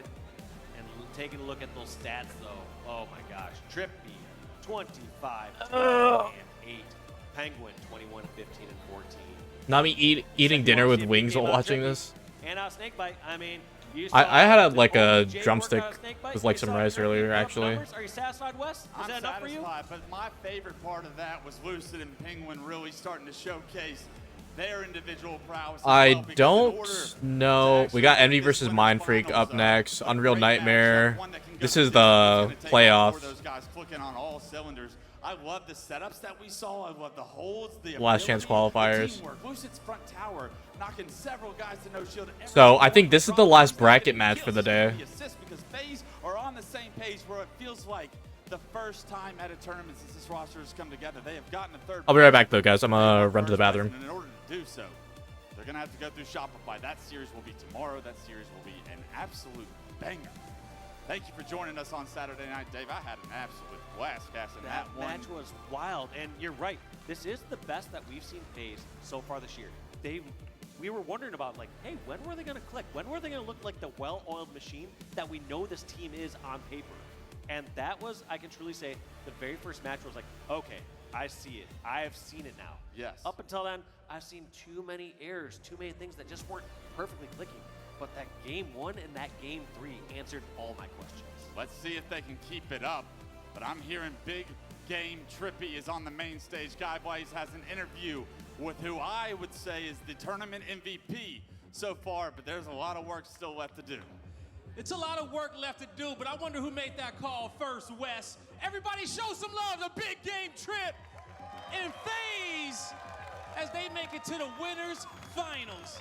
And man, I know that has to feel good. You guys have been through your woes as any new team would be, but in this series right here, man, you guys showed that only a few more pieces left to put, and that puzzle gonna be looking good. How you feeling after this win? I'm feeling great. This weekend, we've been clutching up almost every Slayer, and overall just playing very, very well as a team. So as the weekend goes on, we're just gonna keep getting better, and we've been playing really good. So You guys have been playing really, really great here on this stage. And now, you know, as this team formed up here, you know, we had a lot of champions on this squad. But, you know, one champion I've been seeing, you know, do a lot on this stage is Snakebite, okay? Playing his butt off. We watched him get an overkill, multiple big plays, objective time, slaying time, you know, 50, 49 kill, you know, multiple times throughout the day. How is it being to have him on your team and play with him? PJ's amazing. He can do it all, like 50, 49 clutches, oddball, objective, literally anything. PJ's amazing and honestly one of my favorite teammates already so far, so it's been great. That really has been great. You guys like this FaZe squad? They pretty damn cool, I can't lie. Now, tomorrow is a big moment going up against Shopify. You guys had those matches against them in the past. What do you want to go differently this time around? I want us just play our game. I feel like that's what we've been doing this whole weekend, and that's just, we got to keep that up going into the next series. So just playing our game, not really worried about what the other team's doing, just more so just playing our game and focusing on us, and that's what I want us to do tomorrow. Yeah. I want to see that too as well, man. The famous Halo strat, playing our game. You can't get any better than that. But lastly, man, what do you want to say to the hometown Big Game Trip fans here that was just rocking this stage and cheering for you guys all throughout this amazing series? Thank you guys. We can hear everybody here. Anyone cheering for anybody, thank you guys for being here. It's awesome, and I love Halo, so I love it. Thank you guys. I love Halo as well. Make some noise for yourself, everybody. Also, you guys at home in the chat, one more series to go. Lot, let's get it. Thank you so much, Blaze. Well, hometown crowd. FaZe have done it once again on the main stage, but I will say this time feels a little bit diffy. I think right now we are seeing a team who are running with momentum. They are certainly growing in the right direction as a team, and the cohesion is, well, it's cohesive, to say the very least. Snipe Down, I don't even have a question for you other than thoughts on that series? Because my goodness. Yeah, I mean, that is what I'm talking about for the FaZe squad. They had made a lot of these other series more stressful than they needed to be. They clutch up the Slayers like Trippy said. That game 2, I don't really put much into it. There were a couple delays, but they still came out. They you know, the curse of the replay, they were up in those and they still got the win. But my biggest thing is they had their foot on the gas the entire time. The first game was complete domination, and that last game was complete domination. And that just goes to show me that the objective. Wait, so did they have 2 interruptions during that Slayer? I thought it was just like one big one. They can carry that forward, but if they That's start winning objectives wild. with that type of showing, then this team is dangerous, especially going into tomorrow. 100%. I think, you know, a big part of why we saw FaZe, you know, recently actually as well, heading into Charlotte, go up so often in a series, but then really struggle on that map 3 and going forward, you know, past that, is purely because they had this emotional expectation that it was in the bag, it was done and dusted already. It's like, no, we have to play one more map and we have to be on our A game. And I feel like letting the foot off the gas in those situations is exactly what led to early outs, the demise in certain big series against the biggest that we have here in the HCS. That is not what we saw here today. We saw, like you said, Snipe Down, foot on the gas firmly. It is not over till it is over, whether that be a 3-0, whether that be a close game 5, but this series was lights out from all of them. Tony, I have to ask you some standout moments for you from FaZe, whether it's individual, whether it's play in particular. You know, what was really kind of getting you very excited about heading into tomorrow? I mean, it sounds pretty cliche, but I mean, I gotta give a shout out to everybody. As far as specific moments, I mean, that snake bite multi-kill, I mean, the overkill to That's steal fucking ball disgusting. was absolutely insane. But I mean, obviously outside of that, snake bite was amazing, the stats. Trippy over the course of the entire series led in slays, but then Penguin, who somehow is gonna fly under the radar, had most damage and most assists as well. I know it's cliche to give love to everybody, but literally everybody did their thing on FaZe, and they needed that type of win. Tony, it's exactly what I said, isn't it? Heading into that match, yeah, great. I love seeing Snakebite here, highest KD on FaZe Clan. I think it's amazing. We're seeing, I think, a totally different, you know, level from Snakebite, to be perfectly honest. I think unlocking him heading out of his roster that he had been on for so many years, I think he's really coming into his own and finding his foot on who he wants to be as a Halo Infinite player and heading into the final part of the season. But I will say, what I was really focused on was the rest of this team. It's so well and good having one person stepping up, but look at these stats across the board. So incredible. I mean, Penguin, let's give him some love here, Snipe Down, right? I mean, had a bit of a shaky start coming into Charlotte. It wasn't the best performance out of him, but what a complete turn of events it has been for him since then. Yeah, I mean, if there's any time to turn it around, it's right now. I know coming into this event, people had some eyes on him and were just kind of questioning some things. And overall, I mean, this is the series that you needed to see out of him and the rest of his team to then take to the next level. I mean, looking at these stats, that is so well-rounded. It's crazy for me, especially after year 1 where Lucid was such a main slayer. Yeah. And now he's not really that role on this team. And then you have Snakebite, who has been, you know, surrounded by the Frosties, the World 2s, and these people that have constantly stood out in the stats category. He's always improved on LAN when it comes to that objective, most like extremely well-rounded. But for now, we're finally seeing what it would be like to see him unleashed with his own type of gameplay. And it's really cool to see how this team is formed. It certainly is indeed. I would not be surprised if that will also change, whether it be tomorrow or even heading into Worlds. I think I actually love seeing a rotation of main slayers. I think I love seeing everybody kind of step up, take their turn, depending on how they're feeling in a game and how they're feeling on a day. I love what I just saw from FaZe. I'm feeling really, really good about them heading into tomorrow and, of course, the Winners Finals. Tony, how are you feeling on the other side of the stage, though? Because obviously TSM, they're still in it. They're in the safety net right now. I want to check on this series. Start with the highest placing finish of any team ever. Top 8. Twitch, please. World's qualification already secured. Fuck's sakes. Before we came on live. Bro. They might have already gotten there before. Stop. Oh my god, Twitch does this all the fucking time. Yeah, it'll be massive too. They probably would have qualified for Worlds just through points from their region regardless, but now they guarantee their spot. They get a top 8 seed. Who knows how far into the top 8? Like they beat Envy, for example. And that seed could be everything for their chances of trying to push that one step further, solidifying themselves as a top team at the Halo World Championship. It has been an incredible run. Now, Envy is going to be no easy feat to take down. And right now, though, Mindfreak already arming this bomb and looking to take a 1-0 lead, and they will do just that. Envy unable to stop Mindfreak right at the start of this game. What a story it's been. Good nade from Sways. I can't believe how well they've been performing. Don't do it. Oh, crazy. Sways Welcome to hell, motherfucker! Zero assists and 2 deaths. But really good in the duels, really good in the engagements. Starting off this Yeah, I don't know why it keeps like means popping to up go like the UI. on board now with Rice. It's a melee. Like, bro, just let me watch my Now, stream. you definitely should if you've not been listening, but the amount of keyboard players on the Mind Freak roster, which only makes the feat even more impressive. They drop down now. But the perfect start to this game, coming up against the 5th seed in Envy. And there was much to say that there would have been disappointment had Mind Freak topped their pool and then still somehow managed to topple out in top 12. That would have been a pretty miserable way to end things, particularly after beating 3 teams inside of pools. But thankfully for them, they're in that top 8 now. Victory here, top 6. It's been a cracking run, but why not do more? Why not take more? And My Freak with nothing to lose, but on the flip side, Envy everything to lose. The expectation would be that Envy would win here. And it always does impress me just a little bit more when an Australian team succeeds in any esport, because how difficult it is to practice with servers, to try and practice against some of the good teams that are in other regions. Like, it's near impossible on the pings they play on. And I've seen the scrims, I've seen the matchmaking that some of these Aussies play on.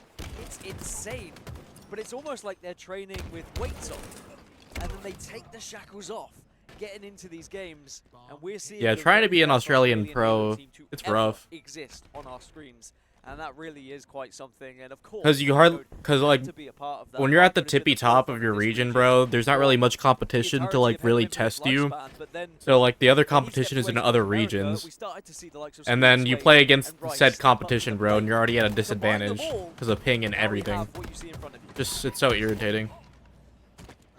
Same goes for like EU, bro. Mind Freak made the team change. We were surprised it didn't come initially, because you have a talent like Barcode available to you. And the region not being the strongest, surely you avail of it, but perhaps the team were wary that if they made the change and Barcode got an offer elsewhere, that he wouldn't stay. They did eventually decide that they would twist. They made the swap, and it's paid dividends for them here. Barcode has really been able to help them just get over the line in some of those tougher series that maybe they weren't able to before. Reps under their belt, some chemistry, some game plans. This team look very good.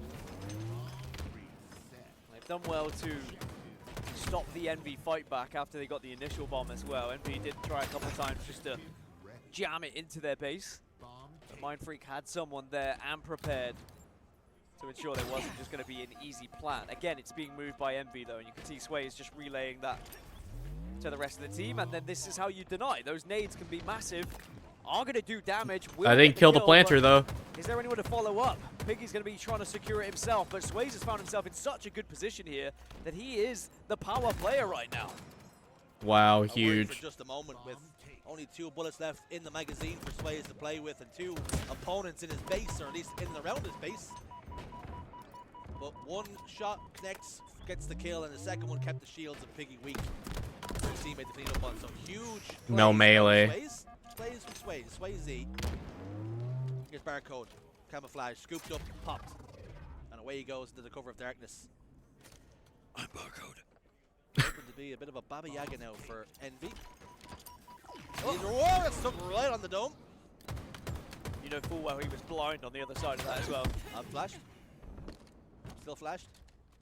I'm dead. Oh, I'm fucking flashed. Down the camouflage player, though, Oh so my he'll be fucking god. more than happy, I'm sure. It's Barcode, last remaining player again. So Envy really trying to force this bomb in one more time. Are they going to be able to arm it though? 3 players alive from Mind Freak on the base. We'll get the trade as well onto Jackson. 1 player Hey, again, complexity qualified for themselves Worlds. top middle. This W. time it's going to be Rice. Takes that fight, loses the fight, and now it's down to Scoob to try and stay alive. This is going to be a plan unless the nades are big. Nade's not big enough. Not enough damage being done, and even though Sway's got into the base, unable to get the kill in time. 1-1 now, all tied up. Does that just give Mind Freak cause for concern? Do they pause and reassess? Things are looking good. Less so now. Plenty of time left in the game. With just 6 minutes. Still time for this one to swing forwards and backwards. Barco tries to escape up the shroom stairs. Double kill for precision. Scoopmeister again, the last man alive for his team. So we've noticed a fantastic start for Mindfreak. MB now starting to get a little bit more comfortable in this one. Several times in a row we've seen Mindfreak lose 3 players. It's a killing spree for precision, and you don't really want to allow a player like precision to start to get going. MB a 5th seed for a reason here. And their expectation will be not only to break into the top 6, but to have that game and that chance to try and break into the top 4. It's always a frustrating one for Barcode. He's down bottom middle, down to no shields. And you think to yourself, there's no way he's still looking here. Yes, he was.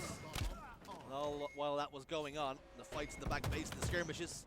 God damn. It is actually Envy now who take the lead. 3 go down for them though, so they paid a price for it, but one that they will pay time and time again.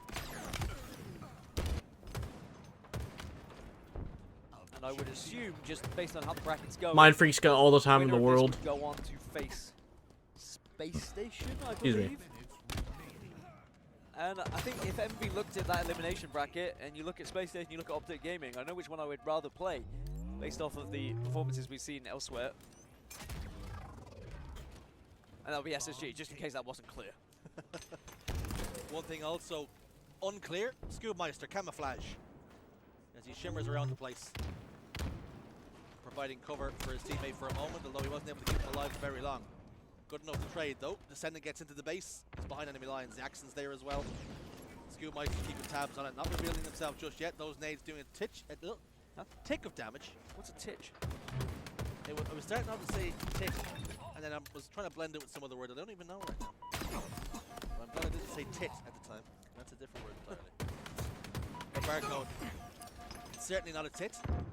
Well, a very talented player. Well, depends on the Sunday night. Descended arm in the bomb. This could be the end of the game, as a matter of fact. Scoopmeister trying to get close. Can't get there, though.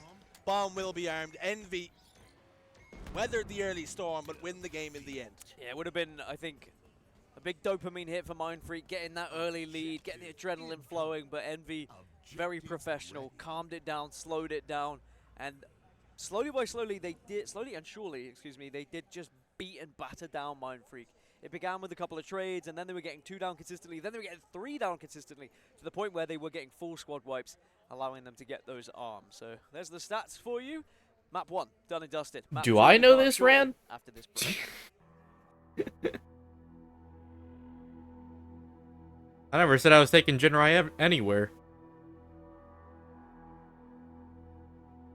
Am I planning on going to a restaurant? Depends on the restaurant.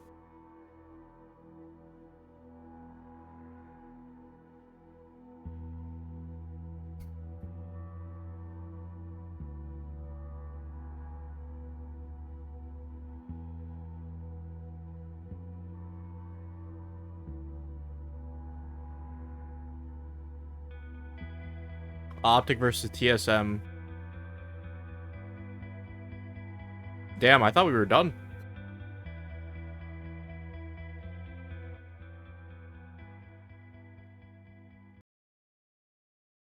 Optic, considering they've had an incredible run, they've got buckets loads of advantages here, 4 of them as well being on that main stage.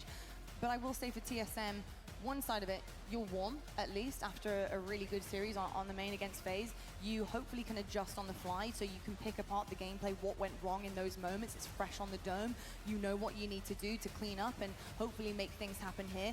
I think, Tony, for me, the biggest, when I'm looking at the series overall, is playstyle. How do these two kind of match up against one another? Because I've seen Optic have to adjust multiple times here. They're kind of like a chameleon. Something I didn't see against Shopify Rebellion, unfortunately, which usually they can actually do that and button themselves up too, but it was very, very scrappy. So how are you feeling when you're looking at the two overall and their gameplay? I think playstyle and stylistically, it's really tough for TSM, because the reason why I say this like a mini Optic is because they have a very similar playstyle, and it's that Optic do what I told you, TSM Rand, do, I don't want to carry around an just iPad. better. They're faster, they win their individual gunfights more, they're a little bit better on timing, so it's a really tough matchup for TSM. However, on the flip side of that, TSM, they're not going to back down for Optic. They're not scared. And on top of that, 2 majors ago, you upset this very Optic roster. You know you have the capability of winning. So even though, I'll be honest, the stats, the game types, the map modes don't lend in your favor, we know how strong Optic are in the lower Oh, Riva, I'm sorry. Let me check out your clip. So, this clip was submitted to the Junkship Community Discord. If you're not in this shit, you should be. Link in the chat, Smile. Alright.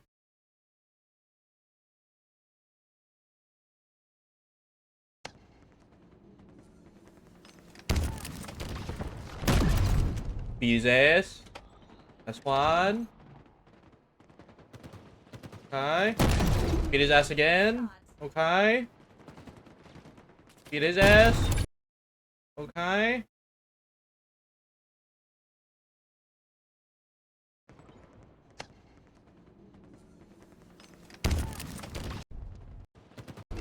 This is the same clip, homie. Been to the same clip twice.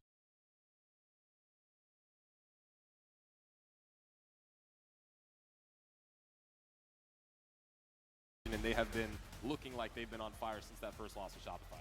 I'll tell you what, Optic, they're thriving currently down in the elimination bracket. Did I actually early fucking... on. They've already had 2 games. Okay, yeah, I did. Back. I'm not TSM, stupid. this is their first dip in that pool. And it's Try to make it longer in at the end. Yeah, it's okay, bro. Score, you name it. It's a tough one to be in. Was So you wanna bounce nice. back as fast as possible, but you got to take down the green wall. It is time to go into game. Let's head on over to our casters to find out how our night is going to end. Will it be green? Will it be TSM?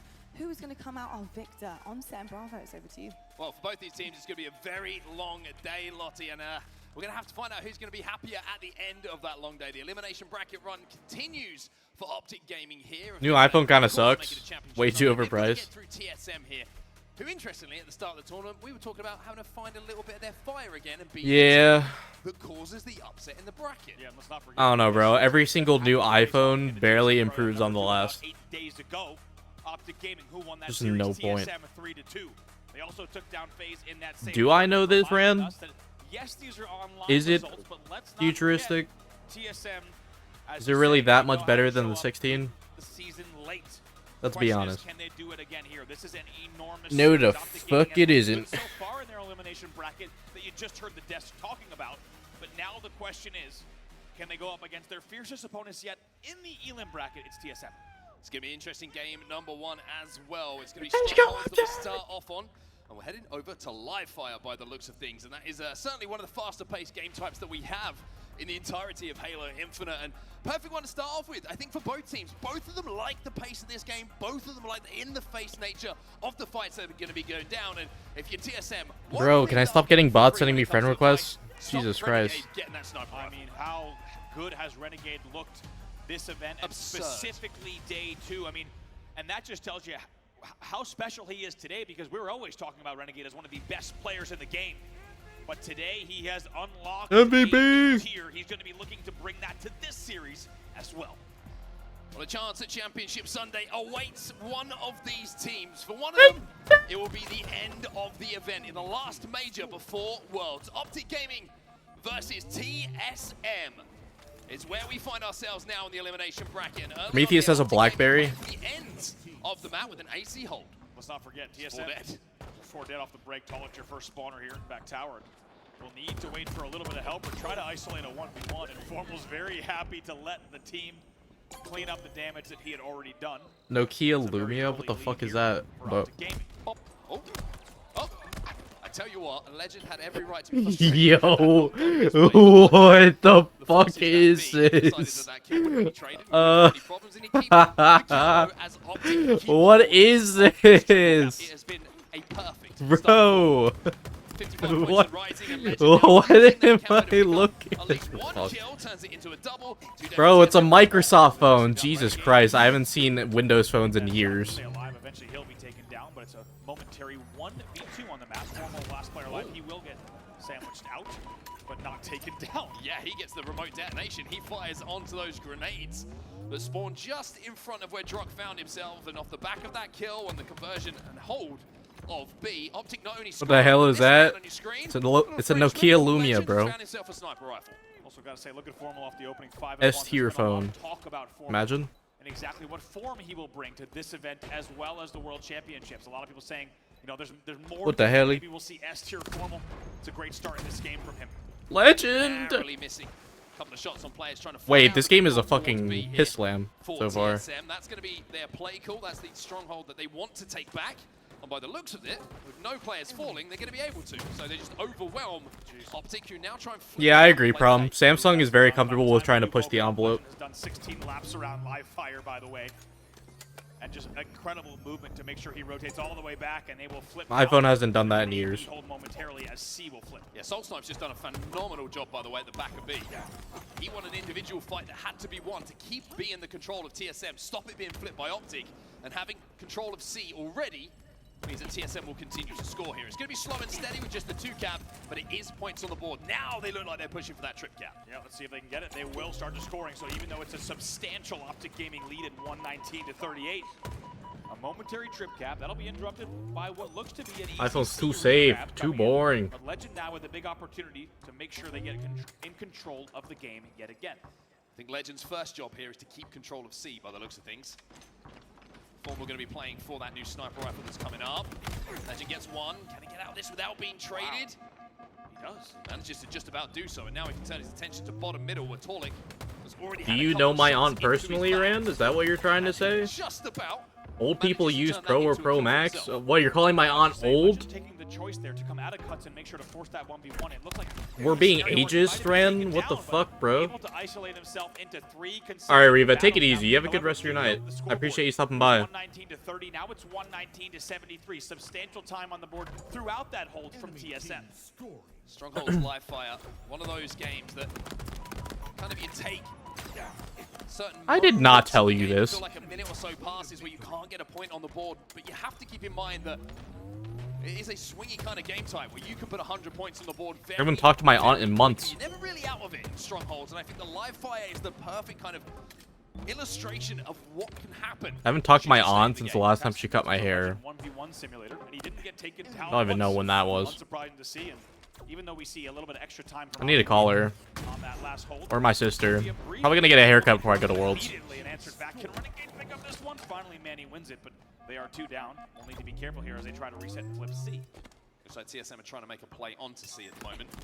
Damage is coming in though. Doesn't get the trade onto Formal, who win that fight and steps into the stronghold to turn it back into the control of Optic Gaming. AB the hold at the moment. Once again, that drip, drip, drip of points is going to go the way of Optic with his 2 cap as they cross the 150 point mark here.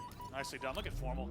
Just QT's back, even leans back and screen watches to call out the player, and then he QT's back in the action when he feels ready. 4 dead for TSM as well, and Optic That's not how getting a haircut works IRL around. on this game. It's going to be a triple cap as TSM will be You can't just go to a hairstylist and just magically get long hair. stop any players off of the swarm making progress towards where that power up's going to be. Now for TSM, It's not like the video games, unfortunately. you try and focus on Optic's attention being over here to steal away a stronghold instead. So much to admire on the Optic Gaming side of the stage right I think now. Prometheus should tie his hair into a bun. And take a look at Legend. He is 10-2. Formal also 86 with 9 assists. Legend will add a camo to his tally and likely some. He should do pigtails, bro. I mean, correct me if I'm wrong, but this is not just Optic's 3rd camo. I think it's Legend's 3rd camo of the game, and this was something we were highlighting a little bit earlier. Optic struggled just a little bit with their power-up control. They were in some of the series that we had been watching, but this one flawless so far. Tough to say, but 5x positive at this stage of the game is Legend, which is a number you shouldn't really be saying on the HCS main stage. But as you say, when you've got 3 camos and the skill that he has as well as the teammates, making it look easier, he will get 11. Renegade by Have I used a hair tie before? Not on myself. This game for TSM. 200 points already on the board here for Optic Gaming, and TSM with 3 in the death screen momentarily, and now going to surrender another sniper rifle over to Optic, and Renegade, well, he's going to go hunting. Using a hair tie is not that complex, man. When Optic was in a limb round 1, It's just like tying your shoes. kind of tested early on. Every game that Optic Gaming plays in the elimination bracket, they seem to look better. Oh my! An evil laugh just appeared from me there. That was a bit weird, but understandable with that shot hit by Renegade. B going to be controlled by Optic Gaming in a few seconds' time as the bodies start to drop. Thanks to the reticle of Renegade. Optic get B, they get C, and they continue to score, and now they're on the road home. Man, just holding this angle as well. You can't. They're afraid to even go. Astro, put the phone down. Here, but Tala gets punished for doing so. 2 dead. Soul Snipe knows that the pillar door is not going to be the safest spot. Excellent map control coming in from Optic. Renegade will hit the body again, and they still have 2 dead. TSM just can't get on the map, and with 25 points, all that's needed here. Astro, I'm excited to meet you, bro. I heard you got a ticket. As Formal will find the first pick once more. Definitely make sure you say hi, bro. I'm gonna have something to give out to people. So, if you're going to Worlds and you want something from me, that was fucking hot. Definitely make sure to say hi. Could be a B hold. Could be the last few points if they pressure B correctly here. Manny's going to make a goal play here at B, and he's not going to be allowed to. 2 players from Optic Gaming will secure that. Drug the only hope, and I don't think he's close enough to this stronghold. Optic Gaming will close out in a dominant fashion in game number 1, 250 to 114. And Optic Gaming, as we said, if you're a TSM Just fan, full house. Maybe TSM can catch Optic maybe a little bit tired late on Saturday. That's not the case in game number 1 at all. Optic looking so strong. Final score of 250 to 114, but really, most notably, it was all about the big stats coming in from the side of Optic Gaming. Let's take a look at a few of those. Yeah, one just to highlight here. I'm pretty sure the 10.0 KD on Optic Gaming, even though the stats, you look at the KD ratio, maybe actually with the assists does kind of indicate that as a story. Renegade cleaning up a lot of that damage alongside Legend, who ends up going 13 and 5 in game number 1. I mean, ridiculous numbers. And FaZe beat TSM, bro. Evenly spread across the team as well in terms of the distribution of stats over these past few games. Renegade's popping off, but as you say, not far behind them are the teammates in other categories. An impressive game number 1 for Optic. Kettle Corn is pretty fire. Signs of weaknesses really throughout the game whatsoever. I mean, the game is made a lot easier as well when you've got every single camo, when you're being able to get your hands on that sniper rifle, put it in the hands of Renegade. Optic really didn't make too many mistakes in that game number 1. Everything was buttoned up, which was something we were just talking about in the series we watched previously against the Cave Esports. It's very easy in a series like that to just formulate a couple of bad habits, but doesn't look like that's the case, and Formal's feeling very comfortable on the main stage. Doesn't even have to look. Absolutely beautiful. By the way, fantastic work from the replay team to note that as well. Just it's beautiful. The fact that he's able to just abuse the QT that way, right? Get out of the battle. He leans back. I think he dried his hand off for a second too. And just makes the call out and can go back. That's not the only time that we saw that, by the way. Just really casual kind of QT and screen peeking. I've never watched Alien Earth. Game number 1, Optic Gaming puts the first brick in the wall. And next up, Slayer Recharge. Now this has been somewhat of a concern for Optic Gaming this game type when we've looked at the results of SLC, when we've looked at some of the online tournaments and the build up to this. It's been a weaker game type for them, and certainly one that, as we always talk about and as we always know, just gives you a chance if you're the team who's coming into this game with a lower seed. So for TSM, this is a chance to tie things up, but I also think it's more of a chance for Optic to prove to us that they are going to run through this elimination bracket in some style. You make a statement in this game number 2, go 2-0 up, and those fans on the front, they're going to be smiling. Yeah. You used to watch a movie called Prometheus. Was it Prometheus 21 underscore? Or Prometheus 20174? The Green Wall has placed 2 of those or Prometheus? elimination bracket. Their 3rd already of the day. Imagine. Is what they're No. looking for here. One thing I want to note about Slayer Recharge, it is historically a strong game type for TSM. Let's not forget TSM actually taking down FaZe in this game type, and also taking down FaZe in multiple Recharge game types as well. They are very comfortable on this map, and you can bet that if TSM could have selected a game number 2, it's very likely it would have been Recharge. Hey, we've seen them really Omit just qualified for Seattle. They can get the power weapon in their hands, then they've got Hell the yes. to hit a couple of skulls and really put the pressure back onto Optic. But you can't kind of have that conversation without highlighting the players on Optic and the fact that they can do exactly the same thing should they be given the opportunity. Game number 2 is live here. Optic are up by 1. TSM need to answer back. And what a story it would be, by the way, as we start things off with Formal. Able to get the assist off the break. It's going to be 2 dead for Optic. Momentary man advantage, but Renegade's the one who comes away with the camo. But specifically, and now also the shot. This could be dangerous. Let's stay with this before I get into that talk. Yeah, I mentioned earlier, we have officially entered spooky season. And Renegade is a perfect indication of how spooky the world can get for TSM. Found one head immediately, and TSM just trying to play the back of blue, which is pretty smart. Because if Renegade pushes... I forget that's a jump, bro. Or even fires a shot, they're going to have some angles. Doesn't check his immediate corner there. Peekaboo. Almost doesn't have to. We'll see if he's going to jump right back up. Should really As use you that say, jump wait more. out the camo. Here he comes. Drunk spots him.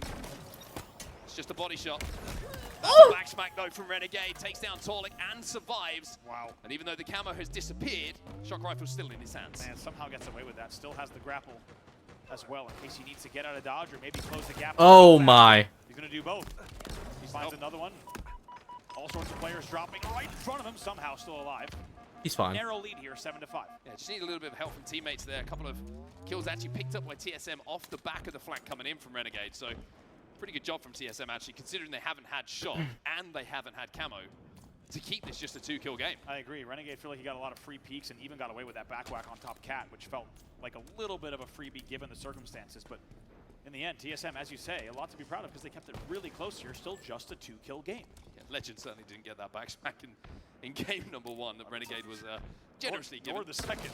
Maybe a little bit of karma for the Optic Gaming lineup after that one. Renegade now using that grapple to re-engage with Soul Snipe, who wouldn't have had the timing. So imagine that Renegade could have been there with the double kill and another player in front of him. Renegade outputting all kinds of damage here across the map. Tries to get that kill there. Surprising. I didn't feel like he had the map composition for a team to finish a kill. What's my favorite holiday? Renegade was Probably trying to actually Christmas. go just full Renegade and win that 1v1. Christmas is just cozy, bro. Doesn't get traded out, so as a result, the game is going to stay close here at 9-7. Something about Christmas morning, dude. It's always a good time. Standoff between the two teams. Kind of a traditional 50-50 split on the map, which usually does result in trades as players try and push across the map. A player who's come out of the situation pretty successful is going to be Soul Snipe, though. He finds that next camo, so it's one apiece here. Optic got the first. TSM will respond by grabbing You the don't camo. like Halloween because it's fucking scary? I love That's Halloween. exactly what Soul Snipe does here. This is a big moment, all tied up at 11, and finds 2 players. Takes one down, but gets traded out immediately, but TSM are there to make sure that that damage is converted. 1 kill. Now the difference between... I literally did horror games straight, like, through October last year. No, well, I was right. 14-13, we find ourselves with just 1 kill between the two. Don't know if I can do that this year just because of what I'm already playing through. And with, like, school and worlds and everything like that. It's just not gonna line up. Down by just 1 here. Let's get into a listen in with Optic Gaming. I actually am doing something special for Halloween this year, though.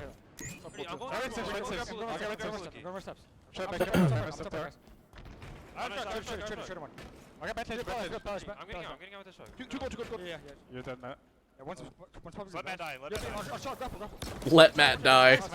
He's still alive. Red tips, absolute red tips. Absolute red tips. One bullet. Okay. Up, going commando. I think he's glass. You're gonna get pinched. Watch the jump. Just text. He killed me. He has shock. No, I'm not gonna tell you guys anything until it happens, or until it's announced, I guess. Go.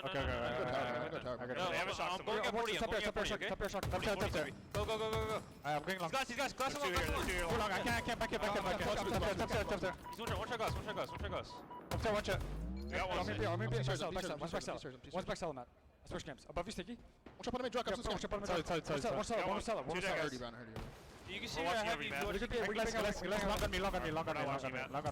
Go away, Ammo, guys. 15 seconds. Look at Matt. 1 sec. Yo, on your jump, Matt. He's your left. Ammo's coming, guys. Sticky is dead. Bottom me. Yo, C-Surge bottom mid. C-Surge weak. He doesn't give us 2 guys. 5 seconds. One shot here. On the stairs, one. Yeah, one shot on the steps. I'm watching you push. I have to push. Don't worry. He's finishing. Shady. Maybe one shot scamming. As we come out of the Optic listening, we now turn our attention towards the camo. One thing that I just noticed there... Oh, huge kill from Bound. Optic was a couple of one-shots from TSM, just kept slipping away, but with that 4 dead, and potentially a camo going their way in the hands of 4 more, this could be Optic flipping the lead back into their Rope advantage. candy's disgusting. Very key kills coming in there just before the camo popped, and for Bound to get 2 of them without trading was massive. Now all tied up at 25-25. TSM are terrified. Formal with his camo is putting so much pressure on them. He's got support as well from Renegade, finds another. But TSM, again, just really showing resilience when they don't have this power up to trade these kills out. I agree. I mean, the fact that Formal gets that nade on the fadeaway is really nice, but still, I agree. TSM is playing this really well defensively. Torlik takes some damage, Manny and Torlik with no shields, but again, just escaping. Optic are trying to chase them down here, can't quite find the kill. I can tolerate Starburst. Versus Formal, but there's Soul Snipe covering his teammates back, making this difficult. Starburst's pretty good. Soul Snipe, last player alive. It's a 1v1 momentarily for just a second, and we're tied up 30-30. What an even battle there. And Optic Gaming, yet again, cannot convert because TSM counters and has the patience to shut down the camo yet again. Shock rifle available on the map as well. And with a 4v4 scenario and every single gun up on the map, gonna have to be a brave man unless you've got a grapple to try and grab that off the stand at the moment. I don't know what you mean by stuff. Glass here, trying to get some damage onto Formal. Can't quite connect with that headshot though. And now he's gonna be swarmed by two players from Optic, but still manages to find one. I was gonna say, if you have Legend and Renegade coming at you on glass and you manage to trade out, it's a pretty big deal. 3-0. What? Formal trying to get a few extra kills and pipes. But Damn, I'm surprised he lived that. Just doesn't connect with either of those headshots. Drunk got away, Soul Snipe survives. And that means TSM now have a 1-kill advantage. 5 minutes left on that game clock. You don't want to talk about it? What do you mean? What happened? Finally will get his hands on that shock rifle. With TSM losing 2. And players my. It's time for Renegade to put the big numbers up as TSM will be 4 dead. Wow, 4 dead, and just like that, look at the swing. With the 4 dead, it's just a narrow 2-kill lead for Optic Gaming. They needed that. And surprise, surprise, it's Renegade 14-7 in a game that they lead by 2. And now TSM are a little bit pinched and trapped at the back of blue, and Renegade staring down the sights of this shock rifle will be able to hold them off as that camo pops up bottom middle. Legend has gone down though, and Torlik has managed to find a way to punch a gap. There's going to be a camo trade here, yes. However, a kill gets exchanged by Formal with a nice flank. Control! Formal's going to zip him out! Manny cannot get away, and Formal comes in with the eagle eye. That kill is worth much more than the sum of just its parts on the scoreboard. And Renegade still with his shock in his hands now. Might have a target-rich environment to go to work on. Torlik gets bodied. Formal looks for the challenge to clean it up. Can't quite get it though. And again, TSM just staying in it. It feels like all of the ingredients are here for Optic to go on a 3-4 kill run, but TSM somehow keeps squeaking these trades out. Remarkable. And the stick again! Like clockwork, 41-40, still just a 1-kill game. I could not agree more. The resilience that has been displayed by TSM has been incredible to keep this game within 1 all the way to the 41 kill mark. Keeping it close is one thing though. If you're TSM, you have to win this game. You have to put the pressure back onto Optic after that game 1 loss that they suffered. Game almost slowed down to a standstill now. Just 9 kills for Optic, 10 needed for TSM to take this game away. 10 seconds till that next shot. How does TSM play this? Kills exchange there at 42-41. TSM has done so well so far, but they're going to need to change something, right? They cannot just keep this close. We need to see a lead change here. Here comes Torlik. Big damage. Legend stays alive inside of that shroud. Legend still alive inside of that shroud. And TSM will lose 2. Optic Gaming go up by 2. Felt like a big all-in there that wasn't exactly timing coordinated on the push from TSM. I'm not going to lie. There was a big opportunity there, but they do not capitalize. I don't know how Legend stayed alive in that, to be honest. The shroud went down and he just went missing. TSM could not finish that kill off. Allowed the help to come in. The cavalry arrived for Optic, and that's the difference between the two Torlik teams. is alone. Popping up as well. Soul Snipe's alone. 1v1 top alley. Soul Snipe, he's caught reloading.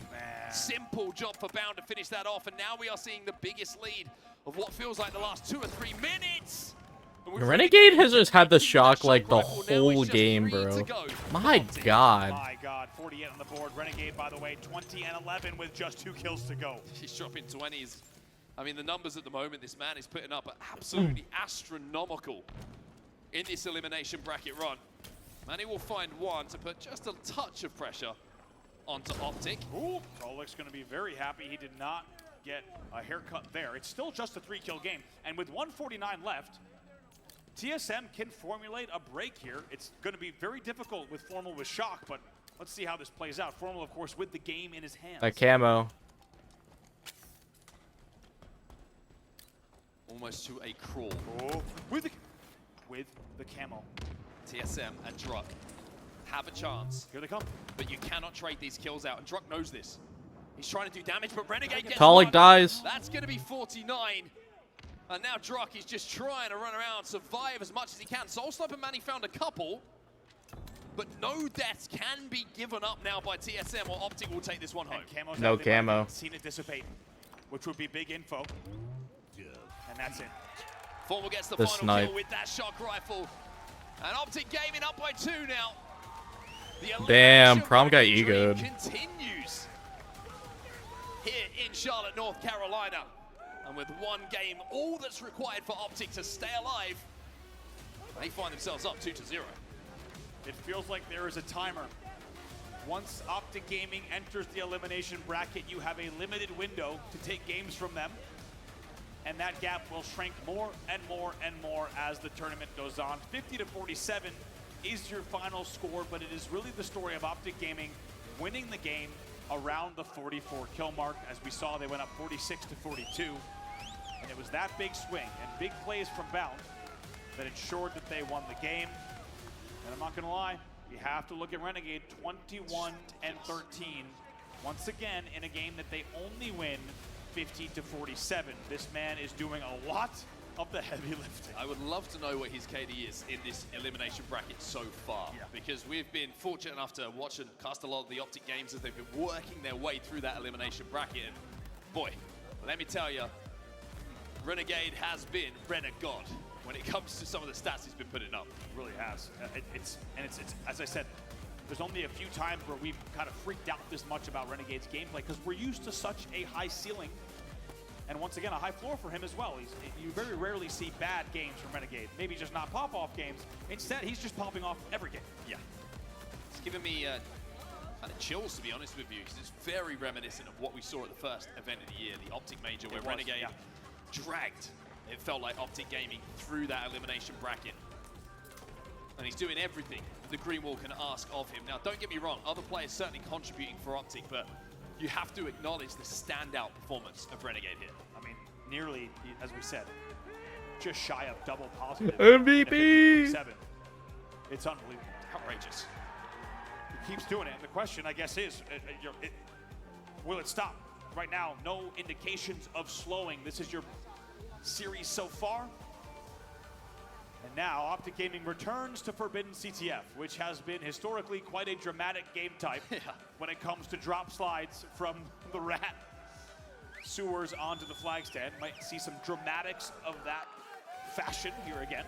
We can certainly hope so, but Optic Gaming now poised, only 1 game away from 3-0ing TSM here and sending them home.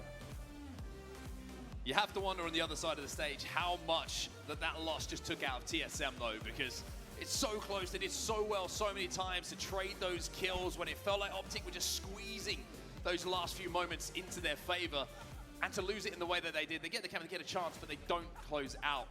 When you're down 1-0, you know, fair enough. Yeah. But in a game 2, if you can tie it up, you squeak that game out, all of a sudden you think we're in a series here. But down 2-0 with 3 games to go and getting so close, but ultimately so far to taking that game. It's going to take some stern words of encouragement from your teammates and the coach behind you just to make sure that you don't let this one go away without a fight. Exactly. I think luckily for TSM, they've been here before. They put together, I mean, historic late season runs. Also, let's not forget at events like the Halo World Championship, these guys have been playing together for a long time. And certainly possible for them to get back in this series. It's not going to be easy, but I agree. I think what happened in that game was TSM did so well to keep it close, but never did they have anything more than a 2-kill lead. Yeah. So when you're at the 41-40 mark, you're thinking to yourself, this doesn't need to just be the same we've seen from TSM. Something needed to change. And how about Bound also just wrapping the corner the exact time Soul Snipe was reloading? It's things like that. It's the timing and the experience that came in from the Optic side to close out the late game. But Mark, I want to go back to what you highlighted as the very straightforward but very important key to success for TSM. They haven't not only not shut down Renegade, they've let him run absolutely wild on these first 2 maps. Yeah, I mean, think of the POV of Renegade. Map number 1, he had the sniper more often than not.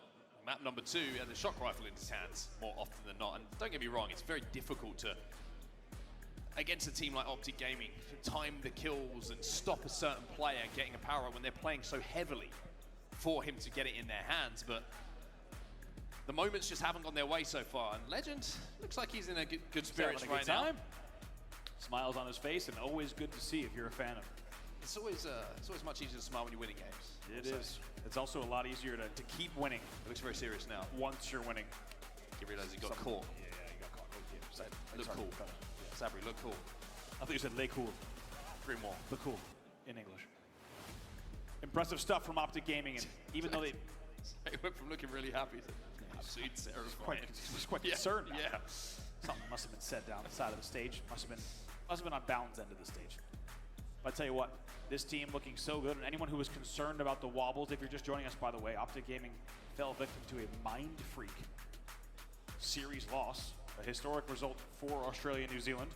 But Optic Gaming is looking to make that an exciting footnote for that continent, but otherwise something that is not remembered. If they put together another history-defining elimination bracket run, that would certainly be the case. And I tell you what, I think a lot of people's worries about those wobbles will have been resolved with what they've seen in the Elim bracket so far. Yeah, I just want to take a second while we're waiting to get in this game. So congratulations to Mind Freak, by the way. Yeah. Top 8, the best placement that the full ANZ team has ever had. And had to reverse sweep to do that. Had to reverse sweep to do that, and are still alive as well. So still have an opportunity to do something pretty crazy at this tournament. Phenomenal stuff from them. Still waiting for Barcode to do the shoey. He said job's not done yet. Teammates are demons. I'm not doing a shoey. I think that was the tweet. I think that was it too. Might have paraphrased. Might have made it up. Either way. Players now loading in. Getting ready to rock here. Going to be Fortress CTF as we said. I am known to tell untruths from time to time. Only here and there. Question is, TSM, can they ice up here? They know their tournament life is on the line in this game, and it will require something special to not only take this game, but to send this series the distance. But a lot of TSM fans around the world certainly hoping that they do exactly that. I think we led this tournament with a story for TSM about how you have to do something to break through the ceiling that you found yourself in all year long. Well, you're down 2-0 to Optic. You've got to look at this as an opportunity to pull off something special that they have done before. As we head into game number 3, they've got to keep that in mind. They've got to keep the spirits up and force Optic to play the best Halo they have this tournament. Exactly, this is a nothing to lose scenario, and I'm not gonna lie, if you think about the 4 young guns on TSM, this is probably when they could have an opportunity to play the best. With nothing to lose against one of the best teams in the world, a team they've faced many times. Now our opportunity to show us what they have in the Damn, didn't check his corner. 2 dead here off the rip for Optic Gaming. A little bit of a trade going down. You can see players still kind of exchanging long-distance shots with sniper rifles. It's actually going to be taken into the hands of Manny here, who's going to collect it for TSM. Have to play a little bit of defense by the looks of things. Trying to slow it down, and there's one thrust left. Oh! Action time is illegal. He did not have a lot of frames to catch Bound, and you could tell he was ready for the angle. Comms were there. He knew someone would be scurrying across the Mohawk. If he hits this as well, just a body initially, but will push Formal back as well. Legend's got the sniper rifle on the other side of the stage for Optic Gaming. He just hit a little bit of a brainer. The Toilet gets that kill onto Renegade. Manny's still just positioning himself to not give an easy kill to the Optic sniper, while trying to help out his teammates who are trying to create a little bit of space on this left-hand side. Moving up to the pistol now, and Formal challenging, and Renegade just behind him. He's going to have to be very, very careful of what happens here. It looks like his teammate's going to do a fantastic job of winning his ones. He comes in to join the second. Legend's still alive on the hub with the sniper rifle, but TSM are closing in on him, and Manny is running this flag. So 2 dead, staggered 3 dead, by the way, and he's got a thrust to play with as well. By the way, Renegade is 0-4. They have so far shut him down, but take a look at top middle. Bound could be trouble. Yeah, Bound. One of the last players alive for Optic, but he got himself the overshield, so all of a sudden the good that TSM had done in the previous 15-20 seconds, they have to stop thinking about a flag cap and start thinking about Bound's position. That was the gap. And Bound sneaks that overshield out. By the way, he still has overshield. Finally, it's jaded off, but that was the gap. Bound gets that overshield when they were in a 2v4, and the flag was about to be pulled. And you really can't allow those gaps in the setups, because that flag should be coming home right about now. Instead, we will stay here at 0-0. Renegade looking to be aggressive on the TSM side of the map. He's going to be shut down. Druck now just dropping down into the swamps. Going to use the little branch jump up to top middle to re-engage and find a couple of extra positions. Druck now trying to find A way to convert the damage from his teammate Soul Snipe here. And Optic somewhat on the back foot. TSM have control of top middle. That's Bound. After picking up a kill himself, he's going to be taken down. Formal trying to get his hands on the Optic Sniper. Still amazed at the strength of that branch, by the way. The Sniper will go into hands of Renegade, which isn't much better based on the way he's playing. He's 1-5 here, but he's going to get pressed. 2 dead. They have an opportunity to grab that snipe and get a flag pull again. They do indeed. Oh, pinched again. Timing of those nades from Optic off the respawn, fantastic. Oh, the snipe. Taking a lot of damage here from the sniper, top middle, the Soul Sniper. Ooh, Oh. Soul Snipe not only takes down Legend from downtown, connects and almost converts a double into a triple. Renegade gonna slide and have the shields ripped away, but with the overshield coming up, Soul Snipe's only job here is to damage Optic players and stop them getting anywhere near contesting that power up. That's a lot of damage indeed. They still keep 1 dead. Formal's in Swamp, though. That's going to be dangerous. They need to take out Formal. The overshield grab is going to be big as well, but 2 will fall, so he has to delay the push. More guns on the map here for Optic Gaming than there are of TSM, excuse me. The Soul Snipe finds 1. Optic chipping away, and the overshield almost gone now. It's map presence and map space that's being gained from this overshield eventually. But Optic again, taking their angles, being difficult kills, forcing TSM to burn that overshield. And what a fight this has been. Amazing to watch so far in the initial moment because it's been consistent opportunities. Oh, wow, Manny just weaving in and out to make sure he gets that trade. Formal tries to do something similar, unable to do it now. That's going to be 3 dead for Optic, and TSM with another chance to maybe pull here. Renegade and Legend working together on back flag. Formal kind of got caught in an awkward thrust animation there. Almost looked like a professional wrestler diving off the top rope. A soft landing for him, it was not. Struck now takes a little bit of a flank through the rat tunnel. Teammates are falling elsewhere as Bound will find a kill onto Torlik.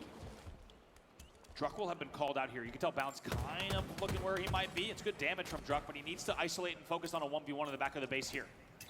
Bound doesn't know where he is though. And having seen where the position is, he thinks he can get the timing to run this. If his teammates do the damage and pick up the kills like they are, then this could be TSM threading the needle and showing that was you close. Don't need the kills immediately.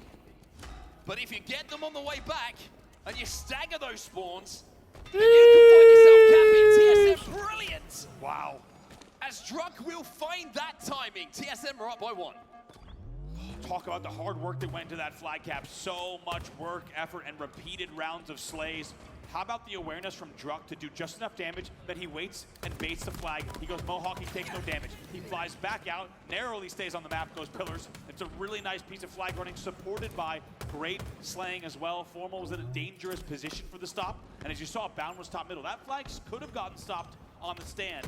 Instead, it goes all the way home. And with half of the game played, it will be TSM leading 1-0. The difference in this game is quite simple. Slays. Look at the difference in the slays between the 2 teams, with Manny getting the next overshield off the back of those slays. Optic, once again, are going to have to find a way to negate this. One way is, of course, to snipe him. That's all gone now. Optic. Renegade just so elusive. Manny frustrated. Renegade's still alive, by the way. Finally going to be dealt with, but Renegade just led him on a little bit of the merry dance there that allowed that overshield to be taken off by other Optic members. And now I think an important note here for the side of TSM. In that Slayer, they could not continue to play the game they had played because they were trailing the entire time. However, because they now have this flag on the board, and because they've been the aggressors, they can play a little bit more conservative map control gameplay. Instead, for the past 7 minutes, they have had to continue trying to get a pull, of course, just to get a flag on the board. But now, with the 1 flag cushion, we could see them play a really dominant, just map control, only pull if the opportunity presents itself. Trade. That's all you got to do. Trade, trade, trade. Exactly. Make sure that you're not getting picked off, that the 1v1s are being kept to a minimum. And if they do present themselves, win them. Druck finds 1. Druck will find, Torlik comes in to steal the second away, and Optic find themselves 3 dead. Druck now turns his attention Counter to cap? the second flag. I like this from Nah, they gotta reslay. He caused all sorts of trouble in the base last time, and this is exactly what you want to be doing. Especially a 1-0, this is much more comfortable, brings back Narrows vibes.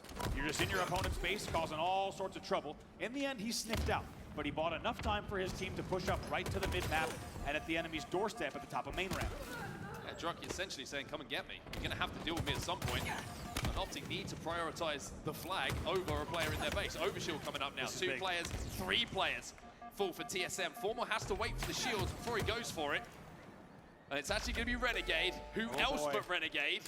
Who's going to get this overshield. Optic are shifting this flag. And now Renegade with 2 players trapped inside of the base. Make it 3 is causing enough of a ruckus for Optic to have a road to tie this game up. And with 2 dead, this one will certainly go, and they got too much space.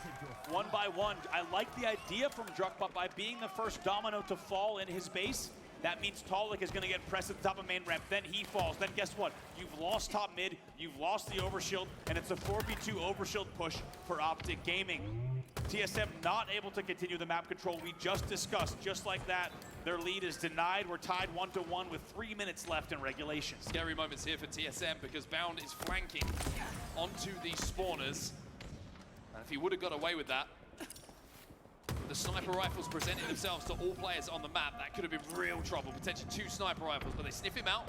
By the way, Bound having a fantastic game here. 17 and 13 for him. Nice trade as well from Formal. And now we're back to all even, all squared, and we go back to the same style. The question is, who will get You're on Xbox Switch? just Hi. timing on their aggression? TSM needs to be very careful not to let history repeat itself in terms of the way that they really crumbled on that Welcome last back. flag run. 2 dead for TSM. Thrust going to be timed here off the respawn as well by Renegade, so he's going to have 3 of those to play with. Overshield in 20. Look at the line of sight he has. Look at the responsibility. And now he has to back up and give up that line of sight on Overshield, give up that line of sight on Snipe because he's getting pushed from the pistol side. Smart routing from Renegade. If he tries to go hut there and isolate like a 1v1 no-scope angle, it's so dicey, so risky. Instead, he goes all the way back to flag. By the way, Overshield and Sniper, really the 2 focuses here in this exact moment. Overshield popping right now. TSM are looking good in this push, by the way, forcing Renegade back. Legend does find a kill, and Formal finds the Overshield, so forget about the TSM push. It's now about the power that is held by Optic Gaming. Bound finds 1. Renegade is going to take on Manny in the back of the base, but the overshield is melted. And Manny gets a kill. Boy, 2 shots from downtown. Now Formal has to be careful on where he finds himself. As Manny has escaped, there's 2 snipes now for TSM. What chaos caused by TSM. They looked like they were going to get pinched in Optic's base. Instead, Manny stays alive long enough for Formal to get bodied with the snipe. And now it's a 2v1 here against him. And this is getting mixy indeed. 1:23 left on the clock. Renegade cleans up a kill. Torlik finds 1. Formal versus Renegade. Formal versus Torlik, excuse me. And Formal will make a very smart defensive play in the last 20 or 30 seconds. Really good experience actually on show here by Formal. Knowing pressure was coming, could not afford to overextend and give his life away. Druck tries to go back base yet again. That's the 3rd time we've seen him attempt TSM wasn't even going to win in the first place. I wouldn't say that, bro.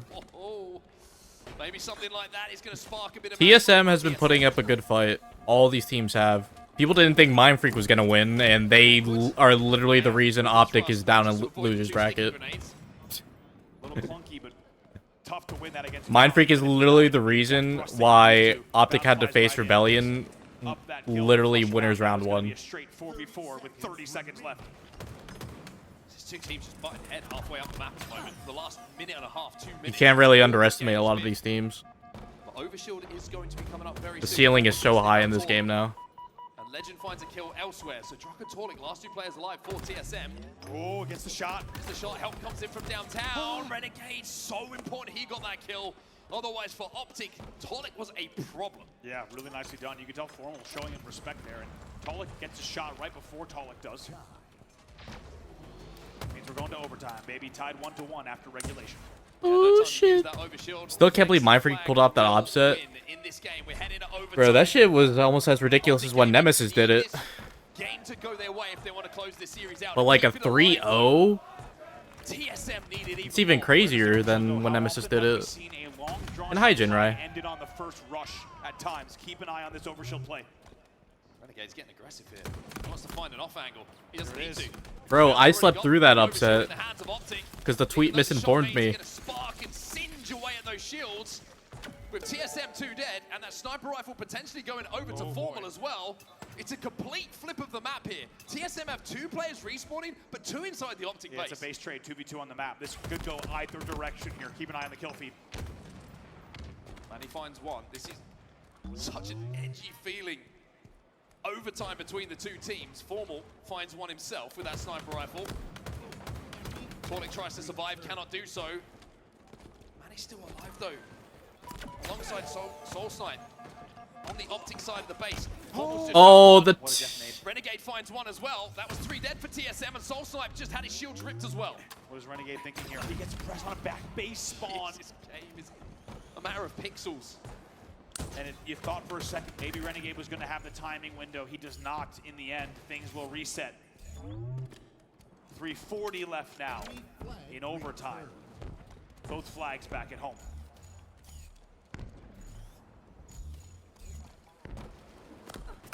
Two dead for TSM here. Has to make this shot count, and he is. Optic 3 dead. It's a 1v1 momentarily on the map. Soul Snipe, he's going to get the pull. Torlik now moves up. Formal has the snipe. Oh my. Torlik might have just made the difference here. No, Bound gets a kill though. Bound stops the flag run. Bound gets a return as well, I think. He does. Wow. Okay, you might have caught it there on the left side of your screen. Bound was alive on the backstage. So even though Torlik's hitting absolute brainers across the map, he just isolates the flag stop. And just like that, what felt like it could be a big TSM opportunity is shut down immediately. You have to wonder if there's the right direction for TSM to run that flag. Yeah. They were spawning in the back of the base. They just got that kill on the snipe side. That's usually going to block that spawn. And by missing that opportunity, they've given one to Optic. Overshield in the hands of Renegade, even though there's only a few slithers left of this OS. He's using it effectively. He's flying in. TSM 3 dead momentarily. Shots coming in over his shoulders. 2 dead. He's running this flag. Look at this. He's going to hit every drop slide on the way as well. Flag is moving in pillars. He's looked like... Does he get around the corner? Oh, that's GG's. That's GG's. Trades elsewhere. 2 dead for TSM. That's GG's. That's series. Optic Gaming and Renegade. Oh! Stopped short once again at the stand. Where's Legend? Where is Legend? That's the question. Legend's coming GG's. on that double kill from Formal should secure it. Will secure it. Wow. And Optic Gaming will close out the series 3-0, but not without having a little bit of a flashback. And I had a feeling that game type was going to deliver the theatrics. We got a little taste of it at the end. A little bit. You can't end that game type with Optic Gaming on the map without a little bit of last stand shenanigans, and it's great to see. For Optic fans, it will be a 3-0 with a well-fought, you gotta say, game number 3 from TSM. In the end, though, the only thing that will be recorded on the stat sheet is an Optic Gaming 3-0. They will advance on, they will send TSM home. So TSM cannot, this time around, the last major of the year, break through that glass ceiling and make it to a Sunday. Optic Gaming continue to prove Who is to us screaming, that bro? day 1 means nothing for them, and that day 2 and 3 are where they come alive. It's the same guy. TSM in the lead up to Worlds, of course, which is where they've had some of their best performances historically. These 4 players.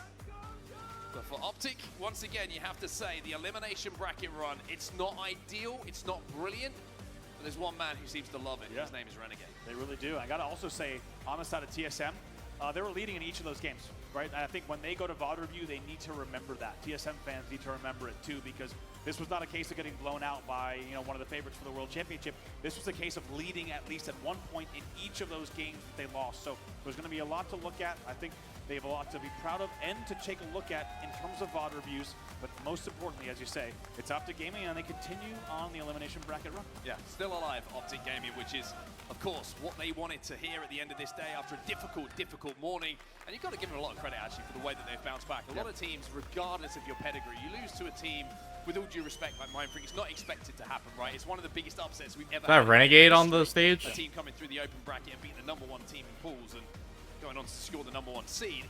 It's sometimes, it messes with your head a little bit, right? But Optic showing experience, and I think you look at It looks like Bound. Formal, Renegade now to kind of guide you through those moments. Exact lunch behind them. They've been in similar situations, although maybe not as dire feeling, but they've also done it again this season. They've done it before. They've gone on these elimination bracket runs, so they know that it's not done. They're not out of a tournament until someone tells them they are. That's exactly it. Not done just yet, and they're still continuing to ride what could be another Cinderella story. We have Blaze on the stage here with Bound. Let's go ahead and hear from the Green Wall.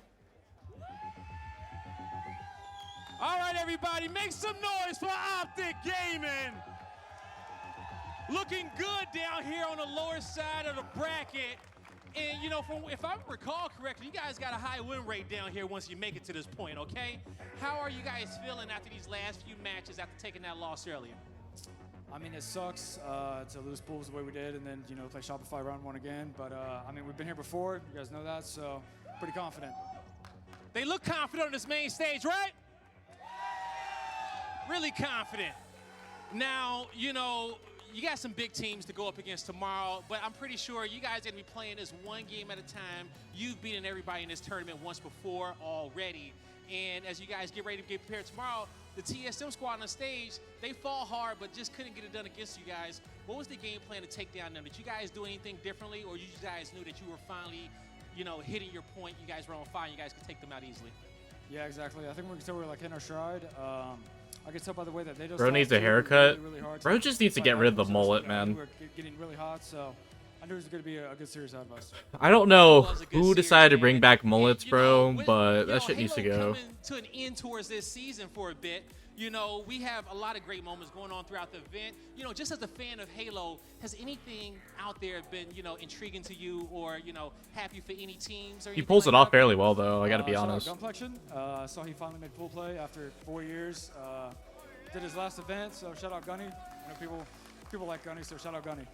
All right, yeah, you know, we want to show some of these other teams some love too as well. You know, a lot of history being made in this venue as we get ready to go to Worlds, but as we get ready to go to Championship Sunday bound, what do you want to say to these Green Wall fans at home and in the venue who just can't stop cheering for you guys, man? I mean, I love a Sunday. I'm sure you guys do too. I love Sunday. I love Sunday. I love Sunday as well, and I'm trying to get to Sunday as soon as possible. So that's going to do it for us on the stage. We got one more series to go. Lot, take it away. I'm right there with you, Blaze. I cannot wait for Sunday either because it brings the very best out of the competition, out of our players, and out of our teams. And of course, actually, can't forget it, but the fans. Envy next. The fans get awfully loud on a Sunday. Wow. Envy and SSG. Actually, that interview was very oh, interesting. shit. I think listening to what Bound had to say about the fact that this is also going to be a good series, man. Knowing that the way TSM a lot of good games today. Their previous 2 phase actually really gave them a lot of confidence, and they actually had momentum based off of that themselves. Obviously, they're waiting to see who they're going to be playing. They're trying to keep warm, but I think in terms of the way that series had gone for TSM, they're like, yep, let's pull this apart. There's a tiny little thread here. We're going to pull on that until this series is blown wide open. Yes, it did get a little bit dicey at the end there with the CTF, and we saw TSM start to really kind of fight back here.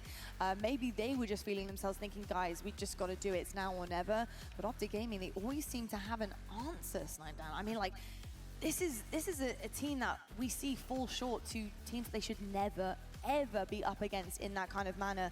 But yet, when it matters most, they can never be counted out. And against TSM, they were phenomenal. So I'm only expecting bigger and better things going into tomorrow. Yeah, I mean, you can definitely tell this Optic roster is very upset at how the day started. And you could just see it on their faces going into the series that they were going to take advantage of one, TSM coming off of a 3-0 loss, and that they were just going to come out hot. And for anyone who thinks that the matches earlier today against Shopify and Mindfreak have any impact going into tomorrow, you might not have seen Optic on Sundays, because now that they've made it past the Saturday, it's pretty terrifying going up against them at any point in this tournament. We've seen a couple reverses, back-to-back series and winning, and even if you're Shopify, I think they're a little more comfortable now. They're a little more comfortable on the stage, but if they make it back to them, who knows what can happen. 100% with you. I mean, it's a completely different team when you look at it, and they've done it twice before. It's happened so many different times. It just seems to be on a Friday, they are way too relaxed. They haven't learned from that mistake. However, they're able to adapt and bounce back when it matters most, and they've literally lifted a trophy twice in the same journey, doing it through the elimination bracket. Epic stuff here. I got to talk about Renegade though, Tony. Renegade, it just Renegade every single time this season. He's been so good. It's really fearless kind of gameplay that we're seeing from him right now. And I think there's always the question when you see a main Slayer, but also a fast-paced Slayer. Are they going to scam? Are we going to see some really poor deaths? Renegade right now, I'm rarely seeing a scam from him, but I'm seeing some really big, confident Chals that seemingly are actually in the right direction of gameplay for this team. And I think maybe that is why we are seeing these individuals work so well together, because actually they all think the same way. Pressure, aggression, really try to make your opponent feel uncomfortable. And I think that's why we're seeing Renegade in such a prime position right now to be, honestly, a contender for MVP this season. you know, it's funny, we joke around saying that Optic have to get dropped to the lower bracket to play their best version of themselves. But I mean, look at the way they've won 2 tournaments now, and look at where they're at right now. Renegade hits another level when it gets down to the lower bracket, and the first 2 games, he dominated. Like, that was all him. I do want to give a shout out to Bound though, because in that Forbidden game where they needed somebody else to step up, I thought Bound was fantastic. And honestly, if he didn't play as well as he did, maybe TSM win that in overtime. Maybe TSM get a win on the board and this gets extended a bit. So Renegade, first 2 games, all him, but then a little love over to Bound in that Forbidden. 100%. I mean, it's like down full circle moment for us on the desk. We talked about Bound, his inconsistencies coming into this tournament, how he really needed to step up and hit the mark here for the team.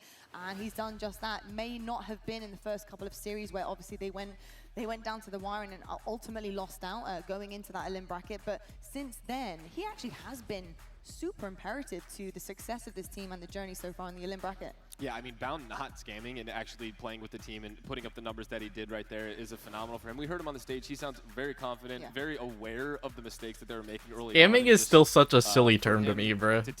Every time I hear it, I can't take it seriously for some reason. I don't think they're going to look back. They know they've done this before. Bound, awesome to see him still performing at the level he was. Formal also had an amazing... It's literally the one comm that like I still can't get a grasp on. Everyone loves to see that. Everyone's always rooting for a Formal dominance, and 100%. Renegade as well, probably holding up the height of the KD leaderboards throughout the tournament. Without question. We love a section where we can really say like, hey, we were looking out for this and it happened. Yeah. Feels good, man. Feels really good. And it feels good if you're the green wall as well, because of course you can see here, my God, look at this journey already on Saturday. In the elim bracket from round 1, 3-1, 3-0. We got another 3-0. Hot take. Now into the lowest. I want to see FaZe take finals where they can a top 2 bounce back finish up. at We've least. seen this I want to see them in a grand final. It's been a success story for them. Tony, it's so strange to think how successful they have been doing this run. Getting knocked That down crazy? so early on, surely it would knock anyone's confidence. I want to see them in a top 2, bro. Built different. Is it because they're 8s kids? What do you think? They're always getting the money taken off them. They know how to bounce back when it matters most and to perform when it's the most meaningful. Yeah, you know, the fact that we've already seen it and we talk about it so much, I don't think people understand how incredible it is. From lower bracket round number 1, if you lose out there, you're top 12. And honestly, I would say probably 85% of teams don't make it past top 8 when they get down to the lower bracket like that. We've seen them do it twice now, where they won back-to-back tournaments, and it looks like they're ready to do it again. Getting so far top 4, but the run that they've gone on from lower bracket round number 1 to where they are right now, this is where they catch fire. Well, if you're just tuning in, welcome to your evening of Halo, because we do have one more game for you on the main stage. And if you are tuning in, then you do get your hands on these wonderful items that you can use right now in game. Make sure you are tuning in to get your hands on Twitch. What's the reset for? This is what will come your way if you're supporting your favorite team and favorite players in game and if out the of team game. that makes it out of I just losers love all these, bracket to be perfectly honest with you. I'm a big charm person, so I just want my wins hands the on that grand item, final to be honest. I'm gonna series, have to they call my force a mom up and, reset. Get it to open some tabs for me so I can get those. It's sort of to give ASAP. the But make sure team you are in winners tuning in. We bracket an also have advantage. one more match tonight, and then of course a If full the day winners of bracket team championships wins on the this series, they win the tomorrow. It's gonna tournament. be absolutely epic. Well, speaking of epic, one more coming your way on the main stage. We're heading to a quick break, but when we come back, we have a gift for you. We have Space Station Gaming going up back on that main stage. I can't wait to see what they're going to do to close out the night. Whether or not they're going to be alive tomorrow, we'll have to wait and see. But folks, we'll see you guys right after this break.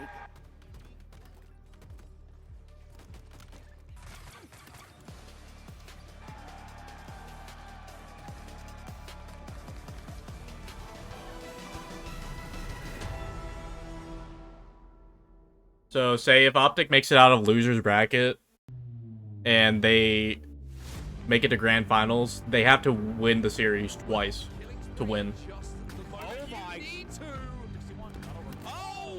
SLG does not know he's there. Frenzy! Incredible! The Lynx is starting to take over this game. Totally! Chasing up!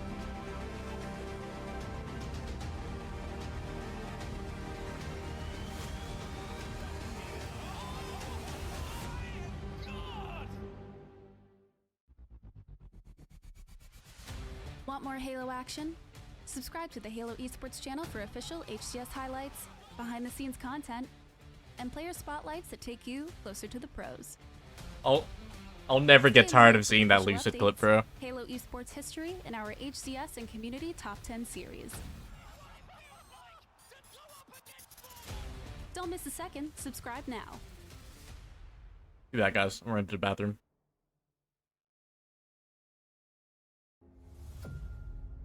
Oh my God, Lucid. Where do we start? There is no doubt about it. Lucid is the star of Halo Infinite. Every single time his POV is on the screen, in an arena, in a home, people go wild. He is what most players would aspire to be. When people think of Halo pros, I'm sure he's one of the first people that comes to your mind. He is incredible at his craft. The level that he plays at is so high. It's MVP form, but he does it every single time. You know, if you think about some of the sickest plays in which you've seen in Halo Infinite, it's probably came from the thumbs of Lucid. My goodness, Lucid!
Oh my god, I know that guy! Oh my god! Oh my god! Oh my god! I'm a very big DNC fan, man.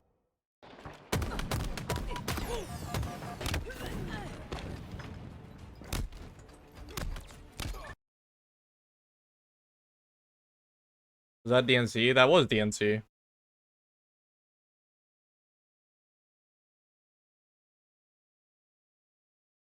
Give up the sniper in the process, but if they can find an easy answer, or a quick answer, I should say, I don't think it's going to be easy.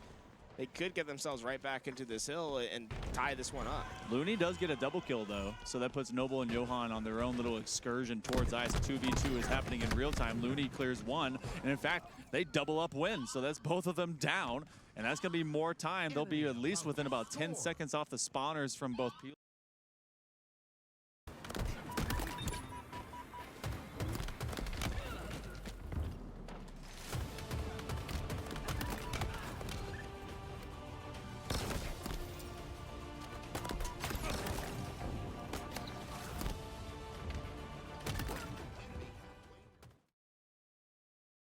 The HCS Charlotte Major, hosted by FaZe Clan, is brought to you by Steel Series, Displate, and Corduroys.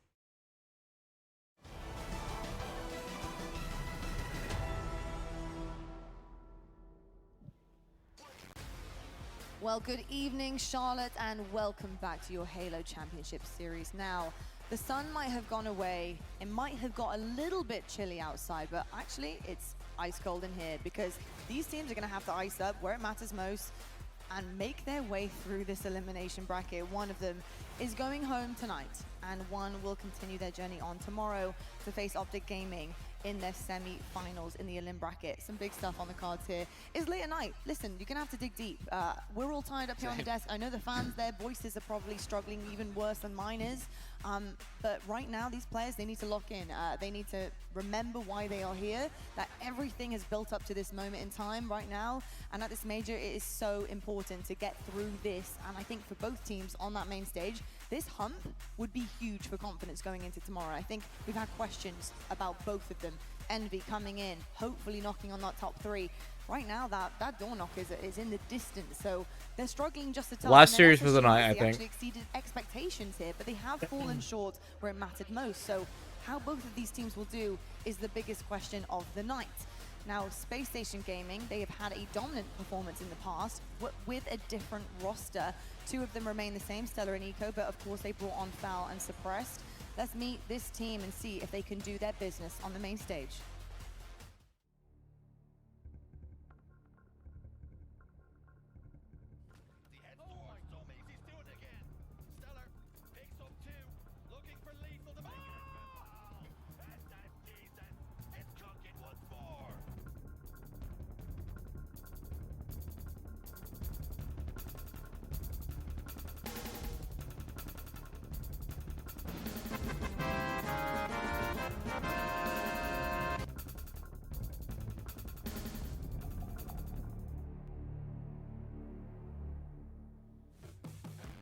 All right, Space Station Gaming, what have you got for us tonight? That is the biggest question of them all. So far, so good.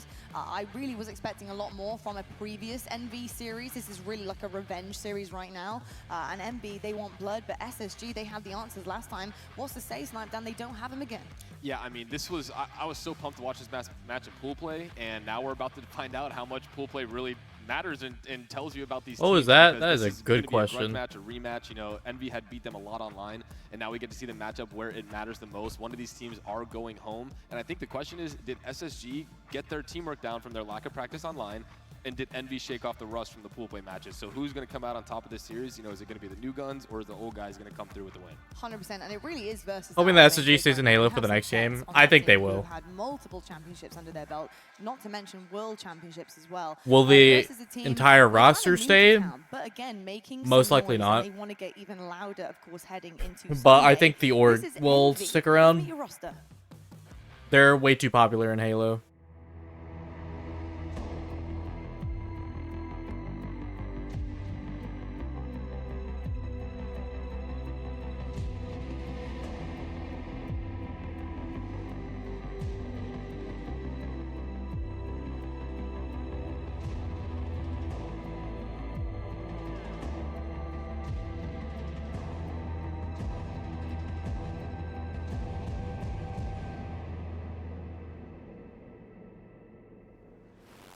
I'm sure a lot of emotions on that main stage from these Envy boys. They want to get this done here. This is revenge coming in from pool play.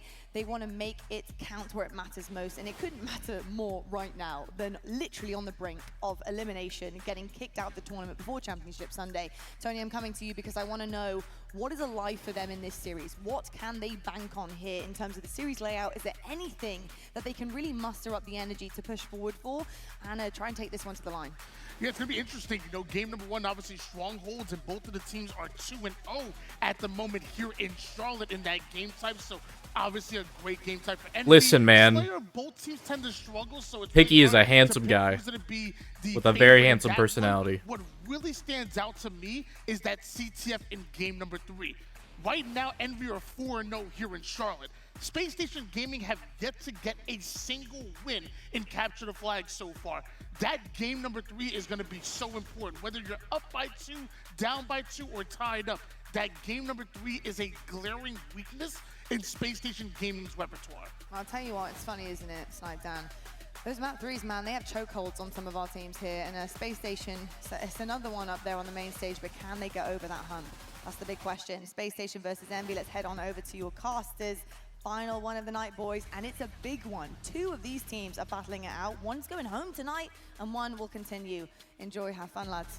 Absolutely. Dave joined up once again here to watch a series we casted just yesterday in pool play. NV versus SSG. We called it the biggest matchup of last night, and once again, this is the biggest matchup of tonight.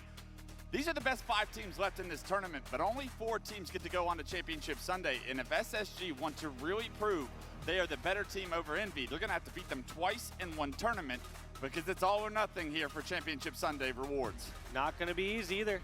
We saw how big of a fight Envy put up last time, going down to the wire. Game 5, Space Station barely eking that one out 3-2. But look at this series layout we got in front of us, Wes. We got Strongholds on live fire, Slayer on recharge to kick these ones off.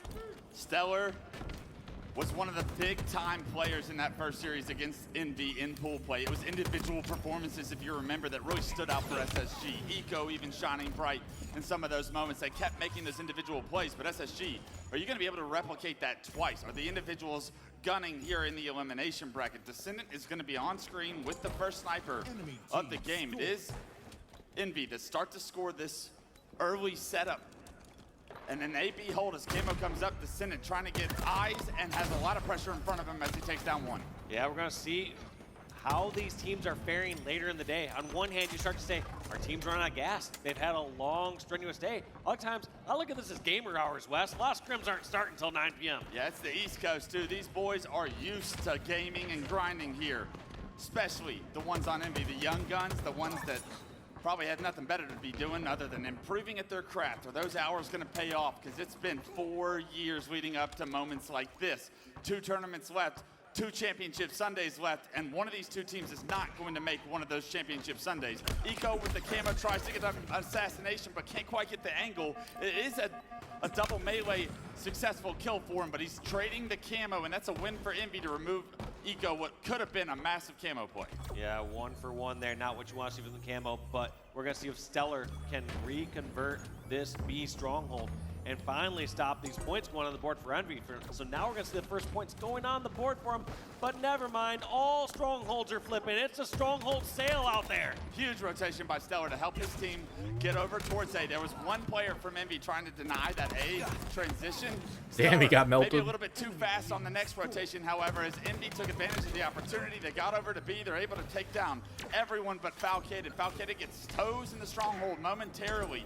Is SSG going to be able to spawn up in time to be able to help him? Yes, the reinforcements are here. And what a job from Falcated to deny B from getting transitioned over. They're able to get a couple of kills, but still more work to do. Descendant alive, no shield back B. And you see Envy in a promising position to regain control of B and C.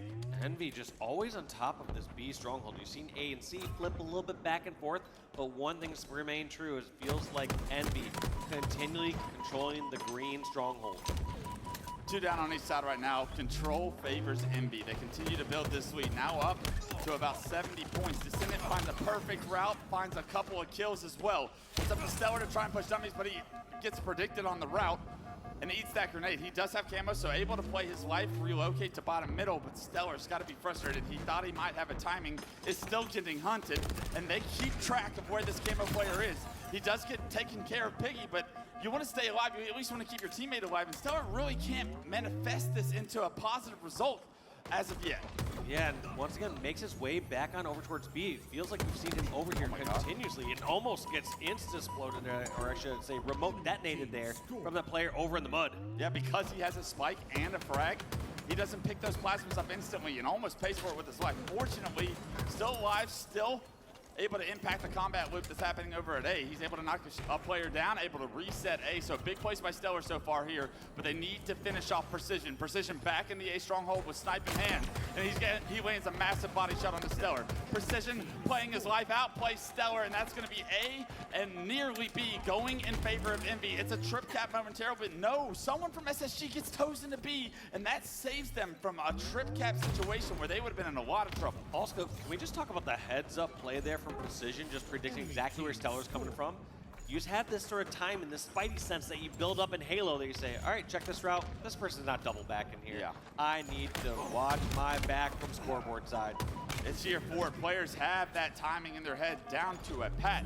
Piggy, the last player alive for Envy, as SSG get a full wipe onto Envy right now. Starting to climb back in a comeback right now. 113 to 50, not an insurmountable comeback by any means, but we need to see SSG get another round of slays so this game gets a little bit closer. Well, nice part that SSG. Oh, good QT. They get to just trade kills. Envy were afforded that earlier in this match, where they had 2 strongholds, and they would just go even in kills, but score up time.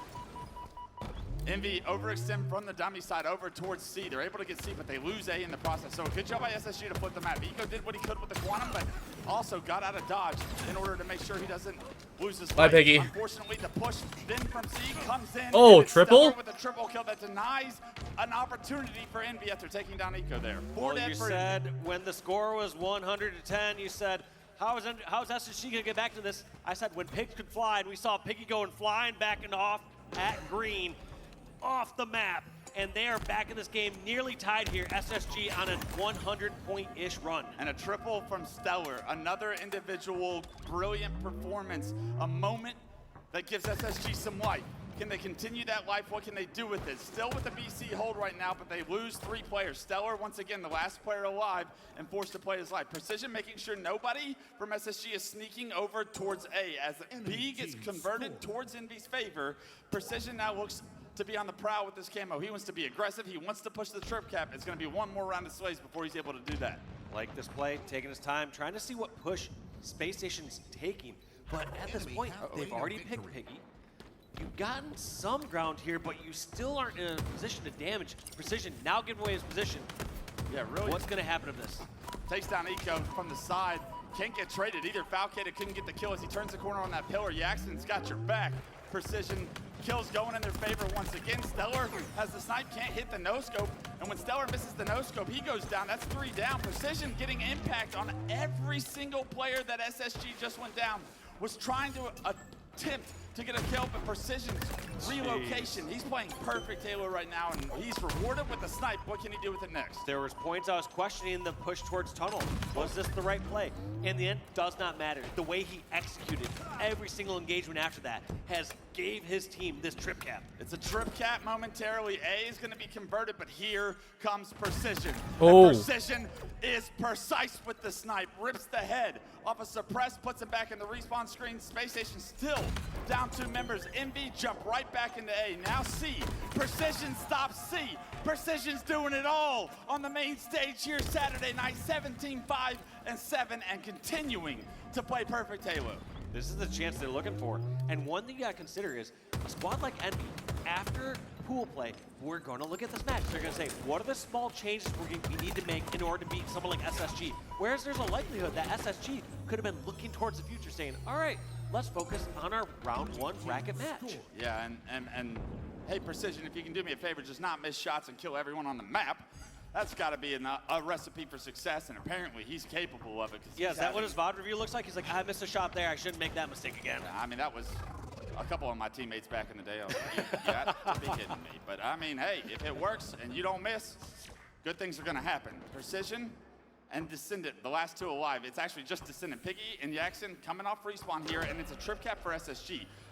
Descendant with this camouflage, however, you wonder how much of SSG knows that he has camo and can really predict where he's going to impact the outcome of this game. Descendant playing this slow with such a comfortable lead for Envy. He's able to use this camo to its full extent with the extension of the camouflage for this event.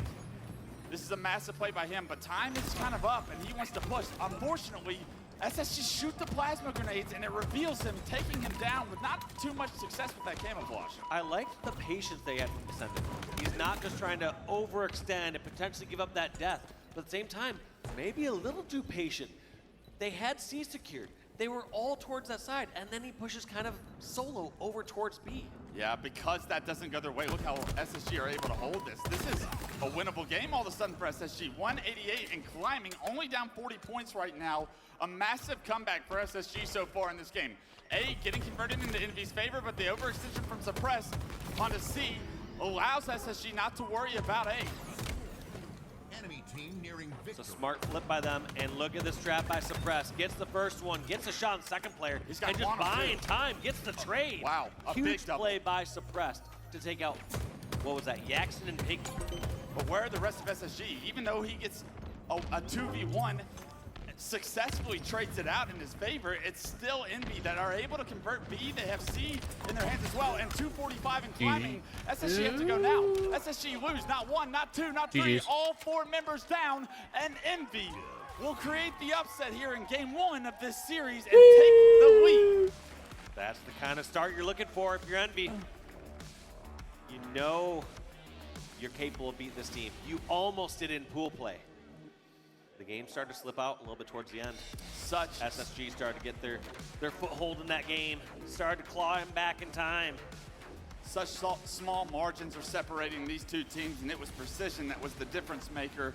Taking a look at the stats, Dave, 26, 12, and 5. Throughout the day, this young man apparently has warmed up plenty of times to get himself primed and ready to qualify for a championship Sunday. He kicks this series off. He kicks the door off of game 1, and now SSG have got to regroup quickly. Yeah, Precision single-handedly putting all of SSG, except for Stellar, in the negative. Except for Stellar. That's a tough one. Yeah, it went positive too.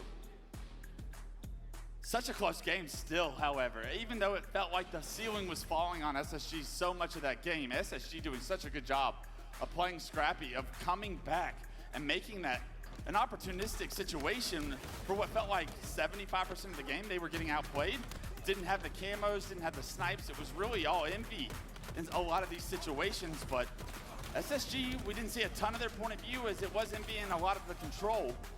But Stellar making individual plays kept his team in this. Can the rest of the crew step up in game 2 to make it a tied up series 1-1? Yeah, some incredible performance from both sides, but in the end, you really got to give it to Envy's precision. Just when they needed him the most, he popped off. He allowed them to get the trip caps. He also closed out the end of that game. When we saw 4 players from SSG go down, I saw precision, precision, precision. That was a triple kill that we did not see at the very end of the game by him. Not surprised. You got to get to 26 somehow, and those 3 kills just a piece of what Precision was able to provide. But that mid-game performance from him, really when he was able to impact all 4 members going down from SSG, from pillars all the way towards dummies, that's when the game started to get out of hand. SSG did a phenomenal job trying to come back, but it just wasn't enough. And right now, we shift focus to Recharge Slayer, the name of the game, for game 2. First to 50 kills, obviously, camo is going to be so important for either of these teams. And you have to think SSG need to do a better job of controlling that camo, 1.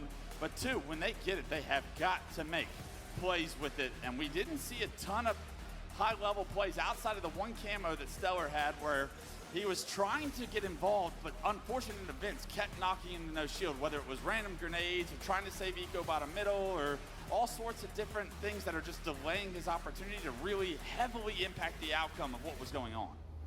Yeah, you start to see just some of those delays, and it kind of added up. And times when players aren't in the action or in the game, you got to consider they are leaving their team 1 member down. And unless they make up for that with that following play, that following flank, with some sort of execution, their team is just kind of left out to dry. All right, SSG. There was a lot of talk coming into this event about how Envy were actually the 4th best team, and we're going to figure it out here. You thought you solved that riddle back in pool play, but Envy have bounced back in tremendous fashion to get to see you again here in the elimination bracket. Camo, the primary focus at the start of these games, and you can see Space Station trying to prioritize it, but immediately Yaxon on the prowl doesn't let him get away. Good stick. And oh, he almost killed Suppress too. Holy crap. Control here and deny camo in the hands of SSG. Precision, sorry, Descendant, trying to get that chain reaction kill right onto Suppressed over at the triple stacks. Wasn't able to play off there, but in the end, Envy have control of the shock rifle. They have a little bit more control of the map. Look at this precision, just trying to figure out what these guys are at. Knows what long haul's about, doesn't know about the second one though. But when the game slows down, people tend to know what corners they can be hiding in. Yeah, you wonder if it's a little bit too quiet. He sees a couple of nades coming from that direction, so he knows Stellar's gonna be there. These nades really stopping SSG from being able to get an angle on him right now, and SSG choose to back up and respect what Precision is bringing to the table of starting this game at 3-0-1. It's going to be Falcade actually walking away with the shock rifle. I didn't see that. We saw Ascendant in the end. Gave up that weapon into the hands of SSG. So in a stalemate that I thought was going to favor Envy, ends up giving a 1-kill lead for SSG. Yeah, Falcade gets a nice double with the shock rifle, and they try to get some map control. They try to push their advantage into blue, but Piggy hits both players with a predictive nade. It kind of stops Falcade in his tracks.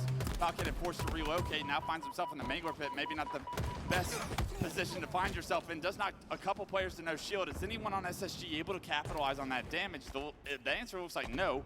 Precision does get taken down, however, and a bit of a scrappy situation here as players are all over the map for both teams. Two go down for Envy, and now Yaxton in a lot of trouble, but that trouble gets erased as Eco drops right in front of him.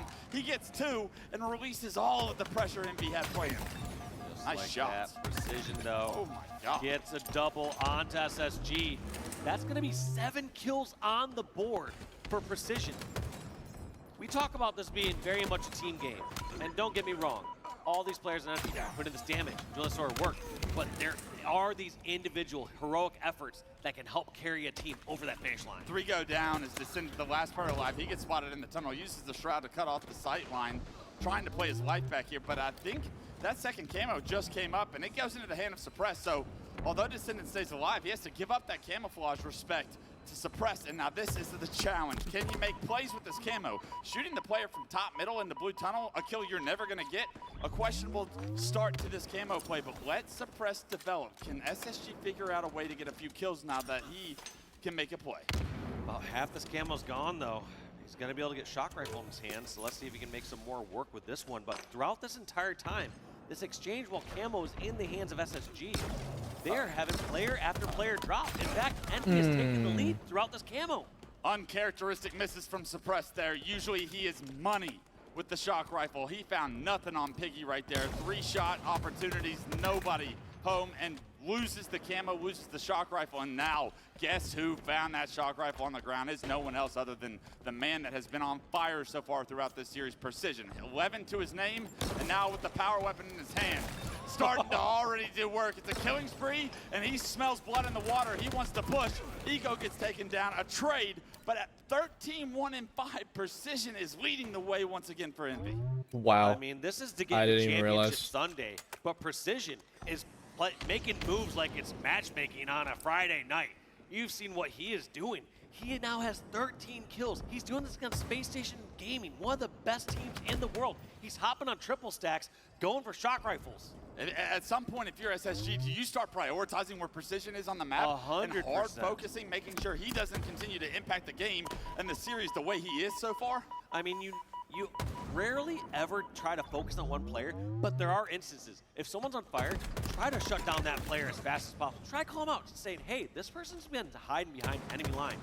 In a case like you're playing against Optic, where's Renegade at? Have we seen him recently? In a case like this against Envy right now, they need to shut down Precision before this series gets out of control. Completely agree. I think Snipe Down was actually one of those players as well from back in the day. It was someone you had to always keep tabs on.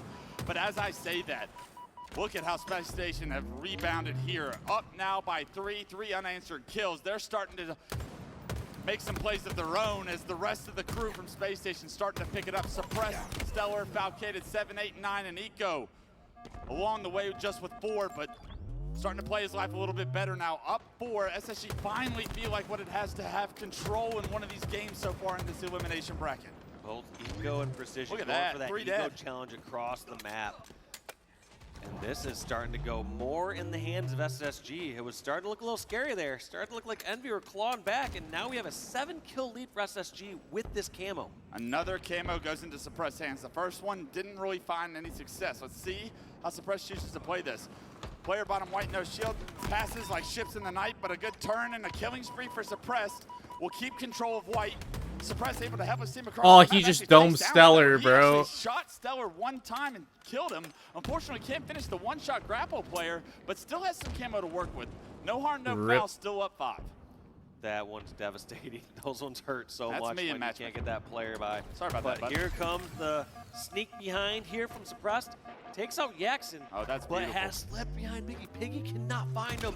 And Suppressed is going to stay alive in the elevator, retaining that 7-kill lead. That's how you make up for it. That ghost jump literally had Jackson lost looking for him, and because of it, look at the lead now, Dave. Up 37-30. Suppressed using that camera so much more successfully with the control, the presence, the focus that he maintained from all of Envy, it felt like over at Elevator right there. Brilliance from Suppressed. Rewarded with the shock rifle, and this time starting to heat up just a little bit. You can tell he's about to make a play.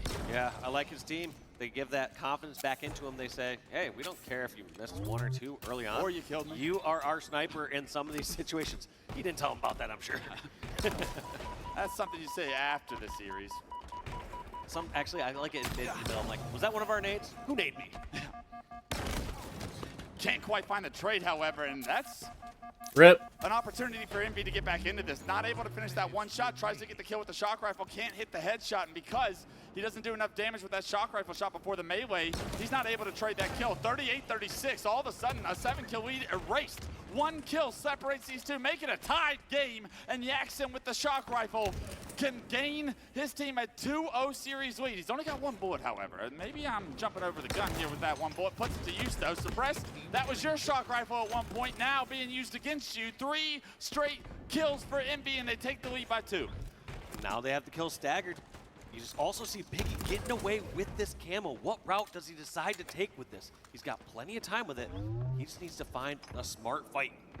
I love this route, actually. They spot him. He gets hit, though, from the jump up to see Wow.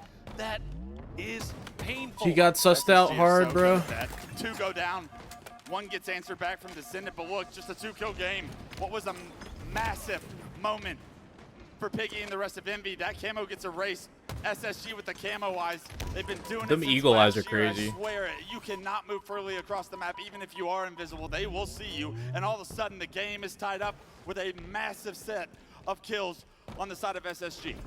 Unfortunately for Envy, they are all stuck in the elevator, and it looks like that call out and info has been shared. A couple members ditch Biggie over in the elevator and push towards White. I don't hate it. Do all 4 need to die? No, instead, Jackson and Descendant looks like they push out. Not all 4 need to die, but look at this. It's a 2-kill lead for SSG. They've taken back command. Jackson and Piggy are away from the rest of the team. It's a little bit of a split from Envy. Envy trying to hold crosses to make sure SSG don't collapse on these players in blue. These last 2 players are massive. They need to stay alive. Piggy trying to run for his life. You see Descendant coming. Precision trying to cut across bridge. Falcated shuts him down with the 5 biggest shots of the series so far. That is crucial to watch that cross. And now we're at 48 apiece. 49-48. 2 players way too down low. They need to get out of here. That's what Envy does. They're gonna They hit get up White. high. I like this play. Just get new ground and Precision, bro. wait for the action.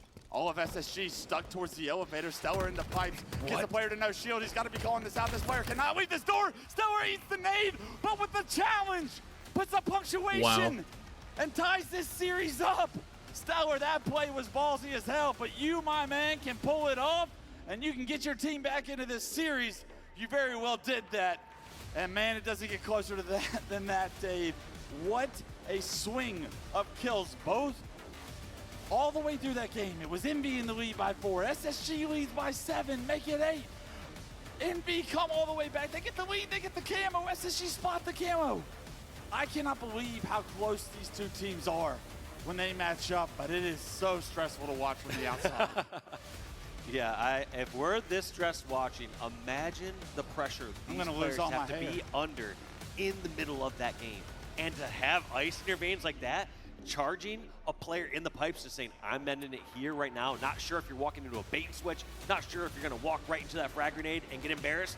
No, Stellar sees the opportunity, seizes it, wins the game. There's one thing Stellar's good at, it is steady shooting. And even though that nade rocks him to no shield, that steady shot, he trusted with basically a series on the line, an elimination tournament life on the line. Stellar's shot's got to get you there. Stellar's shot does just that, gets his team right back into it. But it was all of SSG. Did you see the kills on that scoreboard at the end? All of SSG caught up with each other, and it has to be a massive group effort to be able get to stuck swing on door. the momentum the way it did. Because look Happens to me way too many times. All of a sudden, SSG up for what feels like a pretty comfortable lead here coming up.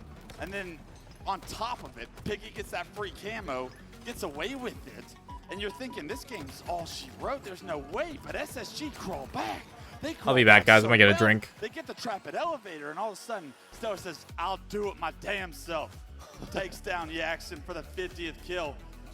And also, if we're gonna talk about stats, as hot as Precision started that game, 16 and 13 to end it, he was specifically slowing down, and maybe it was SSG hyper-focusing on him, understanding that he was doing way too much on the map. Just getting shut down after that.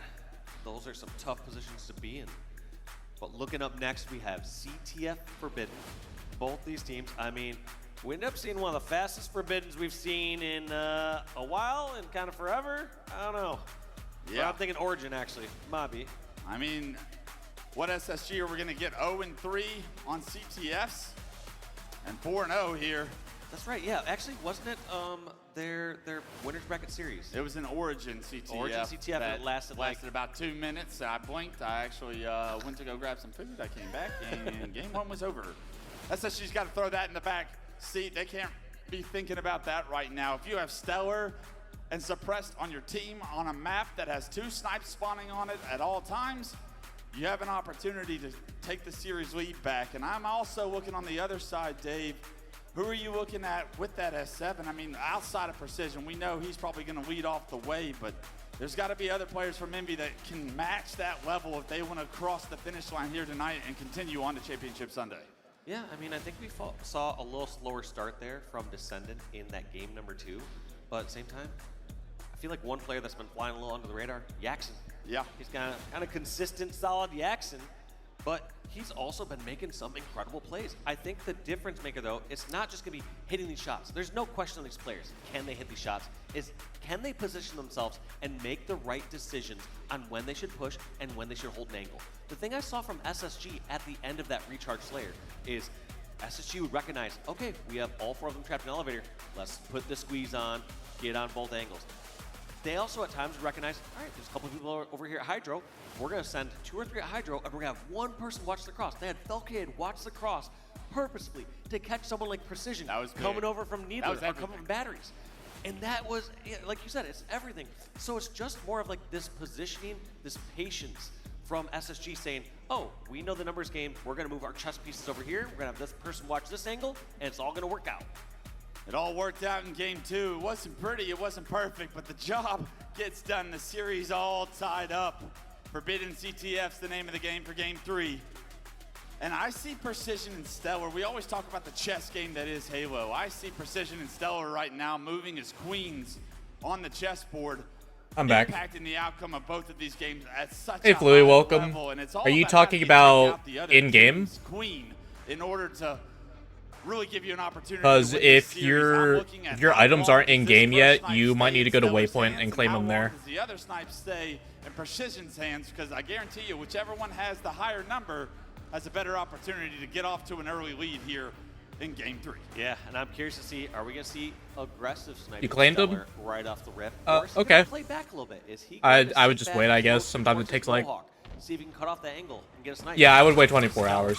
First, getting that carbine, putting some shots. That snipe bridge is already receiving some pressure. Have yours showed up yet? I haven't checked. Precision and Piggy going down. Yeah, it's actually Descendant that goes for Envy snipe right now. It's a 2-on-2. Thank you for the follow, by the way. I appreciate you. Although Jackson tries to get that overshield, he does it, but can't turn the corner. Stellar takes down that overshield. He leaves the snipe behind, prioritizing that overshield. And there's a sniper on the other side of the map that takes down Stellar, but suppressed. I had to claim mine at Waypoint, so. It's a snipe off, and Descendant will take down Suppressed. Who got that overshield, though? Eco found a way to respawn, get back up there. If you want, after this game, I can load up the game and check. Going to have a lot of pressure coming at him towards this snipe. SSG look like they've won the opening break and have a little bit more control. What's Waypoint, might I, if I ask? Halo Waypoint. It's like Halo's official website. Having the opposite snipe, having a snipe all the way back on their half of the map that they can give some extra cover fire. But look at this pressure. Oh my God. Gets a pick and gets the flag. For a lot of people, if their drops aren't showing up in game after they claimed them on Twitch, you might have to claim them in Halo Waypoint as well. You just log into like your Xbox account or like your Halo account or whatever, and then like go to like drops and codes to give you the option to claim them. On Forbidden, Jackson Precision both find kills as well. So the spawn trap. It's perfect. Piggy in a prime position to get a second flag on the move, and we could be looking at a double cap at Suppress, the only player alive, overextending to the bottom tunnel. So here's Halo Waypoint.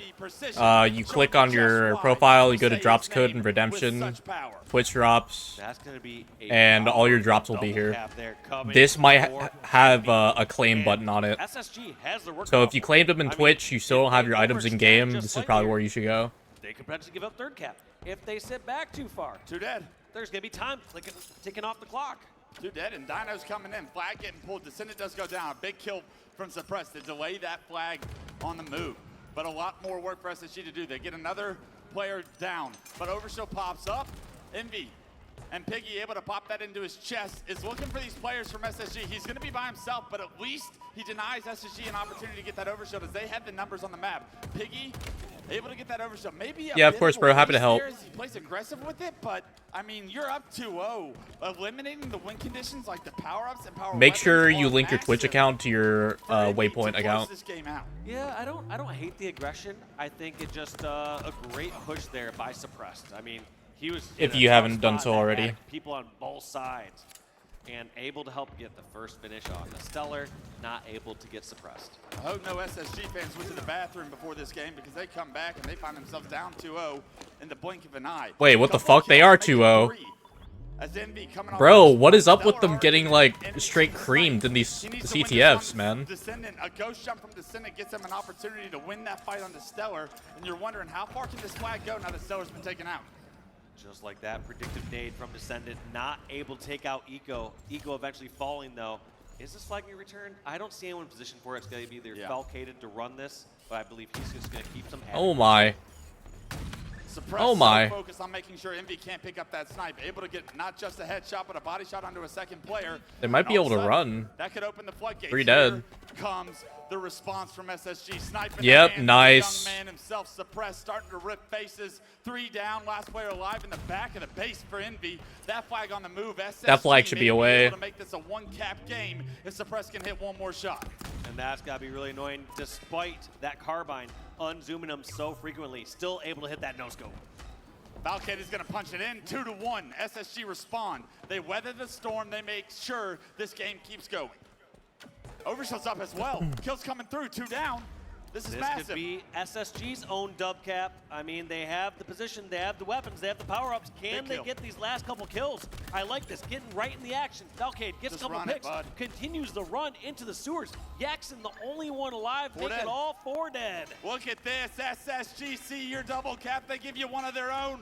Valcade playing Damn. perfect with the overshield. Make sure he routes towards the flag as he's match point already. And because of it, he's right on cue to tie this game up. What was once all Envy is now all SSG. Not even over yet. You have Stellar still over in the Envy snipe hut. And he's not satisfied with just that position. He decides to move on in. Precision not really expecting that.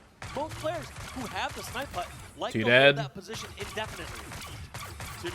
Piggy can't die. Fire on the Piggy, but runs out of ammo just before he's able to take down Piggy. But a nice kill before that will stop Envy from being able to advance on the map. Suppressed with a lot of responsibility here. Also, hi Shay, how you doing? I'm sorry I ignored you, bro. To get taken down from multiple angles. Look at that. Suppressed through I like saw you and meant to respond, and I got distracted answering another question. My bad, bro. This game will end shortly. I mean, that flag gets pretty far, and that's 3 down. Stellar, last one alive, top center. He gets the pick onto Piggy. Flag is still being touched. 3 dead. That flag's going to get reset. Stellar gets the double, the kills that matter. Piggy gave Stellar a chance. Stellar took that chance, found himself 2 kills, make it another kill. Stellar is answering the ring. Envy's got to be careful here. All over the world. Stellar able to find one. This could be a counter pull. Down. It's a 2-on-2 Eco Suppressed versus Piggy Precision. 2 dead. Yeah, they're okay. They're passing the baton to his teammate saying, your turn now. I did all my damage. Take up more ground. And look at this. Precision and Envy are going to have control of their hut. This is huge. They haven't had control of their hut in a little bit. Snipes and Overshield coming up right now. What a massive moment. Precision tries to pick up the snipe and hit the no-scope, but he gets suppressed by Suppressed. Stellar with that Overshield now has his eyes set on the prize. 3 dead. This is it. SSG, flag on the move. Oh, this is game, I think. Hitting the bottom tunnel. It's getting shot yep. though. This Overshield. That OV just won him the game, I think. Yeah, they're 3 dead. That's game. That's game. Triple in the feet, Suppressed. And Stellar Stellar doing what they do best, ripping heads and coming back in games they have no business winning. And SSG come back from Alright, let me down load up the game. 2-0 in game 3 and take a series lead with that win 2-1. And not just down 2-0, we're talking down 2-0 in the first couple minutes. That was looking dire. But somehow able to work it back, even at the time where I was like, oh man, look at precision. They're going to get their snipe. They have their hut. Suppressed with a brilliant flank. Unexpected, back on their flag. The kills so closely matched, but it really was the last 4 kills that make up the difference in between these two teams. The AOD armor limited after they changed the exchange. For SSG Aries, if we can get a look at the I don't know. Far beyond anybody else in the lobby. And yes, I would not know. Reaching 4K, while the rest of your teammates, 27, 27, 28. Eco may not have had a ton of kills, but still second highest damage. I would not wait if you were looking to get it. Honestly, took the most Just to be safe. Taking a lot of attention across that map. I'll tell you what. Big time games from Suppressed right there, especially how it ended. Suppressed was all over the kill feed as Stellar was able to run that flag, and man, was this a journey once again. These games are absolutely crazy, Dave. We couldn't ask for better or closer games here, especially in games number 2 and games number 3. The script and is the perfect. action, the action is non-stop as well. We're not going to an overtime flag game where it's just a cap by 1. No, these teams are double capping on each other. Anytime one of them makes a misstep, they are punished so heavily. Come on. Unbelievable performances from everybody, but the efficiency on the objective, it was just about every single flag that was pulled. I think maybe 1 got returned from SSG. Outside of that, it was perfect. The only other flag return was when Stellar got that massive double last guy alive that stopped Envy from being able to win this game. And when they look back, that's going to be the moment where they say that can't happen. But Stellar doing Stellar things keeps his team in it, and Suppressed figuring out a way to also change and impact the outcome of this game as well. And that has got to be a dagger towards Envy and Envy fans. You're looking at the records. There's actually a good excuse for me to check the codings. There's 0-3 if my game doesn't break. We're up 2-0 in the first couple minutes. What could possibly go wrong here? A lot. And SSG, you can never count them out. Lattice Oddball is game 4, and Dave, if we've ever casted a series with these two teams. Yep, I got it. Enough over the first 3 games of this time around. I got my drops. I can almost guarantee this is going to go. So yeah, just check Waypoint. Make sure your Twitch account is linked. But SSG do a phenomenal job in games 2 and 3 to show so much. Yeah, and just check your drops dire, in They Waypoint. needed someone to step up and make a play. Someone steps up and makes plays to get them this series lead. Is that going to be the story? You're real one. No mention it, bro. I'm glad to help. Now on the line here in the elimination bracket. And one question I had about SSG, especially from yesterday, was I wasn't seeing some of that objective efficiency that I would have expected. I wanted to see them rally some more flags, do some better ball rotations, jump in the hill a little bit quicker. They aren't afford that same luxury here on Lattice. I'll tell you that much. Yeah, I don't have a ton of kills are staying even. Envy are going to come ahead in that scrappiness. You're pretty nice, Jinrai. Here, you think you favor Envy? You're pretty nice, man. Basically have a game 5 on the line, on the outline here. We have the brand new map mode combination of Lattice Oddball for these two to go to toe to toe. Well, Eco just got deleted. This one off with the first kill, takes down Eco, rips him right off the top of Red there. And it looks like Envy have gotten off to a solid start, and we'll see if Suppress is able to play his life and continue to try and deny what would be an early lead for Envy. Yeah, it looks like Piggy's gonna grab that ball, rotate it back towards Red, maybe towards Ice. Just scrap up a little bit of time, but his teammates are falling here. I don't know what the rotation here in this case is. Looks like he's gonna try to avoid those players near tower side Red and bring us over towards crates. I actually don't hate it. Yeah, especially when you lose a couple of your teammates. Putting this ball in a more neutralized location, massive. Let's see what Piggy's able to do now that he's popped the quantum This bottom actually middle. could go all the way through tunnel if he wanted to continue rotating it, but he doesn't have all that information. Instead, he's gonna get picked off and at least does not give the ball in full and total control over to SSG. Ball dropped. Stellar's found himself the S7 in the meantime. Enemy has the ball. Envy on the ropes here as SSG bring that ball back into red, and they're going to have to go through Stellar in order to break this setup, but here they come. They're already making the front red. Descendant's going to come through the top window. Players coming through ice. Stellar with a lot of pressure in front of him. Does hit a body shot, but it's just traded out immediately, and the rest of SSG do a good job to get this to a one-on-one situation. They know where Descendant is. Descendant's still able to stay alive, however. Piggy's already respawned, and he's able to back down Falcated to keep Descendant alive. And now that Descendant has been able to, you'd think, would get his shield back, but the rest of SSG also starting to come back into this fight. Somehow Falcated still standing tall allows SSG to maintain red control. Still need to get the co-streamer drops, but everyone except Breaker is bugged for me. Yeah, I still need to get mine too. Sorry you can't get them here. It can be a minute and a half off the clock, and neither of his teams got up to 10 points just until now.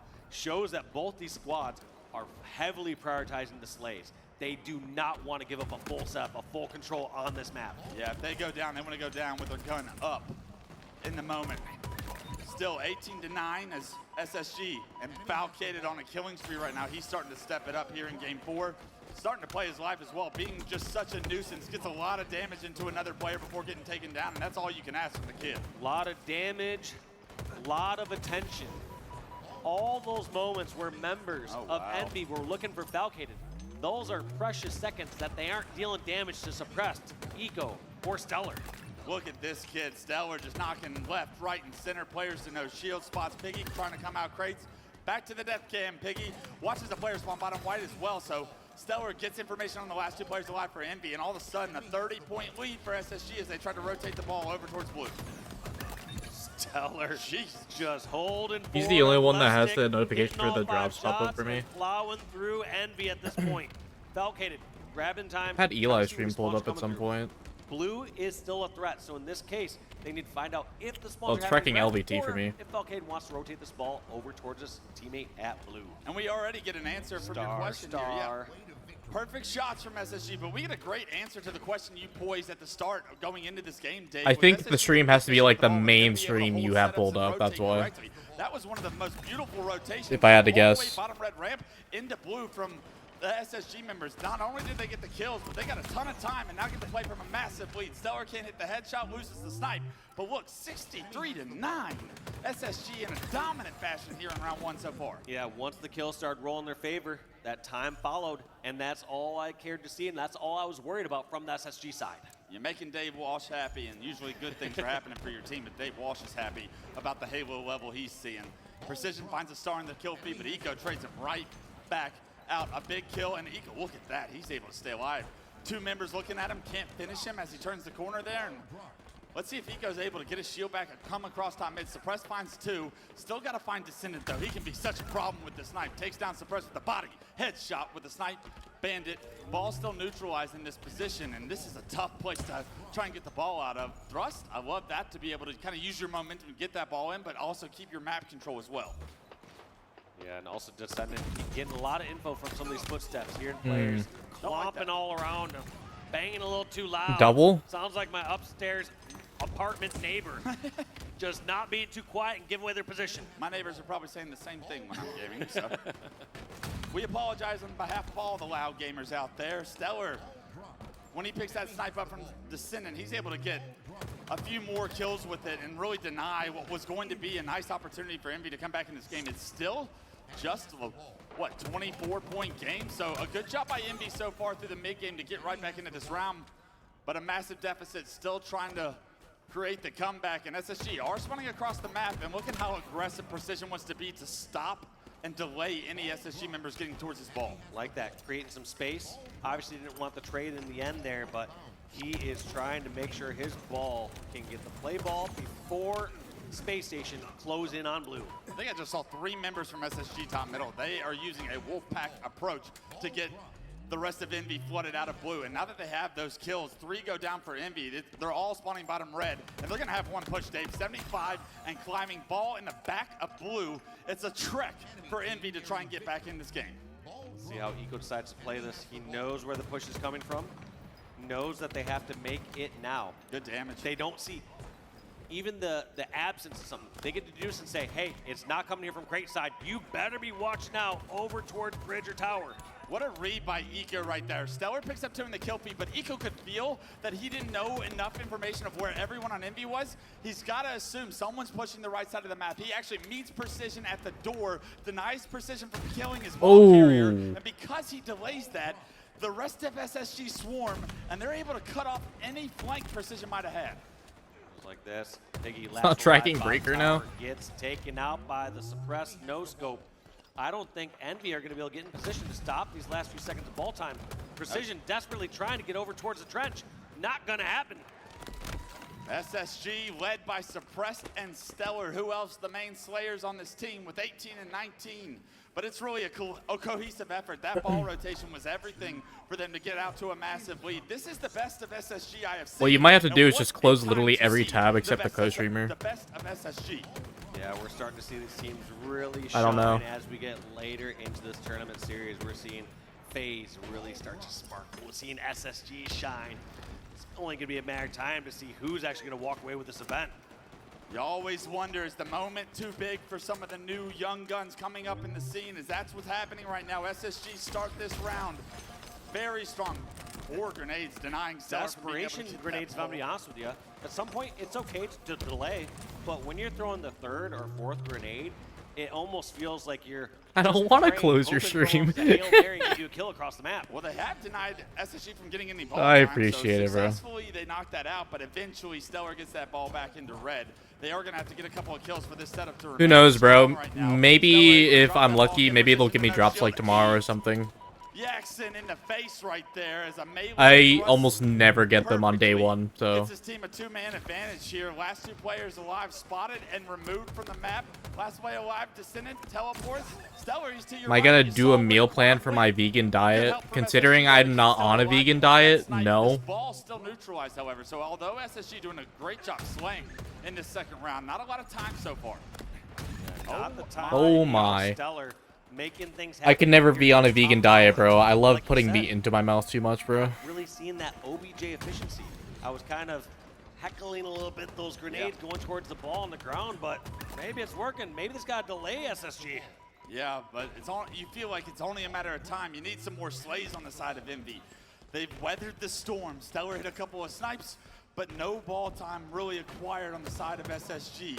Now, it looks like Envy has that ball in their hand, but the first domino falls. Jackson gets taken out. Descendant able to get a kill, but he's the last player alive in a 1-on-3 Thank you for the 10 situation. biddies. As all 4 members of Envy go down, that ball gets back into red, and it will be Space Station getting into a lead here momentarily. They also got info on the spawns. The fact that Falcade was hit right there knows that they were spawning towards bottom blue, which is already expected, but he knows exactly where they are at that time. Suppressed trying to stay alive top middle, but just gets angled out from multiple members that push towards the ice situation. Now have their eyes focused over towards the red ramp. Piggy gets knocked to no shield. Can he spot Falcade? It lands a couple of shots and actually takes him out. Looks like Falcade was out of ammo in that situation. Fortunate for Piggy to be able to get that kill, stay alive. Can't take down Eco though, and that kill being traded out will really deny Envy a ton of space here in red. The rest of his team going to get sandwiched now that Stellar has respawned. Yeah, that was huge heads up by Piggy to realize that Falcade was missing those shots, and he had that opportunity to reverse that one. Stellar finding a second kill. Oh, the nade. Ball, however, gets reset, so scrapping is continuing to favor Envy, and opportunities where SSG you think are going to get some ball time. That ball resets for the second time this round. You can clearly tell the focus is slaying before getting anything else done. Look at that little trap they have there at the front door of red. Come on through, walk right into our trap. Whether you look towards ramp or whether you look to your left, you are getting shot in the back. Last guy alive can't hit the no scope. Descendant asked too much from the MB roster here. Stellar gonna have ball and snipe in hand. You know he doesn't want that ball, anything to do with it.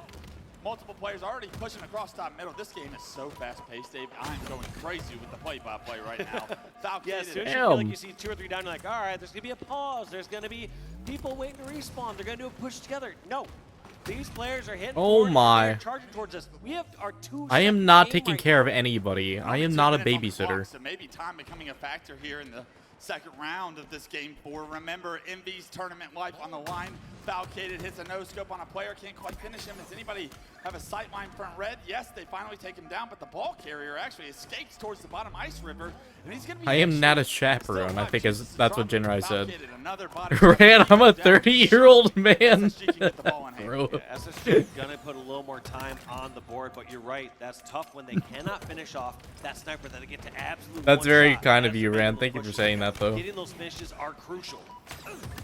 Precision looking like the Sith. 30-year-old man. Oh god, he's an unk. Push space station away. Jackson somehow finally gets able to breathe with the ball without feeling like the world is collapsing on him. Piggy with the snipe in a very advanced position, needs to hit a no-scope.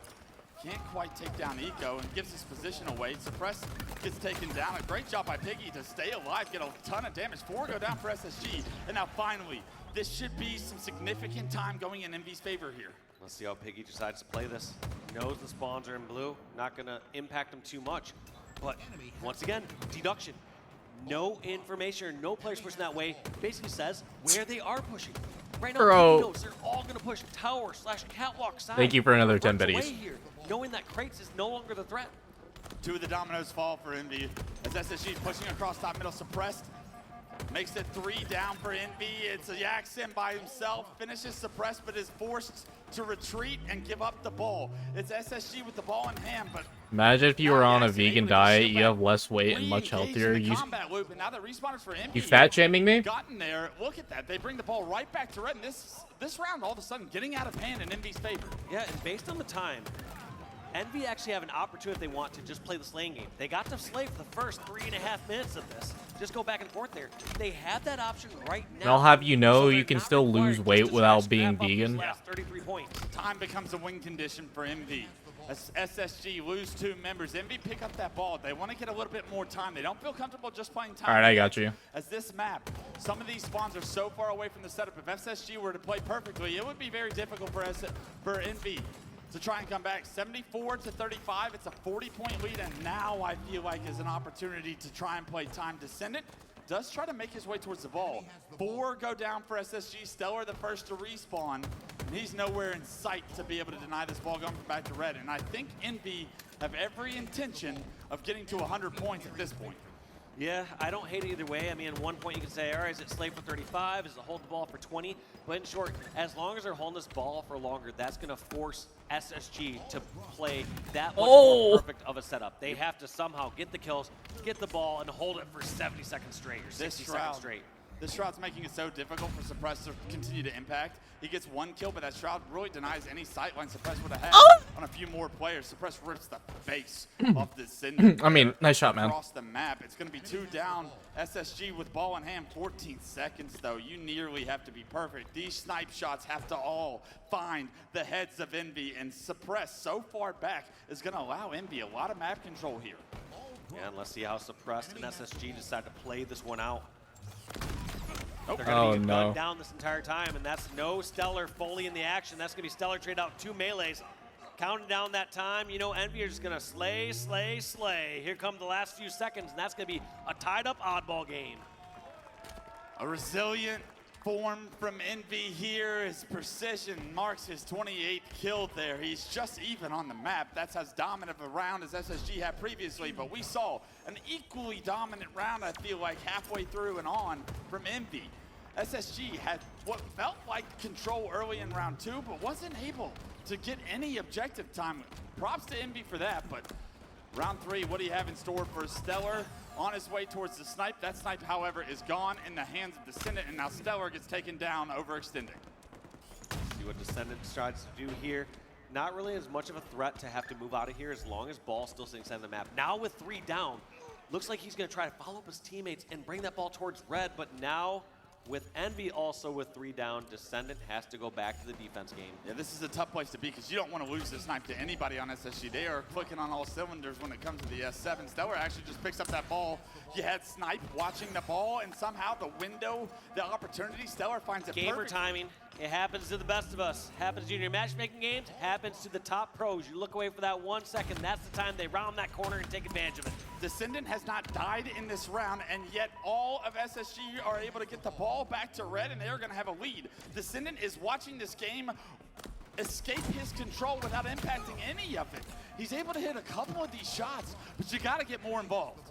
Yeah, it's been a relatively ineffective sniper, and I mean, every single which way he's looking, just not able to find the fights that he'd like. Somehow, though, still staying alive, and says, hey, if I'm not impacting with the damage, let me put a little time on the board. My B. Yeah, makes his way to the ball, somehow stays alive, gets knocked to no shield several different times, but gets a couple of seconds and then realizes SSG are already knocking on the front door of Red. It's a 4-on-4 across the map, and everyone's pretty close to each other right now. Envy choose to run away through the river. Multiple members of Envy here going to re-engage with these players bottom ramp. Falcated and Eco, what kind of a duo are we looking at here? Piggy and another member of Envy. It's a 2v3, and now they bought enough time for Stellar to get there. The teamwork from Envy, the pinch from Stellar shines true. The ball does reset yet again. Nobody prioritizing that out ball as the scraps continue. Little worried about the efficiency, though, because there was such a long spree there where it felt like Descendo was out of the action, felt like SSG were getting the slays, and for them to only have a 25-point lead after all those exchanges worries me a bit. Still, that lead continuing to grow. One player is already top Red. Stellar forced out front Red. He's going to cost his life with that route, but he didn't really have a great answer. These Envy members, you can tell they love pushing that top window right now. Ball still on the ground, suppressed the last guy really in the back of Red right now, trying to get lost, trying to escape through the window, does just that, finds himself a one-shot player. A beautiful route will keep him alive and give his team an opportunity coming off respawn to fight maybe a less, a weaker setup from Envy, and even the ball resets again, Dave. Yeah, players are disappearing a little bit easier on this map. There's going to be taking some of these routes through the sneakies, running over towards tunnels. There's just a few different routes where teams don't have the years and years of knowledge and practice on this map together that are going to allow some of these escapes that aren't going to happen on another map like a Solitude. All 4 dead for Envy, 32 and climbing, and look at this, Suppressed. Force and Blue? Had Red wide open, decides to rotate it to Blue. Must be some level of communication going on with SSG so far, because that was a very interesting play, and yeah, hey, Stellar says I have sniping Blue, I'd bring it to you too, bud.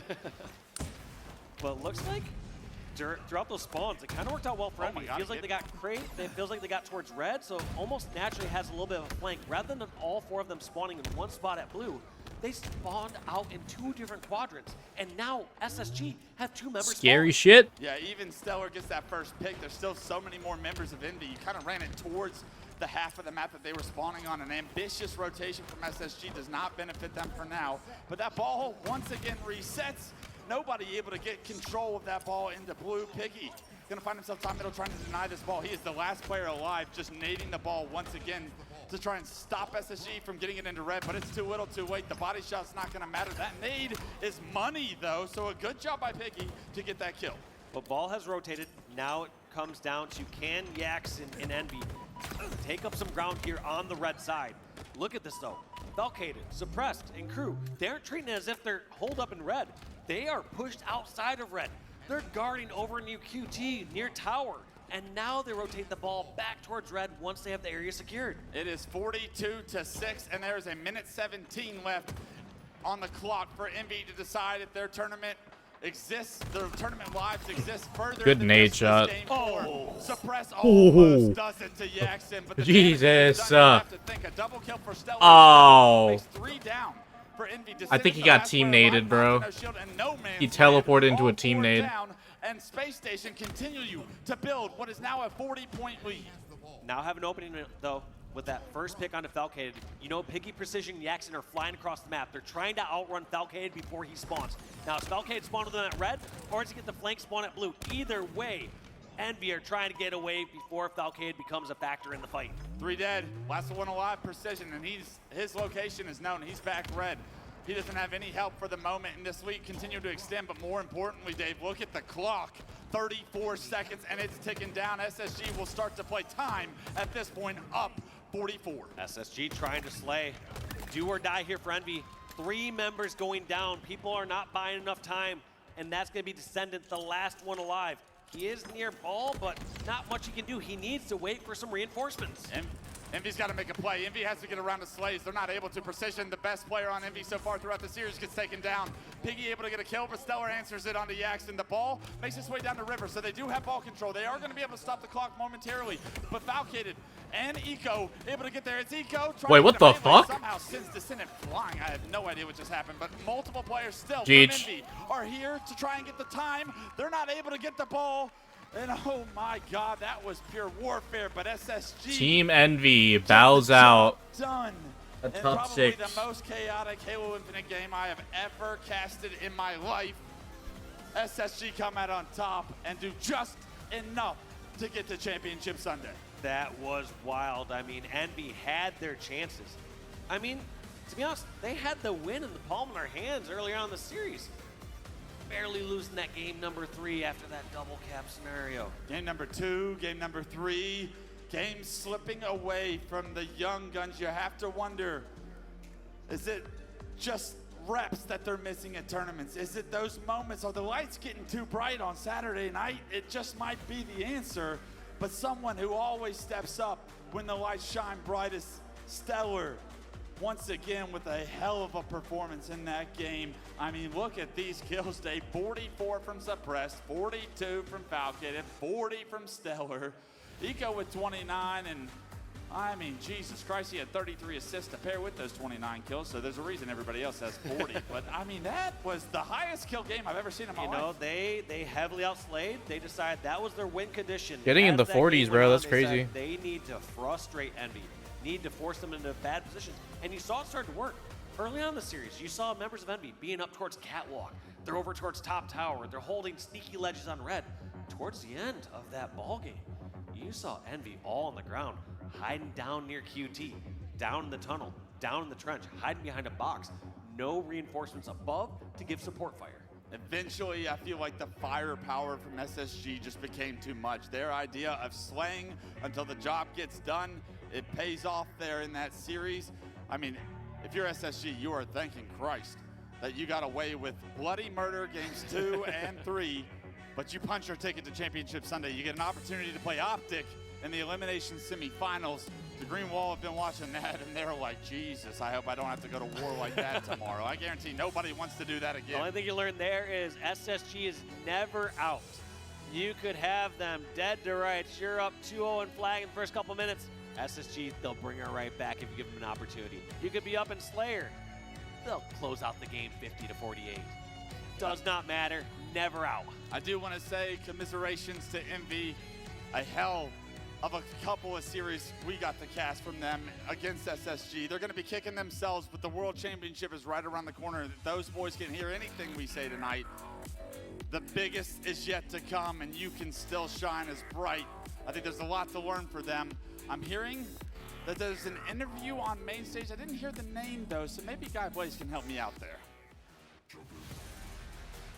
All right, Charlotte, show some love to Space Station Gaming, our final team to Hey, I know that make the guy. Championship Sunday.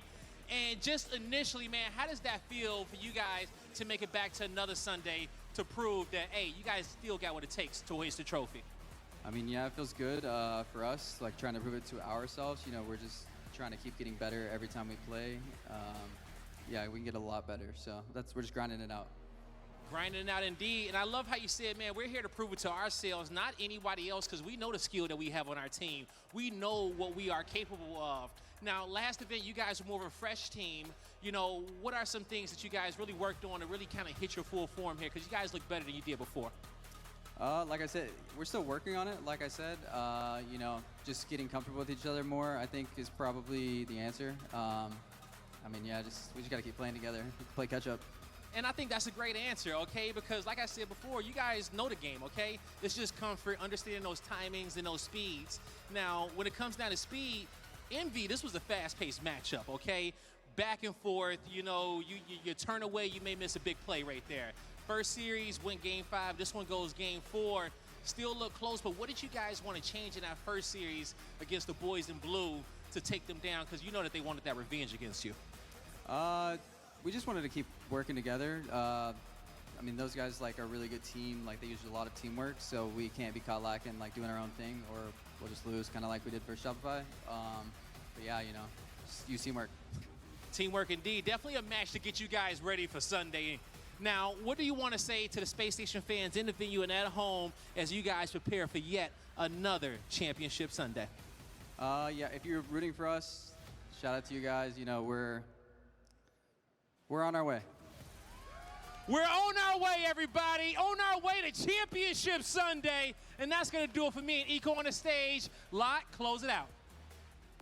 Thank you so much, Blaze, and thank you so much to all the fans that are still remaining strong in the stands for their favorite team, because of course it is late at night right now, and you're having to push through, but so are the boys on that main stage, and push through they did. Space Station Gaming, they live to fight another day and heading into Championship Sunday.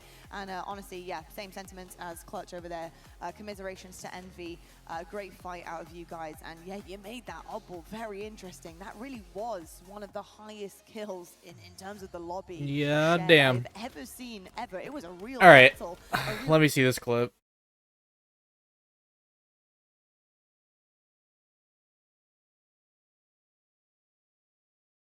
I'm gonna give you one final chance right now to apologize, because I'm been around the new league. But yeah, fuck my apology.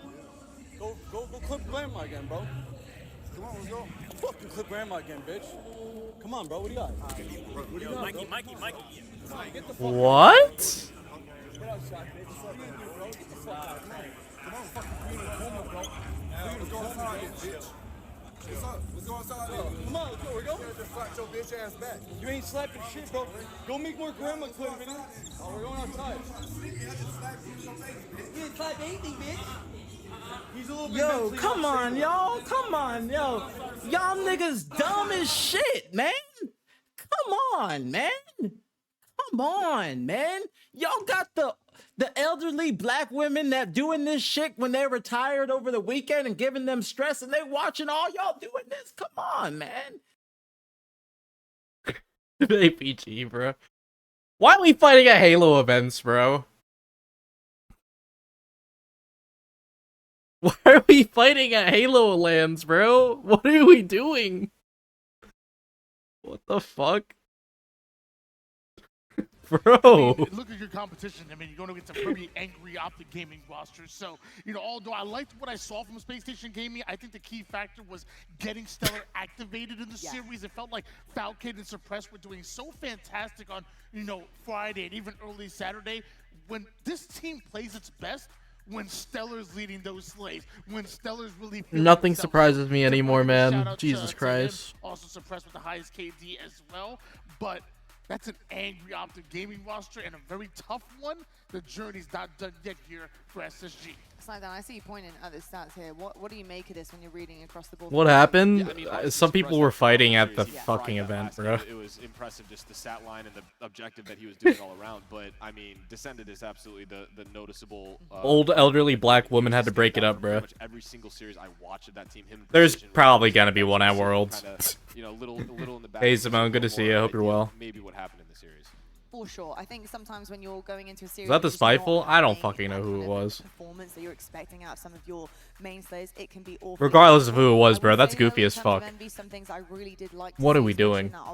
We were discussing this as well. Snipe down in the back is the fact that they were able to key in on what they needed to do to take the momentum and shift the control of Lattice out of SSG's hands. And it really did come in the form of a key player. Taking out Stellar, get him off the map, get him literally out of that snipe zone that he was in, because he was flowing through them. It was so difficult for them to move with their faces literally ripped off onto the floor. The second they snapped onto that and keyed in and locked in, it was a different ball game. It started to get competitive there. So what did you make of that adjustment and that shift of momentum for MB and something they can carry into Worlds here as well?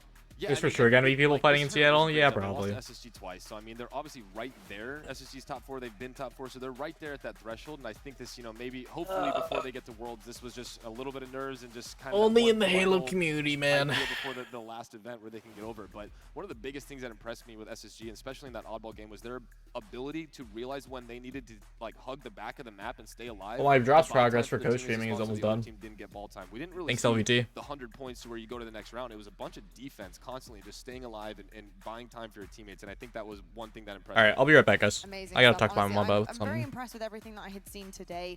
I think Space Station Gaming, they're definitely trending in the right direction. I'm seeing things that are really, really good kind of coming from this team. And Eco said it best himself. Teamwork is the name of the game. That's what they're focusing on. It's kind of what we talked about. That was what we wanted to see from this roster, because I think traditionally this roster doesn't scream teamwork to me. It screams individual talent.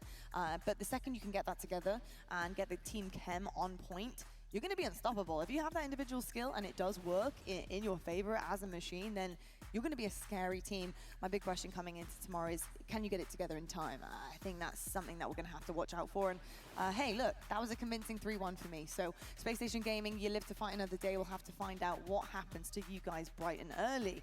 Now, we do also have an updated KD leaderboard. Of course, we do this at the end of every day on the weekend and cycle. He takes the top spot right now at a 1.48. I'm still struggling to speak here, folks. A Renegade shortly after him at 1.36.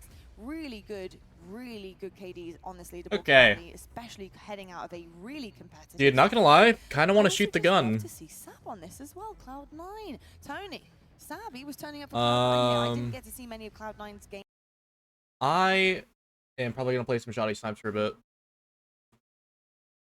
I'll go until like midnight. Check out the new coding as well. I need to mess with my FPS though real quick. Those were fun games though, man. Those were a lot of fun to watch.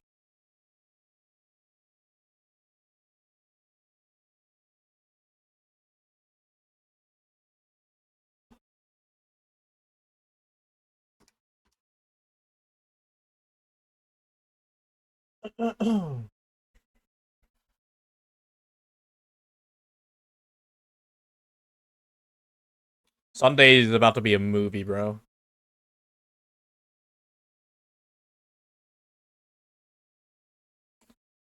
But yeah, I'll play for a couple hours, go until midnight, and then I'll call it.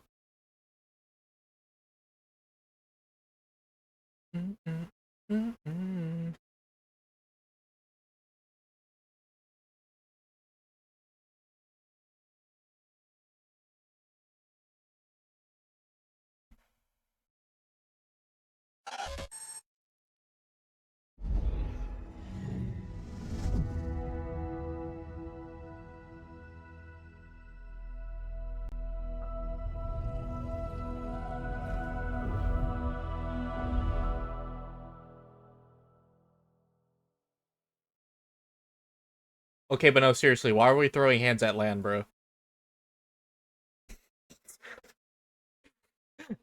Seriously, why? What are we doing?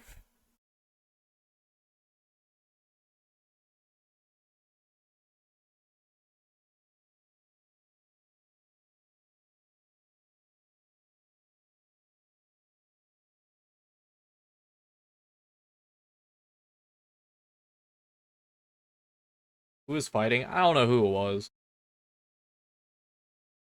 I don't know.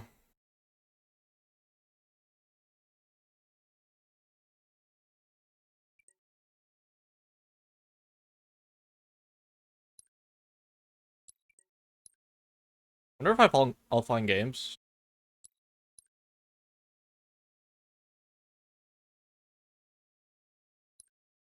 $132, hell yeah. Now let me search. Please.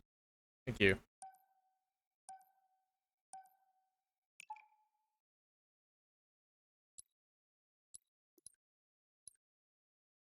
Alright, I want to check out the weapon coding.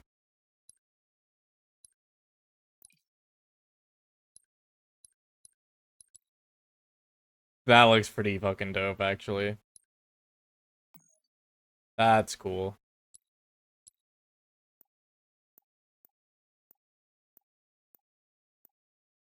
What does it look like on the Bulldog?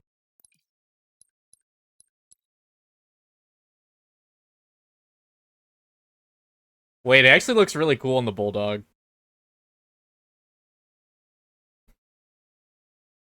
Neon Superfly looks cool too, though. I'll put it on the Bulldog. I like it.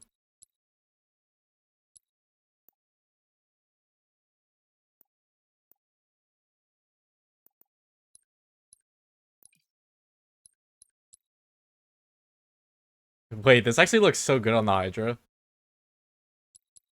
This is easily probably my favorite drops coding, bro. It actually looks so good.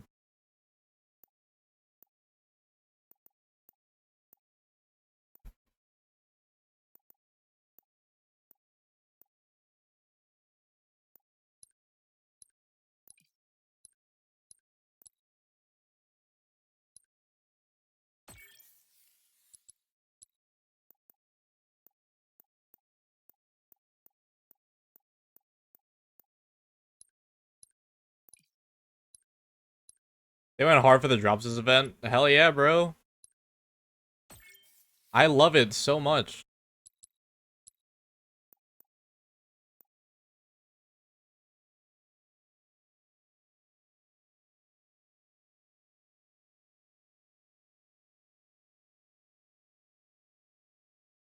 You can't tell me it doesn't match well, bro. That's fire.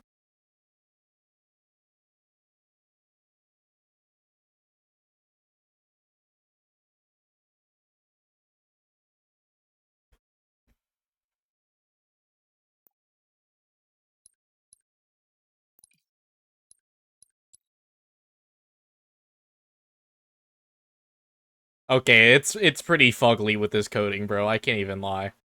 The sniper's pretty fugly with this coding. I think it's because of the model.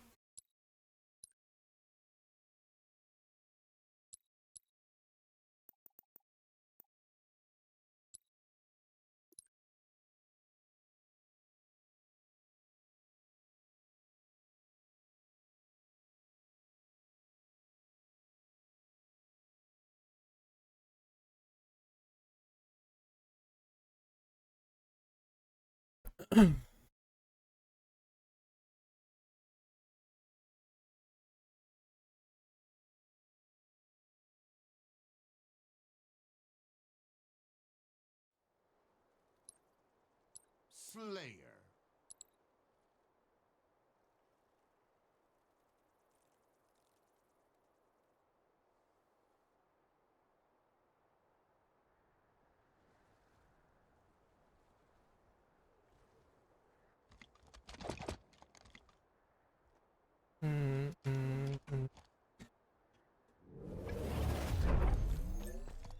Outcease the enemy.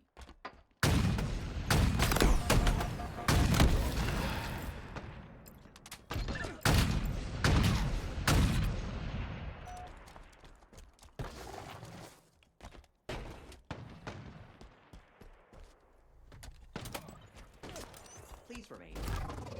That was close.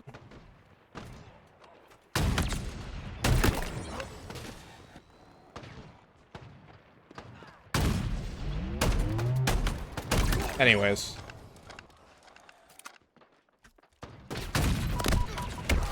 Fuck, bro. My snipe is ass! This dude's still here? Oh, now you play. You son of a bitch.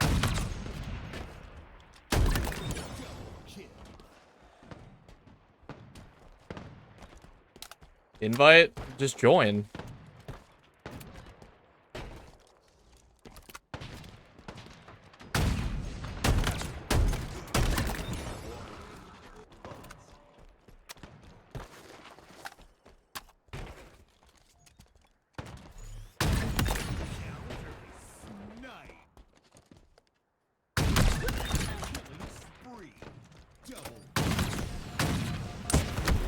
Nice shot. Pulling up on my Halo ups. That's crazy.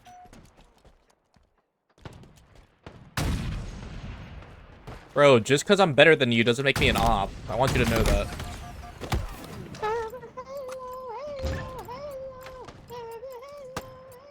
Ida Levinicius, thank you for the follow. I'm sorry if I butchered your name. That dude's gone.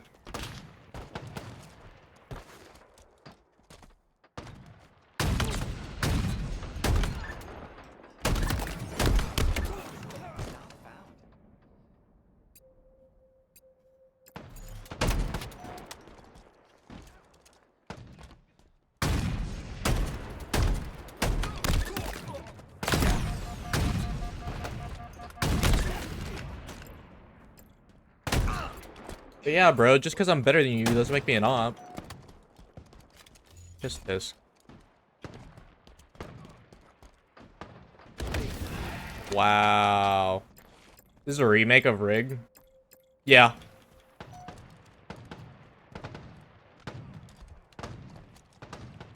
Because, you know, the other two remakes weren't enough, I guess.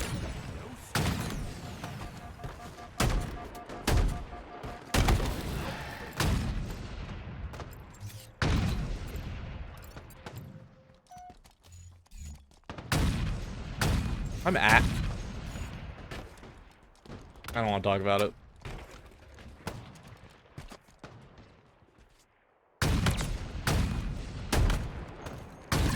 I hate the shotgun with a burning passion, because what the fuck was that?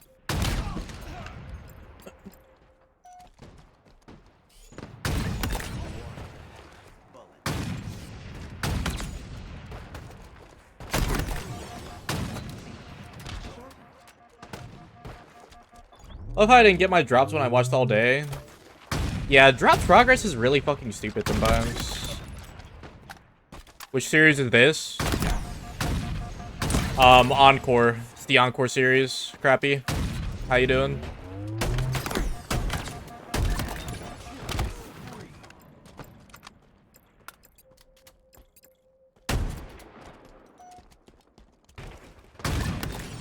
This is the mid-off series.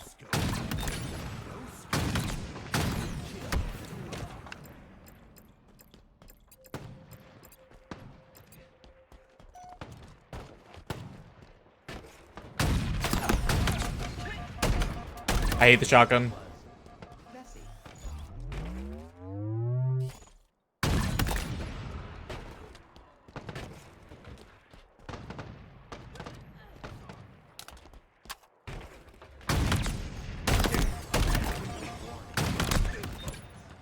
Huge. Have you tried the older games on mouse? Yeah, they don't feel as great.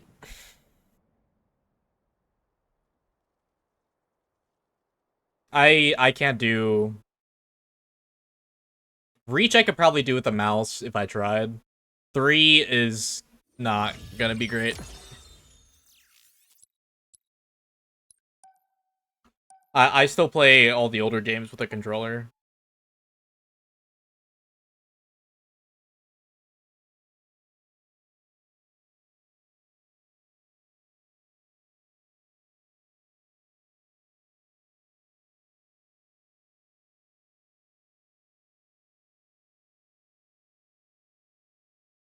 How about CE and 2?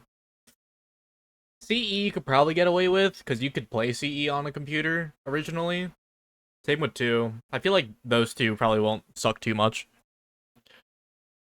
CE's rough as well? Really?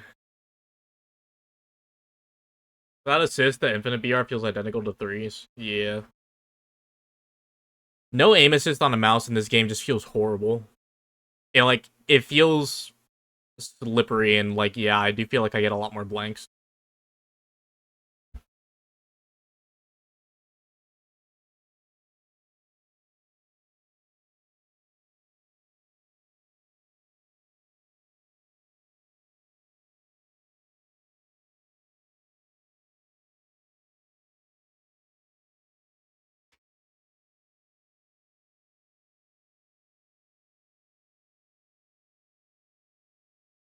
That's exactly how it felt to you? Yeah. I remember I tried it when it first came out. I lasted like maybe an hour or two. That shit felt horrible.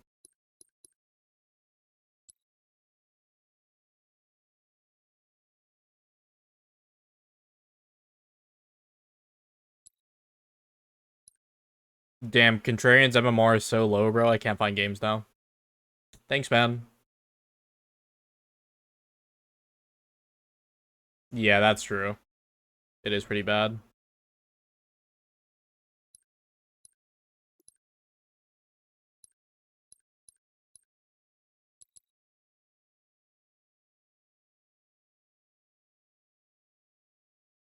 Trying to get us clip lobbies? Fuck you mean? I do need another Nair.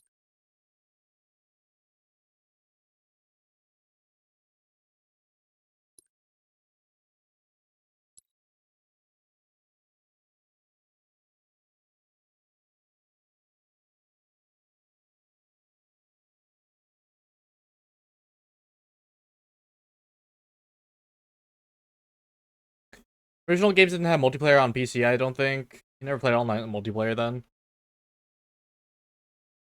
No, I think you're right.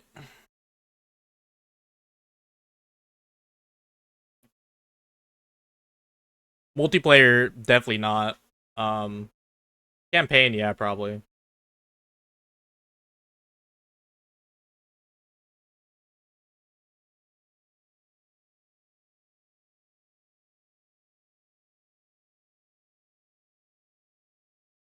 You had your own people block you in VTV last night? Yeah, I would too.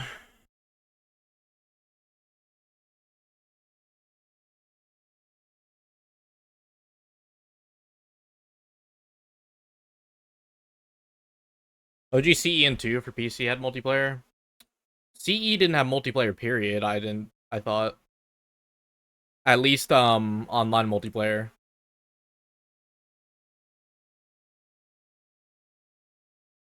VTB years in general love to complain.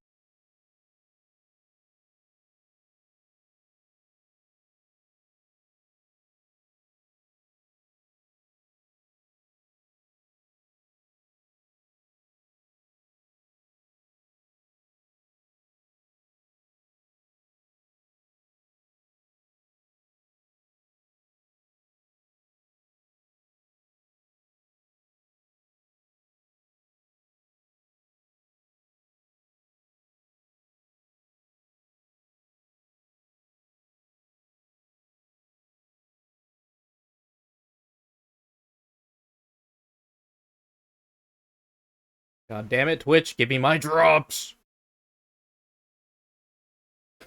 God.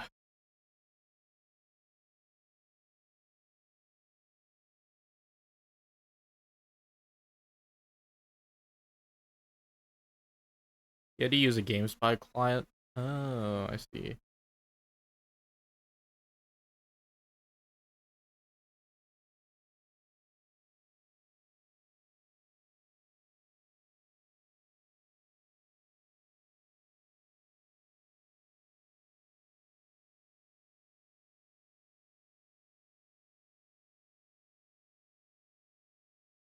You had to keep the actual Halo tab as your foreground to get the drops to progress? Yes. I didn't have that issue today because I had all 4 streams up. So, one way or another, I was getting drops from them. Even though you and Truck should have had them too. Not how it normally works. What, was Trunks also having drops issues?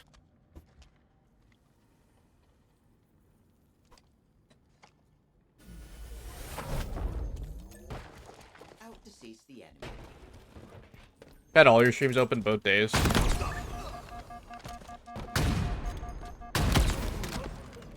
Oh, you mean like we should have had dropped on our streams, or like I'm confused?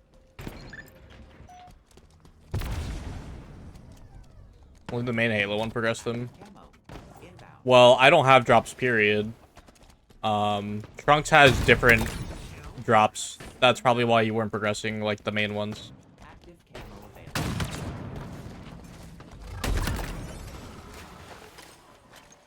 Don't be fooled by the tag. I don't have drops. I think the reason I have that tag is because of that dumbass Duolingo thing. I should really probably remove that tag.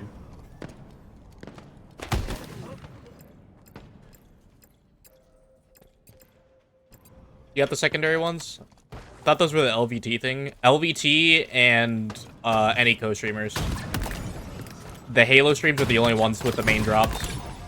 The co-streamers usually get the main drops after the event ends.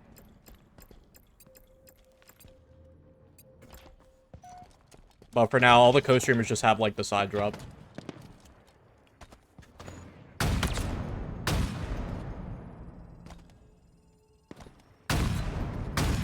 How?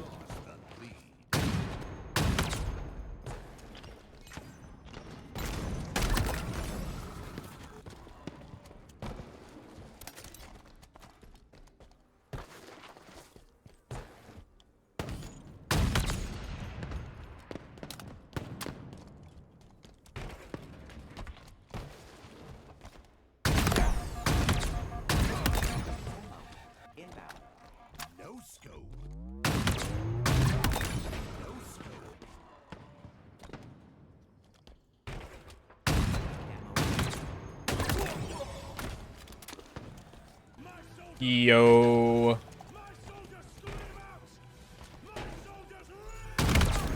Jeff, thank you for the raid, homie. I appreciate you. Hope you had a good stream. What'd you think of those games today, bro? What was your favorite series? Yo, Gamer, what's good, homie?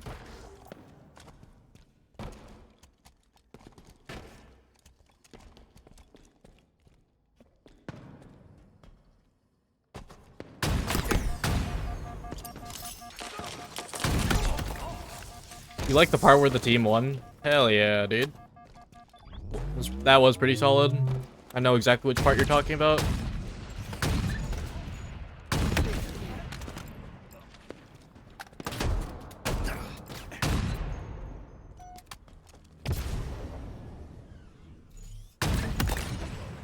Successfully delivered. But yeah, if you guys don't follow Trunks already, you definitely should. Hill vibes, man. Dude's probably a little bit too good at Halo. Like, way more than he should be.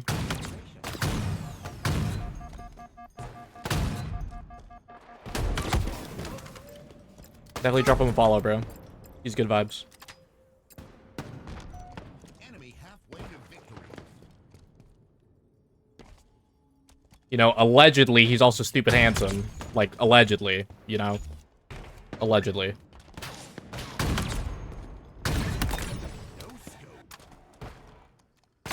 I won't tell you where I got this source from. It was from me.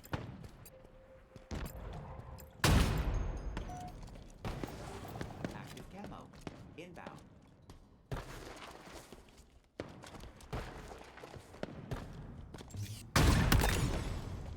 Kyle won a game on LVT where Tools and McAllister were making Spike Nade dong jokes for 5 minutes and Macau couldn't breathe. What the fuck?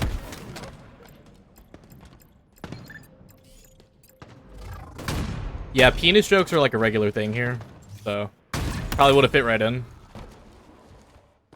Can't believe I missed it. Source, I made it up, but for real though.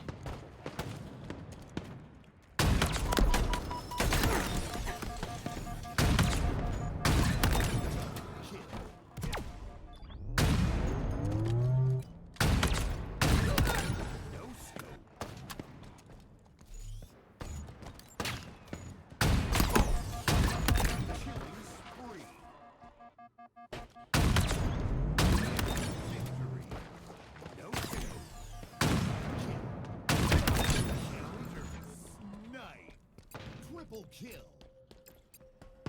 5 minutes remaining.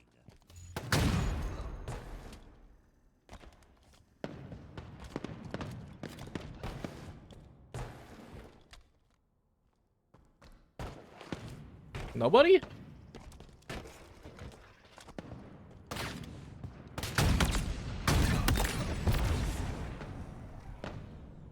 Oh, hello.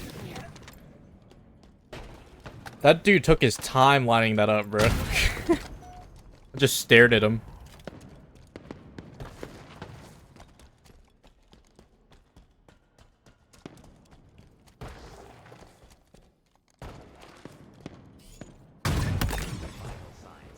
Not found. Active camo. Bullets. Spike grenades. A mass? Victory.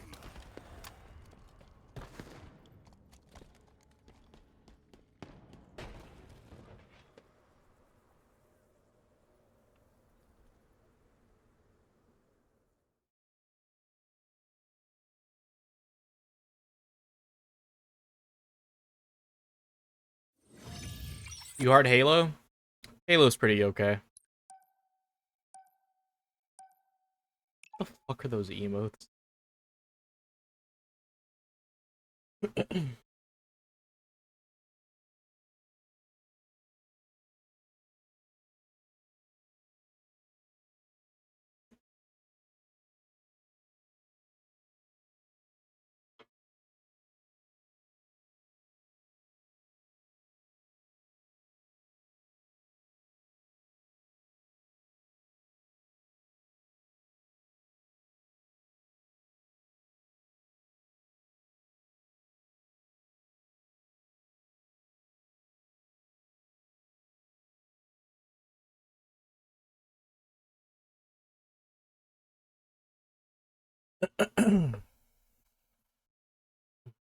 I actually vibe with the shoddy, bro.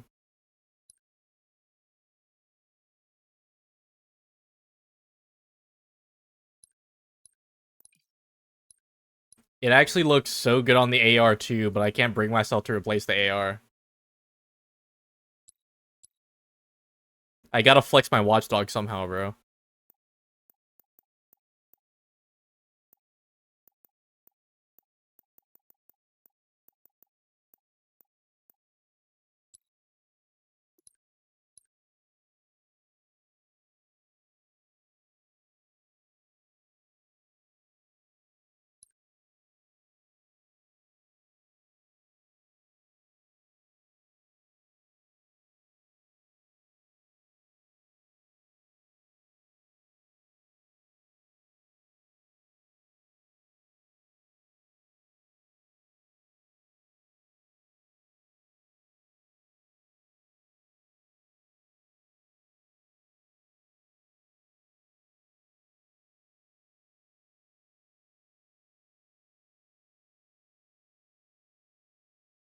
Bro, my Twitter message request is literally just filled with a bunch of freaking bots, bro.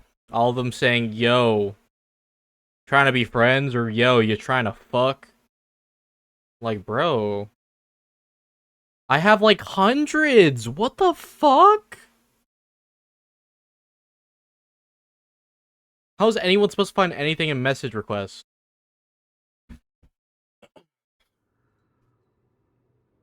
Slayer. Bro has clinker bitches.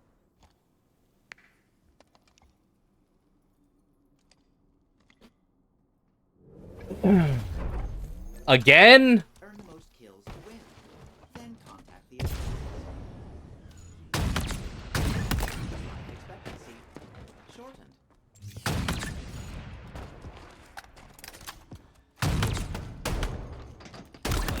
Vital signs not found. Active camo inbound.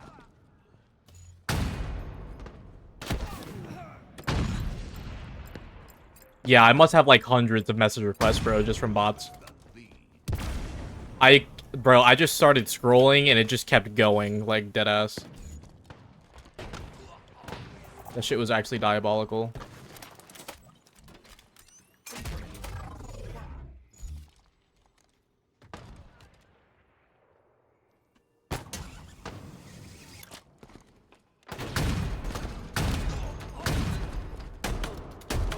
Anyways. Successfully delivered.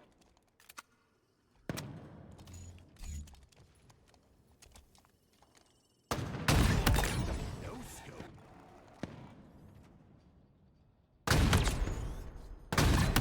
Counter smash.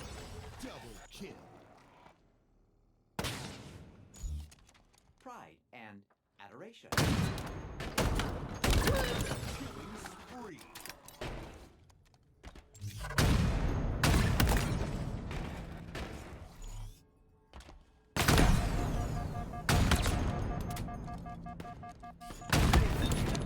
I'll take the trade.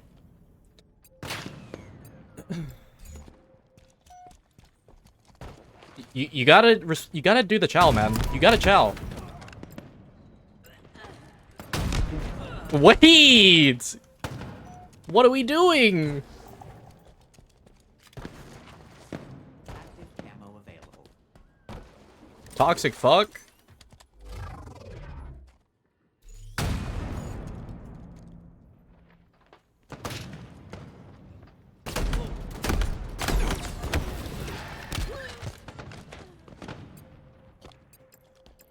I love the shotgun, bro. I'm so glad it's the most consistent weapon in this sandbox, bro.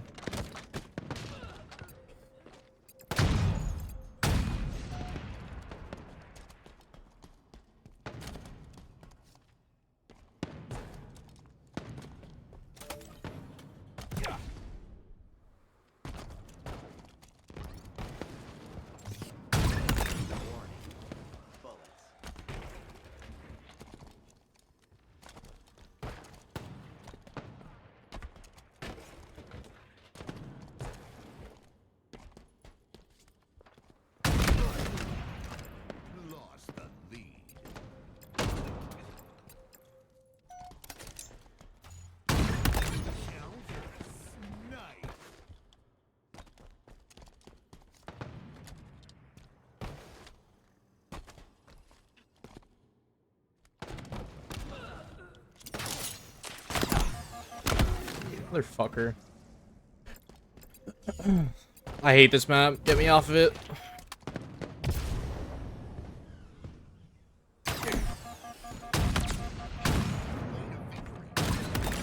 Leave me alone.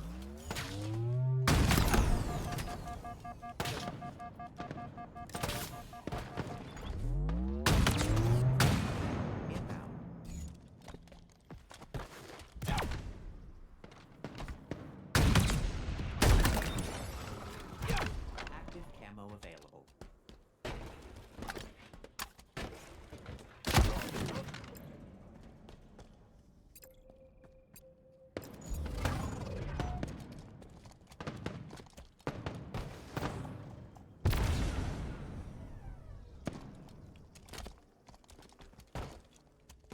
Can I find people?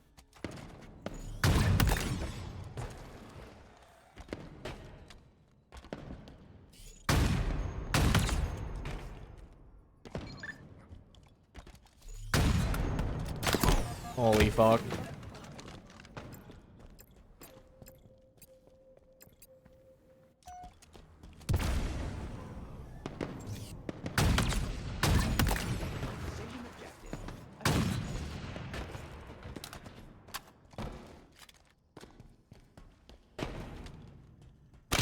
I fucking heard him too. 5 minutes remaining.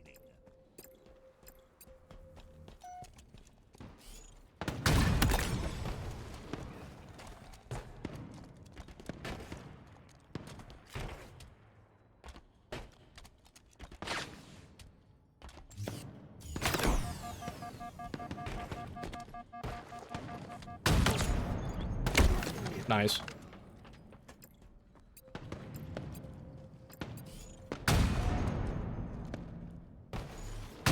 Leader nearing victory. Snipe.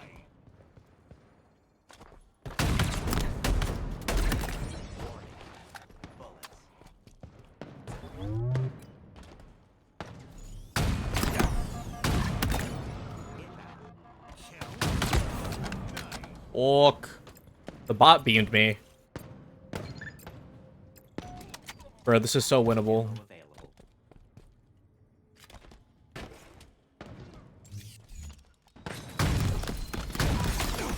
Bro, I just need to stop getting shit canned, man. Oh my god. Why are dynamos allowed to exist? I just need one good life.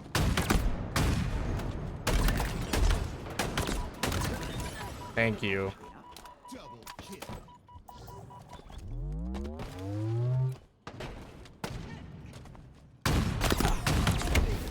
Fucking god.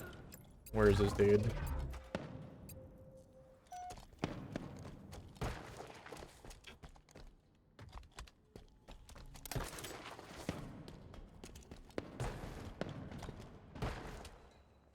Is this...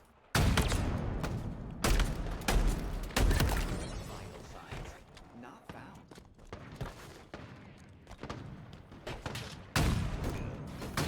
I hate this map, bro. I couldn't find anybody like the whole game.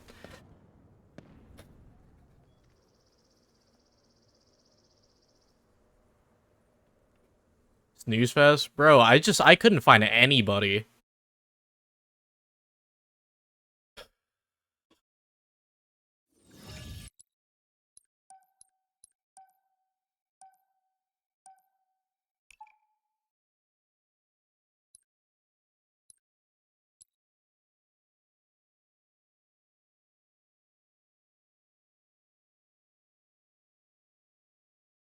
How did guys pop on you when you started walking? Yeah, I don't even know, bro.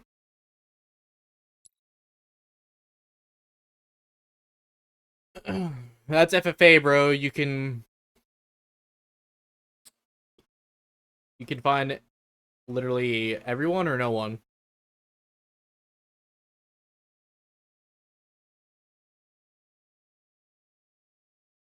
Oh god. What is this clip?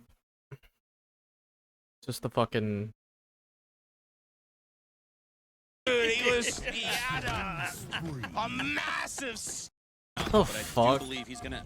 Oh, dude, he had a massive sticky right there.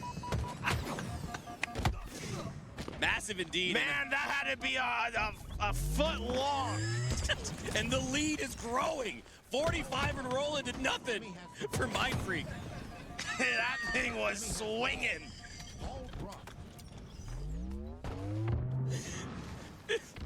50-0 now. These Spartans, man, what did they physically enhance on them, man? Enemy halfway to victory. Ball dropped. Enemy has the ball. Ball dropped. Garrett, take it. Rice pushing up on the back of Mud with the fisticuffs. Takes down 2. Someone said fine on Zips. It's crazy. Couple more kills, Mind Freak. All right, man. All right. Fucking Christ. Oh, so there's a song run. Whoops. There. Yeah. The song's not playing. StreamerBot like uses its shit. This is a rated T for teen game. Thanks for the 20 biddies, by the way, Jinrai.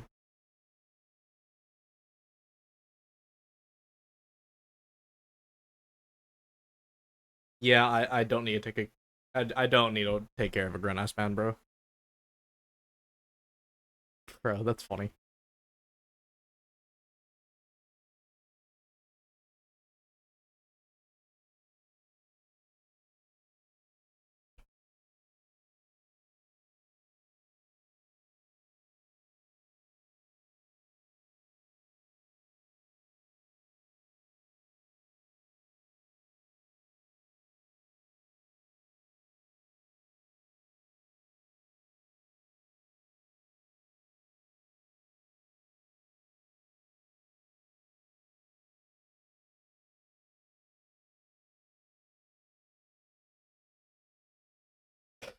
That's diabolical, bro.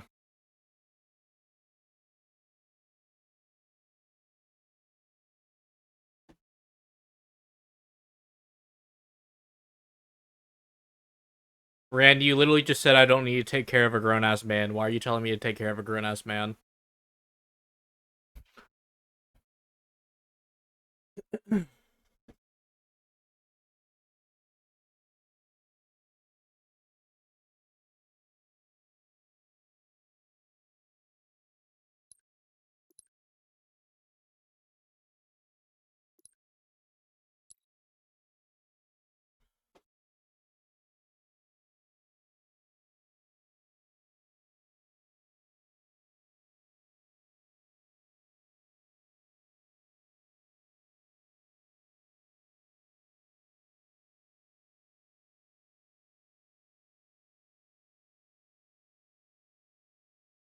True, Jinrai has to babysit Contrarian.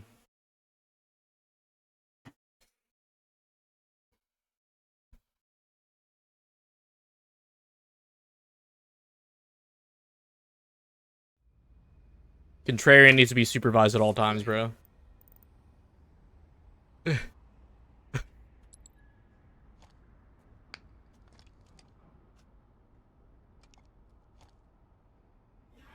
Am I getting paid?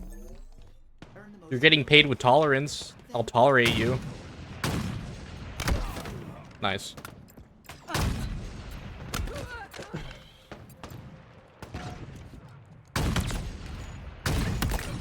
Decision objective achieved. Camo inbound.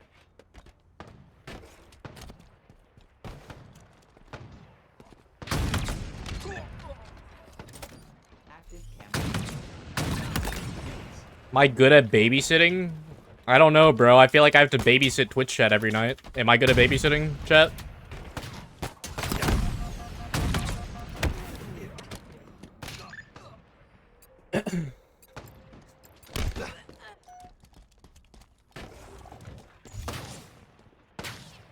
Do I keep you fed and safe? Do I keep you happy? Do I make sure you don't electrocute yourself in outlets?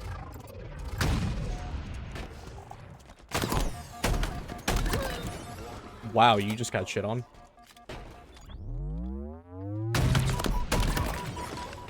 Successfully delivered. You babysit 30-year-olds? Apparently.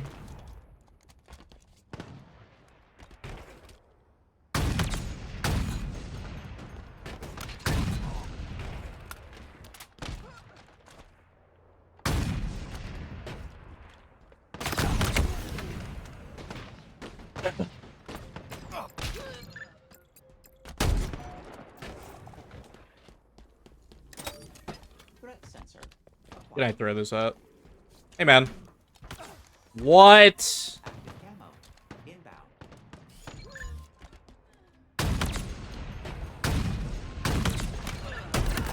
I almost quickly you. My shot is fucked, bro.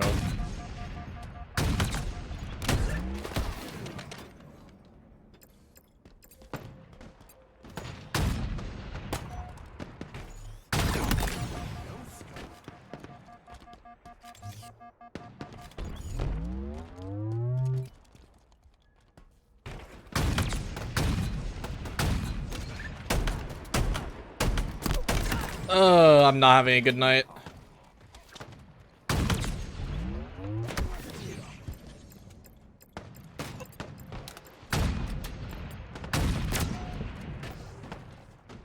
Does Junk know this?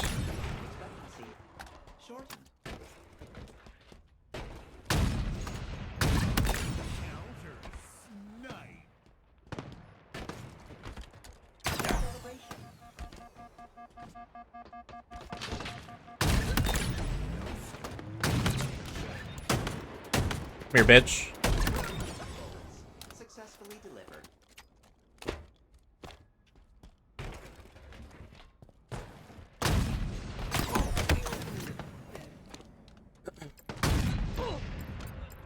Enemy halfway to victory.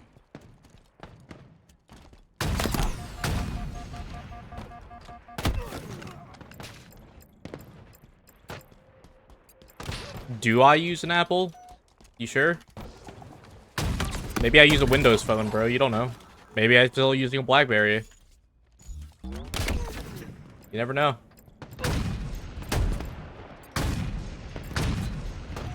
Maybe I'm using a flip phone.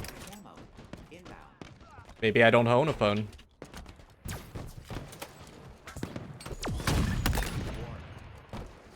Maybe I'm using a burner phone.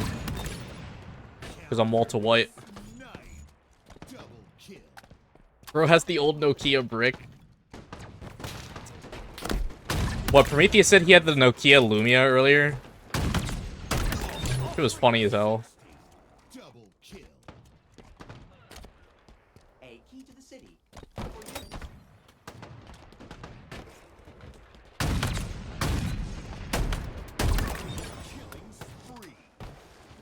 Shoot at me again. Fuck you.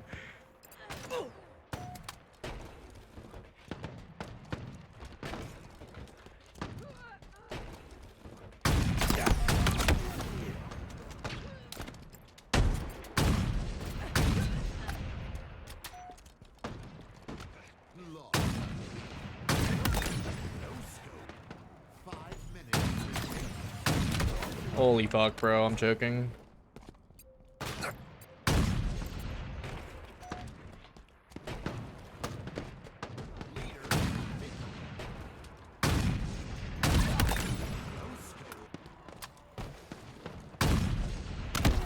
Jesus, bro. Did everybody like start toggling? Why is everybody like just hitting non-stop headshots now?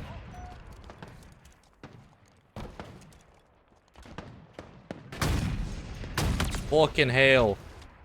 Don't run for me.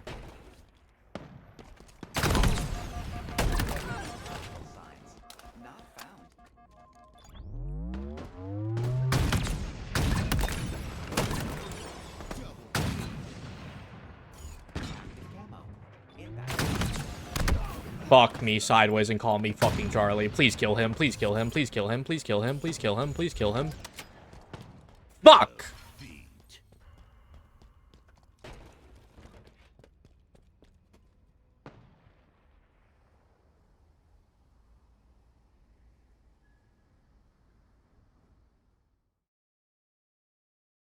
What would I sound like in my Cambodian accent? You mean the accent that I don't have?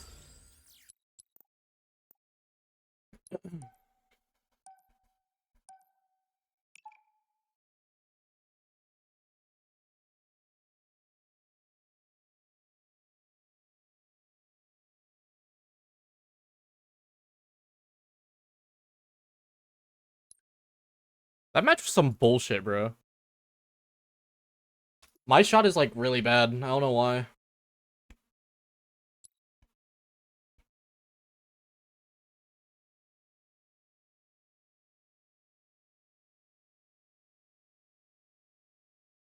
You would never be fluent in Cambodian? Damn, bro's just doubting me. He says I'm basically a failure. Believe this shit? You'll never be bilingual.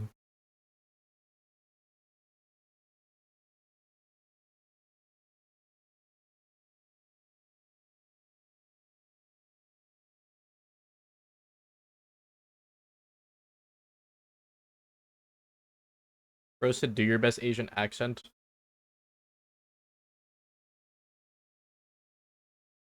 I turn now. Good luck, everybody else.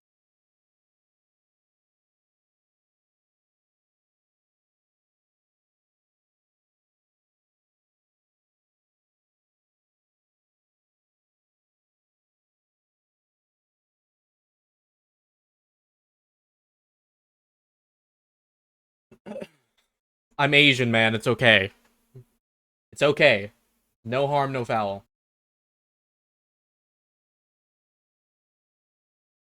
I'll have you know, though, I am a good driver.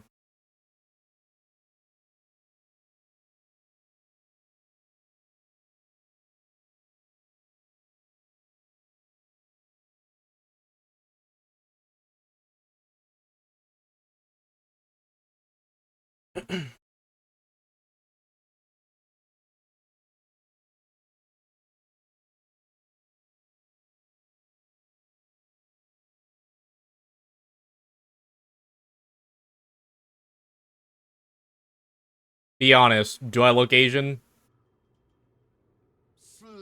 Do I? If I do, tell me why. Why do I look Asian?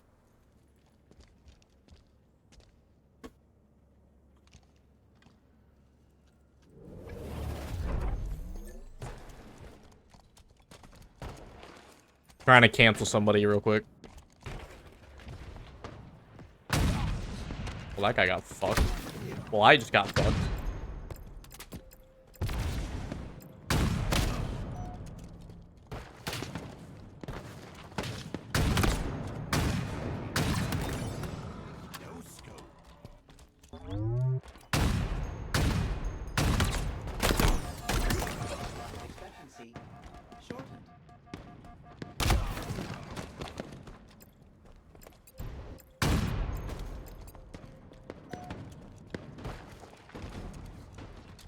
I have no idea what that means, Ren.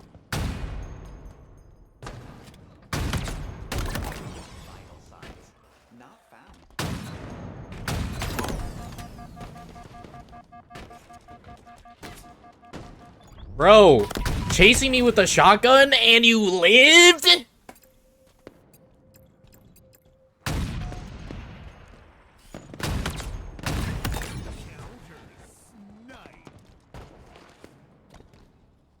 The fuck do you go? You going for 12 hours? I'm just going until midnight, Shay, which is basically 12 hours. Yeah. Yes, you are Asian because you are Cambodian and you're Cambodian American. Okay, but that's not what I asked, though. I asked, do I look Asian?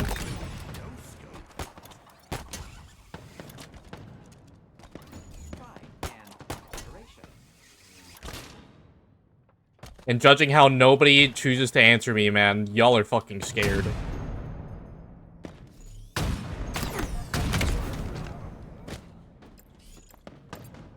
I look Asian as fuck. Oh yeah? What about me looks Asian, huh?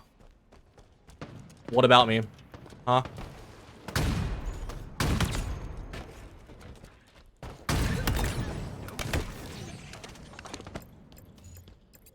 You have the cum visor drop? Not yet. I will decline to answer. Facial structure? Okay, you see? That's a good answer. Fifth Amendment right things. I was gonna say something kind of out of pocket. I was gonna be like, you're in my stream, bro. You have no rights.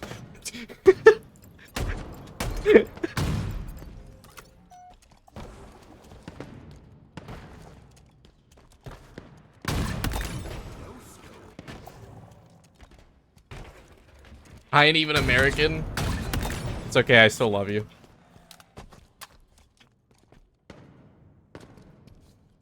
What's my favorite Cambodian phrase? Fuck you. That's pretty solid.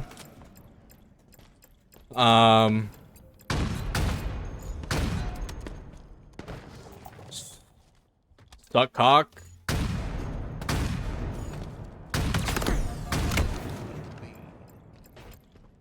I don't know shit, man.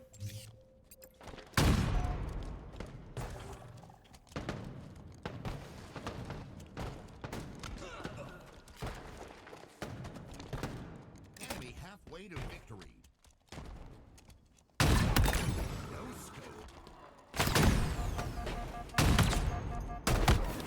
Oh, I love my shotgun.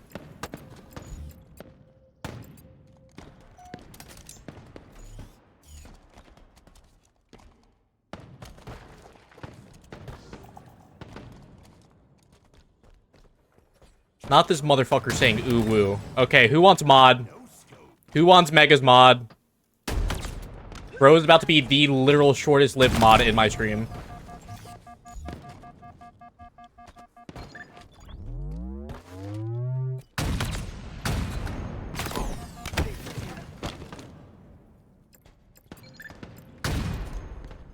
You don't know how to say fuck you in Cambodian? You should ask your parents. I'm sure they would be delighted to teach you. Don't actually do that.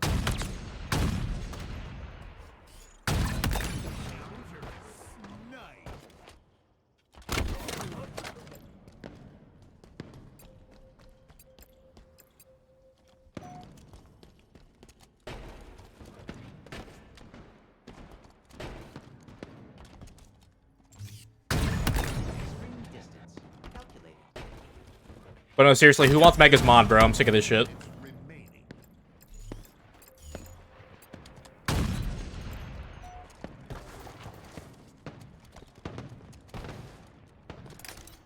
I need a chaperone. The uwu scares me. That's crazy comms. Bro, the fucking Blamlight's about to kill me.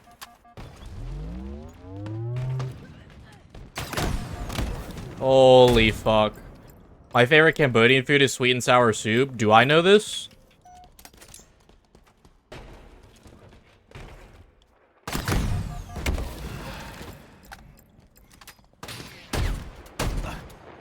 Why the fuck do I enjoy sweet and sour soup? I didn't even know I enjoyed sweet and sour soup.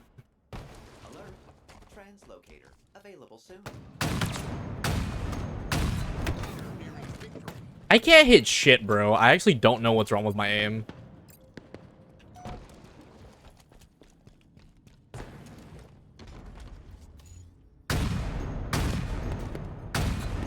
Bro, my game just feels off, man. I don't even know. Also, why the fuck am I playing this map for a third time? There are other maps in the pool, I promise.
Oh my god, I fucking hate this map. Jesus Christ.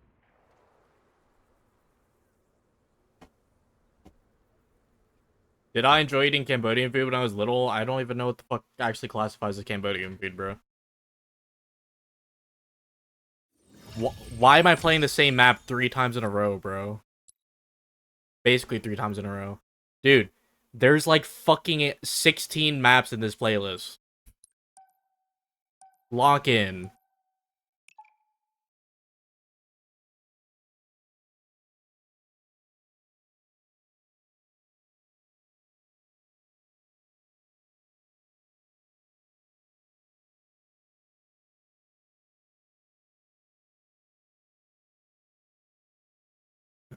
I enjoyed eating food.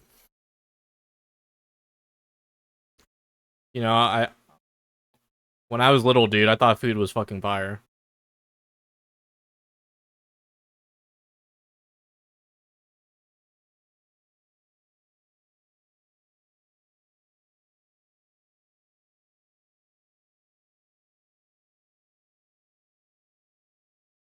Chat, favorite food. Go. I will judge you on your answer.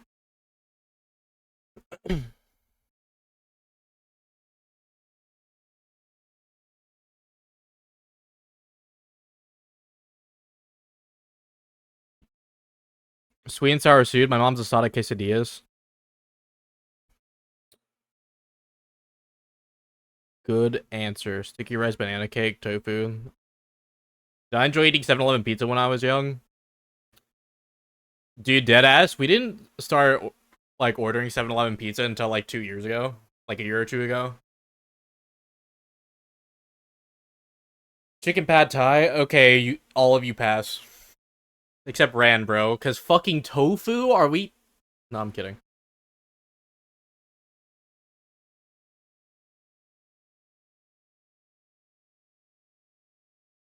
Yeah, bro, because, what was it? We didn't start ordering food a lot more until, like, my mom started, like, getting older. Because, like, she would work late, and then she would just, like, not have time to cook because she'd, like, be sleeping or, like, cleaning the house or whatever, so... You know, older people, aging. Your mom's cooking? Yeah.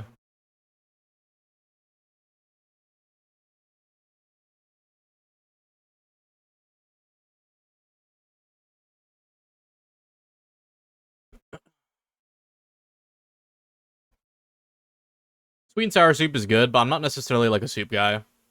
I only eat soup, when it's cold. And even then, like, I have to be in a certain mood to eat soup.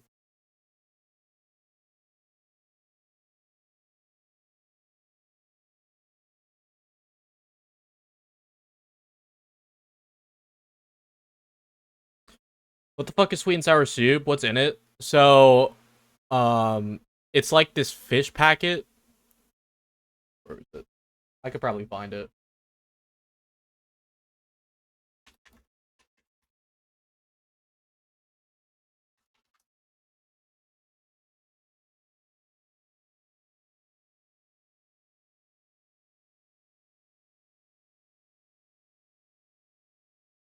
We would, like, take these, like, packets, basically, and it's like a soup base, sort of. We would mix that in, and then you'd basically throw in, like, lemongrass. You'll put, like, beef in it, pork belly, whatever.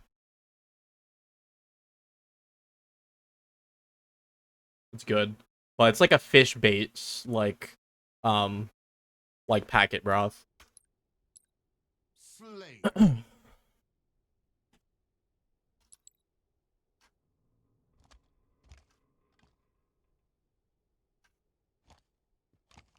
We talk about soups. I love a can of vegetable soup for breakfast. Yeah, I don't really care for soup that much.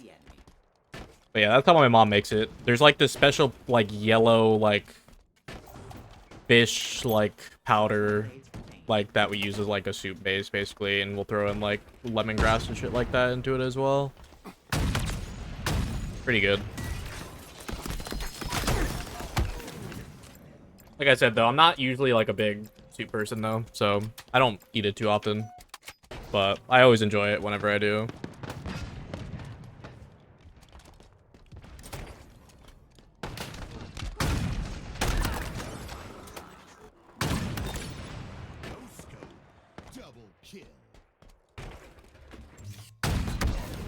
Where the fuck did I just get shot from?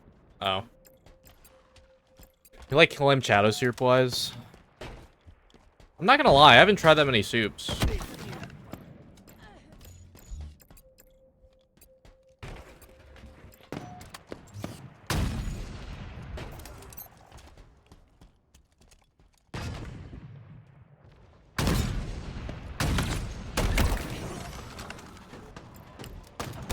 I have family that's Cambodian. Well, yeah, that's, you know, what makes me Cambodian. Is, you know, genes. You know?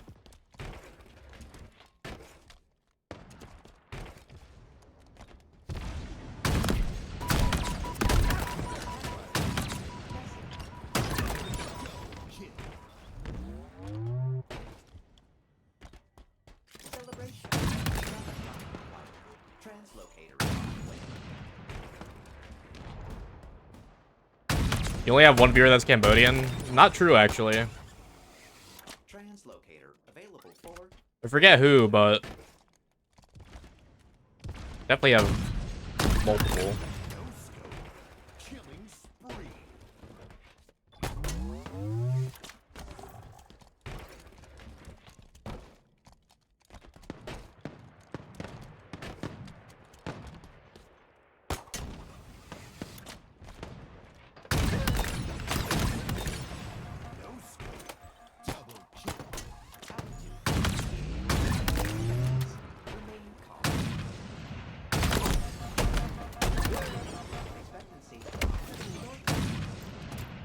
Who's this viewer you're referring to? Cause sure as shit ain't Jinrai. I gave up on that when you said the viewer was funny, like.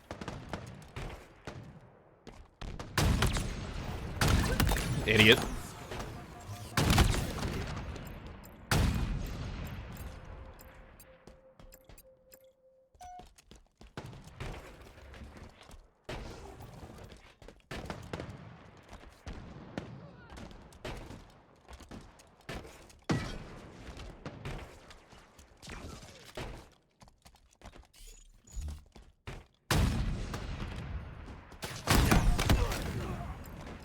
Man, I'm getting all the booty maps tonight. Nice, I spawned almost directly into a fucking dynamo. I love that. Successfully delivered.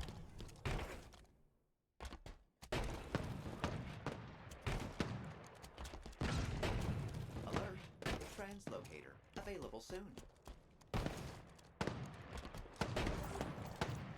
I'm getting all the booty. I mean...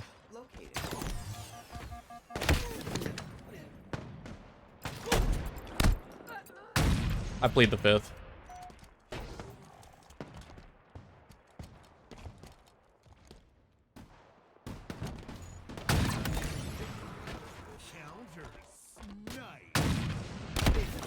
Damn, nice shot. Oh, God. I'm running into the same issue, bro, where I can't find anybody. Fuck.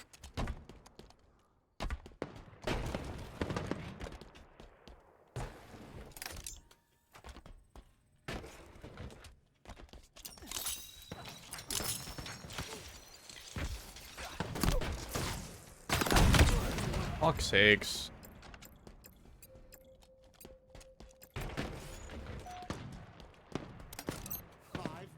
Remaining.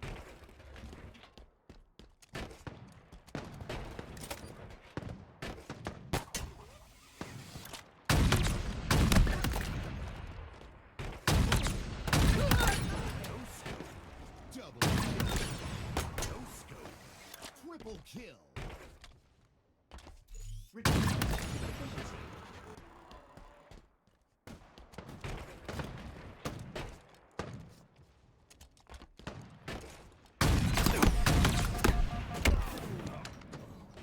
I don't understand how this person's finding people, bro.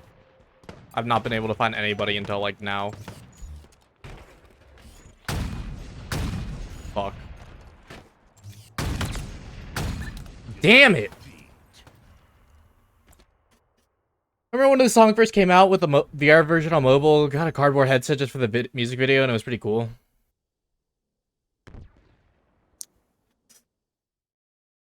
I wouldn't know. I'm too young for that.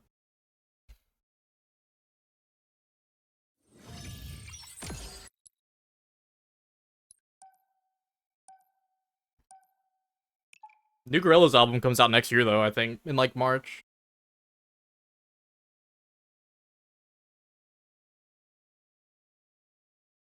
Yeah, I don't even know, bro. I don't even feel like I'm getting skill dipped. I just cannot find anybody, like, half the time.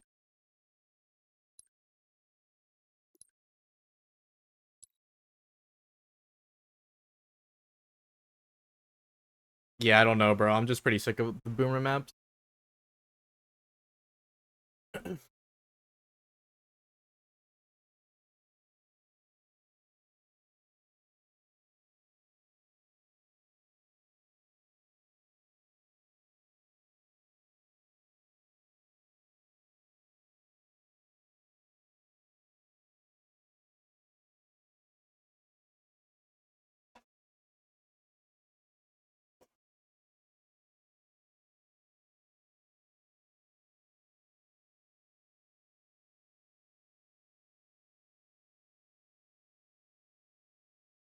Rand never told me who the viewer was.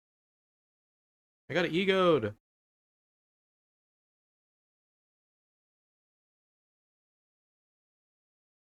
Rand, I have multiple Cambodian viewers, bro. You're gonna have to be more specific.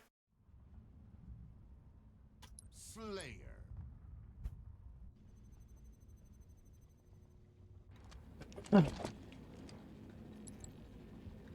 It's me. Earn the most kills, then contact the authorities.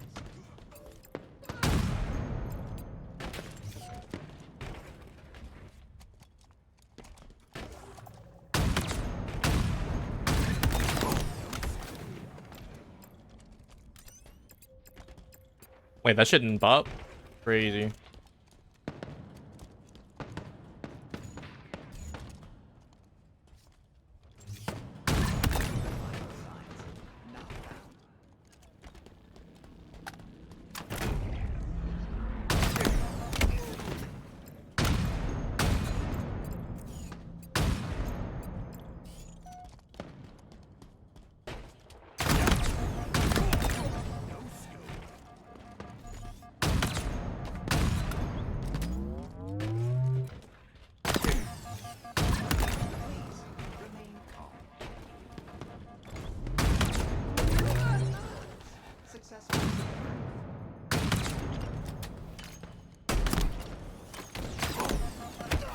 Bro.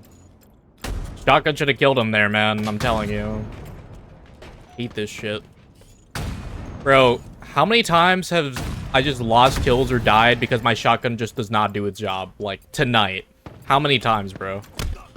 I promise you it's like half my deaths.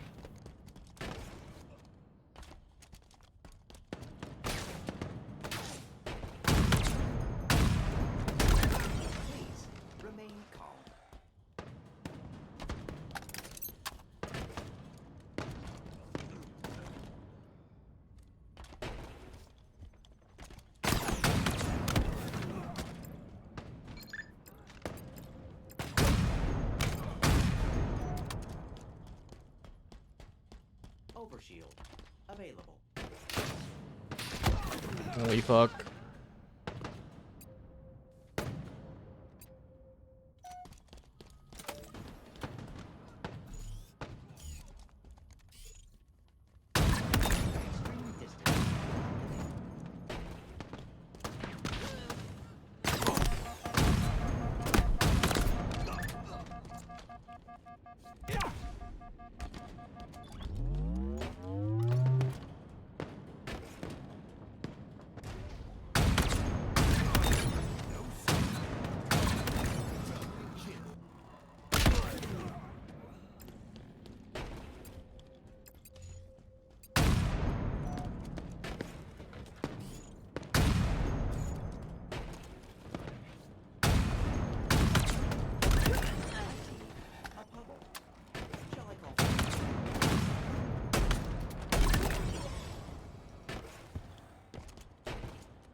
What are we doing?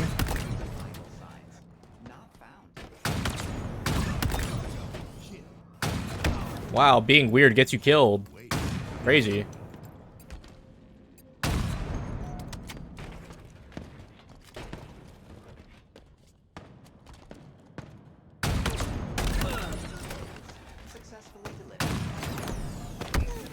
Damn. Spawn protection, bro. Lost the lead.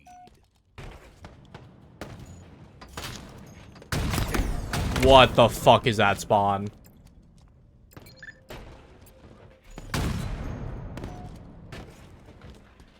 Overshield inbound.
Shot in the back, W. I'm not losing to a Smurf, bro.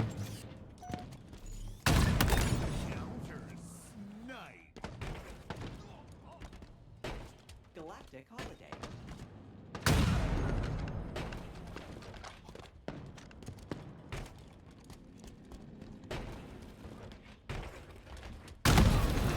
I just lost to a Smurf. Why are we smurfing in Rumble Pit, bro? What are we doing?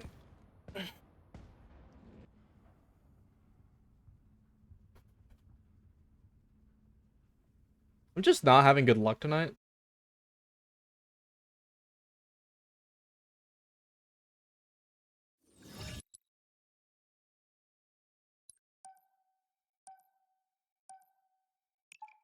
Maybe.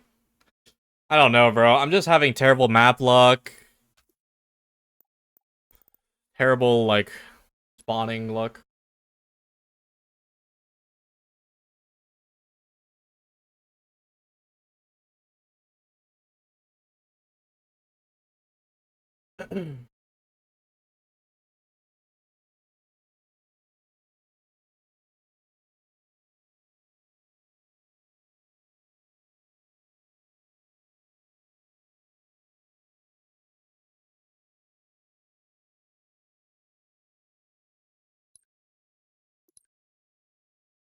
That map in Arena was torture. I'm glad I didn't play during it then. Yeah, 20 games. Awesome.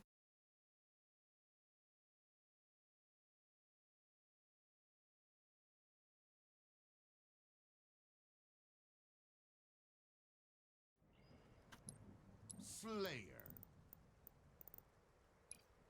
Oh wait, this dude's also smurfing. I just put that together.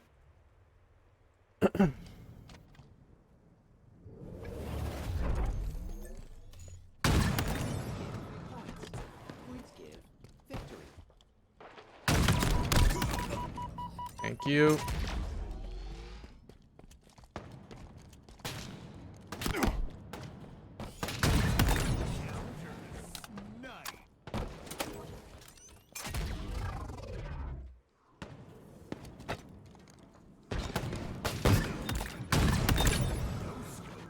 Killing spree.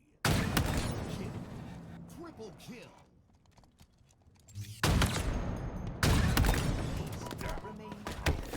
Why do people care enough to smurf in a social playlist? Cause they're losers, or they're trying to hit clips, or cause they're trying to like get their games done before they can play ranked. I don't know what category these people fall into.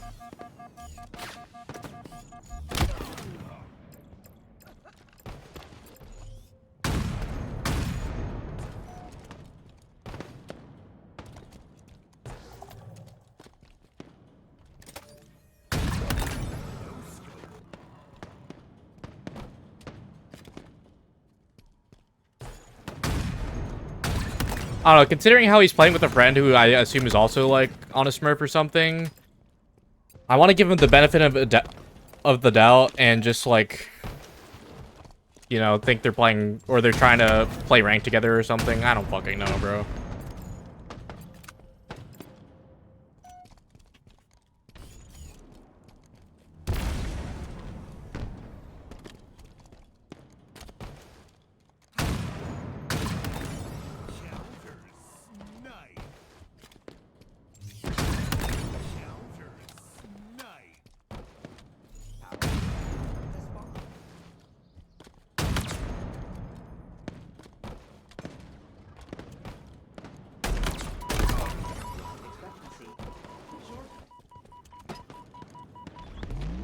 I don't know. I don't want to talk shit or, like, accuse them of anything, like, without knowing anything, you know? But, like, they are literally on new accounts. Or at least accounts that have not touched this game before until, like, today or something.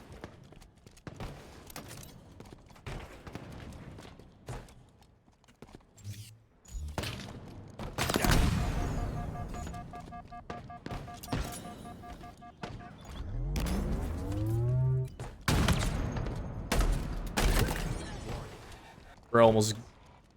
Pretty sure bro just, like, grazed my eyebrow just now.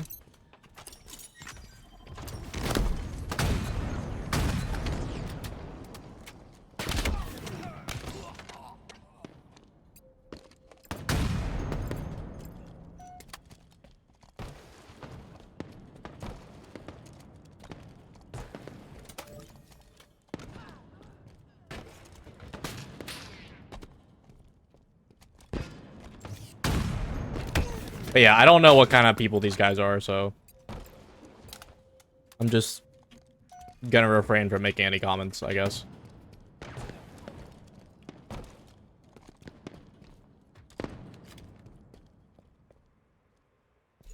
But I'm definitely not a fan of their presence in my game right now. This dude fucking peek. Thank you. Forever. Power equipment is on the way.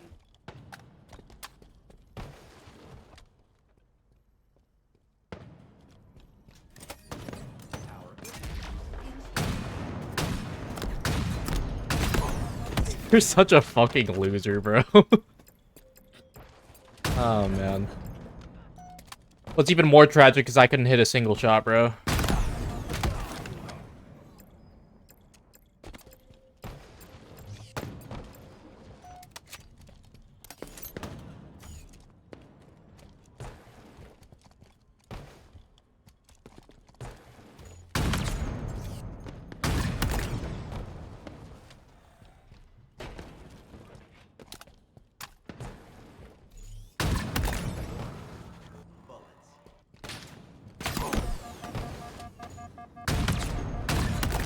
Expectancy shortened.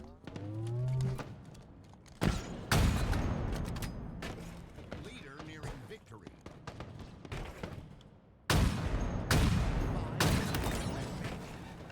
No scope.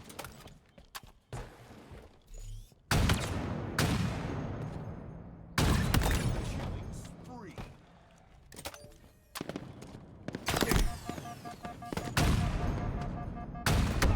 Die to the bot, W. Yeah, my aim's like all over the place right now.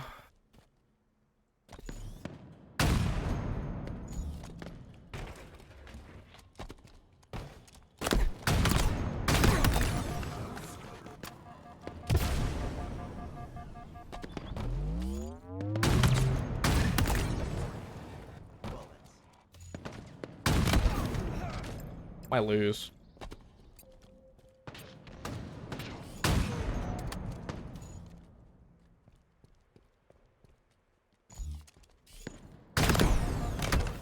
Well played. A choke.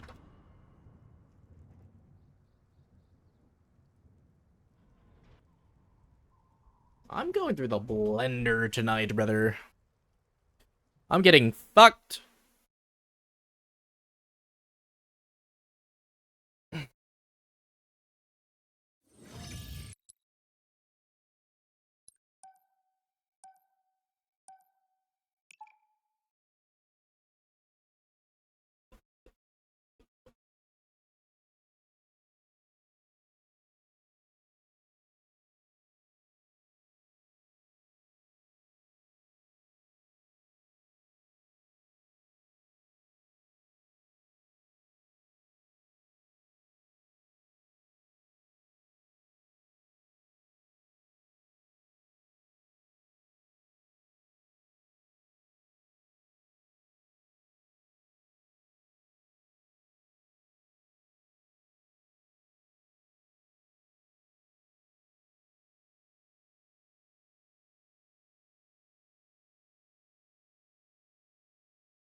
Slayer.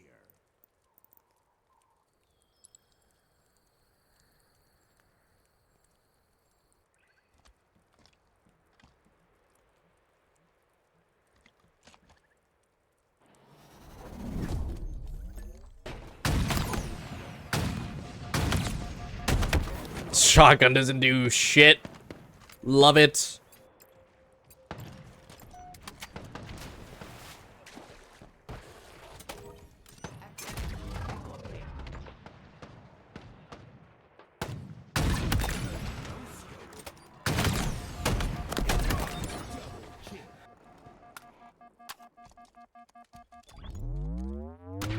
Lost the lead.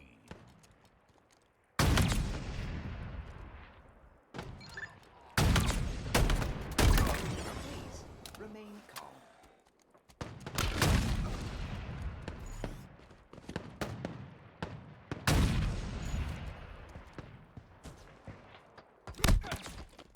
All right. That was a back smack through and through. Give me my re-shotgun or H5s. H5 shotgun, please, bro.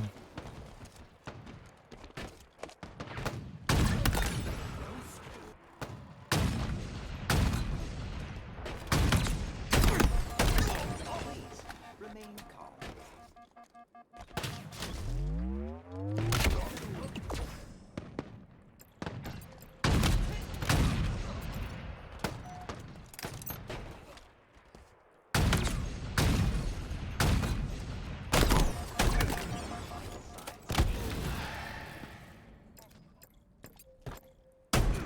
Lost the lead.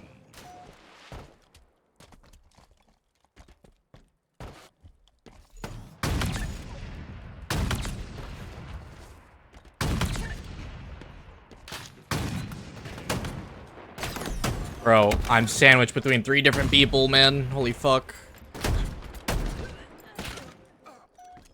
Active camo available.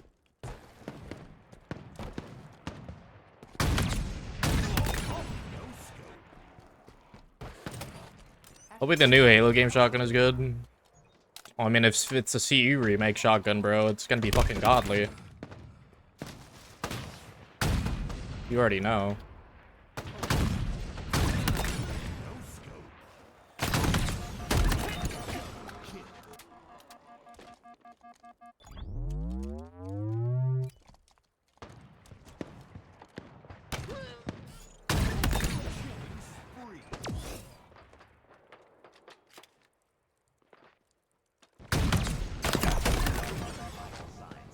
Not found. No scope. Double kill. Triple kill. No scope. Overkill. Make it dirty.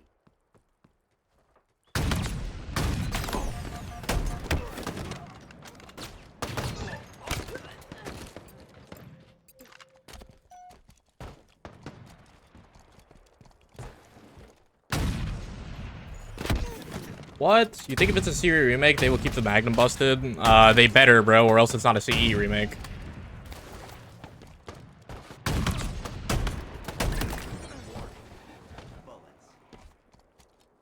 Shotgun better be godly, Magnum better be godly. You better be able to one-shot hunters.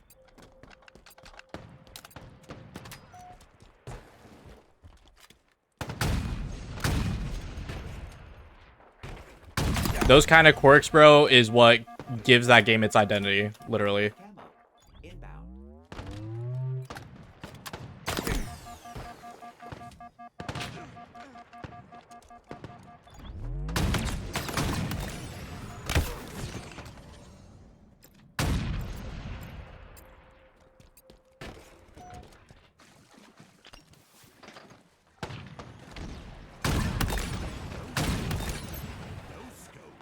Double kill.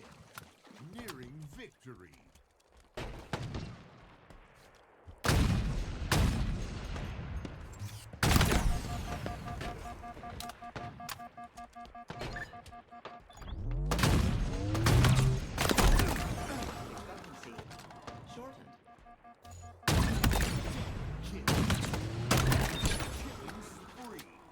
Triple kill. Unpaid parking tickets expunged.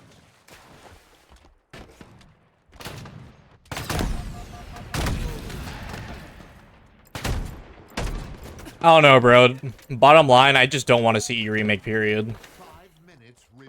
I'm gonna be incredibly vocal about that. I don't want to play the same game for a fourth time, like.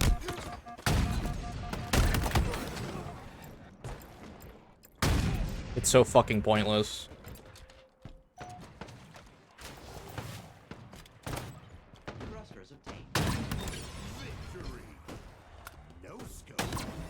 You can do CE remake Lasso again.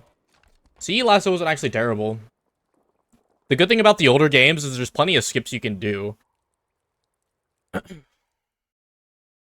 But, like, if they're not going to be faithful to, like, any of them, any of, like, those skips or anything, that's also going to, like, hinder the enjoyment. Map is dog piss? True. Happy to finally get a fucking win, bro. My god.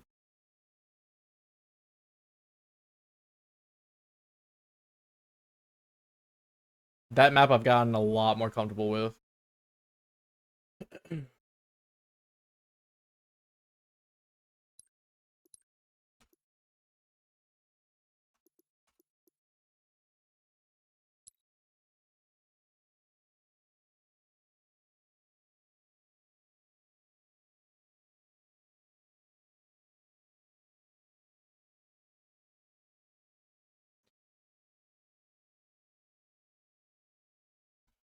Probably only gotta do like 1 or 2 more games though.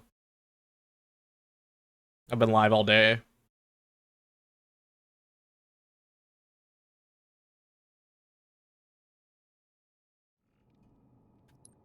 Slayer.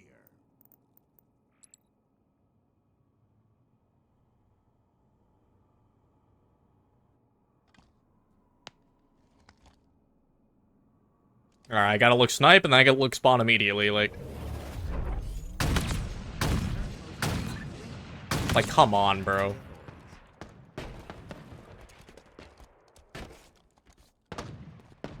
Spawns are so goofy.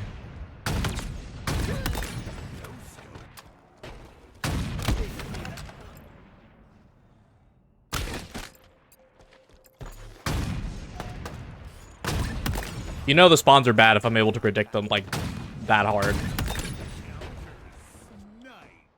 Double kill.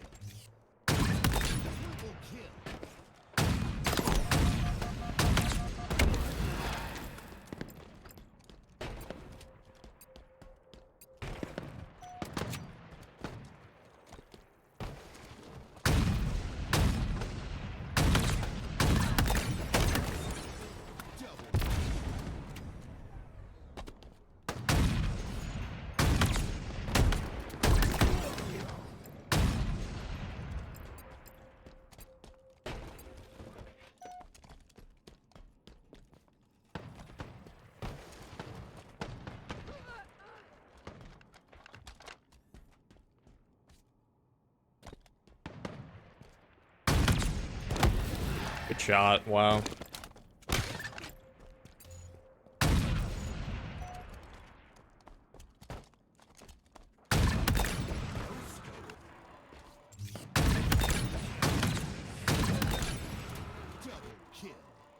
No scope.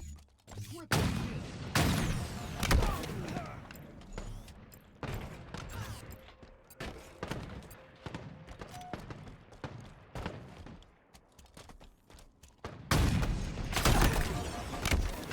Not gonna lie, I want to death cam the hell out of this dude.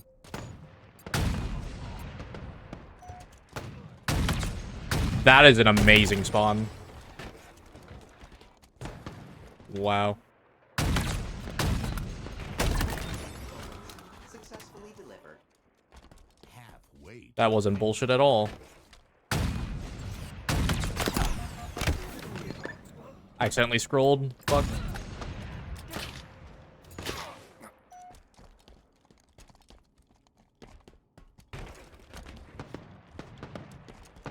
Definitely about to get shot in the back.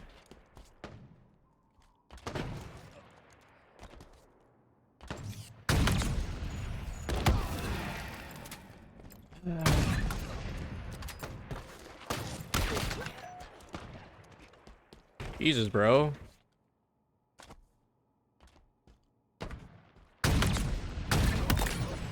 Nice. Two people just spawned directly in front of me. This game is not real. My shotgun doesn't work.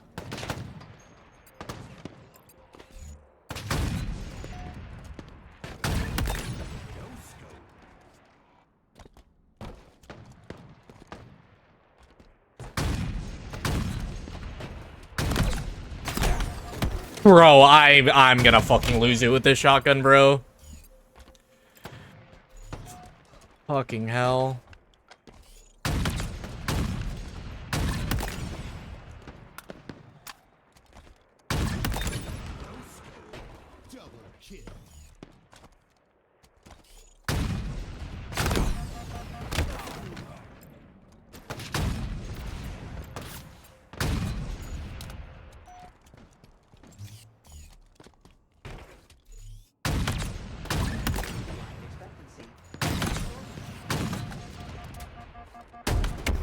Bro, I'm so sick of this. Oh my god.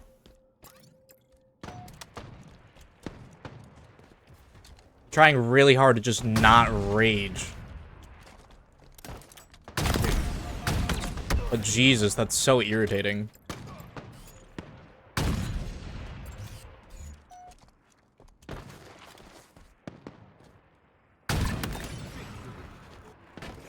I genuinely feel like it happens to me more than like anybody.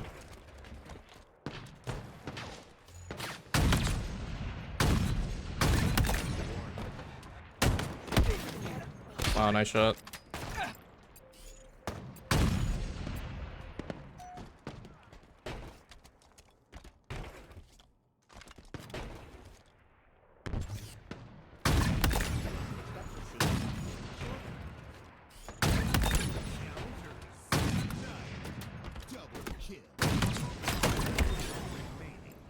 Triple kill.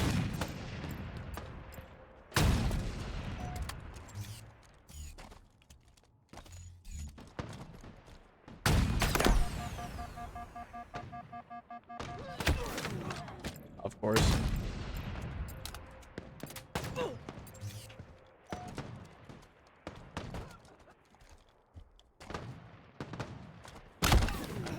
And the bot shit's on me. All right.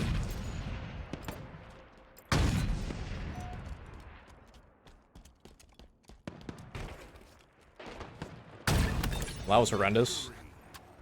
No scope.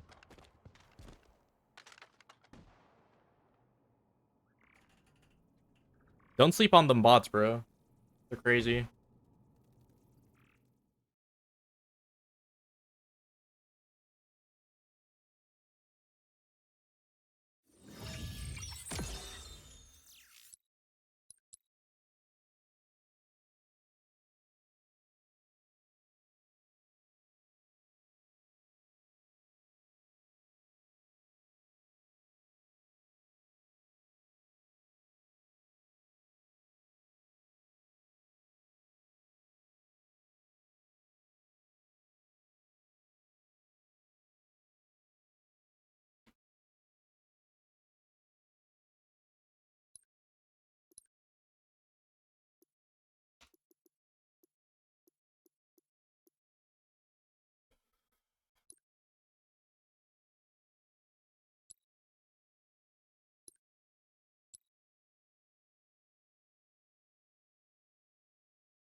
Come on, man. One more game. One more. Come on. Come on. You can do it. Come on. Come on. Come on. Come on.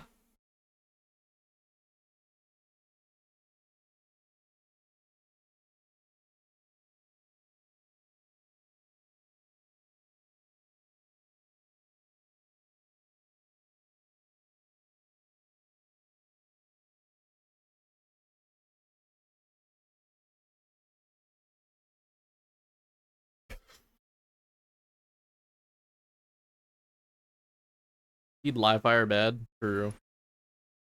It's okay. I'll click your shot on live fire.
Hi.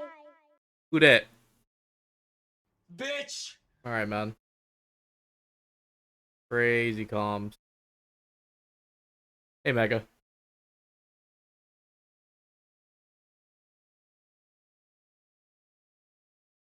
Bro got a good RNG. Did I win? I did.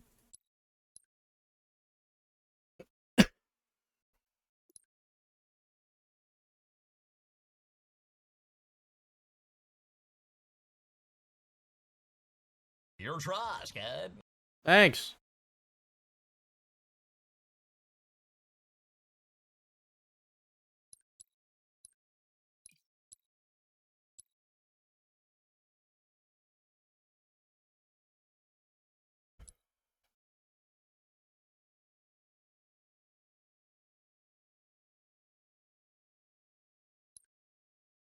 Nemesis? Fuck me.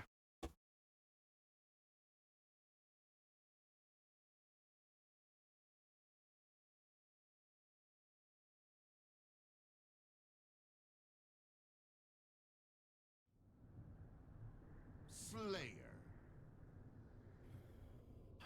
God, save me.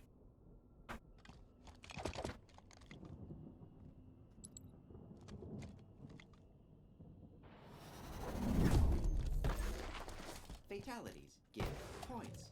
Points give victory.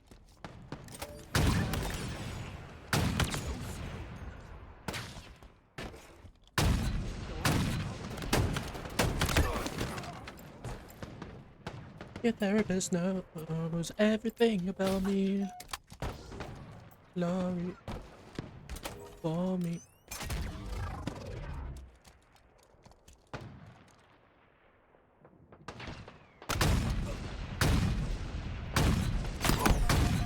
A mass.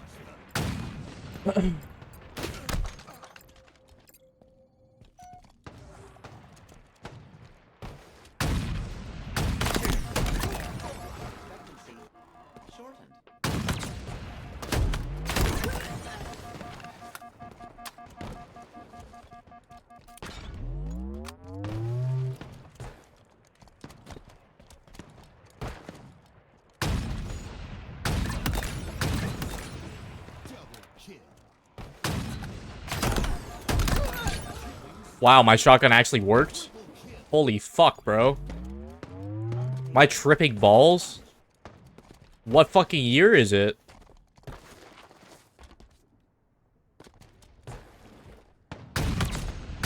Am I still Asian?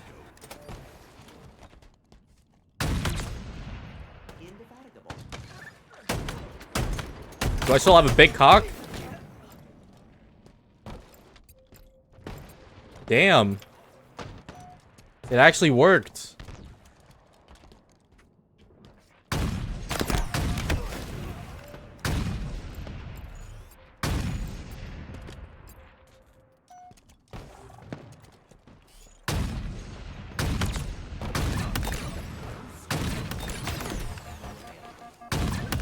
I'm so sorry.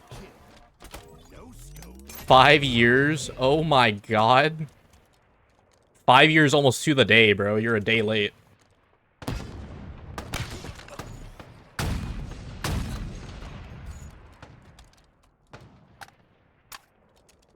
Wow. I am so sorry you've been putting up with me for 5 years, Mega.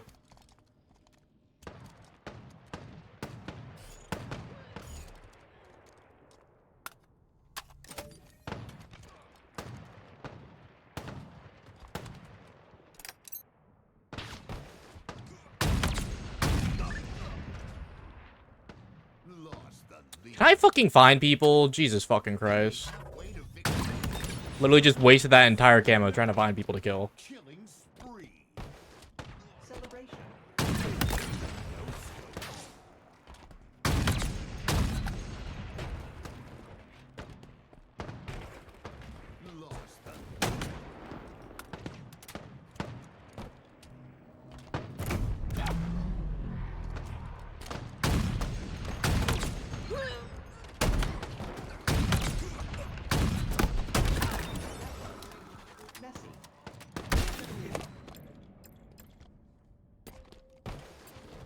I don't keep track of hours.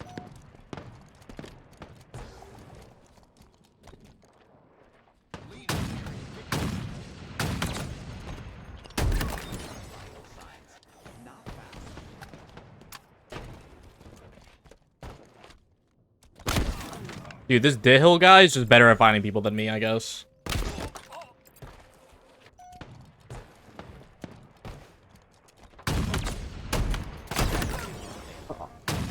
I almost just got fucked royally. I'm not winning this.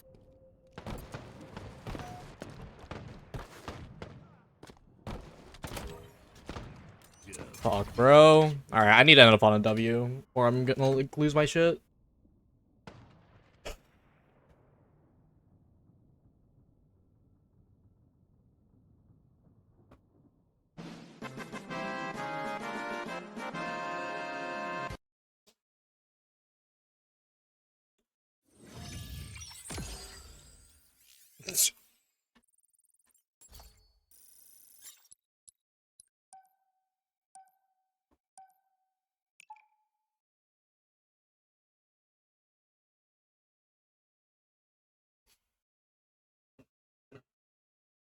Touche. Touche.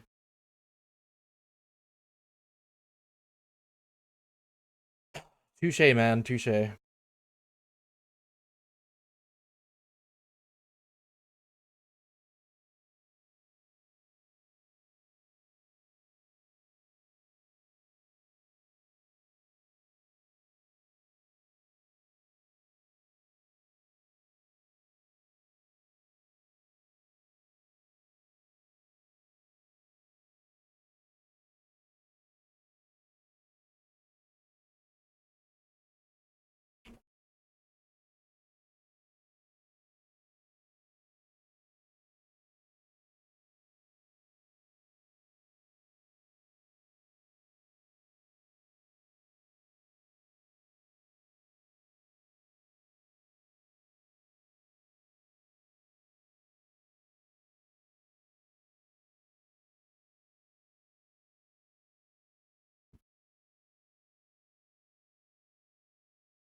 Unfortunate addiction.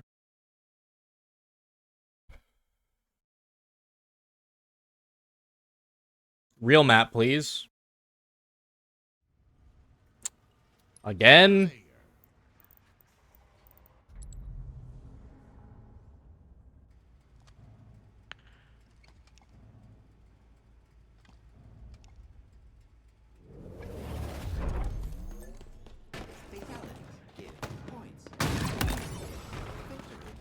No scope. Lost the lead. Touche.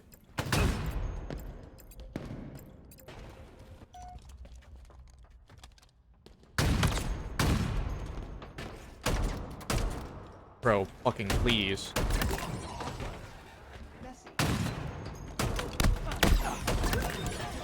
That didn't kill him. I was about to rage so hard.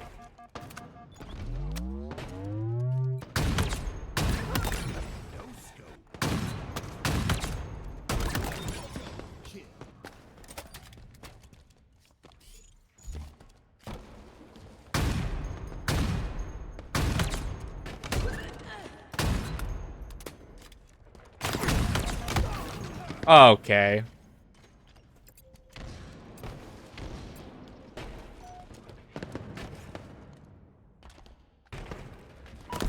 What the fuck? That's a spot?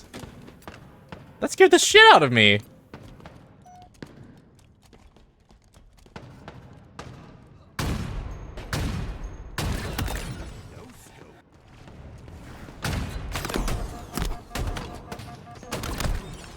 Oh my god, my shotgun worked. Hope you fucking do it. Sit down. Sit down.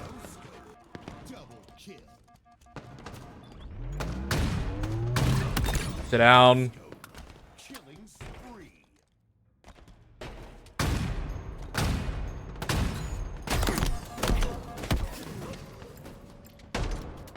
We're shooting bodies.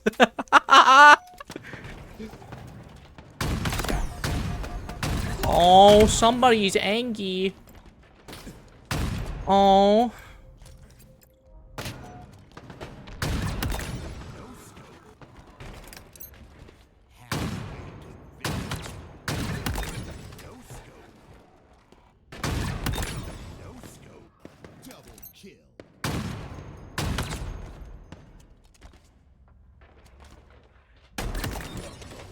Successfully delivered.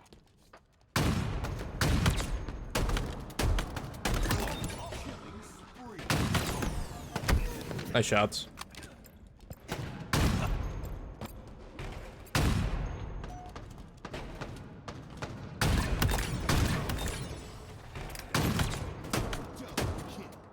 W shotty. I'm ass.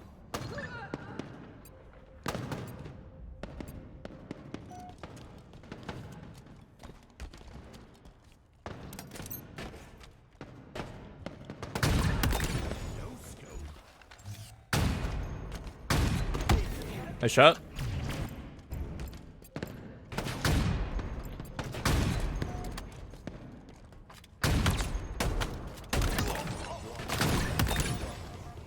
No scope. Double kill.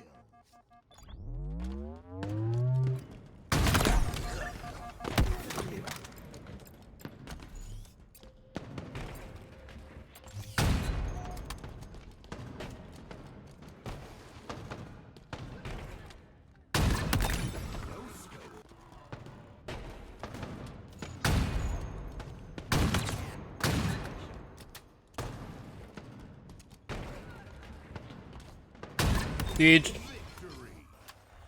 Fuck you, DeHill. GG's.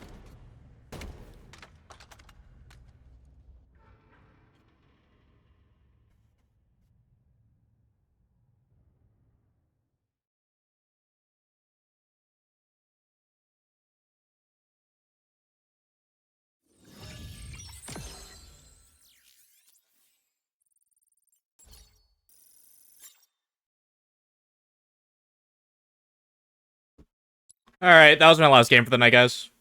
Contrarian, do you tell me? Thank you for joining up.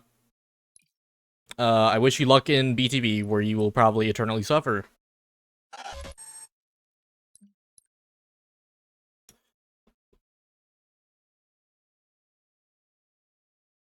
All right, yeah, I'm gonna wrap it up there for tonight, guys. Thank you so much for all the love tonight, man. I appreciate it. Thank you for all the raids and the subs.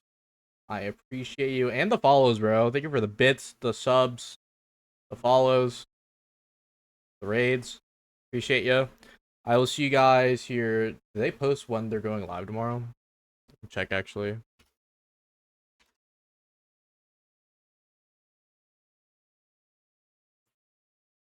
Kicks off at noon. All right, so I will probably be live around 11 tomorrow. So I will see you then. I love you. You have a great rest of your night. Who's live?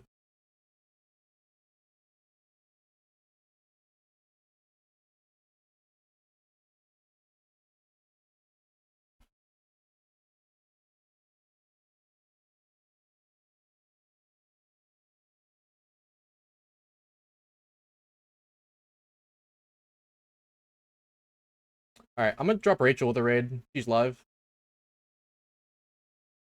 Actually, no, I'm a raid Brassy dudes, bro. He needs the viewers more. Go show him some love. He's doing arena with Kelly, I'm pretty sure. So, socials are in the chat. If you want to drop those with a follow, shop Advanced GG, shop Razor, and I'll see you guys next time. Love ya. Have a great rest of your night. I'll see you tomorrow. Peace.